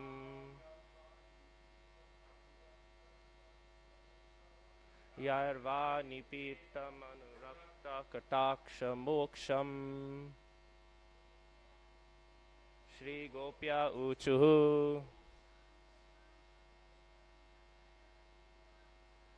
अक्षन्वतां फलमिदं न परं विदामः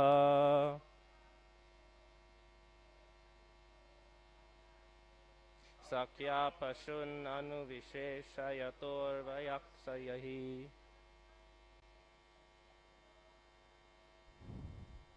वक्त्रं व्रजे ससुतयोरनुवेन जुष्टम्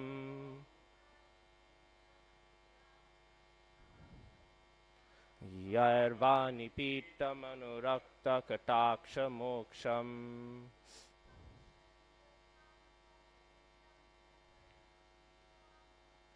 Akshanvatam phalamidam na param vidamaha.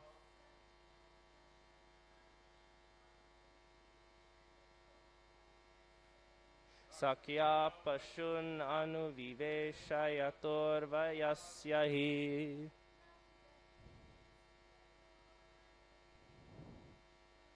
Vaktram vrajesha sutayoranuvenujushtam.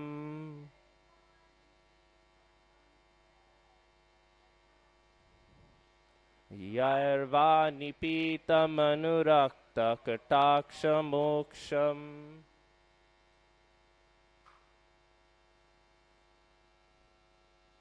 Shri Gopya Uchuhu.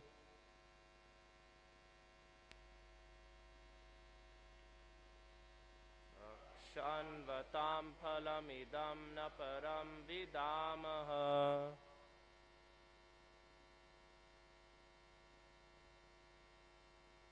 Sakya pashun anuvisheshayatorvayasyahi.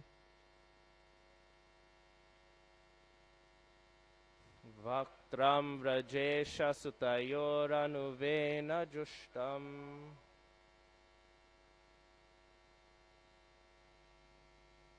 Yairva nipitam anurakta katakshamoksham. So, this text is from the 10th canto, Srimad Bhagavatam, chapter 21, as we know. Srila Prabhupada translated up to text 14. But this text is also translated in Chaitanya Charitamrita, Adi Lila, chapter 4, text 155. And so I'll be reading the translation and purport that Srila Prabhupada gave in Chaitanya Charitamrita. Akshanvatam, of those who have eyes. Phalam, the fruit. Idam, this. Na, not. Param, other. Vidamaha, we know. Sakyaha, O friends. Pashun, the cows. Anuviveshayatoho,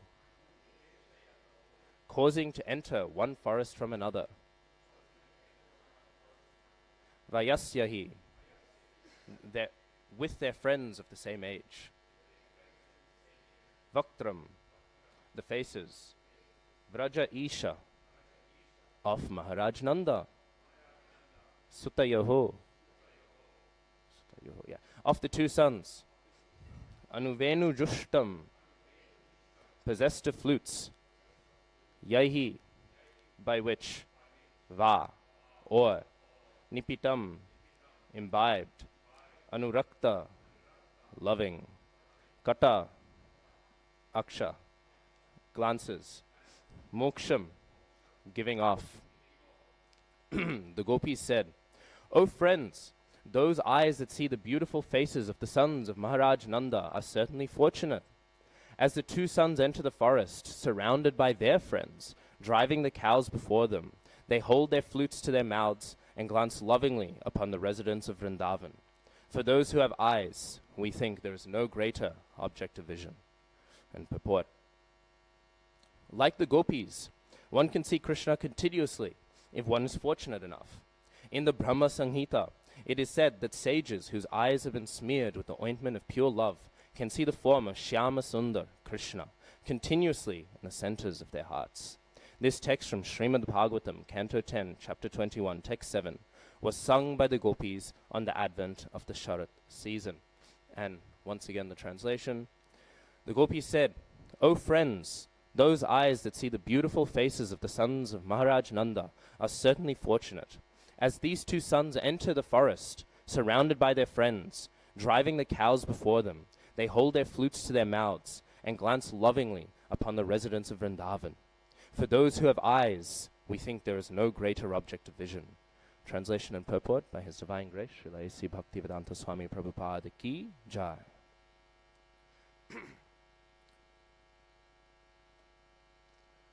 Om Jnanatimirandhasya Jnananjana Shalakaya Chakshurunmilitam Yena Tasmai Shri Gurave Namaha Shri Chaitanya Manobhishtam Sthapitam Yena Bhutale Soyam Rupa Kadamahyam Dadati Svapadantikam Vandeham Shri Guru Shri Yuta Padakamalam Shri Gurun Vaishnavamscha Shri Rupam Sagrajatam Sahagana Raghunathanvitam Tam Sajivam Sadvaitam Savadhutam Parijana Sahitam Krishna Chaitanya Devam Shri Radha Krishna Padan Sahagana Lalita Shri Vishakhanvitamscha He Krishna Karura Sindho Dinabandho Jagatpate Gopesha Gopika Kanta Radha Kanta Namostute Tapta Kanchana Gaurangi Radhe Vrindavaneshwari Vrishabhanu Sute Devi Pranamami Hari Priye Namo Mahavadanyaya Krishna Prema Pradayate Krishnaya Krishna Chaitanya Namne Gauratashe Namaha Vanchakalpatarubhyascha Kripa Sindhubhyevacha Patitanam Pavanebhyo Vaishnavebhyo Rabo Rabaha Jaya Shri Krishna Chaitanya Prabhu Nityananda Shri Advaita Gadadhara Shri Vasadi Gaur Bhaktavrinda Hare Krishna Krishna Krishna Hare Hare Hare Rama Rama Rama Hare Hare. So, today we are again celebrating Baladev Purnima, which is of course a very significant day in our Vaishnav calendar, and hopefully I'll be able to say a few things pertinent to it. So we're reading, again this is the beginning of the Venu Geet, which is of course one of the prans, as they say. There's the different life airs, Srimad Bhagavatam, and one of them is Venu Geet, a very esoteric section of the Bhagavatam. And we see some rather interesting things, of course. In this section, there is the glorification of both Krishna and Balaram. Krishna and Balaram together, and there's much to be said of Krishna and Balaram together.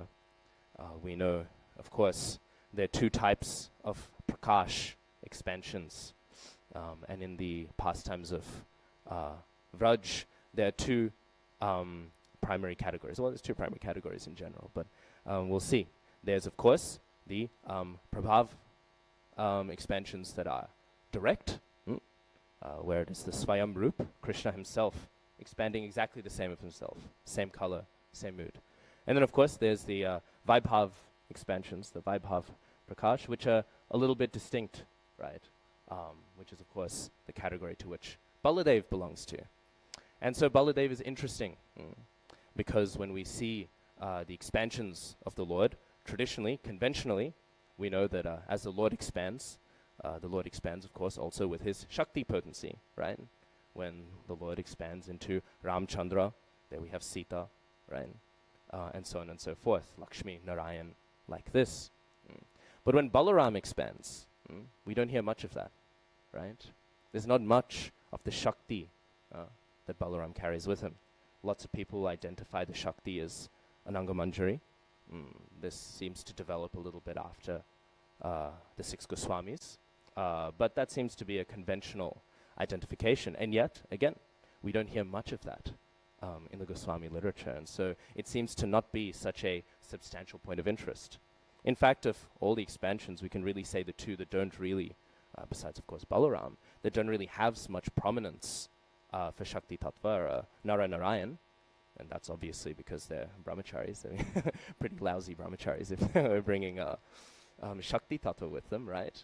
And of course we have Mohini, who is, of course, a feminine form, so that would become a bit, redundant. So we see in this way, besides that, there is a predominance of Shakti and Shaktiman. And yet we see with Balaram, this is not so much emphasized. This is, of course, speaks to the special nature of Balaram. Balaram, he is, of course, Sevak Bhagavan. He is not Savior Bhagavan. He is Bhagavan in the mood of servitude. And so his primary mood is not, of course, to enjoy his energies, but rather to serve Krishna, to be together with Krishna. And so even though Balaram is Vishnu Tattva, he is Vishnu Tattva in a way accompanying Krishna. He is Vishnu Tattva in a way that he is consistently serving Krishna. Of course, we see this as well in Ram's pastimes, right? Lakshman, he does eventually get married, right? But what we see is Urmila, his wife, once Ramchandra gets exiled, he doesn't bring Urmila with him, right? Here we see again this principle, right? Yes, there is some sort of associated feminine side, but still, Lakshman, he prioritizes his service to the Supreme Personality of Godhead, who he is also. So we see here an emphasis of the two brothers together. And of course, our acharyas have given all sorts of rasic interpretations of this text, and I don't wish to dwell on them too much. But of course, one argument that's said is, not argument, one thing that's said is that the reason why the gopis focus on these two personalities is because they don't wish to very openly declare that they specifically find Krishna beautiful. They're trying to keep their madhurya hidden a bit from public perception. But even though we can take that, we can also say Balaram has as much enchanted all of Vraj. And how do we know this? Well, we see it in this text itself. Vaktram Vrajesha Sutayor. What is this? Vraja Isha Sutayoho, right? Yoho in Sanskrit means two, right? It's the jewel. Sometimes people think, why does Sanskrit doesn't have singular and plural like we have in English, right? It's singular jewel and then plural, right? And people think, why should there be twos? But actually it makes sense. People come in pairs, hands come in pairs, eyes come in pairs, ears come in pairs. Lots of things come in pairs, and so it's not the most absurd thing to have a jewel number. So they're coming, two of them. Two suttas, two children. But children of who? Vraja Isha. Who is Vraja Isha? Nanda Maharaj. Oh, but this isn't right, is it? How can we say Balaram, he is the son of Nanda Maharaj? How could we make this point? Can we say that Bhagavatam has some error in it? No. But then how can we say this, right? Well, in order to discuss that, we'll discuss a little bit of the birth of Balaram, and then if we have time, we'll discuss a little bit more about Balaram. So, we know, of course, Devaki and Vasudev, they're kept in the prison together. Kamsa, he's embodying all demonic people. He gets told he has at least 8 years or so to live, right? That's how long it takes to produce a child, I think, right? Something around that, right? So he's given quite a lot of time. And what does he do? Like all the demons do when they're reminded of their mortality. He thinks, oh, I'll freak out, right? I'll panic. I saw recently online there's some guy who takes the blood out of his son and injects it in himself to try and extend his life. So, and apparently he's slowed down his aging by a few months by doing this. But this is crazy, right?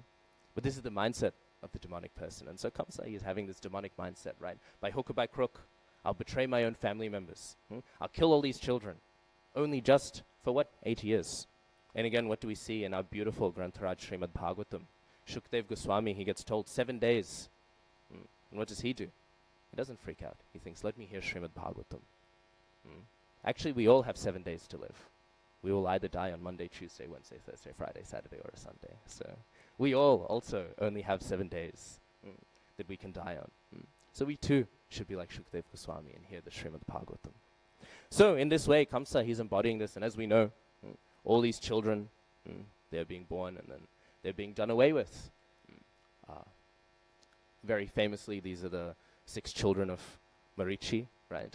And so they're all of the different variations of what the mind can produce, right? Some identify these children with, kama, krodha, loha, moha, right? This, lust, anger, greed, all these things, right? Some people identify it with that list. Other people identify the 6 children with the senses, touch, sight, hearing, like this. Either way, all of these children of Marichi, they represent the ways that the mind captures us, puts us into its own control. And so each one of these 6 children, they're appearing and they're not really escaping. And then finally appears, of course we know there's 2 Krishnas. There's Krishna and Vraj, Vrajanath Krishna, and there's Krishna and Dwarka, there's Dwarkanath Krishna. The same is true of Balaram, right?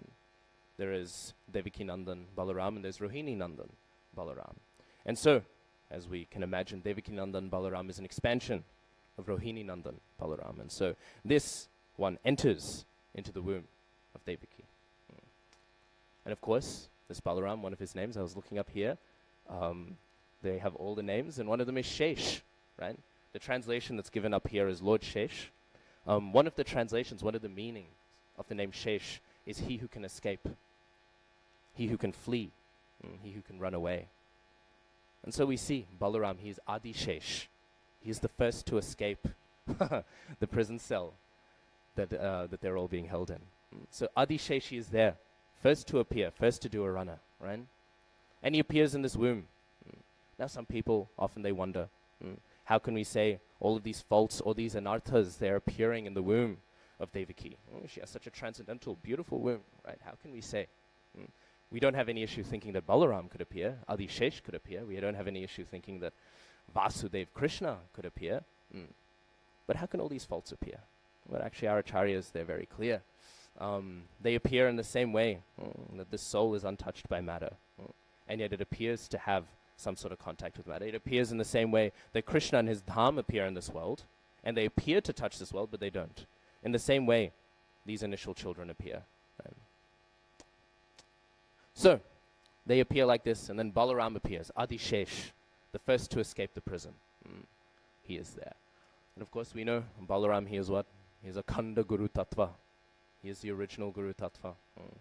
From him, he is the Shamashti Guru Tattva. This is another term, the mass sum of Guru Tattva. And when a Guru appears in our life, they are what? They are the Vyasti Guru Tattva. They are the singular representative of Balaram. And we'll discuss this more as we continue our discussion of this text. But he is appearing here representing the Guru Tattva.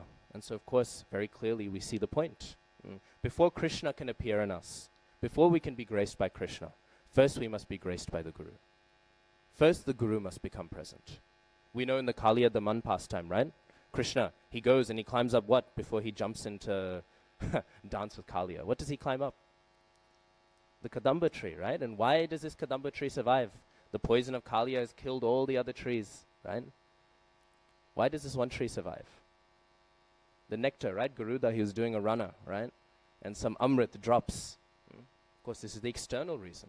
But the internal reason why this one tree survived is greater than the amrit of the demigods. This tree received the Vaishnav Charanamrit, right? This tree had Garuda place his lotus feet upon it. And by receiving the blessings of the Vaishnav, by receiving the lotus feet of the Vaishnav, this tree was able to survive all of this. And not only was it able to survive all of this, but it was able to have the lotus feet of Krishna placed upon it as well. So first, the lotus feet of the Vaishnav must grace the heart. First, that must grace the heart. And then Krishna can appear. So we see this, Balaram, he appears. Adi Shesh. And then he does, as I said, Shesh means he who escapes. And he escapes away. And then of course Krishna appears, and we're all familiar with the rest of the story, right? In a few days' time we'll be hearing it again. So this happens. And then at this point, this fraction of Rohini Nandan Baladev is moved back into the womb of Rohini. And at this point, of course, there's some stress. Kamsa, he's a tyrant, right? It is not safe here in Mathura. So Vasudev, he tells Rohini, he says, you should leave. And he gets his big black mare ready, and he tells her, you sit on this, and you sit on this and you go to Nanda Maharaj, he will take care. Of course it's black because she's going to leave in the middle of the night. And so she departs away. At the same time, as her departure, however, in Vraj, Nanda Maharaj and Jasodama, they're having some conversations. What conversations are they having? They're speaking about how, in their dreams, there is appearing this beautiful, dark, Ghanashyam blue boy, right? And this boy, he's appearing in their dreams, and they're thinking, wow, I just feel like he could really fit in this Vraj place. This boy, he could really add something to what we have going here. All the Vrajvasis, they're feeling, there are different types of pains of separation, right? And the initial one is the pain of separation of anticipation. I have heard that there is a person named Krishna, and I would like to see him. In the Prakat Leela, in the earthly pastimes, this is the mood of all the Vrajvasis. The younger ones who are born as Krishna is older, they're waiting. When will I be old enough that I can see in the forest and I'll be able to see This is Krishna walking around with his flute. When will I reach such an age? And this is their desire. All the older gopis, as Krishna is young, they're thinking, when will Nanda Maharaj be relaxed enough to let him walk around so we can see him as we do our chores around in Vraj? This is this initial pain of separation. Bhakti Siddhanta Saraswati Thakur Prabhupada, he says that this is the only pain of separation that we can actually experience prior to attaining our own forms, right? Because we have not yet seen Krishna. So, in this way, everyone in Vraj, they're feeling anticipation. But they don't even know yet what are they feeling anticipation for. Yogamaya has covered that part of their hearts so that the pastime can happen. So they're all very eager. And everyone in Vraj, they're confused. Why are we so eager for Mother Jashoda to give birth? But they are. They're so very excited. But at this point, it's not even known if Mother Jashoda is pregnant or not. We can see actually this birth of Krishna in Vraj is born from Harikatha. So it is one thing we should receive the lotus feet of the Vaishnav, but we should also hear from the Vaishnav. If we meet a devotee, right? A devotee who understands and realizes these things, isn't just repeating them, but has some grasp of these things. And if we hear from it, because this is what's happening. Nanda Maharaj and Mother Jashoda, they're discussing their dreams. They're discussing the form of this beautiful boy. And through that sharing of Harikatha, together, then Krishna, he becomes present in the womb of Mother Jashoda. It is through Harikatha that Krishna appears. So, in this way, they're all discussing. And then at this point, a certain individual, she arrives. Purnamasi. Purnamasi, as we know, she is named after the full moon. And why is she named after the full moon? Now she is about to bring very special news. Mother Jashoda, she is bearing a child. And so, like the full moon, appears in the night, and it dispels away the darkness. We will see this tonight. We will not need so much lighting, right? The full moon will provide so much illumination for us. So too, Purnamasi, she takes this tension of separation. Krishna is not present. Krishna is not here. And being like the full moon she is named after, she will dispel this darkness. This darkness that they are all feeling. Krishna is not here. But not only Krishna is not here. Balaram is not here either. She is the full moon appearing. And that darkness will go away. And soon Vraj will be celebrating the presence of those two sons of Vrajesha. Don't worry, I will get to my question that I posed earlier soon. About how we can call them the sons of Nanda Maharaj. And so in this way, she does that. Now, of course, she appears with Madhu Mangal. Madhu Mangal is coming with her, the farcical Brahmin, the joking Brahmin. As she appears, different acharyas give different descriptions of her. Jiva Goswami, he describes her as wearing a saffron cloth as she enters in. And the reason why she's described as wearing saffron is, of course, Purnamasi, she's a mystic, right? This is how she plays around with everyone in Braj. She has these sort of mystical role, right? And in that, she's able to facilitate the pastimes happening. And so the saffron represents her more mystic aspect. Jiva Goswami, alternatively, he dresses Purnamasi in white. And white makes sense. Again, the moon, right? We know the moon, it makes the tides go up and it makes the tides go down. It controls the movements. And so too, Purnamasi, she plays this role in Vraj. She is controlling the movements of the Bhakti Rasamrita Sindhu, we can say. The high tide and the low tide. And now we're about to hear of the high tide. So she appears and she tells them, oh, I have some very special news. Mother Jashoda, she has a child. And everyone is jubilant. Everyone is so happy. Everyone is so in such a celebratory mood. But as she shares, as she's sharing this mood, somebody else has arrived. And this is, of course, Rohini. Now, Rohini, Rohini is also a constellation, in the sky, right? And the constellation appears represented by a cow, right? And not any cow, a cow of a specific color. There's a specific color that the Rohini constellation is colored, and that is Aruna, right? Which is a reddish brown, like rust, like the color of rust. And in rasa theory, we all know rasa theory, not to get too technical, but in rasa theory, right? Colors are associated to different rasas, to different moods, right? Balaram's color, we know Prabhupada writes in one letter, Balaram, he is milkish white. And this correlates to Sakyaras. To Hasyaras, to humor, to laughing. That's why we see Balaram, Krishna, and the Gopas. They're laughing all the time. This is presided over by Balaram with his milkish white color. Shyam is the color of Shringaras or Madhurya Ras. We can piece together why Krishna will be Shyam, right? But then Aruna, this specific color, this represents Sakyaras. And so Mother Rohini, she's named after that constellation that is of that color of Sakyaras. And from her, that presiding deity of Sakyaras, that presiding deity of Sambandhanuga, Sri Sri Balaram, he will appear.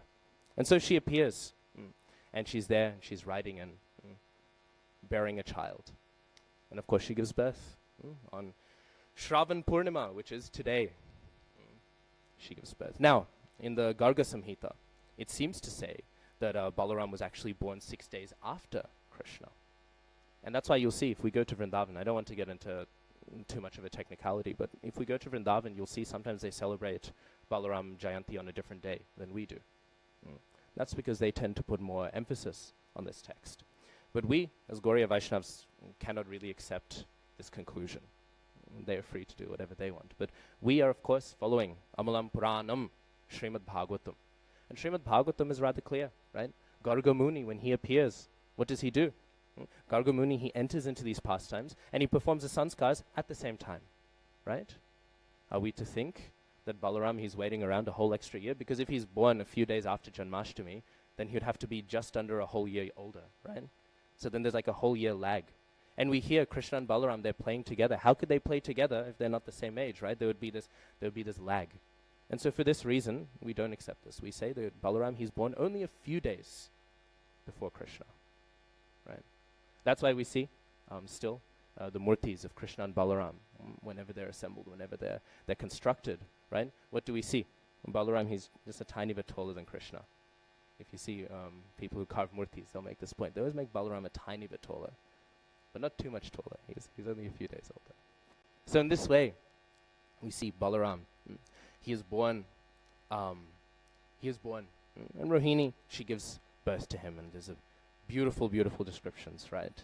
His face is like the moon, his eyes are like lightning, his hair is like a rain cloud, and his complexion is like a white autumn cloud whose effulgence was like the sun. But what is very interesting is his beautiful form with all of these qualities. When he's born, Jiva Goswami says dull, right? He's not really speaking, he's not really moving, he's not really doing much. He's sort of he's alive, but he's not really too vibrant. But the only time some vibrancy comes to him as a child is when Mother Jashoda will pick him up and he's placed next to her womb. Because then life appears. Again, Balaram, he does not have a life separate to Krishna, right? This is Balaram's speciality as an expansion. And so then he comes to life and he's excited. And then of course, Krishna is born. And when Krishna is born, then there is much life to Balaram. Lots of life to Balaram. And so Balaram becomes very excited, very happy. So of course, Balaram, he's born older. Older than Krishna. And of course, the reason for this, we read in Chaitanya Charitamrita, starts all the way back in Treta Yuga. We know Lakshman and Ramchandra. Lakshman is what? Is he the older brother or the younger brother of Ramchandra? Younger, right? And so it's the younger brother. Chaitanya Charitamrita explicitly says, Dukkha. The pastimes of Ram, they're very sad, right? And sad for who? For Lakshman, right? This poor guy. And Chaitanya Charitamrita says, why are they sad for Lakshman? Because he's the younger brother. Chaitanya Charitamrita says this explicitly. We know this. Early on, before Ramchandra got married to Sita, Lakshman, he had so much joy in the palace. He's doing all the chores. He's taking care of Ramchandra. He's cleaning everything. He's tidying everything up. Ramchandra, he's the moon of Lakshman's existence. And then when Sita gets married, she tolerates this for a few days. But then at one point she tells Ramchandra, she says, you know, my dear husband, I also would like to serve you. I also would like some service. Please give me some. And Ramchandra thinks, oh, what do I do? And then he gives way. And he calls Lakshman into the room and he says, Lakshman, you are my glorious brother. do a little less service for me. Just do a tiny bit less. And Lakshman, he had to accept it. He's the younger brother, so he said, okay. Well, we all know this, especially those of us who are serving under a spiritual master. Sometimes you'll get an instruction and you think, I don't want to follow this. But then you think, I have to. This is the hierarchy of things. I should accept this. Even if we don't have a spiritual master, maybe just we all have a guru one way or another, if we accept it or not. But if we have an authority, all right, we'll give an instruction, we think, I don't want to do this, but we have to accept it. So in the same way, Ramchandra gives this instruction, and Lakshman, he thinks, I have to accept this. So he does this, and he gives up a lot of this. Then later on, as they go into the forest, and as I said, Lakshman, he abandons Urmila, again showing his mood of dependency on the Supreme Personality of Godhead. Sevak Bhagavan, attached to Savior Bhagavan. As he does this in the forest, what happens is he's very bored. He's a Pakka Kshatriya. He wants to fight something, right? And what's he doing? He's picking flowers, picking fruits, right? Getting everything ready for the ashram, eating roots. All of these things. He's thinking, this is not proper for me. And then finally, one day, Kara and Dushan, they appear with an army of over 10,000 Rakshasas. And finally, Lakshman, he thinks, oh wow. Now I get to have some fun. And what does Ramchandra tell him to do? Hey, you go, you take Sita, you hide in the cave, I'll fight them. Lakshman thinks, I have to listen. And he goes over to the cave. No fighting for him. And then finally, as we know, when Sita gets banished away, who is the person who has to drive her out? Ramchandra, he tells Lakshman. He says, you tell Sita, we'll go out for a picnic in the forest. And you tell her, I will join later. But actually, when you take her out there, you leave her there. I will not join. And Lakshman has to go. Lakshman has to do this. In some accounts as described, this is the only time that Lakshman tries to speak back to Ramchandra. And he says, why should I do this? Sita has done nothing wrong. Why do I have to do this? But Ramchandra says, I'm Maryada Purush. It must happen. So in this way, he has to go. And so it said at that moment, he thought, next time this happens, I'm the older brother. And so he is the older brother. So in this way, we see it is rooted in these pastimes that Balaram, he will be the older brother. And so we see this mood is there. Once Krishna and Balaram have appeared, of course, we know Garga Muni, he's brought into the picture, and Garga Muni, we only have 10 minutes left. So once Garga Muni, he appears and he's giving the names, right? He's doing the name-giving ceremony in secret, right? He gives different names to Krishna and Balaram, right? Because Balaram, he's given 3 primary names. Sankarshan, he draws together. Bala and Rama, right? Rama is giving joy. Bala, he has all of that strength. But one thing that's interesting is, what does Garga Muni say? As Garga Muni is giving these names to Baladev, he says these are the names of Rohini Putra, the son of Rohini. He does not say, this is Vasudev Putra's names. These are the names of Rohini Putra. This is what is said. And so we see here, this is a recognition of what I was discussing at the beginning. Even though Baladev, yes, he is coming from Vasudeva and Rohini. In that sense, of course, we see his qualities are there. He's taking care of Krishna, 1, because he's the older brother, but 2, because he's a real Kshatriya, right? Krishna, he's, neither here nor there. Is he a Vaishya? Is he a Kshatriya? Who knows? Ultimately, he's a Vaishya, but he's a bit of a, I don't want to say Varna Sankara, but you know what I mean? Like there's an unclear Varna to an extent. The one form of Krishna is a Vaishya, the other is a Kshatriya. But Balaram is he's a Kshatriya through and through. So he's more Pakka than Krishna is. And so in this way also, he's looking after Krishna the whole time. Older brother, but he's also the Pakka Kshatriya. That's also why we see when the other incarnations expand out, Vrajanath Krishna is the naughty one, but the other expansions, they tend to be much more tame because they're expanding out from this Kshatriya Balaram. They pick up that flavor, that mood. Anyways, so in this way, we see, yes, he is a Pakka Kshatriya. He is no two ways about it, right? The son of Vasudeva and Rohini. But he is Rohini Putra. And why is he Rohini Putra? He's Rohini Putra because Rohini is the one dwelling in Vraj. Rohini is the one who lives in Vrindavan. We will see this when Vasudev visits, when Nanda Maharaj visits Vasudev when he goes out, right? He speaks to him and he tells him, gives him an update how the kids are, right? And Vasudev says, he is your son. It's said in Bhagavatam. When eventually, way later on, when Balaram returns to Vrindavan and, Balaram Rasayatra and all these things that, anyways, I wouldn't have discussed even. We had a lot of time, too Rasik for Bhagavatam class. But when we see Balaram Rasayatra and all these things happening, right? What does he say? He looks at Nanda Maharaj and he says, Mama. Mama Bhratur. I can't remember the Sanskrit. But he says, you are my parents, right? He speaks. They are my parents, right? Because Rohini, she is living in the same household, right? She is living in that household. She is participating in the community of Vraj, right? And Balaram, from his very earliest age, he's literally in the womb of Rohini as he enters into Vraj. From his birth, he is living in the house of Nanda Maharaj. So in this sense, yes, in technicality, he is born physically from Vasudeva and Rohini. But in essence, in Bhav, he is the son of Nanda Maharaj. And this is why we say Vrajesha Putra Yoho, right? We can say it's a Shiksha Parampara, right? That mood is flowing through. And because that mood is flowing through, for this reason, Balaram can be called the son of Nanda Maharaj. Because he's grown up there.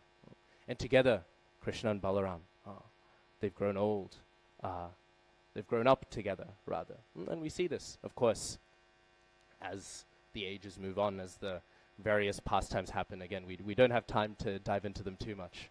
But as they grow older, we see all these different landmarks they hit together, right? Gopashtami, as we know, once Krishna, he comes into fullness. We see rasas actually in Vrindavan, they're always kind of clashing with each other, right? Gopashtami is the victory of Sakyaras, right? And Balaram, as we know, is presiding over Sakyaras. I heard a story once of one Vrajvasi, and this Vrajvasi was convinced, I want to become a cowherd boy. This was his conviction. We can say maybe he's some elevated soul, he had a genuine insight, or maybe he didn't. Who knows? I can't tell, right? But this devotee, he went to all the different devotees around in Vraj. He went to the Babajis and Radhakund. And when he went to the Babajis and Radhakund, they all spoke of Manjari Bhav, and he said, this is so elevated, this is so high, but this is not who I am. And he went to all the different, and there was Sakhi Bhav, and there's, of course, Svakiya Bhav, and there's all these different Bhavs, and he said, this is all so very elevated and so very nice. I don't know if this is for me.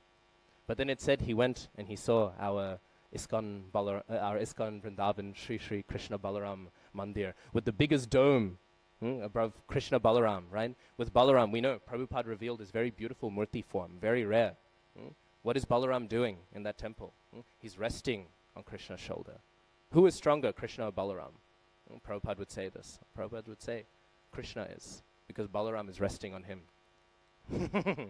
So in this way, he saw this form. And when he saw this murti, he said, oh, here I can attain my goal. Here I can attain my goal. Again, Balaram is the king of Sakyaras. So Gopashtami, we see, Gopashtami is this king of all events. And it's at the point where Vatsalya no longer becomes prominent anymore. Why? Because Mother Jashoda, she's thinking, I don't want Krishna to grow up. I don't want Krishna to get old. I want to keep him safe here all the time. I don't want him to go, even playing with the cards is all right, but with the big cows, that's scary, right? What if something goes wrong? And so it's described at this point, Krishna becomes closer to his uncles than he gets to Nanda Maharaj, right? Because his uncles, when Nanda Maharaj isn't around and Mother Jashoda aren't around, they're telling him stories. When you take the big cows, you got to do this and you got to do that. And they're telling him all these exciting stories. And Krishna, he's becoming more and more excited for this Sakyaras, right? Of going with all of his friends and taking all the cows out. And Krishna's heart is getting pumped, but also is Balaram's. Instead, on the day, they wake up extra early. They're so excited. It's like Christmas, right? All these stories, and we get to live it out now.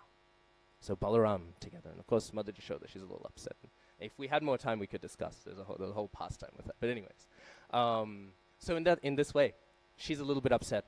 But then finally, Krishna, he's allowed to go out. And it's described. At this point, we first hear in the Bhagavatam, chapter 15, we hear about the lotus feet, the lotus footprints of Krishna being made in the forests of Vraj. Him and Balaram, they're now entering into the forest. What we are hearing about here, what is the perfection of all eyes, we're hearing about that. And why do we first hear about the footprints then? Because Krishna, before, he was too young. He didn't weigh enough to leave footprints in the forest. But now he's old enough. He's entering into this age. And now his feet, they're heavy enough. And he's leaving his impressions in the ground. And what does this mean? Now it's time. Home is done. Pains of separation for Vatsalya.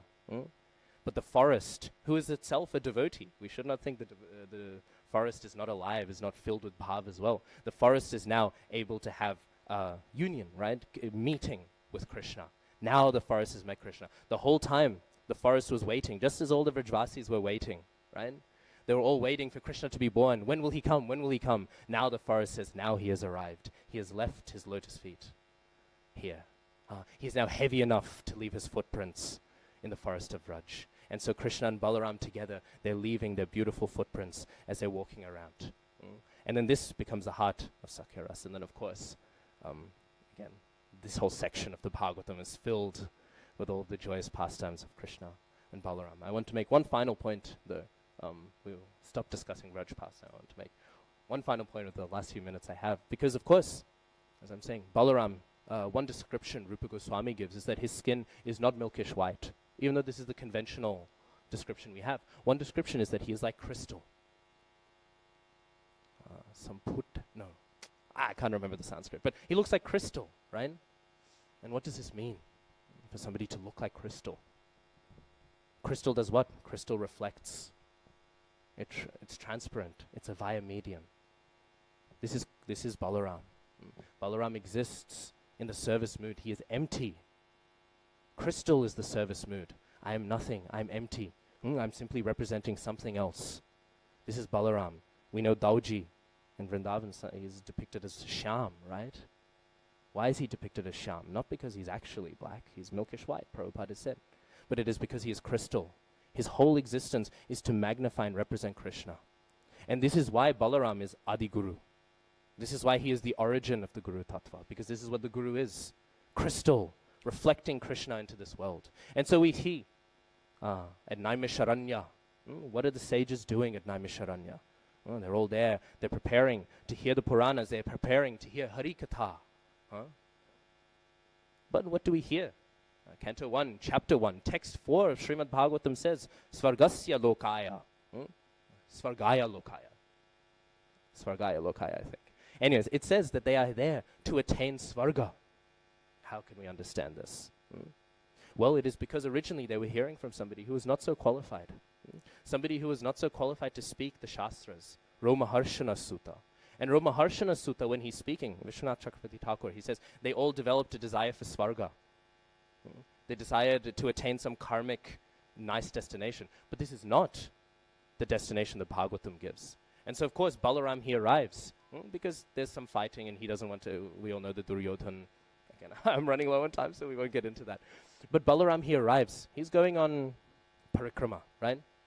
And when he goes, all of these personalities, they all pay dandavats. They all pay obeisances, except for Romaharshana Sutta. How can somebody sit on the Vyasasan and not respect Guru?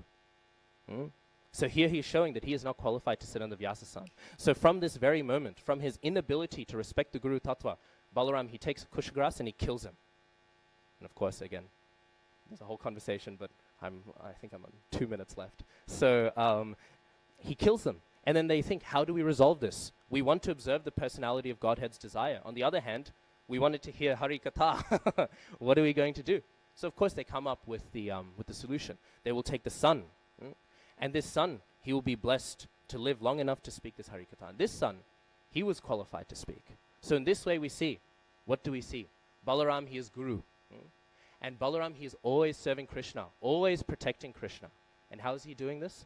Even when Krishna is gone, when Krishna appears as Srimad Bhagavatam, there he is, older brother, protecting Krishna. Older brother, protecting Bhagavatam. So even this Bhagavatam we have received out of the Sakya, older brother mood, Dauji is protecting Krishna always, even the Srimad Bhagavatam. So it can be spoken by Ram, Ram Ram, Hare Hare, Hare Krishna.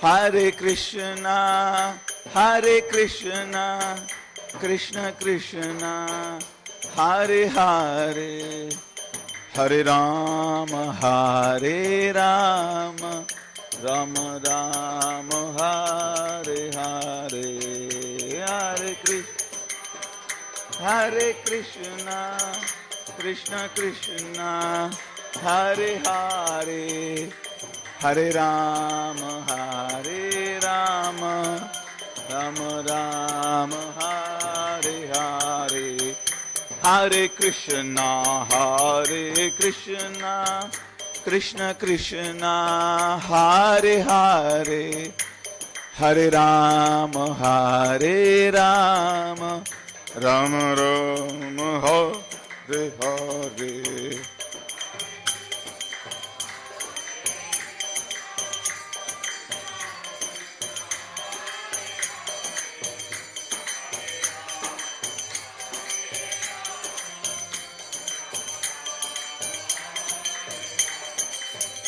Hare Krishna, Hare Krishna, Krishna Krishna, Hare Hare, Hare Rama, Hare Rama, Rama Rama, Hare Hare. Krishna, Hare Krishna, Krishna Krishna, Hare Hare, Hare Rama, Hare Rama, Rama Rama, Hare Hare.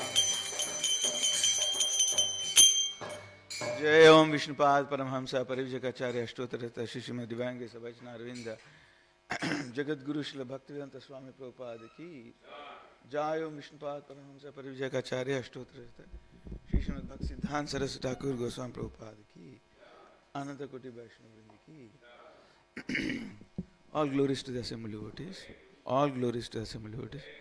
All glories to the assembly devotees. Om Namo Bhagavate Vasudevaya.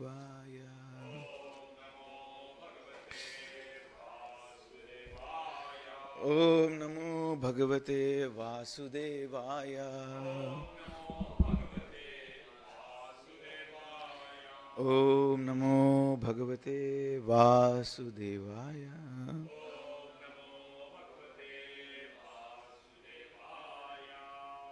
Okay, so what are we today?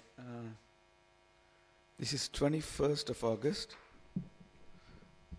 Time's moving quick. 2024, Wednesday, and we're doing Bhagavatam 4th canto, chapter 9, verse number 27. Okay, so which part are we now? 22nd. So he finished, Dhruva Maharaj just finished his audience with Vishnu Bhagavan.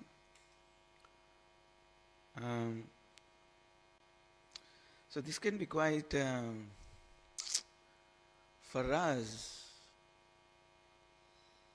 it's a little hard to relate to his emotions from, I don't know, at least for me. It could be quite hard to relate to his emotions. It's a very, very... So what I want to do, I know stories we always hear, and I think we all know the Dhruva story like inside out, because we've all been hearing our Gurudevs or other teachers, Diksha, Siksha, all divisions that we have anyway. Diksha Gurus and Siksha Gurus or senior Vaishnavas or students or whatever it is. We've heard the story so much, but I want to just take you through the emotions of this story. Yeah? Women like emotions. Actually, men like emotions too, they just don't like to admit it. Men are very emotional. They just put the tough face, like they just... But actually they are as emotional as women, if maybe more. Yeah, we just don't like to put it out there. So, okay, did I do Om Namo Bhagavate Vasudevaya? So we'll just read the, I like to do the translation first, if you don't mind, just in this case, so that we know when we're doing Sanskrit, we know what it's going on about. Is it okay? Just a little different today, just to see the emotions of Dhruva Maharaj. Okay, call and response. Despite having achieved the desired result of his determination, am I doing the right words? Okay. Despite having achieved the desired result of his determination, call and response.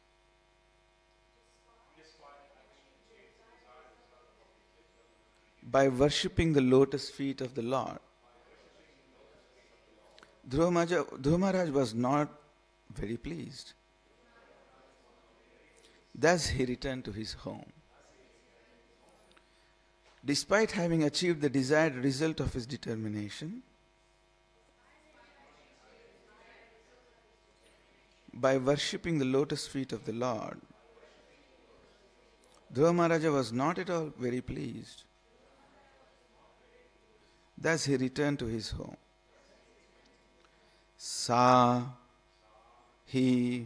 Sorry, I'm doing a little backwards because I just want to see if you can get the emotion of it. Dhruva Maharaj, api, although, sankalpajam, desired results. Jam comes into English. Jam is birth. So any words relating to gerontology, Gentiles, gens, all these jan, the words that you see in English, they're coming from the word Janma. Vishnu, of Lord Vishnu. There's actually, I can actually prove how Lord Vishnu is not just an Indian god by the linguistics. He's actually a universally encompassing god by the etymology of it, but I don't want to bore you with my linguistics today. I'll spare you some headache. Pada Seva. Pada Seva is definitely in English. Pada is a straight path. Patha in Sanskrit comes from Pada. So the path, this path, are you going to take this path or this path? The ta and da are interchangeable. So Pada. And Seva in English is serve. Would you like to serve in heaven or reign in hell? The Bible. No, service, So, reign in hell, better reign in hell than serve in heaven. It's a joke from a satanic language. So the serve word comes from seva, very clear, seva. So pada seva English. By serving the lotus feet, upasaditam, obtained. Well, even that's in English, but I'll spare you with the headache.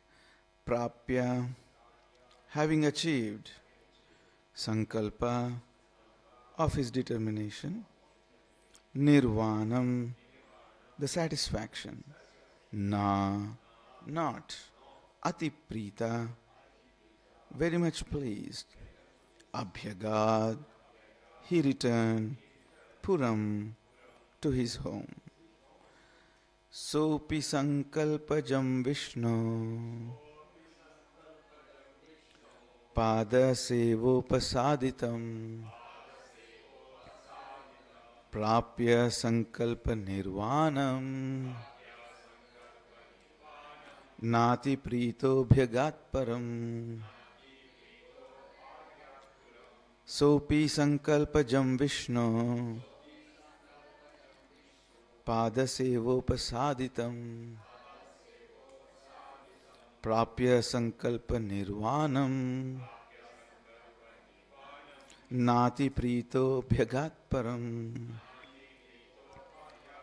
पुरम सोपि संकल्पजं विष्णु पादसेवोपसादितं प्राप्य संकल्प निर्वाणं Nati prito bhyagat puram. Anybody wants to give it a shot? Sopi sankalpajam Vishnu sevopasaditam Prapya sankalpa nirvanam nati pito bhayapuram.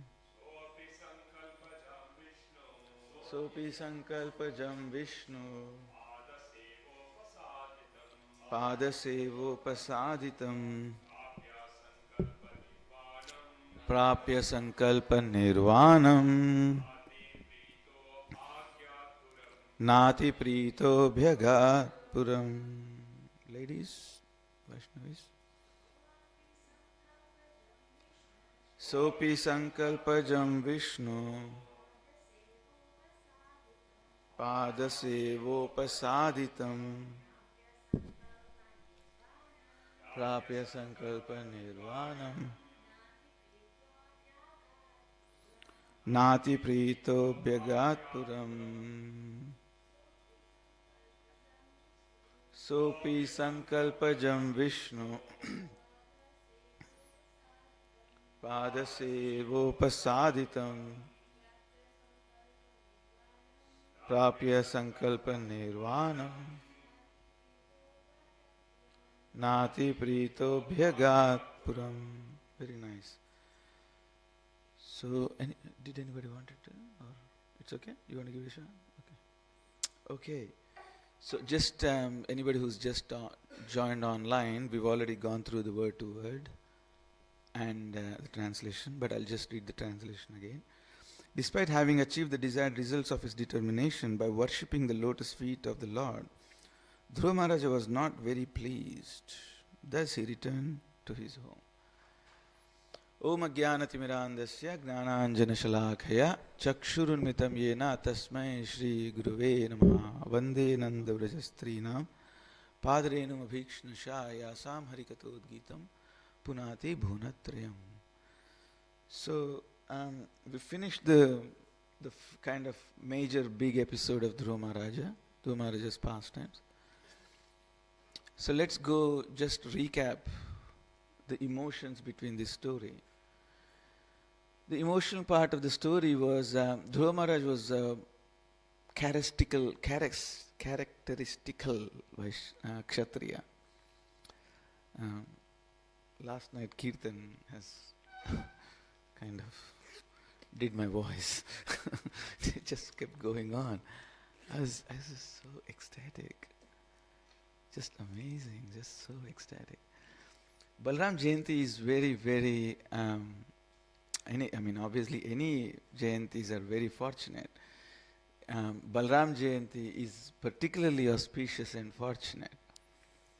The thing is, first, we are very fortunate that God actually decides to come and visit us. You know, it's like, I know none of you has been in a prison, but imagine if someone of your friends or relatives or brothers are in a prison, right? And they've been sentenced for a long time. Now we're not talking about, small little car theft. We're talking about a proper, attempted something criminal. And say he or she is in a jail or a prison for some time, and you get a visitor. You were not expecting a visitor. You didn't expect a visitor. You're just going about your Sunday, Saturday routine, and all of a sudden the guard comes on your prison cell and goes, "Oh, Mr. Das, you got a visitor out there." It's very delightful, isn't it? And you open the door, and it's your brother, it's your sister, it's your mother, it's your father. It's like, I thought you hated me. I thought you hated me for what I've done. I thought you wouldn't want to see my face. But you're here. Just to thanks for being here. So when God comes and knocks our prison doors here, like Balramji, like Krishna, like Chaitanya Mahaprabhu, like Nitai, Ram Bhagwan, Narsimha Bhagwan. So it's like a parent coming and knocking on our prison door, saying, "Hello, kid. It's all right. Whatever you've done, it's all past. We're looking at the future. Anyway, I brought your favorite lunch." Oh.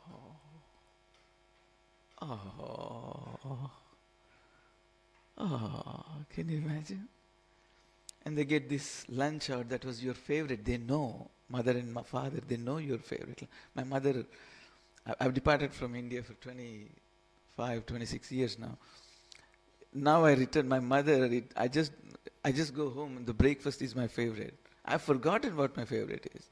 She precisely remembers. Like what I liked on a Saturday, what I liked on a Sunday, what I liked on a Tuesday. And it's there. And I look at it and then I remember, oh, this used to be my favorite. And my mother is like, mm-mm.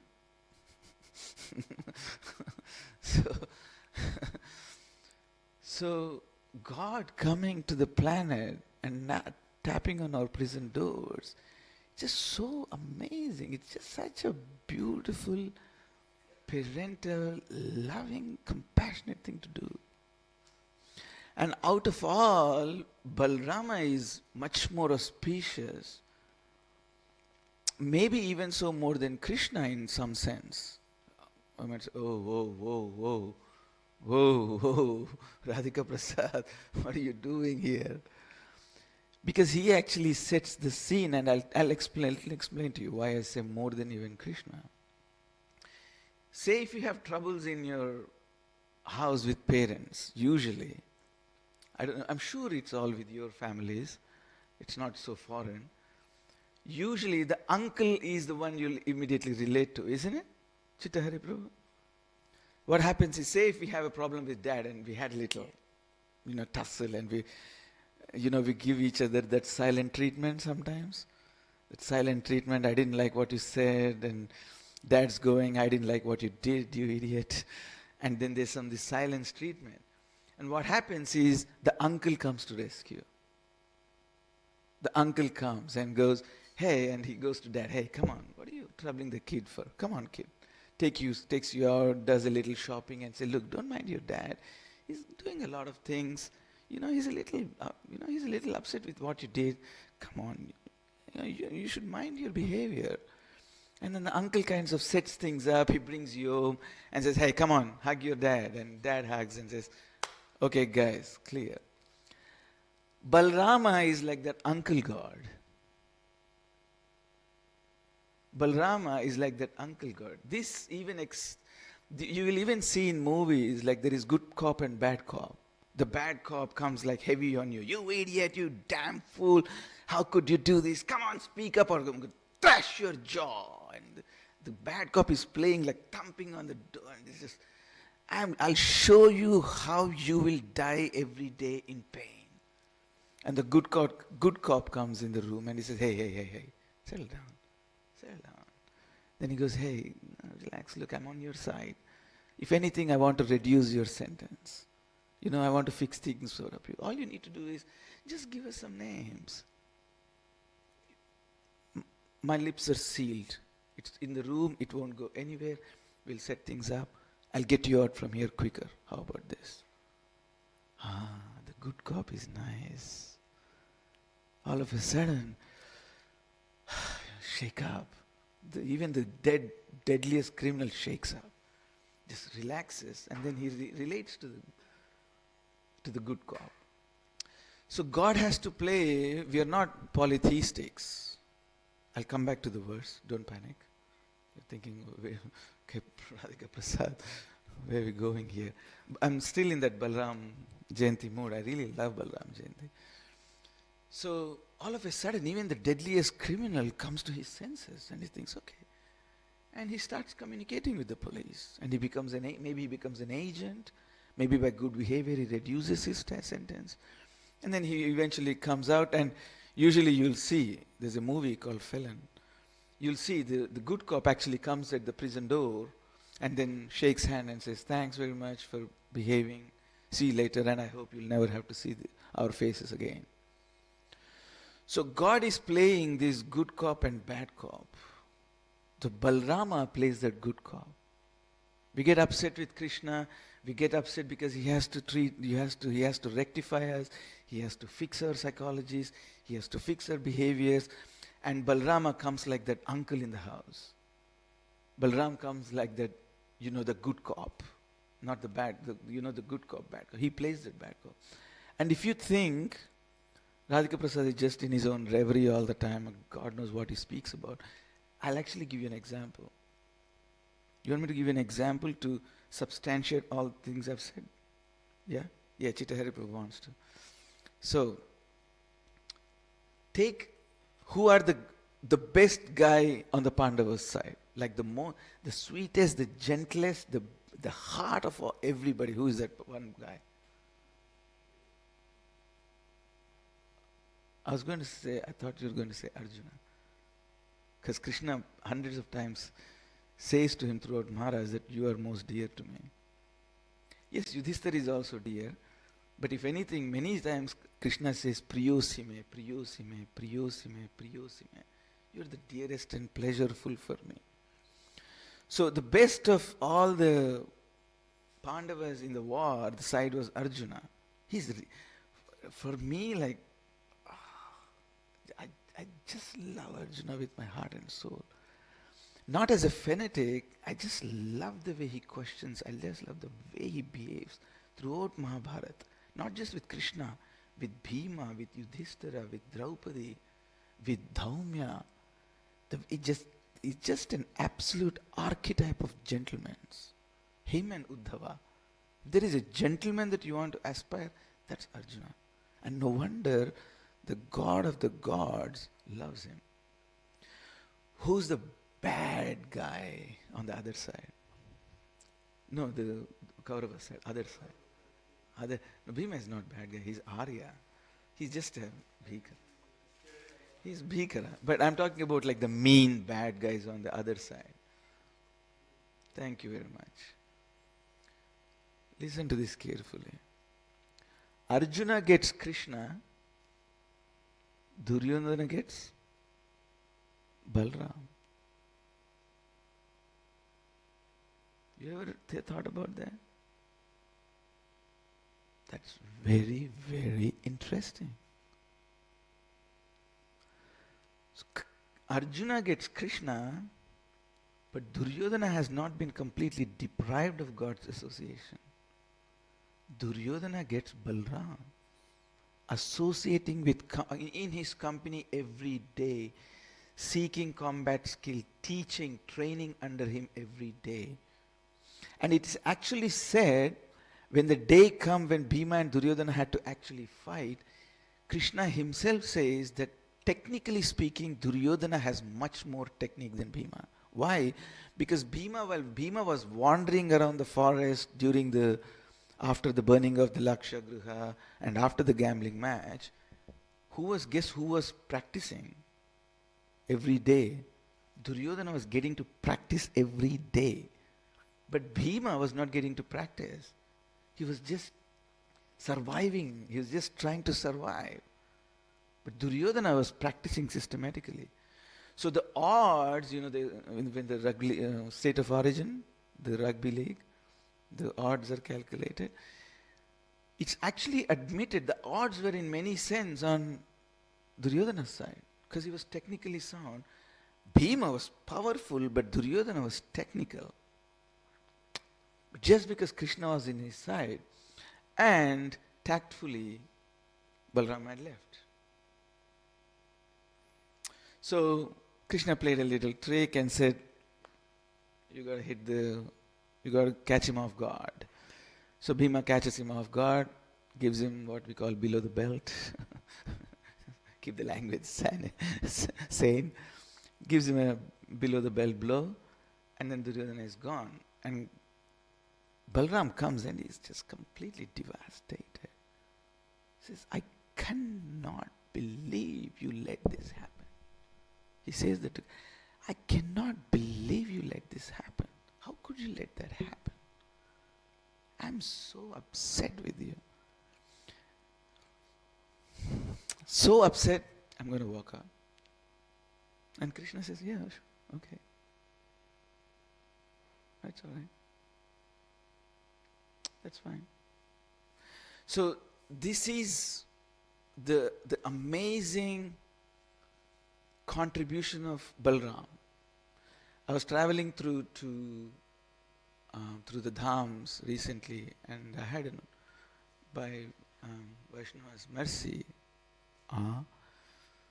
and some guides that have previously guided me very well, I was able to go to some really very confidential places that I cherished in my heart. And while you are going, you meet all these devotees, groups, want to read with you, want to read some. Usually it's a very popular practice in New Zealand with all my God brothers. If they see you, they'll immediately catch you and say, "Can you read Bhagavatam for half an hour?" It's just a very popular practice in New Zealand. So I was bumping into all these, my God brothers from New Zealand, and can we read? And but anyway, at one place I came to this group of devotees, not New Zealanders, but some other devotees who were also reading, and I was hearing, like, they were talking about how we are supposed to establish our rasa in the spiritual world, and we are supposed to meditate, and it's just too much gopiology for me, just bouncers for me. And I was just listening, and they asked me, "What do you think about that?" Well, look, I'm not much of a rasosologist, but the way I see it is, I go by, my favorite character is Balramji and Arjun, and I just go by their example. Balram doesn't care what his rasa is. He doesn't keep meditating, what is my rasa in the spiritual world. If Krishna needs a servant, he takes up his job as a servant, as Lakshmana, serves him in the forest. If Krishna needs a friend, he takes up the role of a friend and plays around him with the park, Sakya rasa. If Krishna needs a parental brother, he takes the form of a parental brother, Balram. If Krishna wants to, even Balram comes as a Madhurya rasa, Ananga Manjari, is that right? Ananga, yes, Ananga Manjari. So if Krishna needs a Madhurya rasa with a little left wing gopi, he comes as Ananga Manjari. If Krishna wants him to just stay peaceful and just, stay out of this war, just go on pilgrimage, right? He should. So he just leaves the whole war and goes on a pilgrimage. He's not stuck with this rasa mentality. It's, I don't know, please don't get me wrong. I just get a little, So there was all these devotees sitting there and talking, all this, what my rasa will be in the spiritual world. And I said, I just go by Balram. Whatever is needed, I'll do. Krishna needs me to shut up and sit down, I'll follow the Shanta rasa. If Krishna says jump, I'll say I jump. If Krishna wants, whatever, it doesn't matter. Madhurya, Sakya, Vatsalya. So I go by that, Balram. So the unique contribution is Balram is, one, he plays this good cop, bad cop role. Arjuna gets Krishna, Duryodhana gets Balram. Samoham sarva bhuteshu. I'm equal to everybody. I don't even leave the demons out. As Chaitanya Mahaprabhu, Krishna, he's taking care of all the right wing. You understand right wing? The right wing politics and the left wing politics. What is Nityananda doing? Left wing. If Chaitanya Mahaprabhu is going after Sarvabhauma Bhattacharya, he's going after Prakashananda Saraswati, he's going after Ramananda Rai, he's going after the Diggajas of the times. Navadvip was the only place who could compete with Varanasi. So when he was going with the giants of Varanasi, then guess what Nityananda was doing? Just jumping in the street, catching Jagai, Madai, downtrodden, wretched. It's like left field, like Chaitanya Mahaprabhu is saying, can you please stop coming to Jagannath Puri, please? And then he shows up. What did I tell you? Where's my danda? I just broke it. What do you mean you broke it? I just broke it. You mean break it, like break it? Yeah, I broke it. So where is it? I threw it in the river. What do you mean you threw it in the river? What's going on here? He just completely comes left field. So he is finding that balance of this left wing and the right wings. He's finding this balance of time, place, circumstances.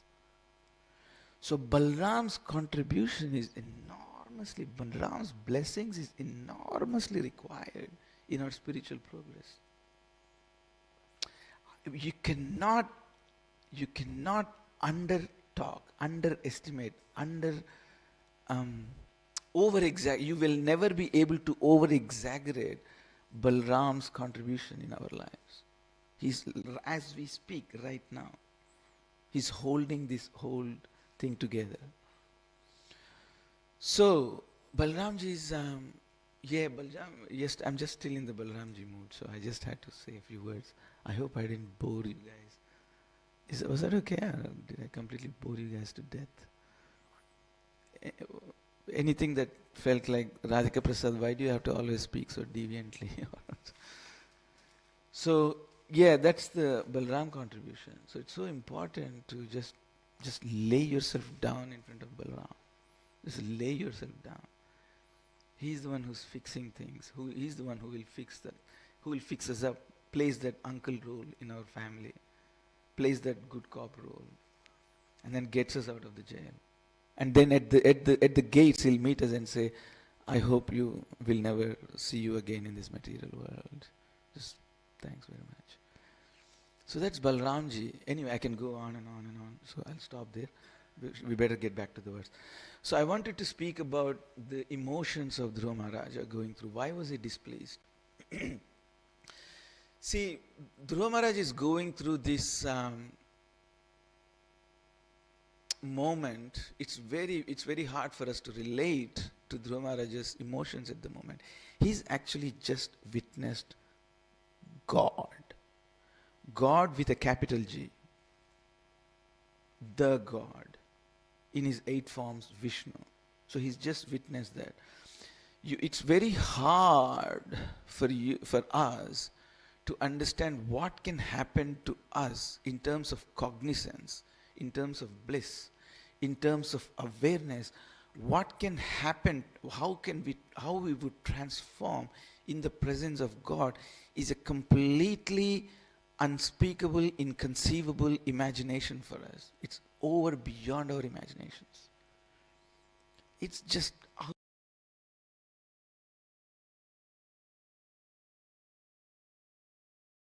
Hare Krishna, Krishna Krishna, Hare Hare, Hare Rama, Rama Rama, Rama Hare Hare.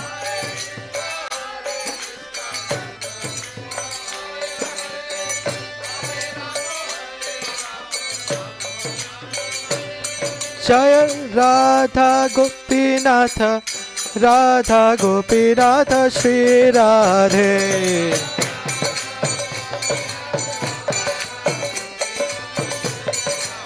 Jaya Jagannatha, Jagannatha, Baladeva Jaya Subhadra.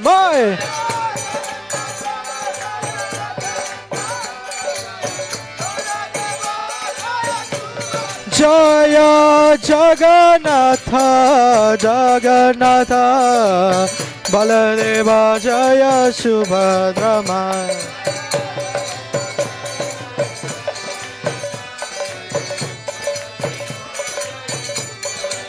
Jaya Gauranitai, Gauranitai, Gauranitai, Gauranitai.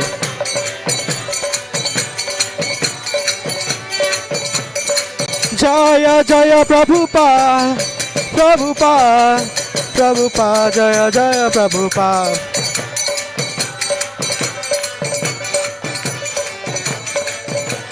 Nitai Gaur Haribo, Haribo, Haribo, Nitai Gaur Haribo.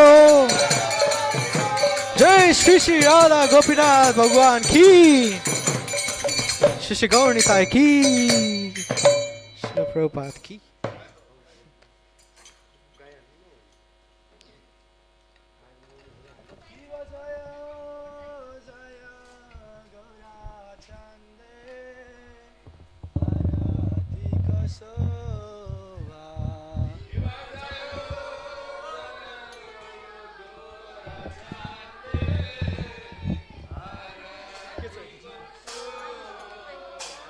किबा जय जय गोरा चांदे आरती को शोभा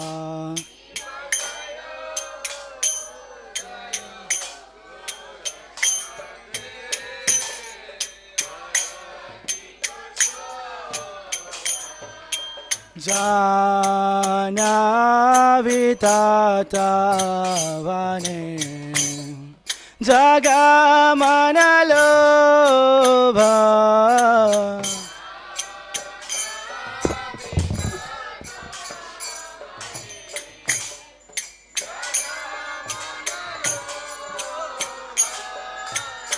जाना विताता वने जगा मन लोभा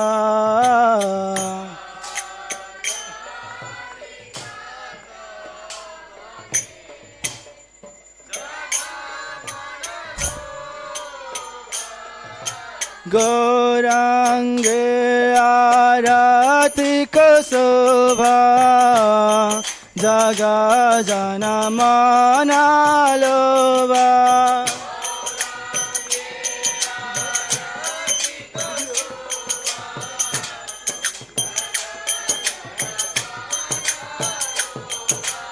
गौरांग आरती को शोभा जगा जन मन लोभा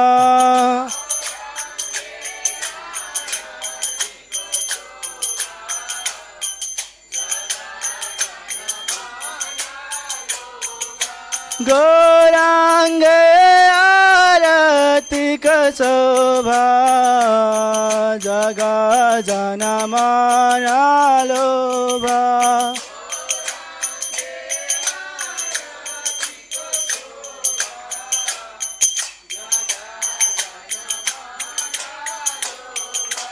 जगा जन मन लोभा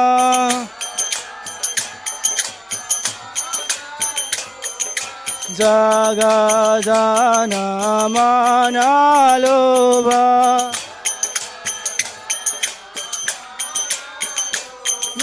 गौरांग आरती को शोभा जगा जन मन लोभा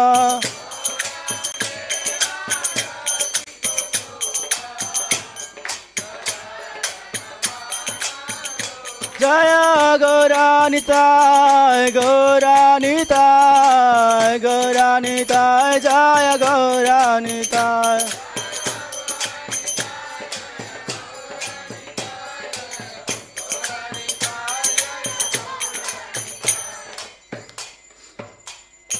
किबा दखिने निताय चान बामे गदाधारा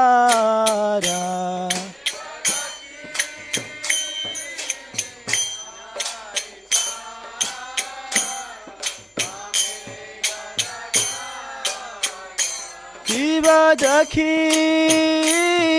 निताय चान बामे गदाधारा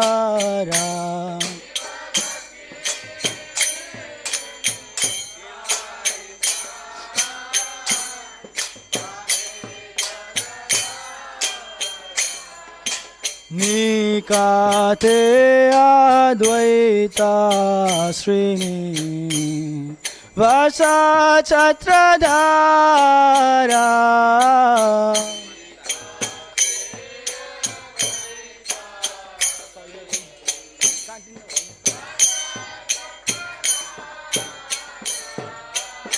निकाते अद्वैता श्रीनि वसा छत्रधारा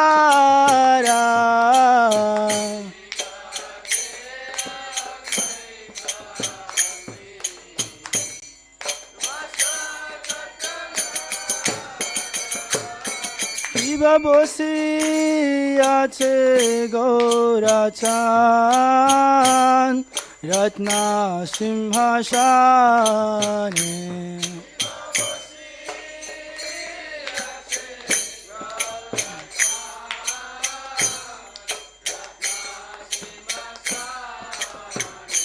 কিবা বসে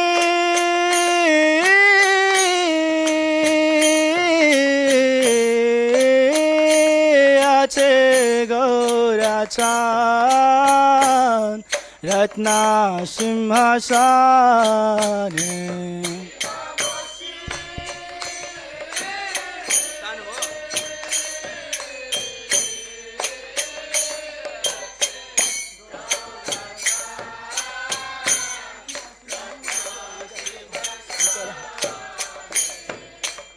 আরতি করে না ব্রহ্মা আদি দেবগানে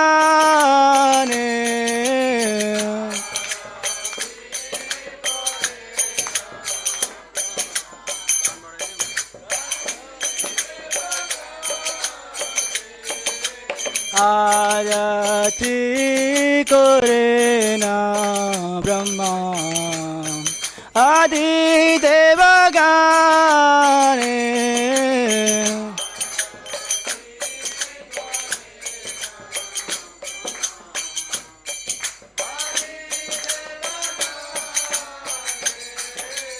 নারা হরি আদি করি কামারা দুলায়া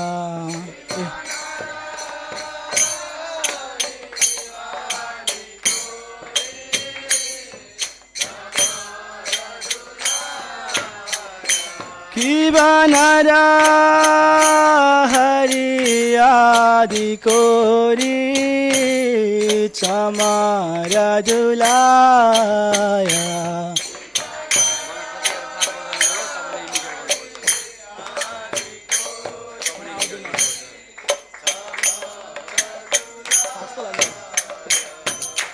সঞ্জয়া মুকুন্দ বাসু গোসাদি গায়া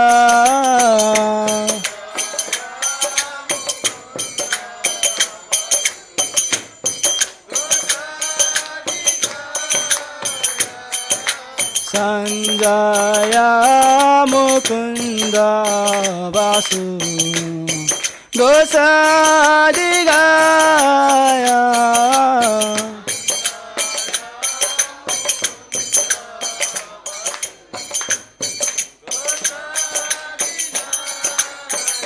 কিবা শঙ্খা বাজে ঘন্টা বাজে বাজে করতালা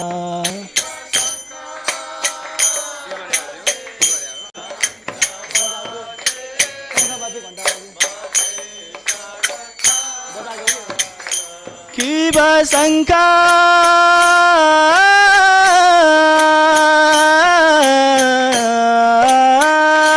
বাজে ঘন্টা বাজে বাজে করতালা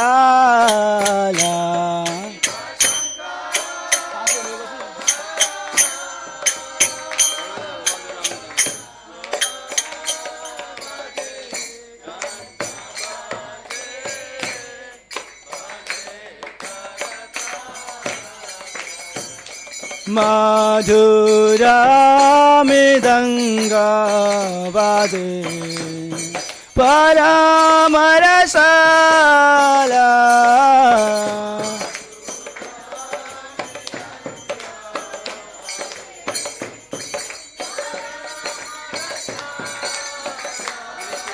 মাধুরা মৃদঙ্গা বাজে পরমরসালা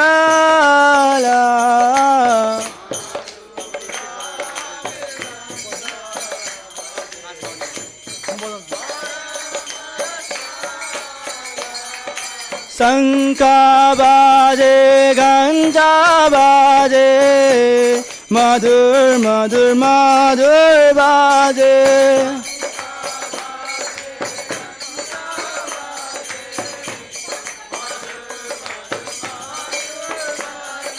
শঙ্খা বাজে ঘণ্টা বাজে মধুর মধুর মধুর বাজে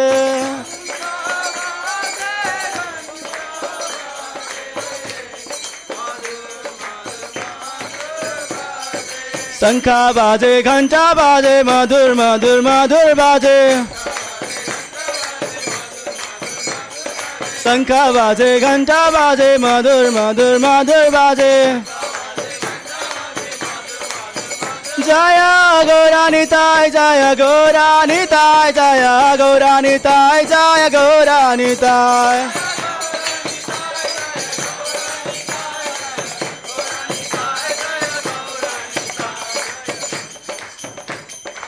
कि बहु कोटि चंद्र जिनी वदन उज्ज्वला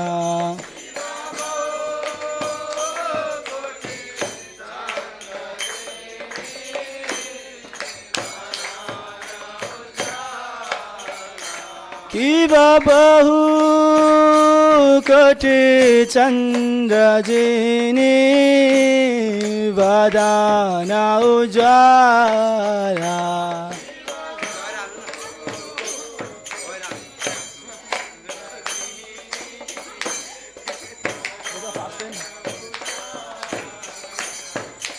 गाला दे सेवाना माला कोरे जला माला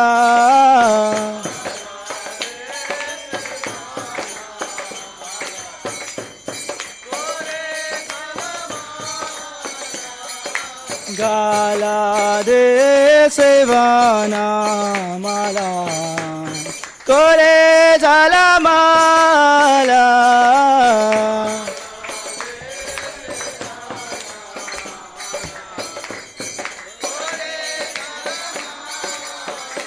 शिवा शिवा सुका नारदा प्रेम गादा गादा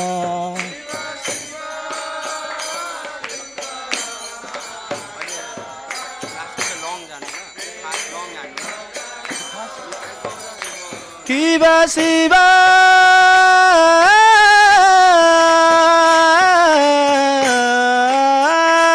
सुका नारदा प्रेम गादा गादा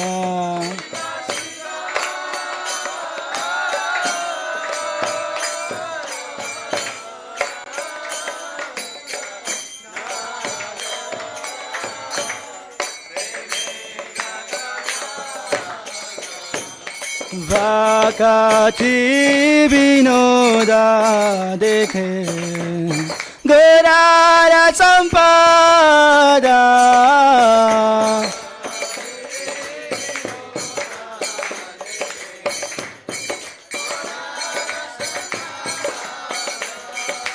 वाकाती विनोदा देखे गोरारा संपदा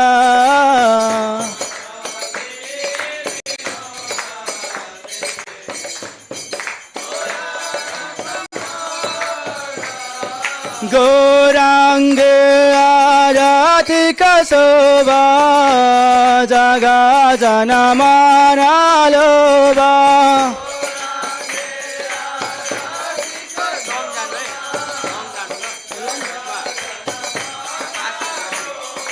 गौरांग आरती कसोबा जगा जना माना लोबा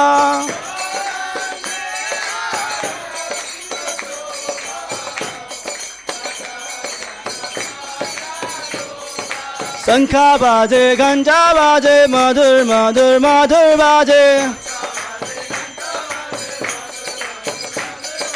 शंखा बाजे घंटा बाजे मधुर मधुर मधुर बाजे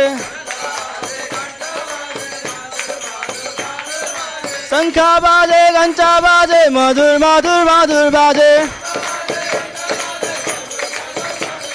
शंखा बाजे घंटा बाजे मधुर मधुर मधुर बाजे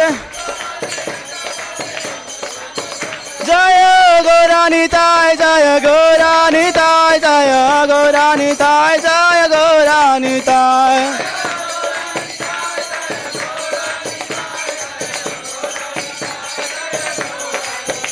Jaya Panchatattva, Jaya Panchatattva, Jaya Panchatattva, Jaya Panchatattva.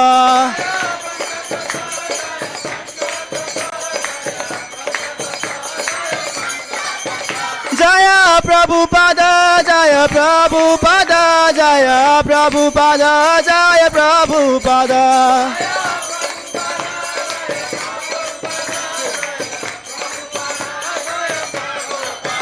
Jaya Jaya Prabhupada, Prabhupada, Prabhupada, Jaya Jaya Prabhupada.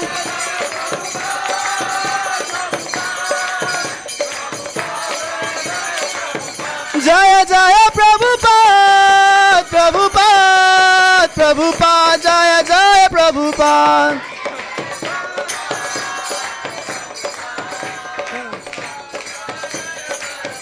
Nitya Gaura Haribol, Haribol, Haribol, Nitya Gaura Haribol.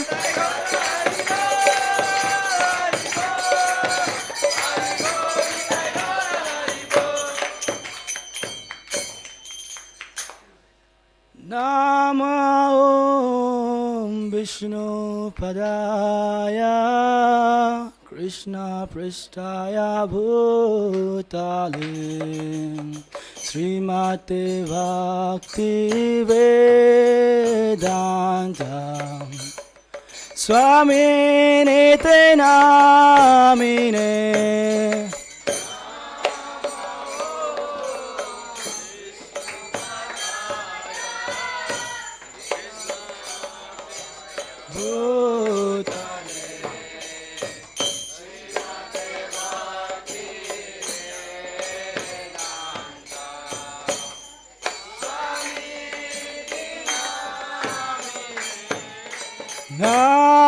Namaste Saraswati Deve Gauravani Pracharine Nirvisesa Shunyavadi Pasatya Desatarine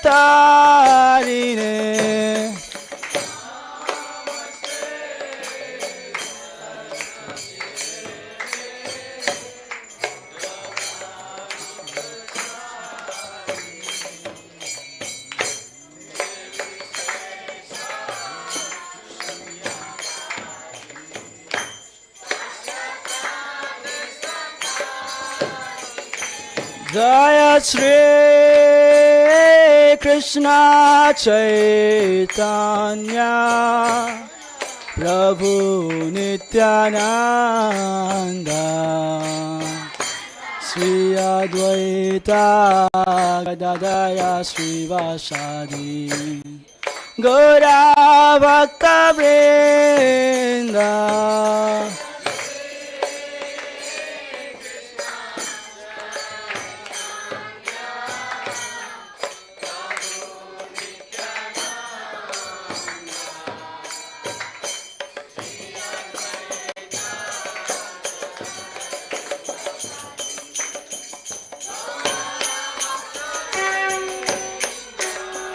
Hare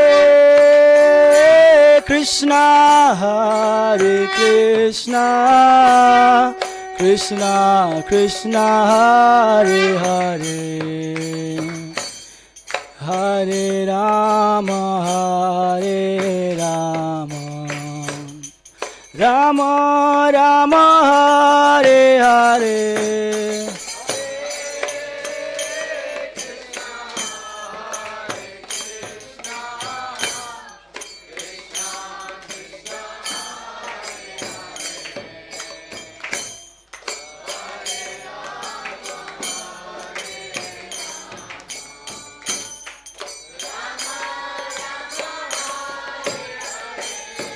Hare Krishna, Hare Krishna, Krishna Krishna, Hare Hare, Hare Rama, Hare Rama, Rama Rama, Hare Hare.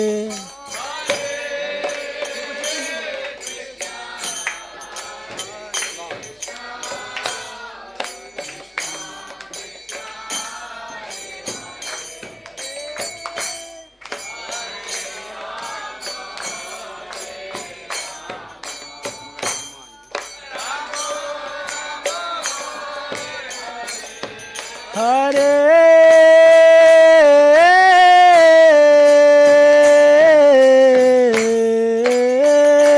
Krishna, Hare Krishna, Krishna Krishna, Hare Hare,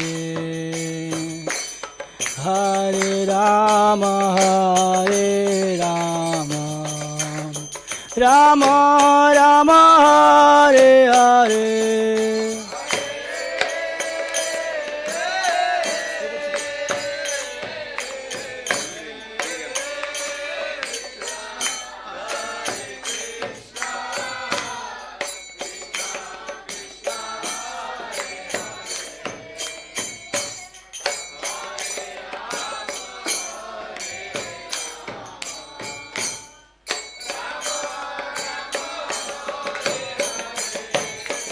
Hare Krishna, Hare Krishna, Krishna Krishna, Hare Hare, Hare Rama, Hare Rama, Rama Rama, Hare Hare.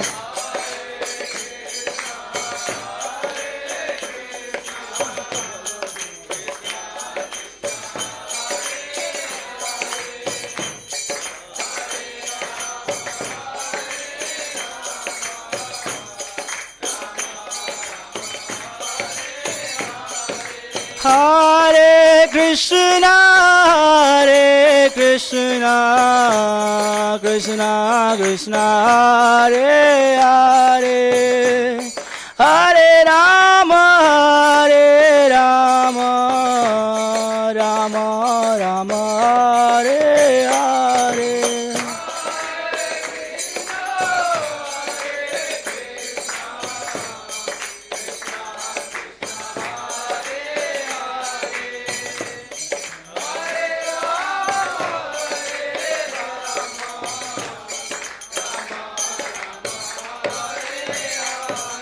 Hare Krishna, Krishna Krishna, Hare Hare, Hare Ram, Ram Ram, Hare Hare.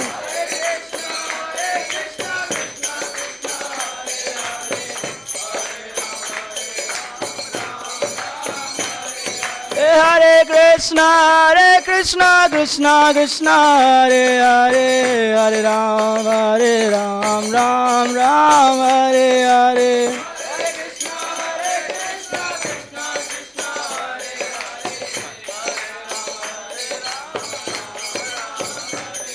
Hare Krishna, Krishna Krishna, Hare Hare, Hare Ram, Ram Ram, Hare Hare.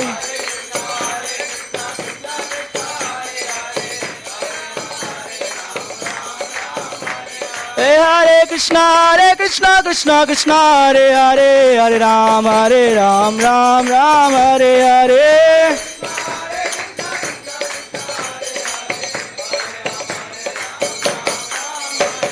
Hare Krishna, Krishna Krishna, Hare Hare, Hare Ram, Ram Ram, Hare Hare.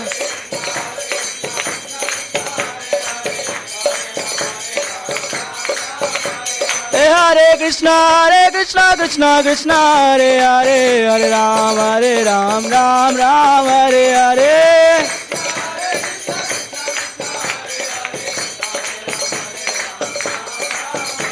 Hare Krishna, Krishna Krishna, Hare Hare, Hare Ram, Ram Ram, Hare Hare.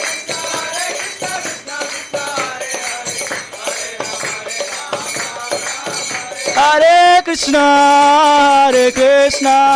Krishna Krishna, Hare Hare, Hare Rama, Rama Rama, Hare Hare.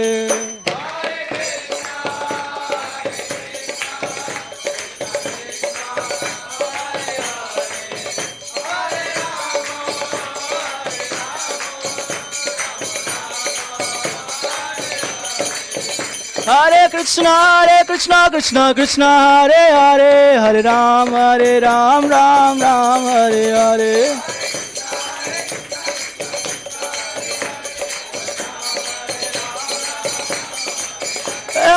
Krishna Krishna Krishna Hare Hare Hare Ram Ram Ram Hare Hare.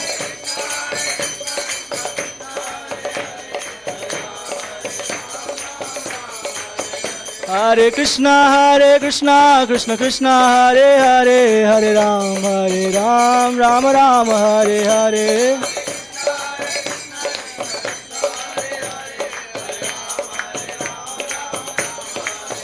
Hare Krishna Krishna Krishna Hare Hare Hare Ram Ram Ram Hare Hare.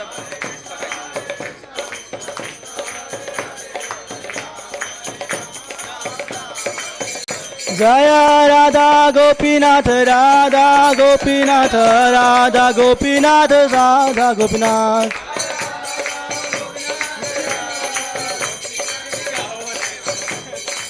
Jaya Jagannath Jaya Jagannath Jaya Baladeva Jaya Subhadrama.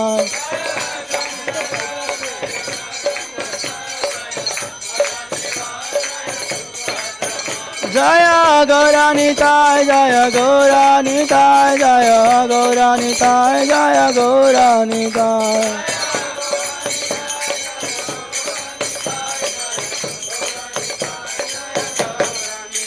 Jaya Jaya Prabhupada Prabhupada Prabhupada Jaya Jaya Prabhupada.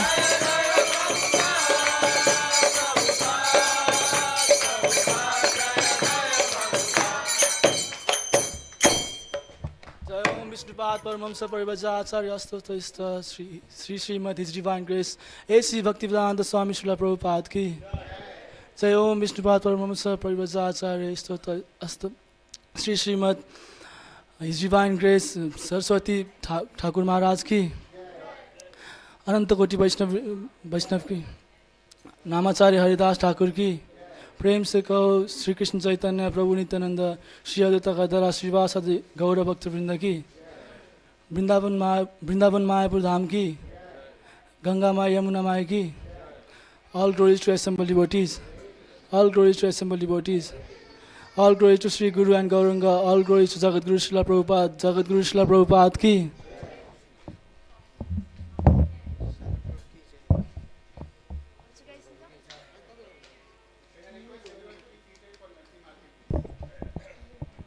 Namaste Narasimhaya.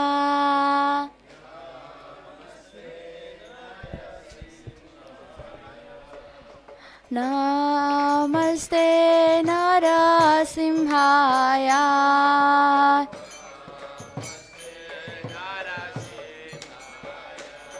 Praladadadahine.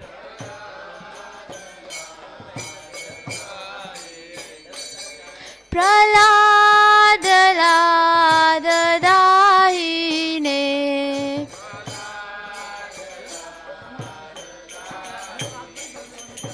Hiranyakasipurvakshaha.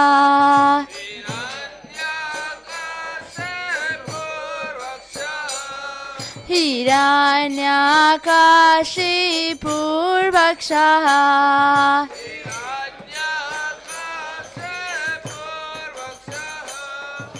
Silatangkanakhalaye.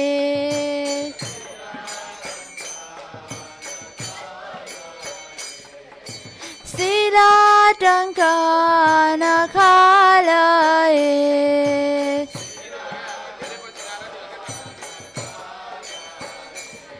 Ito Narsimha Parato Narsimha.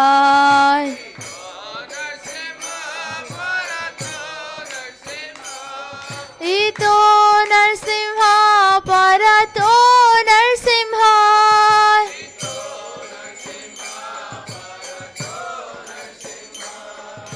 Yato yato yami tato Narsimha.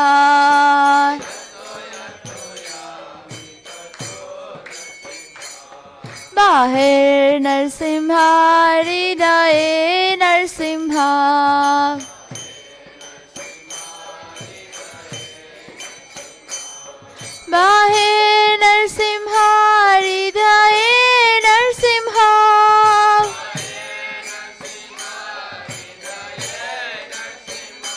Narasimhamadiം saranam prapade.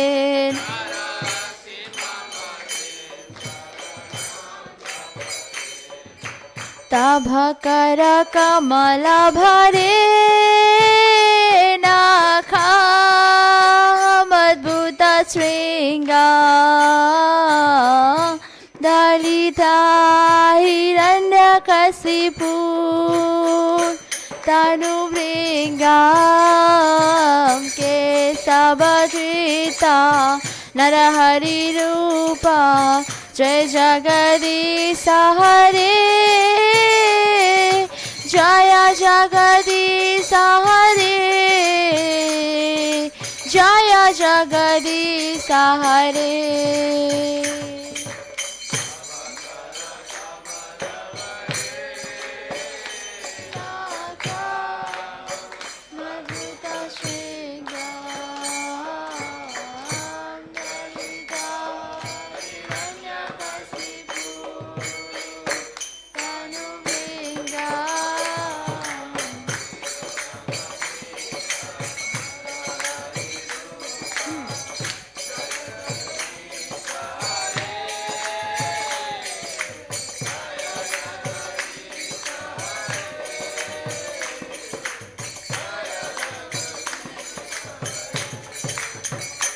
Jaya kesabajita narahari rupa jai jagadisa hare jaya jagadisa hare jaya jagadisa hare.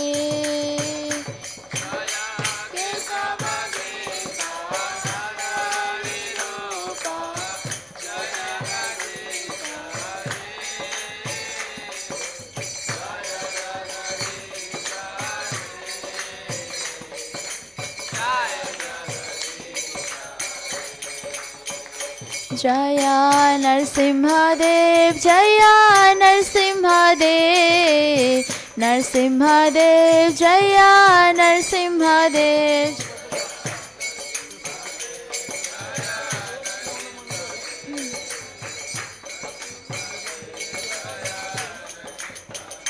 Jaya Prahlad Maharaj, Jaya Prahlad Maharaj, Prahlad Maharaj, Jaya Bhakta Prahlad.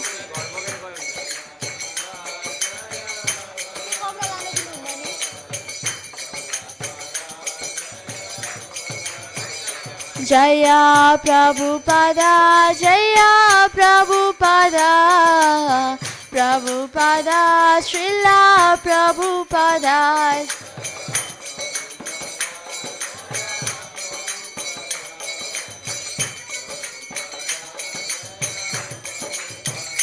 Jaya Jaya Prabhupada, Prabhupada, Prabhupada, Jaya Jaya Prabhupada.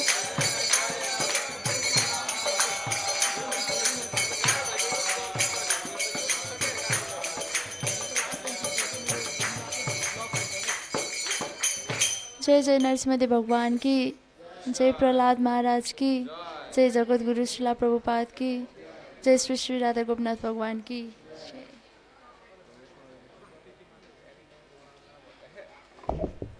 कौन है? कौन है?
Krishna,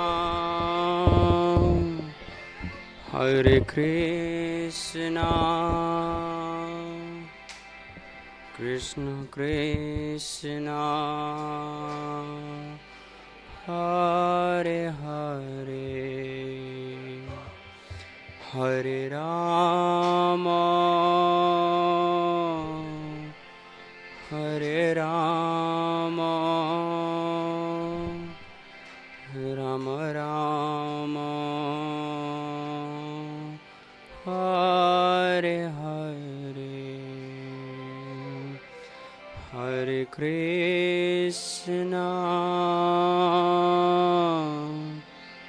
Hare Krishna, Krishna Krishna, Hare Hare, Hare Rama, Hare Rama, So he was in presence Rama of God, Rama, and he's returning, and he's feeling completely ashamed. So you might be thinking, why would he be ashamed? Why would he feeling ashamed when he's met God? There is actually an interesting, sorry I keep diverting, but it relates to the topic, so please don't mind. I'll come back to the words. I'll tidy this all up. There is actually a similar sentiment in the story of Moses. If anybody had convent education or studied in Christian schools, no? I didn't study in Christian school, but I just loved comparative religious studies, and I work in the group of ISKCON where all the scholars come together and talk about all these comparative religious studies and science and religions and synthesis and all that. And there is this part in the Old Testament where Moses was given with just enormous, unbearable, unthinkable task of bringing nearly 1 million Jews, 6 lakhs of Jews. They say 6 lakhs, some say million. Let's just put the peg on 6 lakh. It looks like that's the most popular. So he's bringing them all onto a journey from this Egypt, crossing the Dead Sea and the splitting the Dead Sea and all that. And he's finally, the whole Exodus lasts 40 years. 40 years of wandering in the forest, in the deserts, with 6 lakh people over your shoulder, demanding 24/7. You can imagine. Now we can imagine what Prabhupada might have gone through for the 12 years with the world's burden on him, world Sankirtan burden on him. So 40 years in Exodus. So finally he comes to this mount. The promised land is just behind the mount, and they're at this mount. It's just practically a couple of hours. And again, there all these followers are just really tormenting him. We need food, you promised land, 40 years we are, with 12 tribes. We've been following you like idiots, and they just tantrums at him. And Moses was given this scepter. You understand scepter? Scepter is the large kind of stick that the kings carry, or it's like even in Jagannath Rath Yatra, the king comes with that scepter. He puts that away and then he brooms. Even now, it's called a scepter. So Moses was given this scepter by which he could perform miracles. He hit the ground, he could perform miracles. So throughout the 40 years, when push comes to shove, when he really had to supply, he would hit that scepter and the miraculous foods will appear. Miraculous fountains would appear. So this finally, he's just like 2 hours, maybe just less than half a day's journey. And they're torment, where's water? Where's water? And he's saying, come on, can't you bear for a few hours? It's like Janmashtami, 6 o'clock you fasted.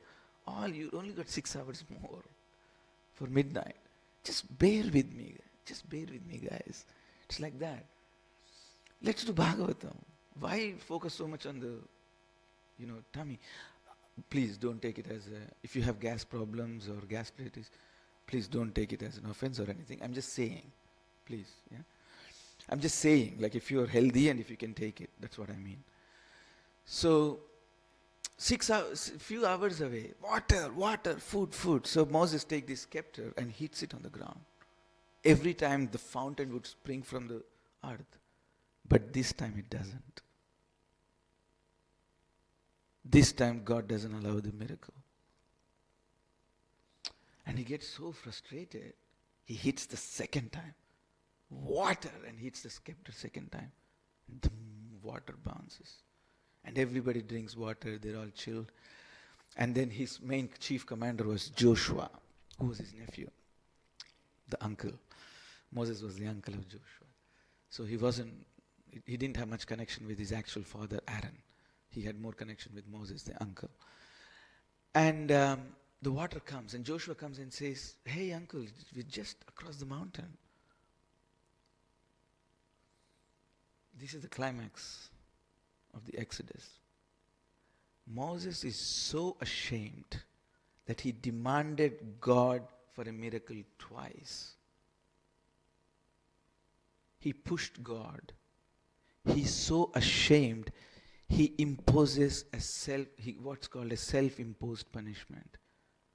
The promised land that he was taking him right from the time he met God on the bush to now, it's nearly 50 years. He's been going for this promised land with nearly 1 million people. He says, as a self-imposed punishment, I'm not going to enter this promised land. Why? Because I pushed God for material gains, for my own gain.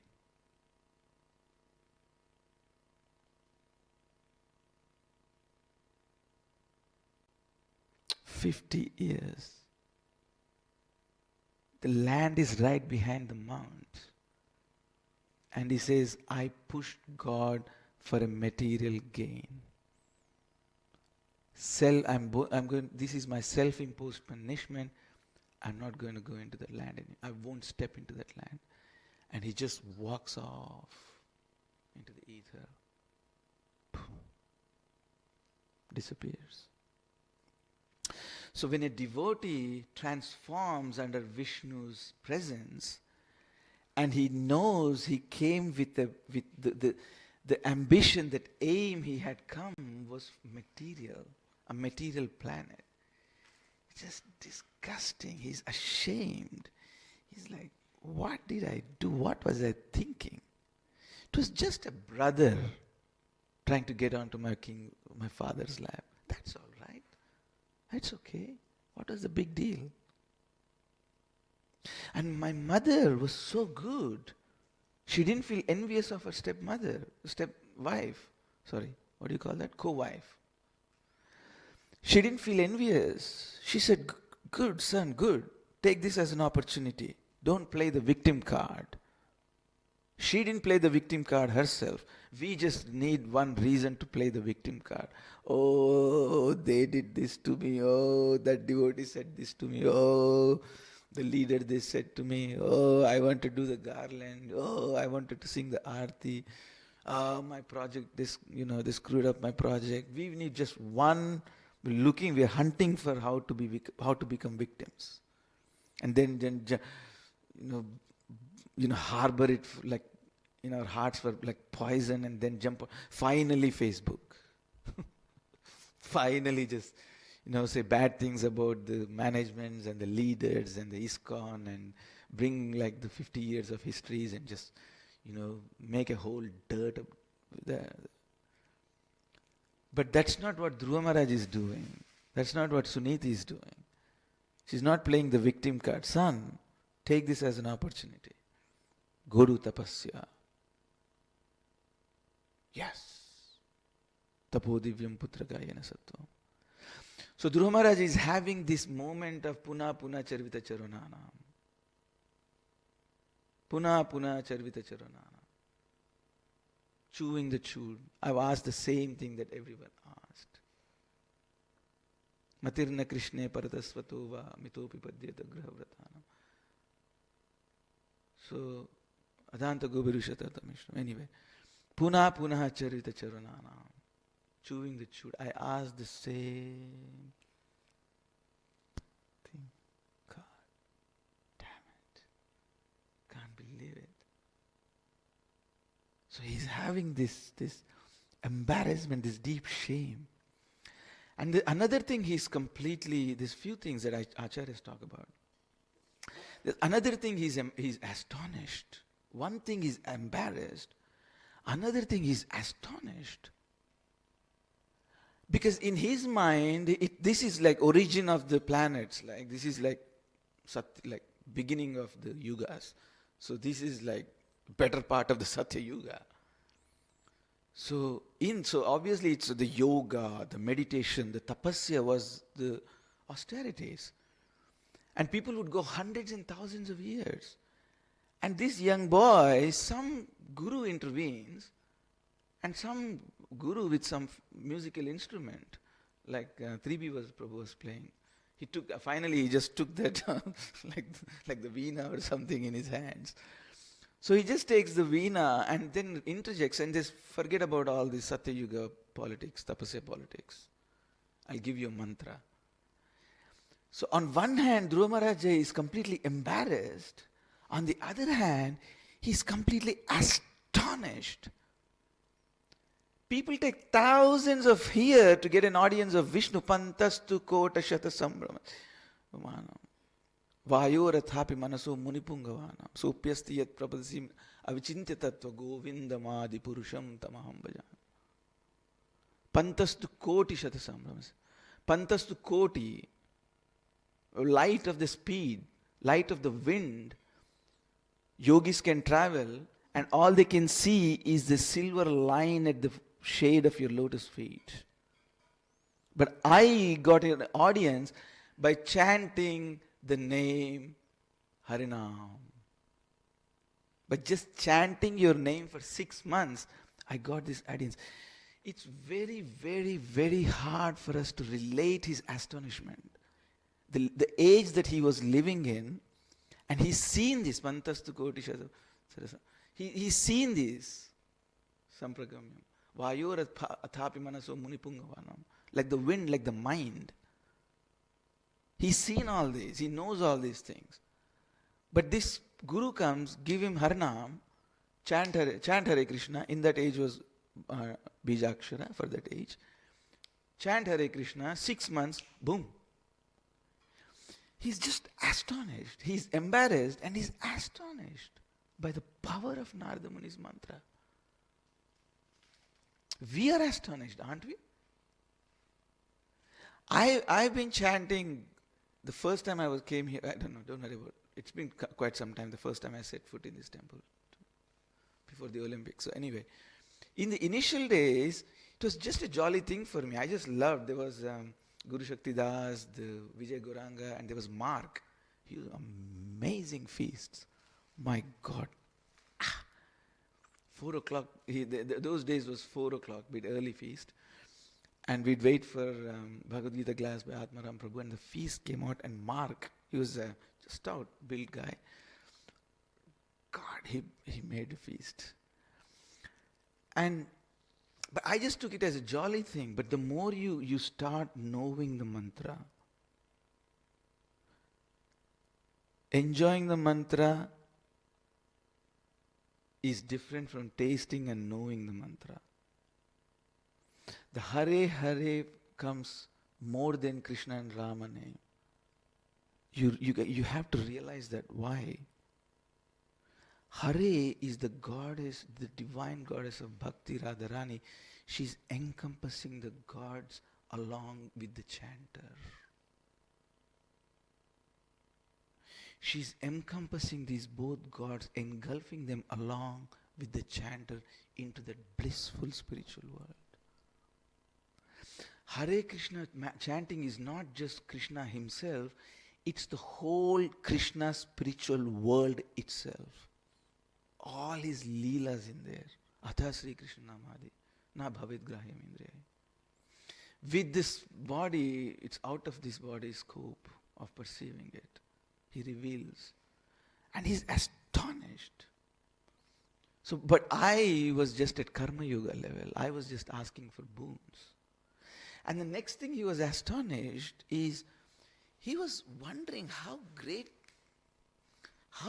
this mantra is from Jnana Yoga. Because, see, I've involved myself in quite a bit of academics, theology and philosophies, comparative studies of religions. I can empirically prove consciousness is primary. I can empirically show you, demonstrate to you.